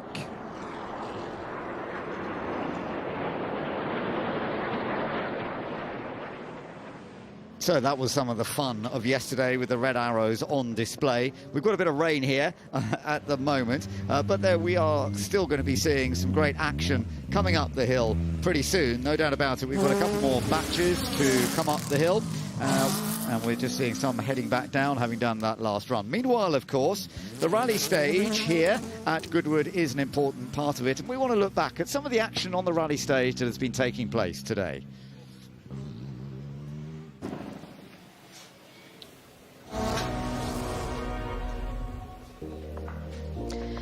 Here we go then. This afternoon kicked off with the Audi Dakar Coupe, which has been a firm fan favourite, as has the Lancia 037. Very much back in action out there today. Yeah, after the gearbox problems, Dave Kedwood, who went back to get spare parts from Cheltenham from their other 037s and Lancias, and the A2 Quattro, this ex-John Bosch car that was wagging its tail around the stage, and in spectacular style. Look at that. Wow, that was really, really spectacular earlier on. Yeah, we've seen some great moments out there this afternoon. The Porsche, definitely off the line, one of the loudest cars we have here. But a little bit of a mistake, and we've seen a few mistakes, certainly on Salmon Roll, which has caught out a number of the drivers throughout the weekend, and today it's bitten back yet again. That was Megala coming into Kielder, and then the comparison between the Subaru hitting the Bales and the Porsche and the time lost. Going around the barrel at Delta. Martin Orvington in the MG Metro 6R4. And then another Audi, the Audi Quattro Brigade. The four-wheel drive, Ferguson Brigade are all here. And this is one of the two Audi coupes, the Dakar coupes, and James Williams, star of the show, fastest so far in the shootouts. The young Welshman doing extremely well, who won the Manx Rally earlier this year. A big, big win for that young man. Ross Whittock sitting alongside him, Warren Phillips-Kirk in the Metro 6R4. Very experienced rally driver, over 40 years of experience, showing us how it was done.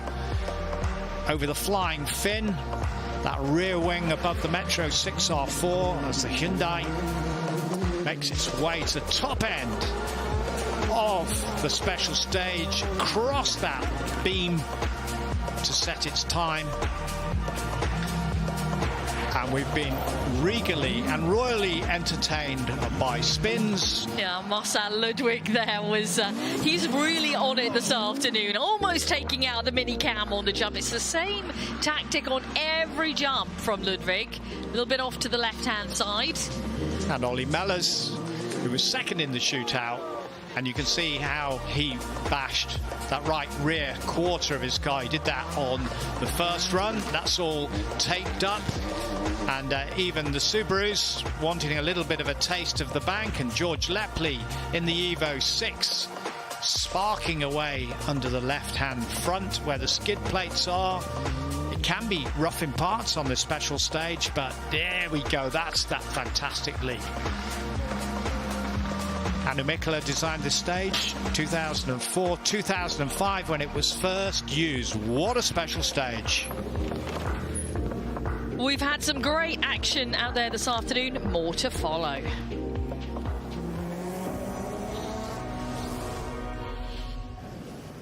Let's take a look at the all-important times then from this afternoon. The practice times out there. James Williams was fastest with a 2:28.3. Just behind was Ollie Mellors with a 2:29. Then Sarah Ramo, 2:31.8. You can see how close this shootout is going to be. Mark Higgins with the fourth fastest time there with a 2:33.4. Then it was Duckworth, Lepley, Raftery, Gary Lecaudeau, Callum McLeod and Ben Mellors to the top 10.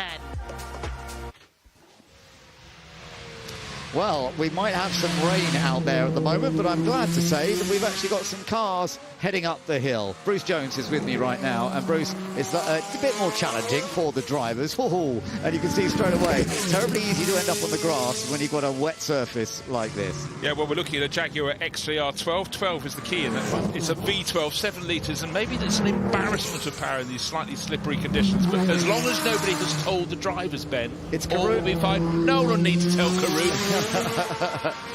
So, yeah, Karun will know how to go up the hill nice and safely, I'm sure, but he'll always put on a bit of a show.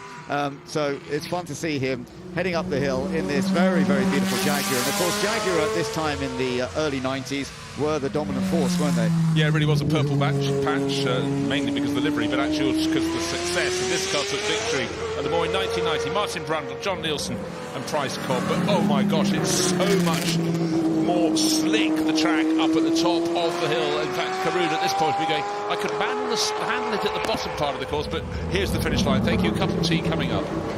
Yeah, got it through nice and cleanly without any too much drama, so that's well done by Karun Chandhok. Now here's the lovely BMW V12 LMR, the 6-litre V12, but it is open top, I'm afraid. So that does mean that Franciscus van Meel, who is currently driving it, will be getting a little damp, but crash helmet on, so all okay. But you know what? At this point, he would be loving this car so much. He'll be focusing because he knows this is not the natural environment for these cars. It's thin, it's narrow, it's slippery. He's going to focus on the controls, and the Dutch race are having fun. Now, there's a car that won't even notice it's raining because it's got so much downforce. How timely. The McMurtry Spéirling is on the start line. I'm going to be fascinated to see this because Alex Summers, who drives this, is a very experienced hill climb winner, and he'll have done it in dry, wet and all sorts of conditions. I'm really interested to watch this, actually. Yeah, and I'd suggest the clerk of the course are going, good timing. We want the hill dried out a little bit, and with a massive fan under this, 2 tons of downforce while standing still when the fan is whirring away, 1,000 horsepower just to get it underway up the slope, and this is going to be mighty. But I tell you what, I'm massively relieved. These conditions are very, very tricky, and the fact they get worse, Ben, as they get to the top of the hill, you need someone who just has that exquisite potential of a hill climb driver. Here we go. Detail. Here we go. This is it for Alex Summers. Let's see how he deals with the damp conditions, with the downforce, super downforce from this electric-powered McMurtry Spéirling, the machine that took the record here a couple of years ago, and it's still impressively fast. I know it's not the sort of pace we saw it in the dry, but look at the way it kicked out the spray with the fans from the back. Quite extraordinary. One car could almost create a dry line on a very, very wet track. Of course, further rain will dampen it. But into Moulcombe he goes, through Moulcombe, actually the sort of speed that I could interpret with my eyes. And when it's at full chat, no way. Yeah, great to see. I'm always a bit unsure, and of course Alex knows this very well, this car. When you've got downforce created by fans, if you do get a bit sideways, do you suddenly lose all the grip? Because, you know, you need to keep it pretty straight line, don't you? Yeah, that's a very, very good concept, in fact. I wondered, do you suddenly get any 80% grip by going a couple of degrees out of line, yeah, that could be a massive factor because the driver totally committed to the line. You can't drive it like a drift car, not when it's in that condition, but he's done a very nice run up the hill there, no doubt about it. We're not timing at this stage, so I know we were all giving you the times as they went over the line earlier on, but that's not happening now because we're into a demonstration session. We're not into a speed session at this stage.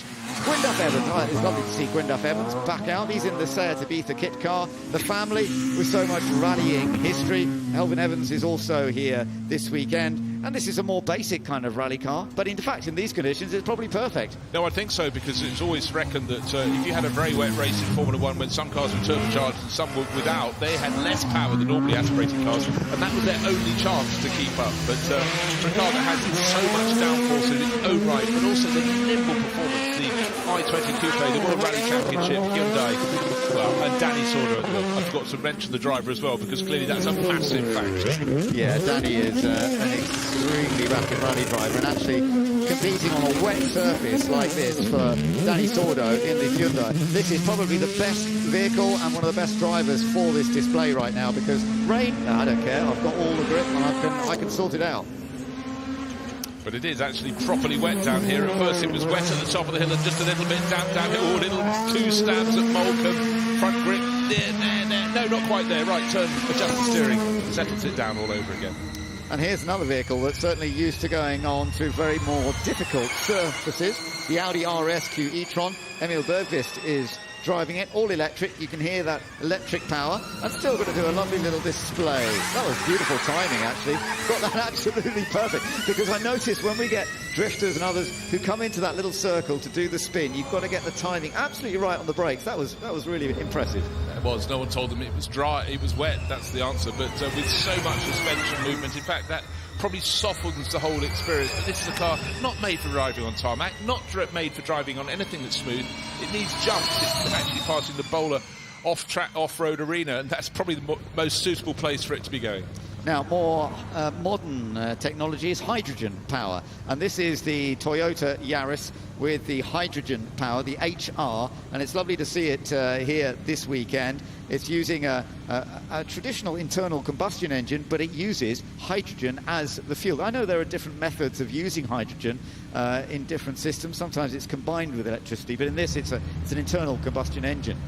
Yes, and in fact, we've had various drivers performing in this all weekend, and they come back raving about it, because everyone is excited. Any form of sustainable fuel or a way of doing things differently to keep the environment as cleansed as it can be is embraced. But also, this is incredibly dynamic. Everyone's thoroughly enjoyed it. Now, we've still got the vehicle ahead of it going up the hill doing donuts. Let's hope that keeps moving, because going through the first corner to the second corner, windscreen wipers on, it's all good. The previous vehicles kept on moving up the slope now. The Toyota GR Yaris HR, pushy-footing at the moment, I'd say, but that's quite sensible.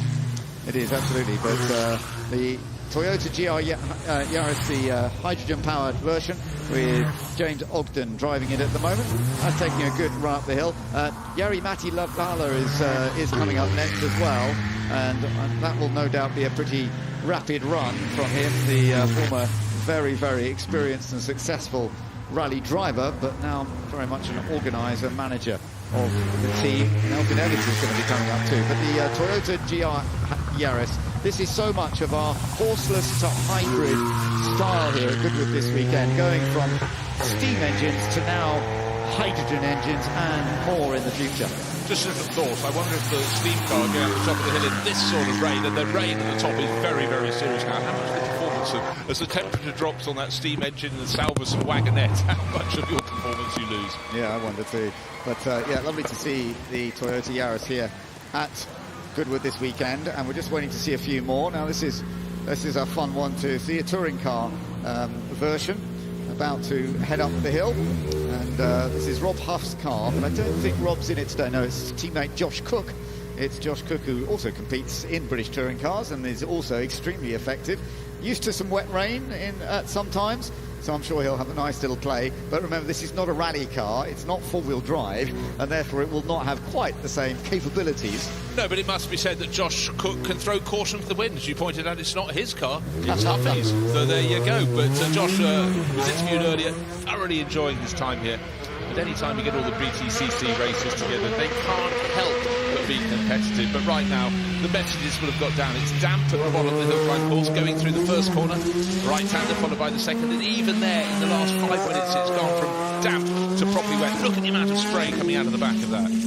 Touring cars is always wonderful. Of course, there's hybrid technology in touring cars, and actually they've increased the hybrid power this year, and it's worked very well. I was working up at Snetterton earlier this year when they were racing up there, and I have to say the extra hybrid power that they've got and the amount they're allowed to use has really improved, if anything, the quality of the racing. Now, this is the new Ford that we're going to be seeing more of next year, isn't it? Yeah, this is the Ford Raptor. It's going to be absolutely mighty, big push from the Blue Oval into off-road racing. Driven previously here at the meeting has been Carlos Sainz at the wheel. Now it's Nani Roma who's just getting stuck in as well. But Ben, these are such dynamic vehicles. Of course they have to. They spend their time jumping over rocky ridges, going into compressions and then onto sand as well. But Ford are tipping in there with Red Bull backing. And will it be 5 wins in the Dakar coming up for Carlos Sainz? How extraordinary. He's in his 60s, but he's not slowed down. I know. The fact that he did it this year in the Audi, and then now again he's changing to another team. But as you say, it's lovely to see Ford, the Ford Motor Company, coming back at this level of competition with some top drivers. Then they're going to sign another one, we gather, but they've got some top drivers already lined up. Now the Maserati, the MC12, just heading up the hill. This one may be a little more tricky in these rainy conditions. Not that it wouldn't have ever raced, of course, in these conditions. It would have done, but it's not perfectly ideal. But it was a very impressive machine in its time, making very many victories in sports car racing, Italian GT and the GT1 series. But here's the question: has a car like this, a Maserati MC12, raced in the rain? He's done many past 24 hours. You have to feel there's always rain lurking in the high forest there in the Ardennes. So. And we had plenty of rain at Le Mans this year, didn't we? Although the safety car was out. And this car is one of the BMW hybrids in the Hypercar series now. So, yeah, as you say, if these endurance races, they always have to race in the rain as well as in the dry. Mind you, the safety car at Le Mans was out a long time when the rain was heavy. It certainly was, but every time the rain in the night looked as though it was easing, it suddenly would just blow back in. I think you just had to do what you had to do. But we were left with a race, and I always feel that it's that sort of judicious balance, do you call it? Because, of course, as soon as you get the safety car out, all the advantage gets sucked up. But that did allow manufacturers like BMW to stay and hunt. This weekend, they're actually racing the works team down in Interlagos. So, you know, they really are fully spread. Championship going up to 9 rounds next year, even under the trees there, where theoretically it's drier. You saw a little bit of a twitch there from Nick Yellowly coming out of the flint wall. He's having a play. He's trying to just entertain people, I think. He's getting wheel spin. I'm actually impressed with the amount of water that is actually on the track now. It has rained really quite heavily. And we haven't got any deep puddles, thankfully, but there is a layer of water right across the track now. And so you need to be that little wary. I love the front end of that BMW. They've done a lovely job with it, haven't they? And you can see it's got that BMW style, and all the hypercars, it's very clever. They've managed to give them the sort of brand of each manufacturer. The manufacturer's been able to do that. Well, indeed. And I mean, obviously, Formula One, it's very difficult to shape a Formula One car that may look similar. Of course, it won't to any of that manufacturer's road cars, but it has been clever. The differential is enormous. But, you know, brand identity, when you're a fan, a supporter, it just helps you put your backing behind a team. And if you just happen to have a road car from that manufacturer, you understand why that passion can be so strong. Yeah, absolutely right. Well, passion from fans who are still finding themselves good opportunities to watch. They've got the right kit to wear, which is lovely to see. So just a quick look at some of the highlights of what we've just been watching. And as you can see from the surface, when we started that session, it was damp, but it wasn't fully wet. We had a little bit of light rain, and these shots, these camera shots, are actually brilliant. They show you exactly the surface level and how much rain was down, and that relatively light rain that was falling at that point, which then just got wetter and wetter as more cars went up the hill. And the only car that didn't really notice was the McMurtry Spéirling. So much downforce, the big fan underneath pushing it along, so much power as well. But even Alex Summer, hill climb expert, must have thought, damp at the bottom, very wet at the top of the hill climb. Mind you, the rally drivers and the off-road competitors, they were pretty happy in their machines, where they got very durable tyres and lots of grip, and they're used to sliding around in tricky conditions. Some of the vehicles, it was a bit more challenging, which weren't perhaps built for quite this level, but as I say, the most modern rally cars, they certainly are well organised for this. Absolutely so. They have to take all that comes at them. It's very... Literally, it's never uniform when you're competing in rallying. Perhaps the Maserati MC12 was not the dream car to have up the hill. It looks magnificent, so much success in the big GT1 races 20 years ago. But right now, it was a question of survival, and likewise for Nick Lauda in the 2024 BMW Hybrid World Endurance Championship racer. Pussyfooting, but we can't blame him for that.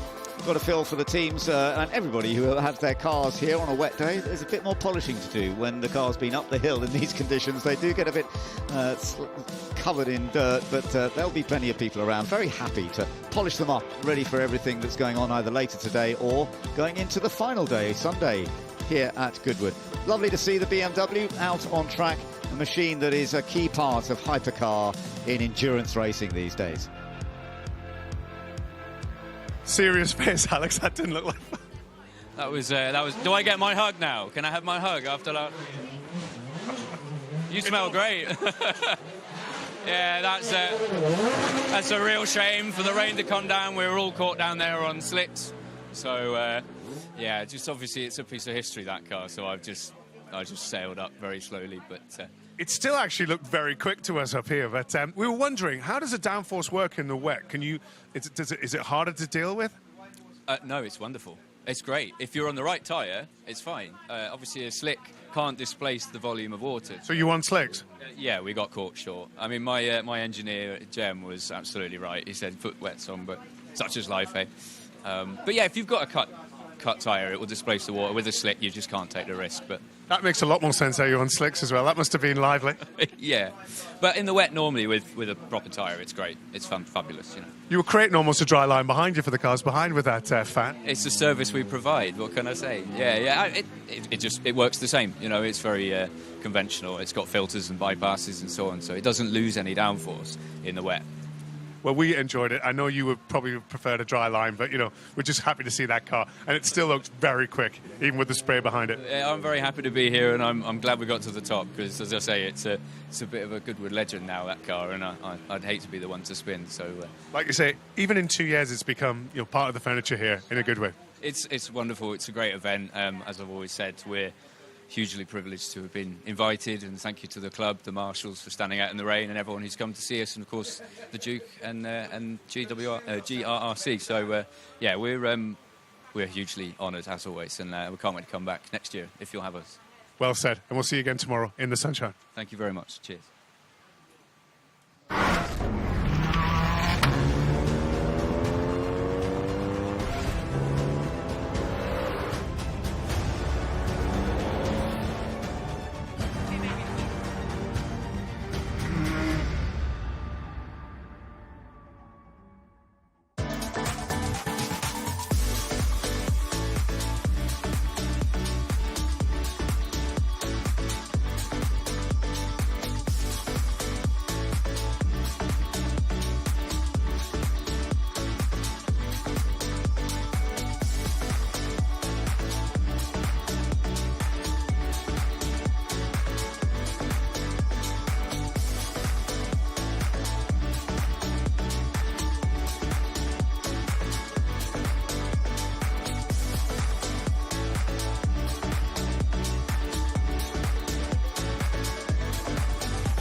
Dynamic air suspension, all-wheel steering,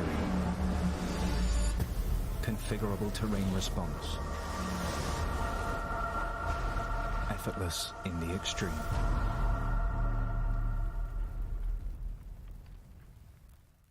Sky Broadband are changing the game. We live in a society where 47% of UK gamers are women. Yet they only make up 5% of esports pros. This needs to change. 2 tournaments, 1 final. The UK's first of its kind, with pro contracts and Skyfall fibre on the line. We're on the lookout for women on their path to pro. Join us and compete in Races E-Series, Soccer E-Series, all leading to secure a place at the Women's Esports Finals. Sky Broadband is built to power the pros.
So one thing we are doing today is making a tribute to Gilles de Ferran, who so sadly passed away at the end of last season. Ben Edwards and Bruce Jones with you, and both of us knew him well, Bruce. I competed against him in my very early competitive days when he came to the UK, was racing Formula Ford, Formula Vauxhall Lotus, and then I commentated on his great success in America. We're seeing some of those pictures. You knew him well too. Funny, personable, and incredibly rapid. He is enormously missed. There will only ever be one Gilles de Ferran. Yeah, wonderful to see those images. And also, we can find out more about him because Harry Benjamin caught up with one of his friends, colleagues, rivals, Dario Franchitti, just a little bit earlier.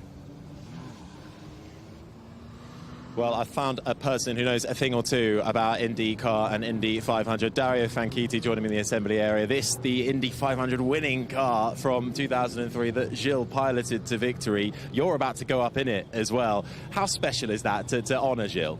Well, as long as it doesn't rain, we're going to go up because this car is as it finished the Indianapolis 500 in 2003. Team Penske keep their cars in such great condition. So if it rains, what does it say? If it participates, we will not be participating, I guess, is the thing. But to be here to honour Gilles is really, really special. He was my teammate, competitor for a long time, and a friend. And it's a really special thing. DC drove the car. My brother Marino drove the car. And we'd much rather he was here. We had so much fun at this event that, to pay tribute to him here with this car, it's very, very special. He was the most incredible driver, but also person and just technical brain as well. I mean, the difference he was making at McLaren was and Andrea Stella was talking about it earlier. Tells you a little bit about the guy. Yeah, his loss is monumental and felt across motorsport. And just the amount of tributes that have been laid out to him is incredible. But this is, I suppose, a brilliant tribute that Goodwood can put on with this car. Have you actually driven it before? No, I raced against it a couple of times. I wasn't actually in that race. I broke my back on a motorbike, and it's a G-Force. I raced at the Lara. This is a much different car. The cockpit is really tight. It's quite claustrophobic, actually, and I think Gilles found it that way as well when he only used it, I think, for that one race. And when he won the 500, he had a broken back too, because he'd crashed at Phoenix earlier in the year. And if you watch sort of repeats of that race, you'll see him get out, and you can just see the pain in his face. So to win the 500's special. To win it with a broken back, I think, tells you a little bit about the guy's fortitude, I would say. Well, absolutely. And we know Gilles has been here at Goodwood many times before. So the fact Goodwood are putting on this celebration, that must mean a lot. Yeah, you can only do this kind of stuff at Goodwood, can't you? And it is so special. He spent so much time in his formative years in the UK. Obviously went to race in America like myself. But, family half British with Angela and Anna and Luke. So it's special. It's special that the Duke would do this and have this tribute. And as I say, you can only do this type of thing at Goodwood, and it's what a great man to honour. Brilliant. Well, let's hope the weather holds off. Dario, thank you so much for joining me.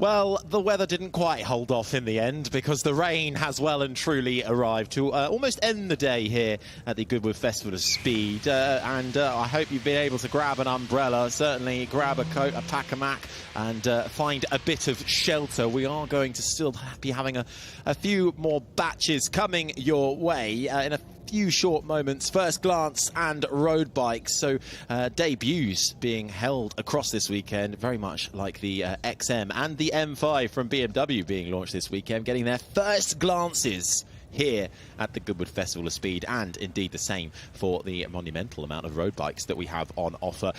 Change in the commentary box. Ben Edwards and Bruce Jones have gone for a cup of tea. And my name is Harry Benjamin. Alongside me is Alice Powell. And so too is James Hayden. And the rain is coming down, but that's not dampening our spirits, is it, Alice? No, the only thing is I left my wellies in the car. And Rookie I've got my mistake. nice new trainers on. Yeah, that I should have known, but James tells me that there is 0% chance of rain for tomorrow. So if I forget my wellies again, if I don't bring them in, I'm blaming James. I'm a well-known weatherman, so I wouldn't worry at all. And you're standing by that 0% chance. Tell everybody here, 0% chance of rain. James Hayden said so. That's what the app's saying. A quick backtrack on that. And already at the start line, though, we're getting ready for some two-wheeled action. So many motorbikes in store. We've had some really special moments of celebration so far this weekend. Of course, the Michael Dunlop moment. And we've had such big names like Giacomo Agostini here as well, along with Mick Doohan. And it really is a celebration of all things two-wheel here at the Goodwood Festival of Speed this weekend as well. It is indeed. I'm so glad to see. I wasn't sure whether these guys would be going out. Some of them, they're obviously, a lot of them are on road tyres. These are specials. They might have, they've got unusual wheels, some of them. But this is the BMW R20 concept. Got that great, big, beautiful boxer engine. It's a real special. You can see it's really been cleaned up. They moved the old cooler to get rid of a lot of the pipes. It's got the huge 255 rear tyre. And it's just got a very elegant, that sort of slightly slammed rear look on it. A beautiful thing. And it's also got they've just changed the head angle to make it just handle a little bit different. 62.5, they've shortened the wheelbase, it's got adjustable O-lins, and now we're looking at the Aprilia. That's Aprilia RS660, and on board that is someone from British Superbikes, and some of the guys might recognise him. It is, of course, Josh Owens. Josh is a real handy peddler, and he's been doing super well in super stocks. He's raced British Superbikes as well, so he's come in to ride that today. So it's great to see him on the bike. Obviously, it's not on proper wet tyres; it's on road tyres. So the guy's got to be a little bit careful. But it's as he comes past us, he's going about as fast as you dare, getting on a bike you've never ridden before, maybe on the hill climb that you haven't ridden before. And now we're looking at this is an interesting bike. This is the Norton V4S 1 of 1, and this is being created by Norton to launch their sort of customization initiative. So you really, you can have it any colour, any style, and this, the paint job there, any of the TT aficionados will be thinking that and saying, hold on, I recognise that paint job, and it is in the number 19, and it is, of course, it's a homage to Steve Hislop's 1992 winning Norton, for many it was the best TT race ever, when him and Carl Fogarty slogged it out till the very end, with Hislop just winning, grabbing his 9th TT win, and this bike is a replica of that. It's got 185 brake horsepower, it's got a 1200cc V4 with about 190 brake horsepower, revs through to 12,000 and just over a little bit over. It's a really, really nice thing, and it's based on the V4S anyway, but just have a look at it. It's beautiful. It's got O-lins, Brembo calipers, and it really is a beautiful, beautiful thing. Now we're going back to the Royal Enfield. This is another special, and this is done in partnership with the Top Gear editor, Rowan Horncastle, who's actually riding it. And it's based on a stock GT 650 Royal Enfield, but it's been done in-house by the Royal Enfield's very own team, their custom team. And they've transformed it into this sort of 70s custom endurance racer, cafe racer endurance bike. And the paint job on it as well is a retro racer livery inspired by Alexandra Calder's 1975 BMW 3-litre CSL Le Mans car. So that's where that comes from, and you can see Horncastle is not hanging about. He's giving it some beans. So they designed that together, and as I say, everything about that bike is custom built by the Royal Enfield in-house factory team. Yeah, I mean, the variety on offer and on display heading up the hill, but you can really tell the difference from earlier. The rain is really starting to pour down, so that is just affecting how quickly they head up the hill. And of course, you know, they've got to be careful, because how different is it riding? Well, the conditions are obviously very different, but how do you have to adapt your style to this? Yeah, well, I mean, you haven't got the grip, so you just do things smooth and neat. You've got to apply everything smooth and neat. Now, this is interesting. This is Easy's ride, and it's basically from the Netflix top 10 film, The Kitchen. And they built this, again, it was Royal Enfield's in-house custom team built this, and it kind of looks all futuristic. If you look closely, it's got sort of pipes on it and electronic diodes and stuff, and to make it really look like the futuristic bike for the film. It is in fact based on a 2024 stock Royal Enfield. But now we're back to the cars. We are indeed, and this heading out from McLaren, the Solas GT. Mika Häkkinen back at the wheel. Now this is McLaren's Hypercar.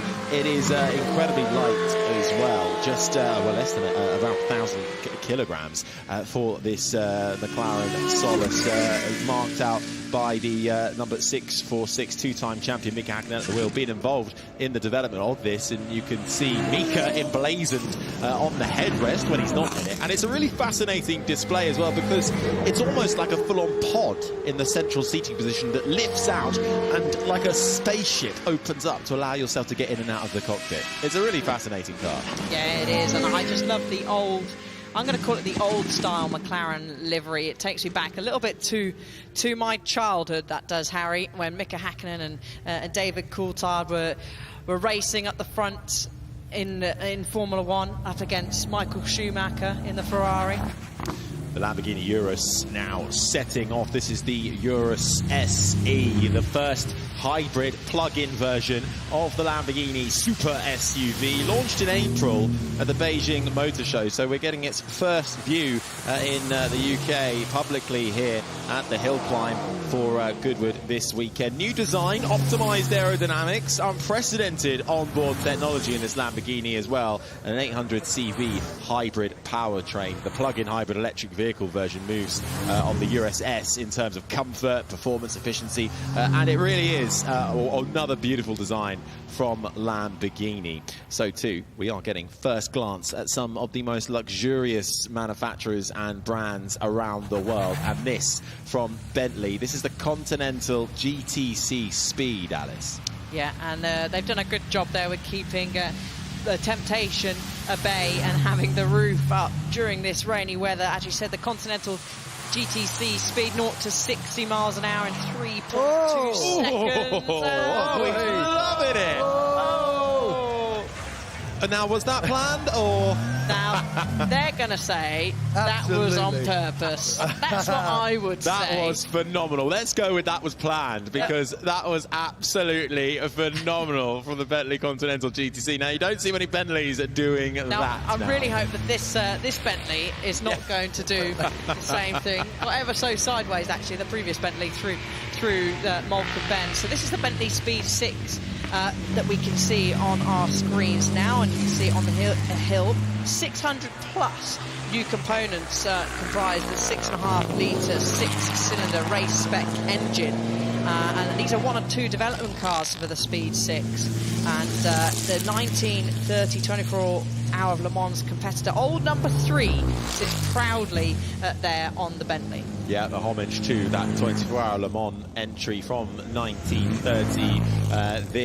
12 of these have been pre-sold to customers and are being delivered in the next few months, with each customer offered a personal fitting service for their car, although unfortunately the roof is not available for this run up the hill. Yeah, I don't think you'd fit in it, mate, so you can't go and get a fitting, I'm afraid, Harry. Sadly, no. Not sure I've quite got the price for that one either. But this is, once again, we see on display throughout the weekend here, new brands, new cars being made that pay homage to the past, but very much also looking to the future as well. And this just reminding us of what we used to take. And this is the overall theme of the weekend, of course, from horses to hybrids, revolutions of power. And Bentley showcasing this, Mike Sayer at the wheel.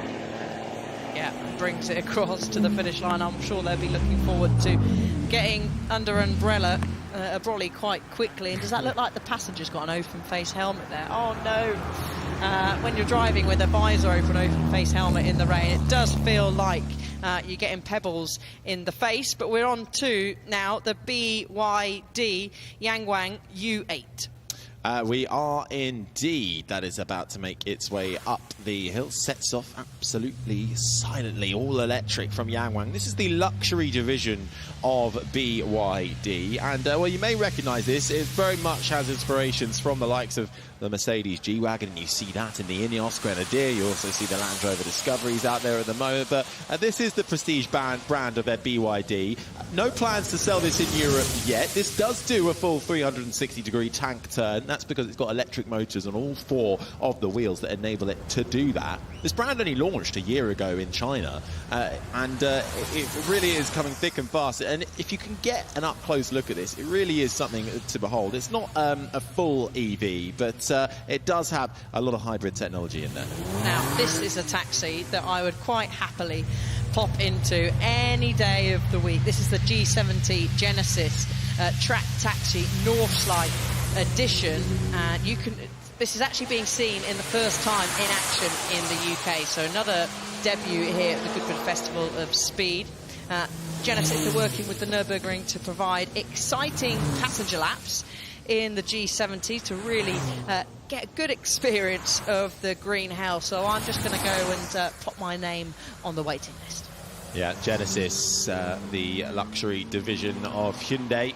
And a lot of Lamborghini design elements in this. The old designer of Lamborghini coming in to Genesis. Oh, look at that as a slide off the line. This is the GV60 Magma Concept Genesis. Kevin Jones at the wheel. Yeah, we saw Jackie Ickx, who's a brand partner of Genesis, and 6-time Le Mans winner as well, was taking part in the reveal of the Magma Concept. We've already seen this car today. It has been up the hill.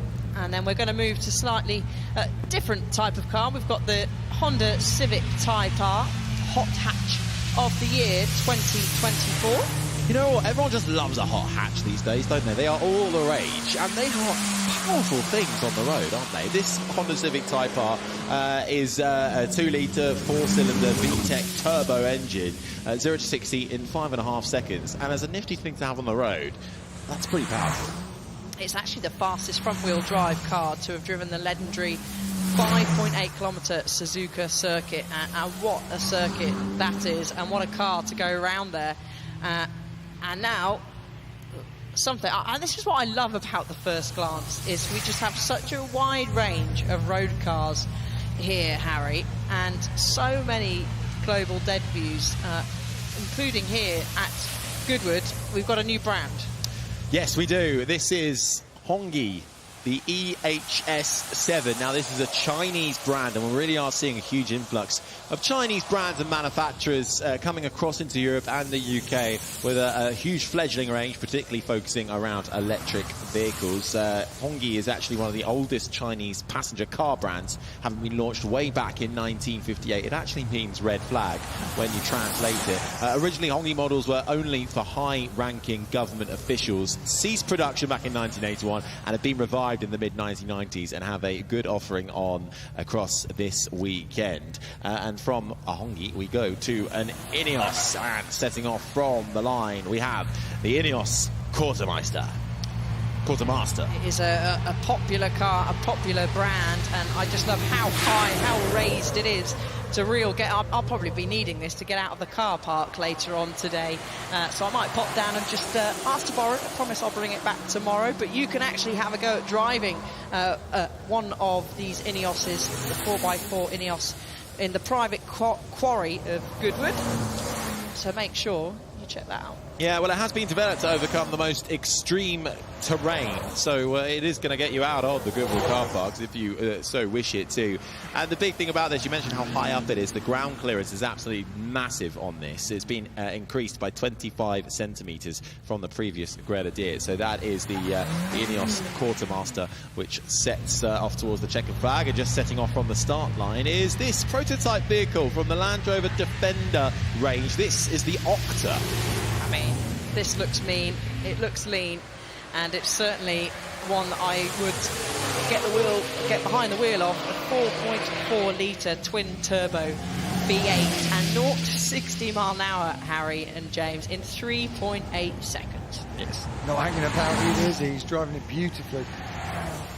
He really is. And I've just had a glance out the window of our commentary box. It is still absolutely pummeling down with rain, and you don't need me to tell you that if you're out and about here at Goodwood. But there is a bit of blue sky on the way, so that could help see us through for the last remaining hours of Saturday here at the Goodwood Festival of Speed. But just making its way past the Flintmore now, the Land Rover Defender Octa, and subjected to almost 14,000 additional tests compared to the core Defender. High-speed on-road and off-road durability, making sure it is one of the most advanced Land Rover Defenders in the range that Land Rover are bringing to our roads. Fun to drive on and off the road, and they have not made any compromises anywhere on that Land Rover Octa.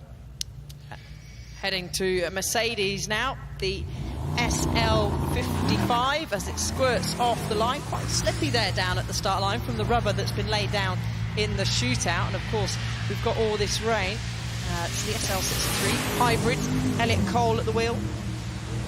Certainly is. Mercedes with a big offering here. The German marque celebrating 130 years in motorsport, with the huge evolution of not only their motorsport cars but also their road-going cars. This has a 0 to 100 km/h output in 2.9 seconds, reaching speeds of up to 196 miles per hour. You've never seen a Mercedes quite like that before in their range. You have seen a Mercedes like this before. It's one of the oldest models in the Mercedes range, but it's been reimagined. This is a G-Wagon, but it's all electric. This is the Mercedes-Benz EQG.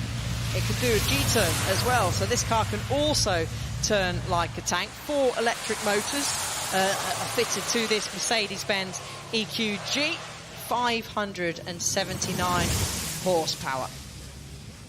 And in all white as well. Used to see Mercedes G-Wagons, of course. They were a great agricultural vehicle for farmers and also for off-road excursions. They really did pave the way for that off-terrain vehicle that we now see more and more on our roads.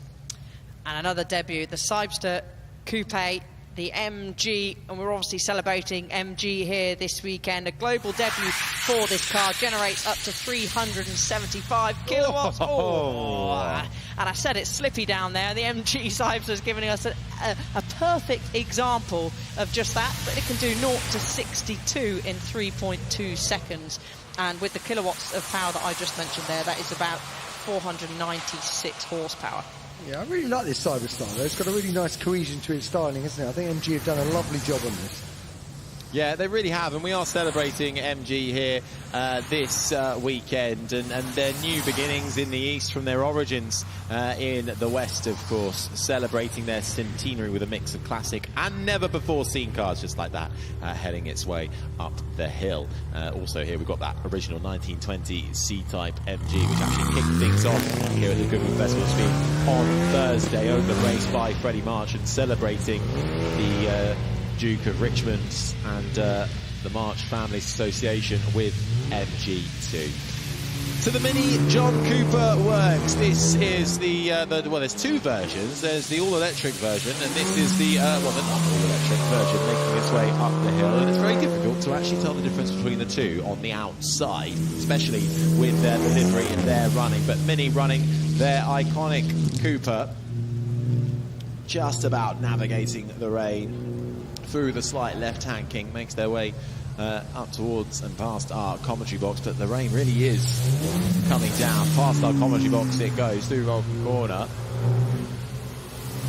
Windscreen wipers working ferociously on that Mini. Yeah, we have seen actually that the electric version of this teased over this weekend. We have, and to another Chinese brand now. This is the JQ7 from Omoda. We have gotten Omoda around here, but this is the offshoot of Omoda. It's a new Chinese brand, and this is the brand's first plug-in hybrid, which promises a range of 740 miles on a full tank, with a full battery charge as well. So full battery, full tank will get you 740 miles in that JQ.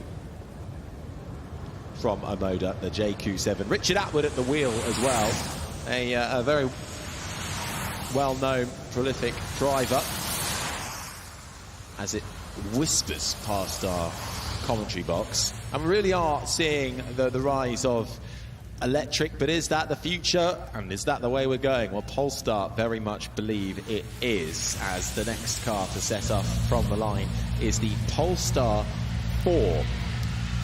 Yeah, and we can do 385 miles range on a charge.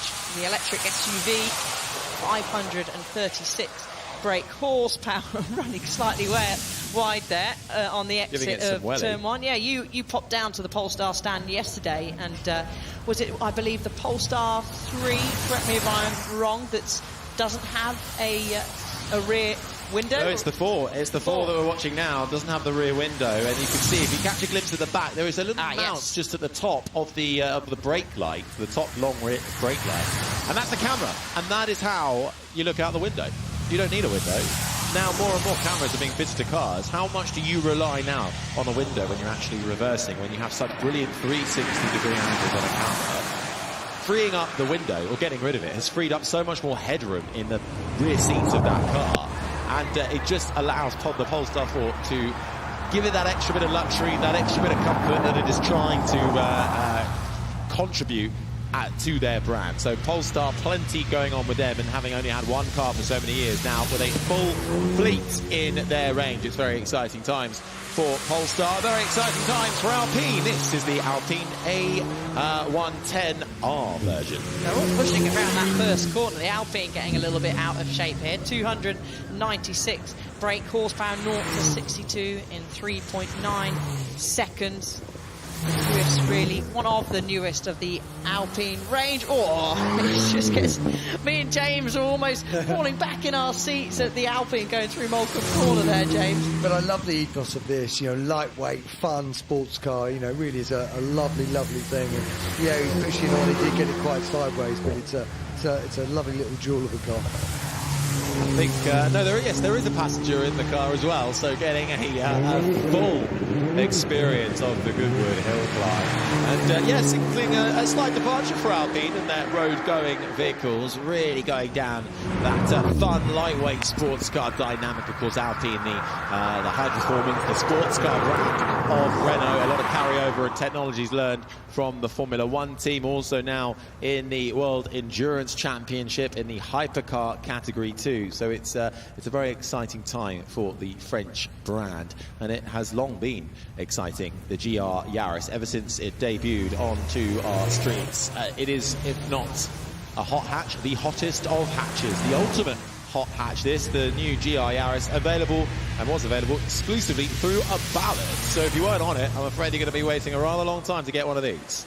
Oh dear, we best have to pop down to the stand and trying to convince them there, Harry and James. But we've seen quite a few new additions to sort of, you could say, the Yaris and Toyota brand we saw earlier on today. We might be seeing it again go up the hill, the special edition of the Toyota Yaris, the Calais Rovanpera, the rally start, and Seb Ogier as well, another rally start. We've seen some special editions of the Toyota too.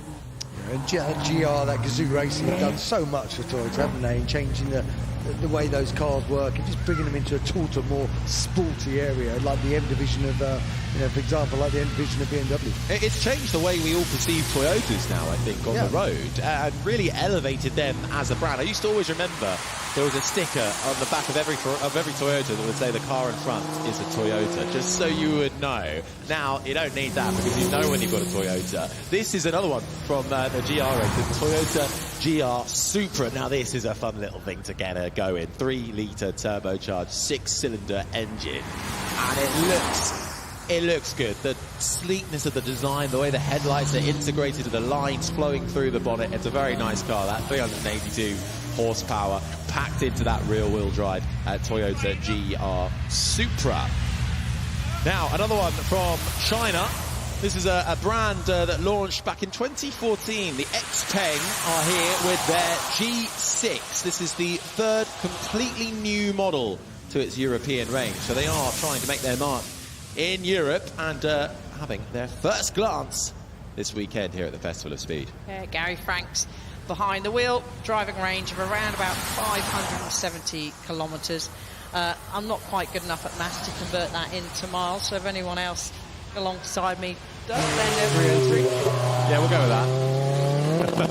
Oh, look at that. Now, this is a car. This is also, I mean, you know, obviously a brand new version of the 037, supercharged and turbocharged, just like the original.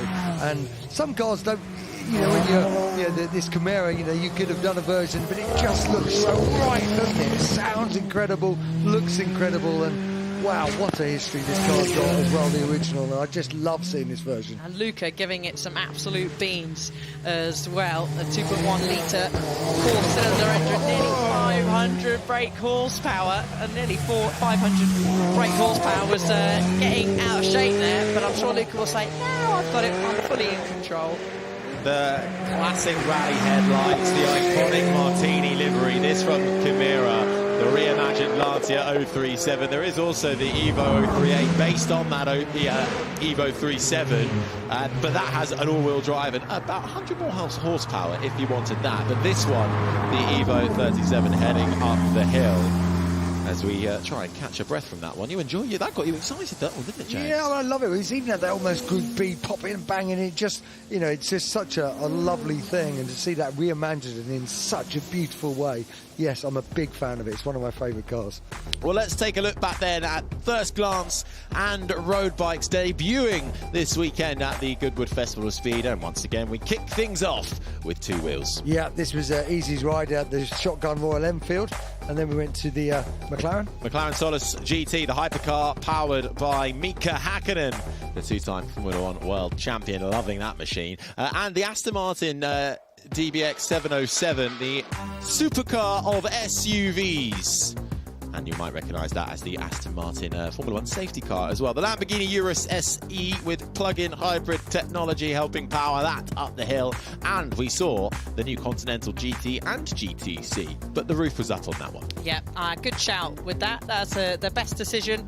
We've got it also here. It was the slow-mo. I'm going to say, of course, I'm going to stick with the driver and say, yeah, they did this on purpose. I mean, this could have gone horribly wrong, but it was a good save. And then as soon as you got onto the grass, yeah, an absolute passenger. But it just happened that you did it right in front of the house. There we go, one for the fans. Yeah, you couldn't be in a more beautiful interior to do it in, could they? Because those Bentley interiors are amazing, and actually, he gathered that back very well indeed, didn't he? I want to see the video that the passenger was taking from that. That's what I want. Screams. I'm sure there was a few screams inside.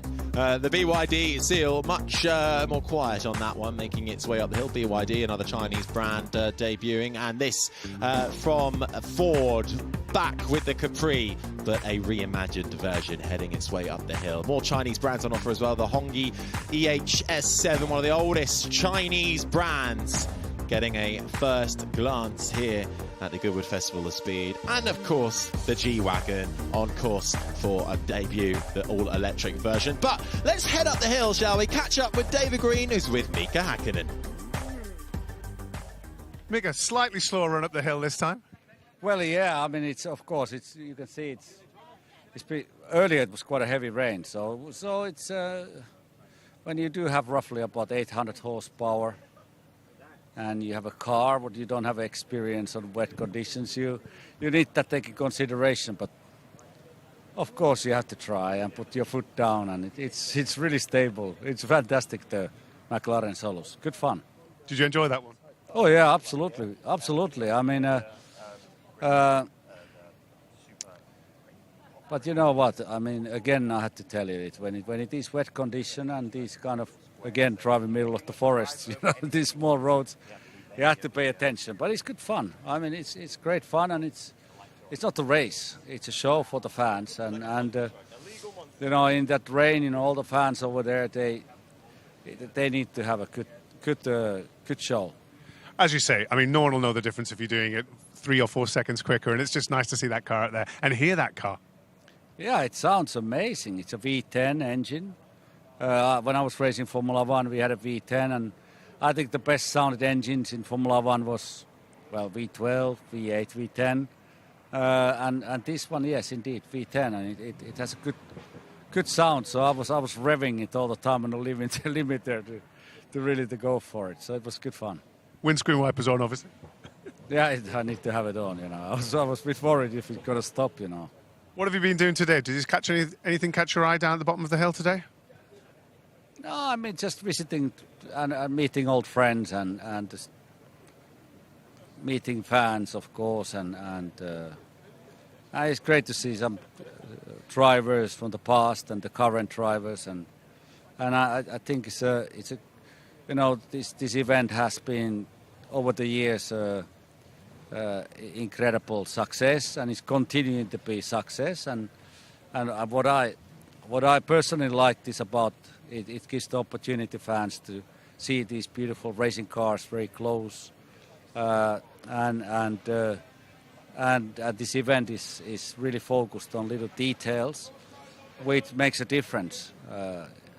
It's not just let's do this kind of event and let's sell tickets and let's make money.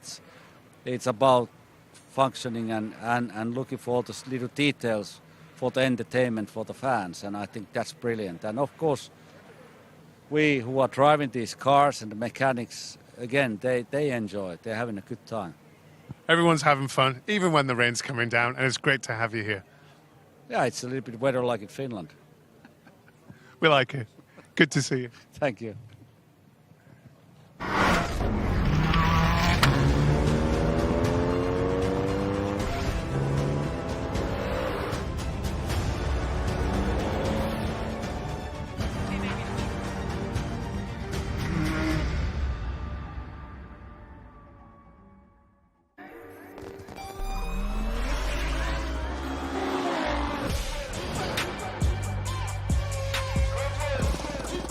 To hear them start and then...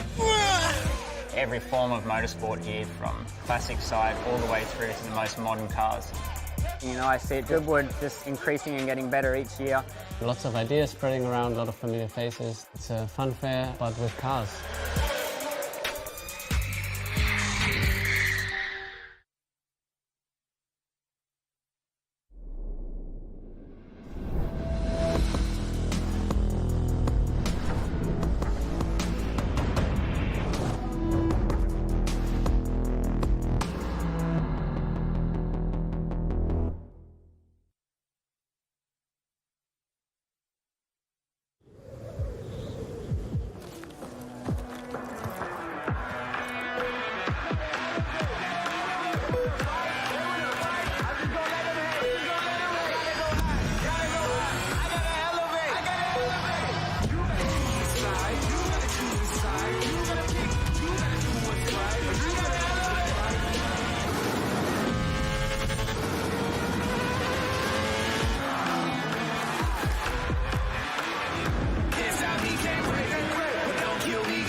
Now, you might think it's hard to stand out here at Goodwood with so many incredible cars on display, but one car that's been catching the attention of everyone here, including all the press and myself included, is Red Bull's new hypercar, the RB17. And Adrian Newey, Red Bull's Chief Technical Officer, joins me now to take me through it. We're going to go for a little tour in a second, but before we do, Adrian, tell us about how this car came to be.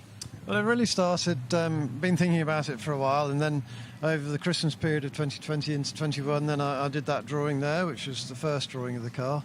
And that kind of, we just kept developing or researching through 21, trying different configurations, engine configurations where we put the electric motor, etc. So 21 was all about fundamental research. And then we started getting into more detail in 22, and then into 23. So I could say first sort of evolution of the car was 22. Second evolution was 323, which is this car here. And now we've carried on developing, and so actually we're now, I would say, the third evolution, which is quite another step on from this car. So it's lovely, that it's fantastic that everybody thinks this is such a great car. I look at it and think, well, I know actually it's going to be better than that. It's almost a bit out of date, isn't it? It is a bit out of date. Yeah, exactly, yeah. And look, obviously you've been working in Formula One, you're the most successful Formula One designer of all time.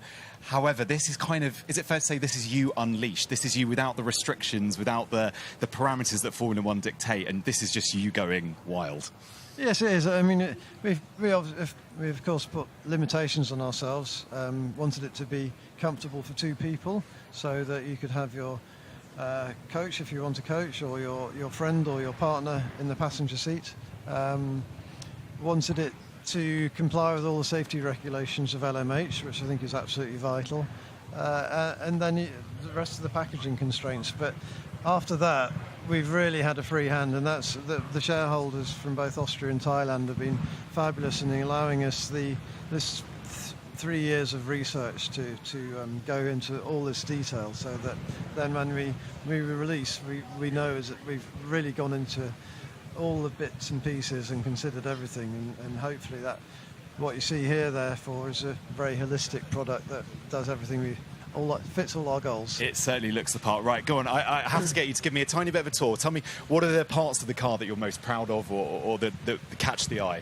Well, no single part am I most proud of, and first of all, of course, it's a team effort. We're 140 people on this project now, but it's a very aerodynamically driven car, of course, because what we wanted is something that would be accessible to people with relatively low levels of track experience, but ultimately is adaptable and can grow, so that driver can grow with the car and get to a car which this car is, certainly according to all our simulations with driver in the loop, it would have been on pole at Silverstone last weekend. I heard this stat, and that for me was one of the most remarkable bits of information, because, you know, I'm never going to drive a Formula One car. Even if I did get behind the wheel of a Formula One car, it would be rubbish. Yeah. However, there is a small chance one day that I might get to be driven around at Formula One speeds around Silverstone, and I think that gets fans really, really excited. You must be really proud of the fact that that will happen. Yes, I am very proud of that, and I think, as I say, I've been fortunate over the years to have driven a whole huge variety of cars, from 60s cars that, of course, I love driving and racing, indeed, here at Goodwood at the Revival, through to modern Formula One cars. And the speed and adrenaline and excitement of driving a truly fast car like a Formula One car is something else. So, as I mentioned, I wanted a car that people could build with and ultimately start to feel that thrill and excitement, but in a car that would be safe and controllable, and they can, as I say, develop with. And that really has been the overarching concept.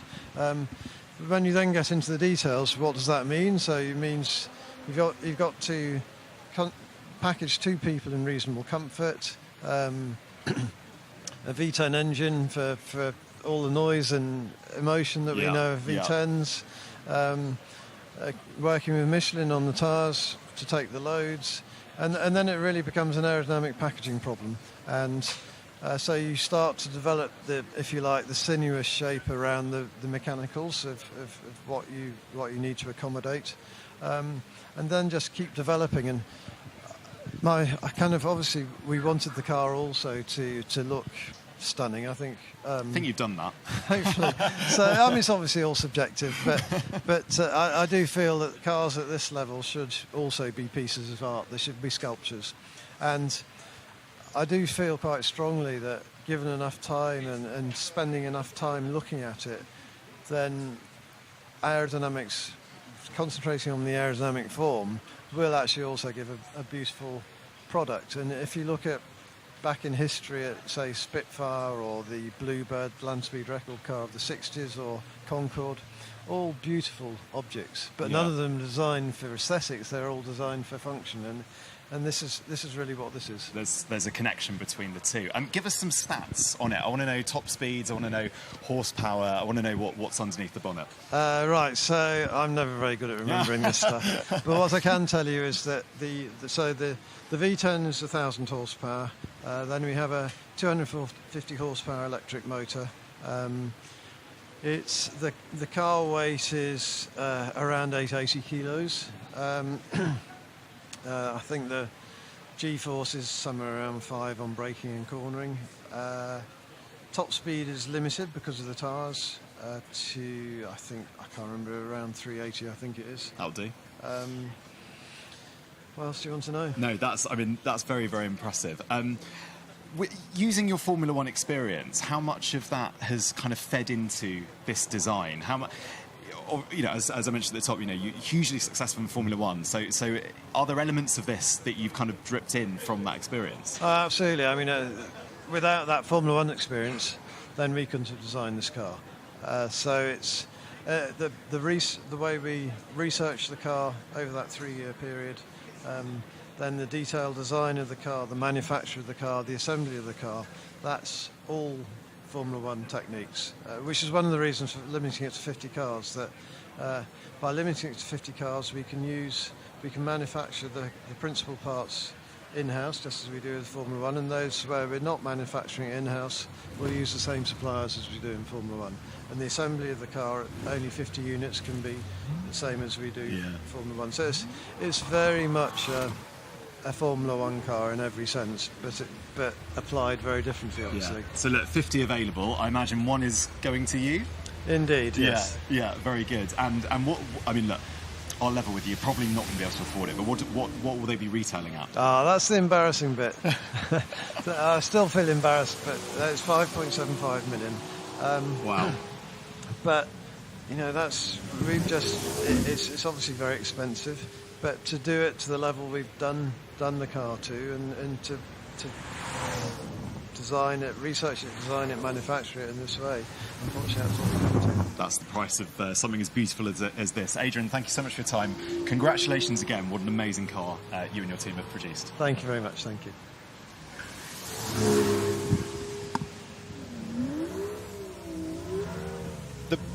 The brand new hypercar there from Red Bull. Adrian Newey designed. Matt Baker doing the talking there as well. Make sure you go and have a look at that from hypercar to supercars. And we are well and truly into it. We just saw the Aston Martin Velour head up, and now we have the Aston Martin Valiant. Now this is the ultimate company car for Fernando Alonso. We have one. Yeah, well, have you got the cash for it? I think he's taking the first offering of it. This is the most extreme front-engine car ever. It is road legal, 5.2 litre twin-turbo V12, and this is essentially everything Fernando Alonso wants out of a racing car put onto a road car, and it is an absolute beast. In fact, he drove up the hill yesterday and loved every single minute of it.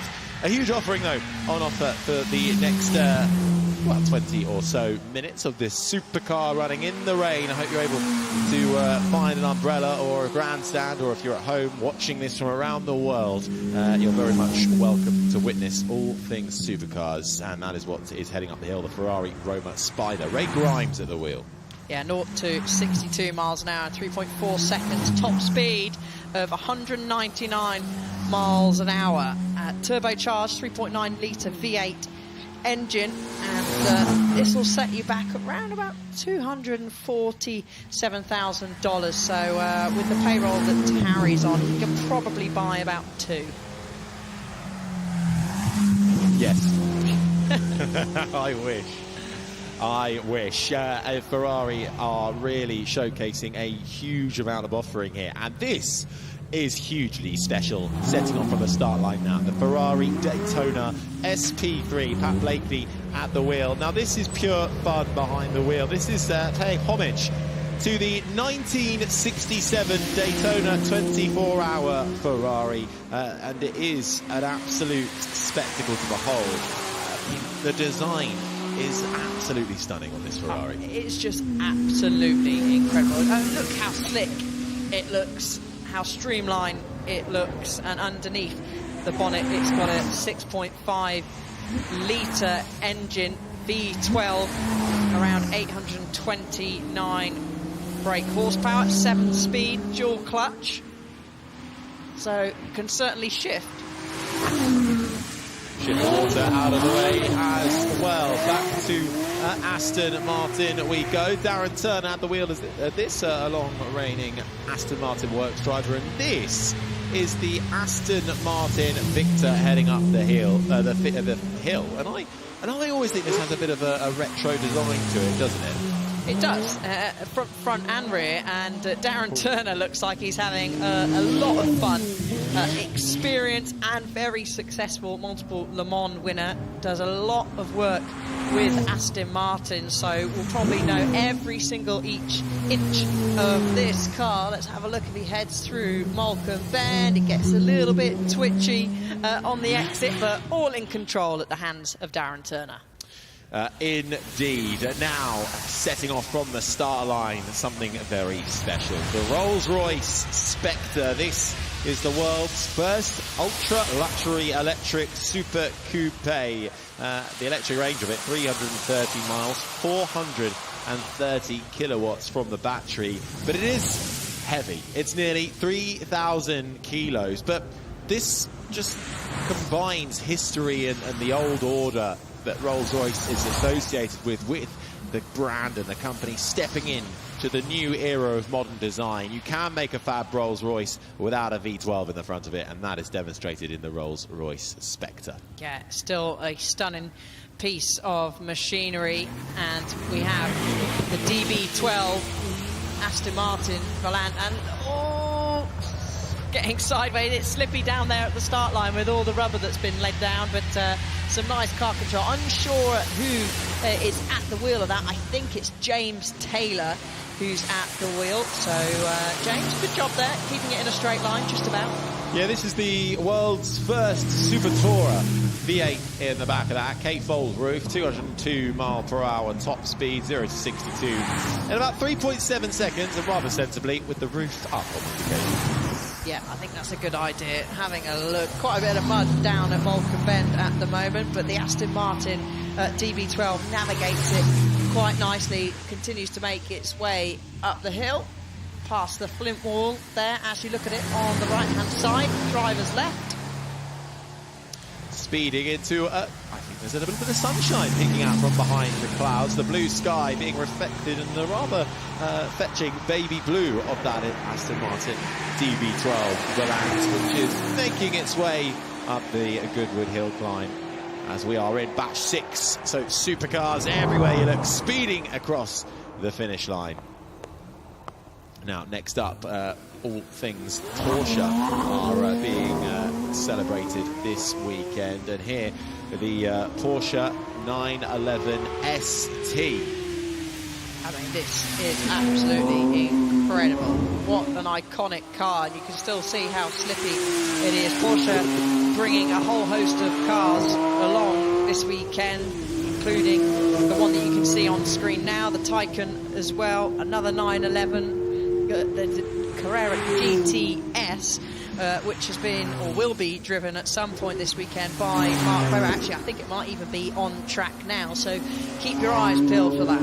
Yeah, this one though on the screens is a 911 in its purest form, built for pure driving pleasure. 186 mile per hour top speed, 0 to 62 in 3.7 seconds, making its way up towards the checkered flag. Now the Porsche 918 Spider has just set off from the start-finish line, and I mean, this is a rather stunning Porsche, but it's set apart so dramatically from the other Porsches in the range.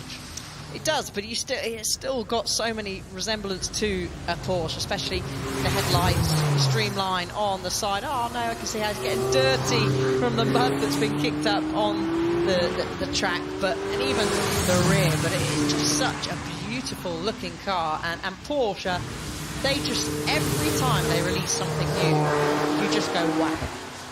Running on e-fuels as well. Porsche actually one of the brands that have been really pioneering the reliance on e-fuels, sustainable fuels, testing that to the extremes in the Porsche Supercar Championship, running on almost 100% sustainable fuels, and that being translated into their road cars as the Porsche 918 Spider makes its way across the line.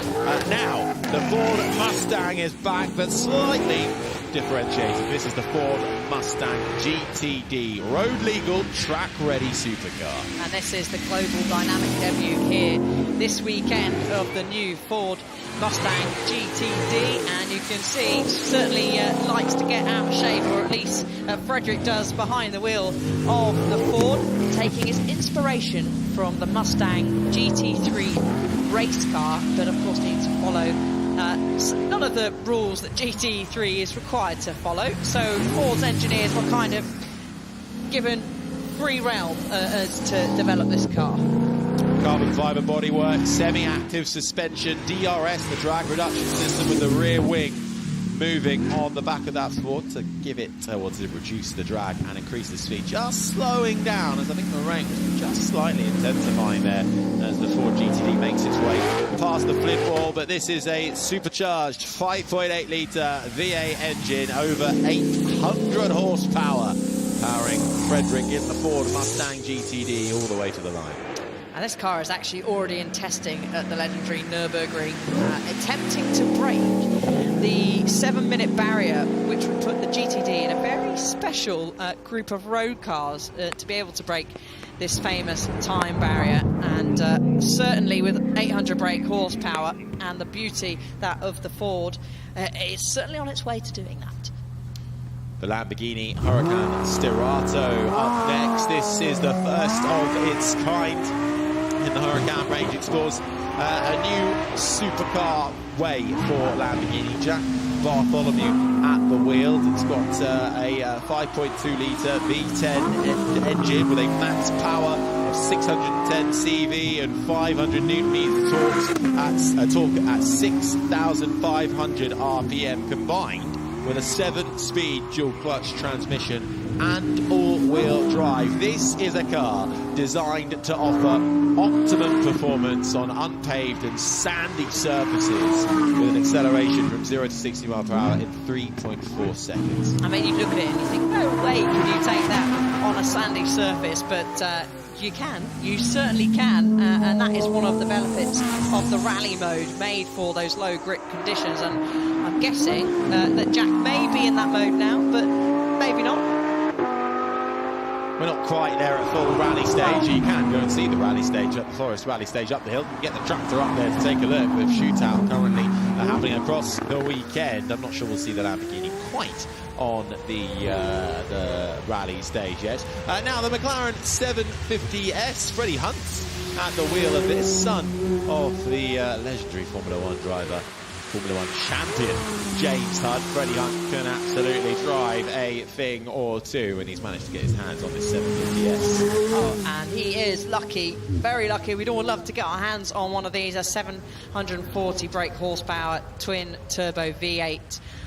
Plays a lovely tune as it heads up into Moulcombe. Freddie Hunt, as you said, behind the wheel, and got an eagle-eyed passenger there keeping one eye on the road, and I'm sure one eye on their camera footage as well.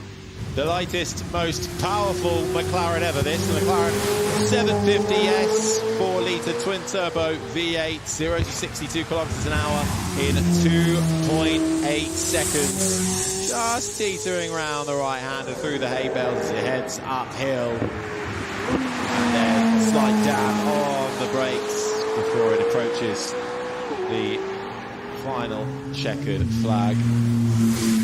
Okay, the McLaren Artura making its way up the hill.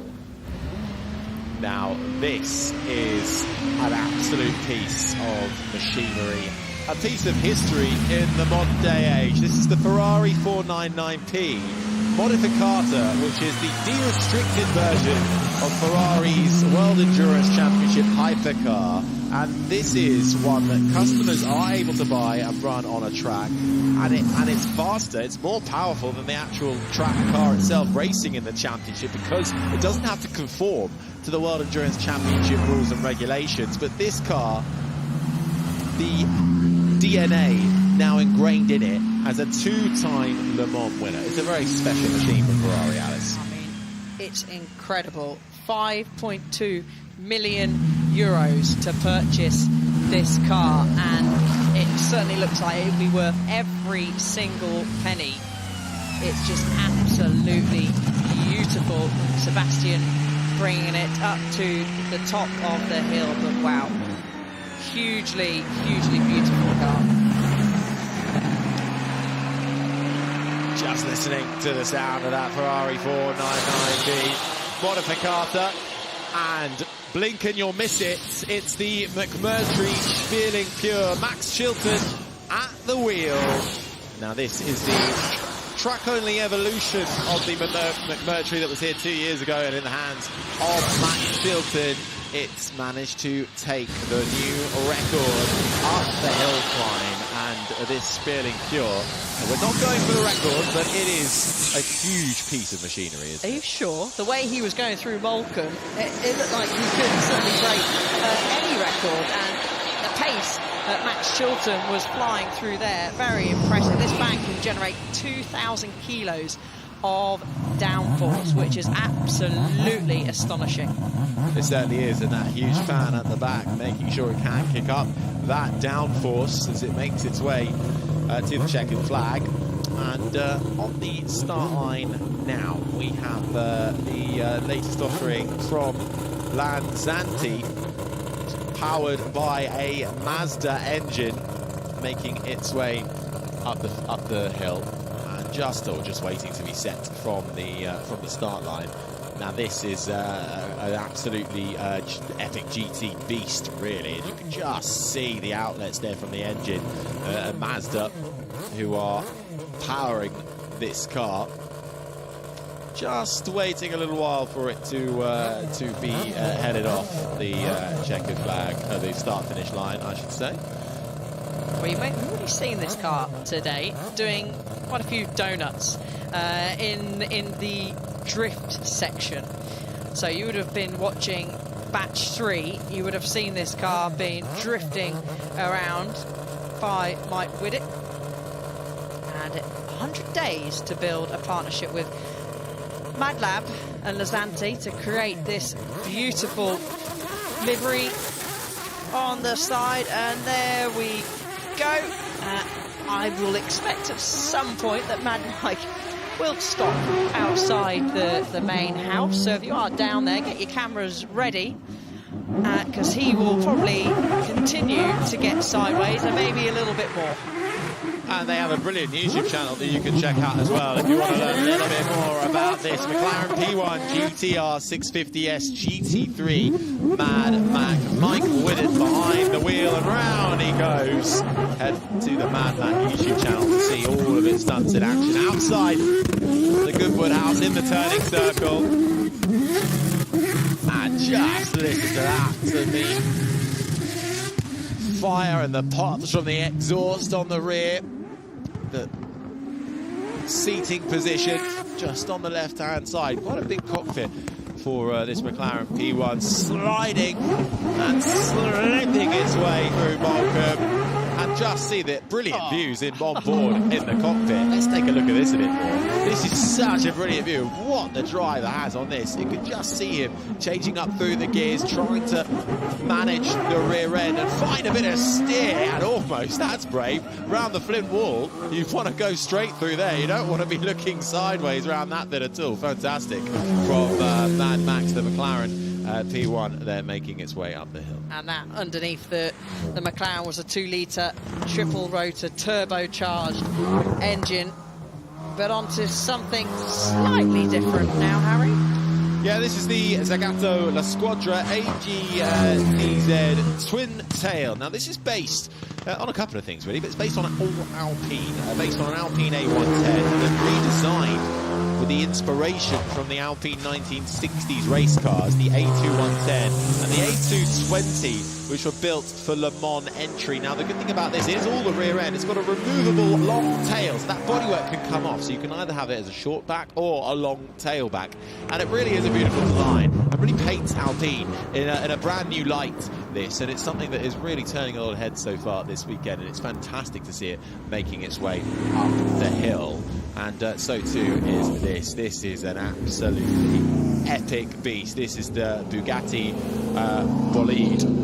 40 of these only, and this is a bit of a swan song for Bugatti. Track only, and you would expect to see that something like the World Endurance Championship, really, the way it looks. But this is the last car with an 8-litre W16 turbocharged engine that Bugatti has become so well known for. And I mean, Alice, it's a thing of beauty, isn't it? It certainly is. Several historic links, of course, to the most iconic Grand Prix car of the 1920s. Max torque, 1,600 Newton meters, so hugely powerful and hugely impressive.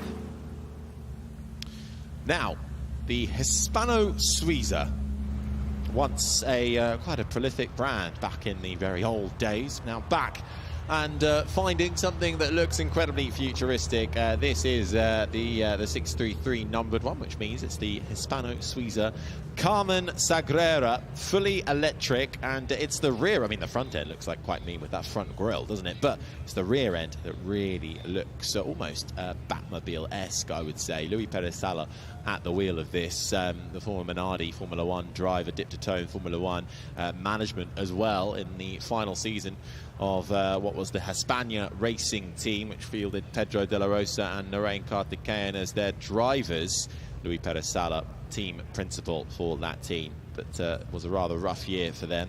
The rear end of this, a wing-shaped carbon fibre spoiler, which really is fantastic. And is there a little problem with the Hispano-Suiza being wheeled slightly out of the way? I think it might be doing it on its own steam, but won't be going up the hill by the looks of it. It actually got off the start line, but just didn't continue anywhere else. So it's being wheeled off to the side, so it's a big shame that we won't be able to see that take off.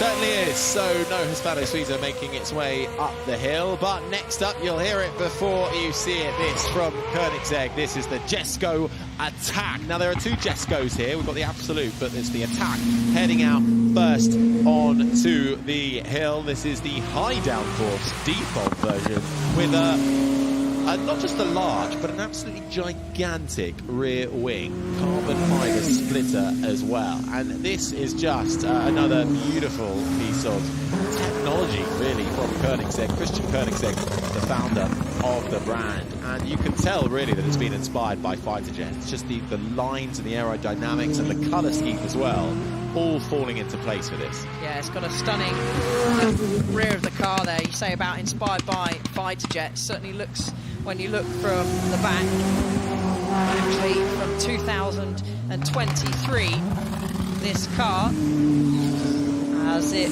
makes its way up to the top of the hill.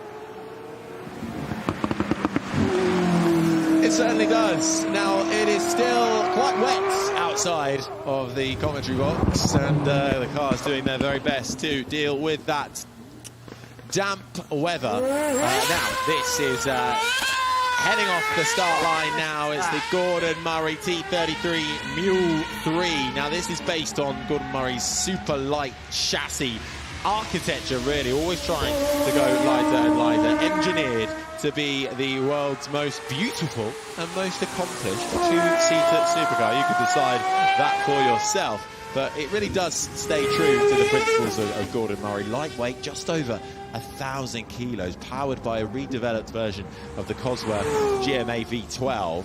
Both right-hand and left-hand drive, and the clean styles, gorgeously proportioned 60s sports car. Yeah, and I tell you what, let's have a little quick listen into the roar of the V12 that makes its way up the hill.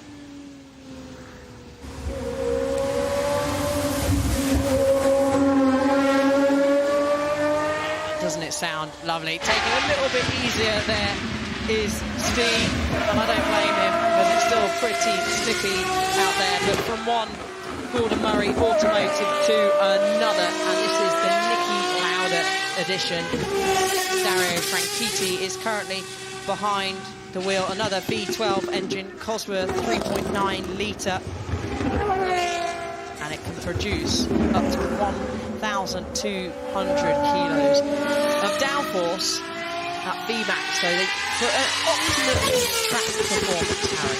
Yeah, adjustable aero, rear-mounted delta wing on this, inspired by the front wing of the Brabham BT52 F1 car. 400mm ground effect fan, paying homage to that. The central fin, you can see, producing the stability for the Niki Lauda XP2, which has really been optimised for high-speed track use. Maserati and the MC20 Legenda making its way up the hill. Now Maserati here with the MC20 Legenda and the Icona, two special series celebrating the 20th anniversary of the Maserati MC12 car, which was really unlike any other Maserati, that V12 Ferrari-derived engine. It was a race car and a road car, very closely related to the Ferrari Enzo, of course, and the Legenda and the Icona paying homage to that this weekend. Only 20 examples of these to be produced worldwide, so this will be an extremely rare car with only 20 of them, due to be out in 2025. So we've got a little bit of a wait just yet. Not too long though, Harry. It's a beautiful colour scheme, isn't it? Also derived from that MC12 with the pale blue bonnet and top and the black underlines, powering that Maserati MC20 to the line. And it always sends shivers down my back when you see the Trident Maserati on display. Is it ice cream weather already? Has the rain stopped? I think so. Are you a flake fan? Oh yeah, you've got to have a flake in your ice cream. 99s after this? Yeah, let's go. Let's do it. Why not? We'll pretend like it is a hot summer's day. The morning started off very nicely indeed, and well done to all those here at the track. If you can see yourself on the big screen, give us a wave. I think the rain has just began to abate. Blue skies starting to peer out from behind the grey clouds in time for the end of the day's running here at Goodwood Festival of Speed. And just like that already, Saturday has absolutely sped by. But what a marvellous place, Alice, to come and watch some of the best supercars on offer in this current day and age. And these were some that we got to have a little glimpse at. Ferrari with a huge offering this weekend, and this, the Daytona SP3, the 1967 Daytona 24-hour car being paid tribute to here. And from one Ferrari onto another, and we were so lucky to be able to see plenty of Ferraris in action. This was the FXXK Evo, the prototype, and then on to another world famous and popular brand, the Aston Martin.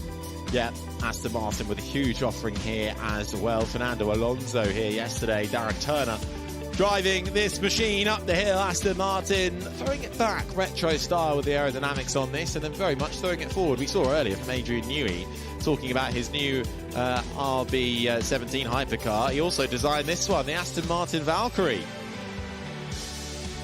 And the hypercar looking sensational as it makes its way up the hill. 2 people in that hypercar as well, which we'll be seeing a modified version of in the World Endurance Championship. Racing it out with some of the best brands in the world, and Aston Martin continuing to showcase the very best in road cars. Supercars, supposed to be difficult to drive, around about 1,000 brake horsepower, and that is what Yangwang U9 are currently trying to achieve. Yangwang, BYD's luxury brand, the Chinese manufacturer, only launched last year, showcasing what they have on offer here to us here in Europe and the UK for the very first time, with some beautiful lines and the headlights. And of course the McMurtry Spéirling Pure, showcasing just how fast you can make a car. Supercars in action here at the Goodwood Festival of Speed.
Broadband are changing the game. We live in a society where 47% of UK gamers are women. Yet they only make up 5% of esports pros. This needs to change. 2 tournaments, 1 final. The UK's first of its kind, with pro contracts and Sky Full Fibre on the line. We're on the lookout for women on their path to pro. Join us and compete in Races E-Series, Soccer E-Series, all leading to secure a place at the Women's Esports Finals. Sky Broadband is built to power the pros.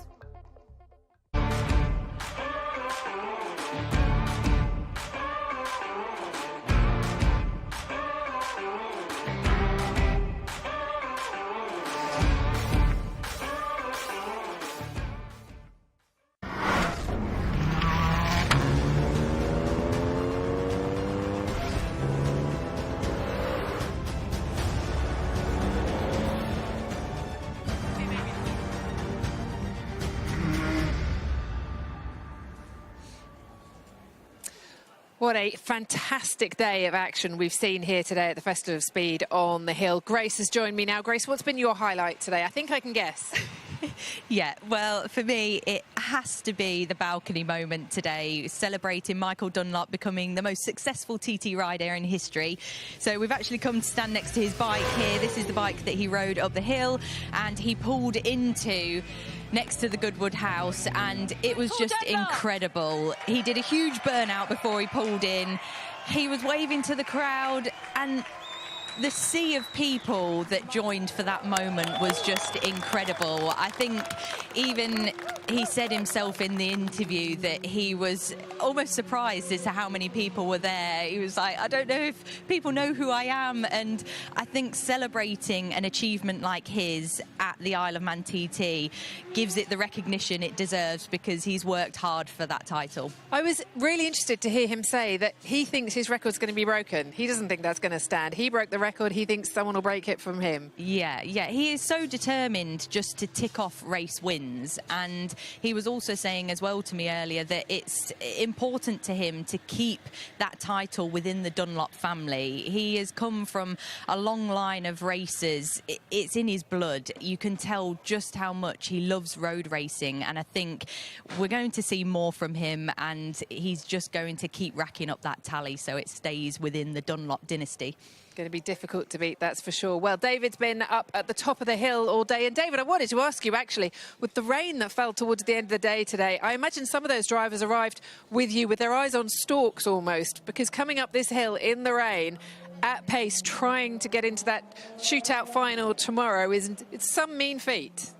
Yes, it was almost like we planned it for drama. The rain just started right at the beginning of the timed shootout, and it got worse for the guys at the back of that lineup. You could see the guys were absolutely terrified. Some of them were starting that run dry and then getting up towards the front wall, which is probably about the worst place to start seeing droplets on the windscreen. But they all got up here in one piece, and it was a great day up here. We had lots of fun, lots of sunshine before that. We had Richard Petty get a ride up on the Beast of Turin, telling driver Duncan Pittaway it was the best Uber ride he'd ever had. I think he got 5 stars for that. But my highlight had to be Mad Mike getting that McLaren, that sort of Frankenstein McLaren with the rotary motor, back online. He didn't have much luck yesterday.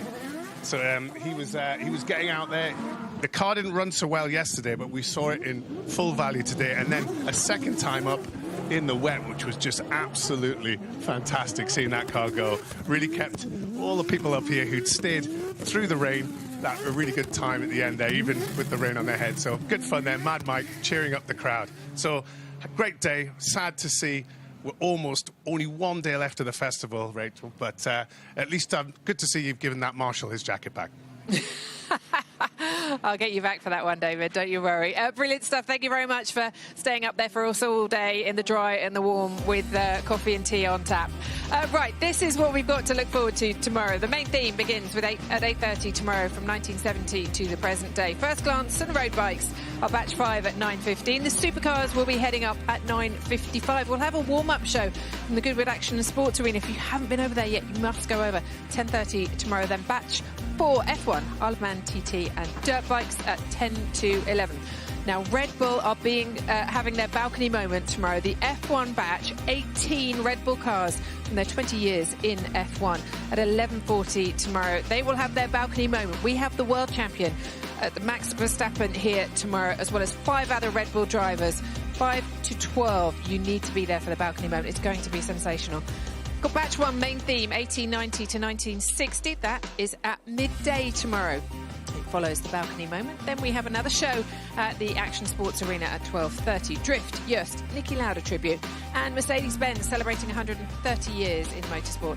That's at 12:50. We'll have the MG moment. They're celebrating 100 years. And, of course, that very personal connection with the family here at Goodwood. That's at 1:30. Main theme again from 1970 to 2024. Their second run is at 20 to 2. F1, Isle of Man TT and dirt bikes at 2:10. We have the show in the Action Sports Arena at 2:30. And then it is the shootout final. Will Max Chilton's record be broken tomorrow? Will one of the cars, will the purpose-built Subaru make the challenge? Will it succeed and get the fastest time up the hill? Or will it be beaten by the supervan? We will find out at 3. Drift, Joest, Niki Lauda and Mercedes-Benz follow that before First Glance and road bikes head up the hill again at 4:25. We have the competitions in the Action Sports Arena between the BMX mountain bike, the best tricks at 4:30, supercars at 5:05, and main theme 1890 to 1960 at 6 o'clock, rounding out the Festival of Speed. It's been fantastic so far, and there's plenty more to come tomorrow.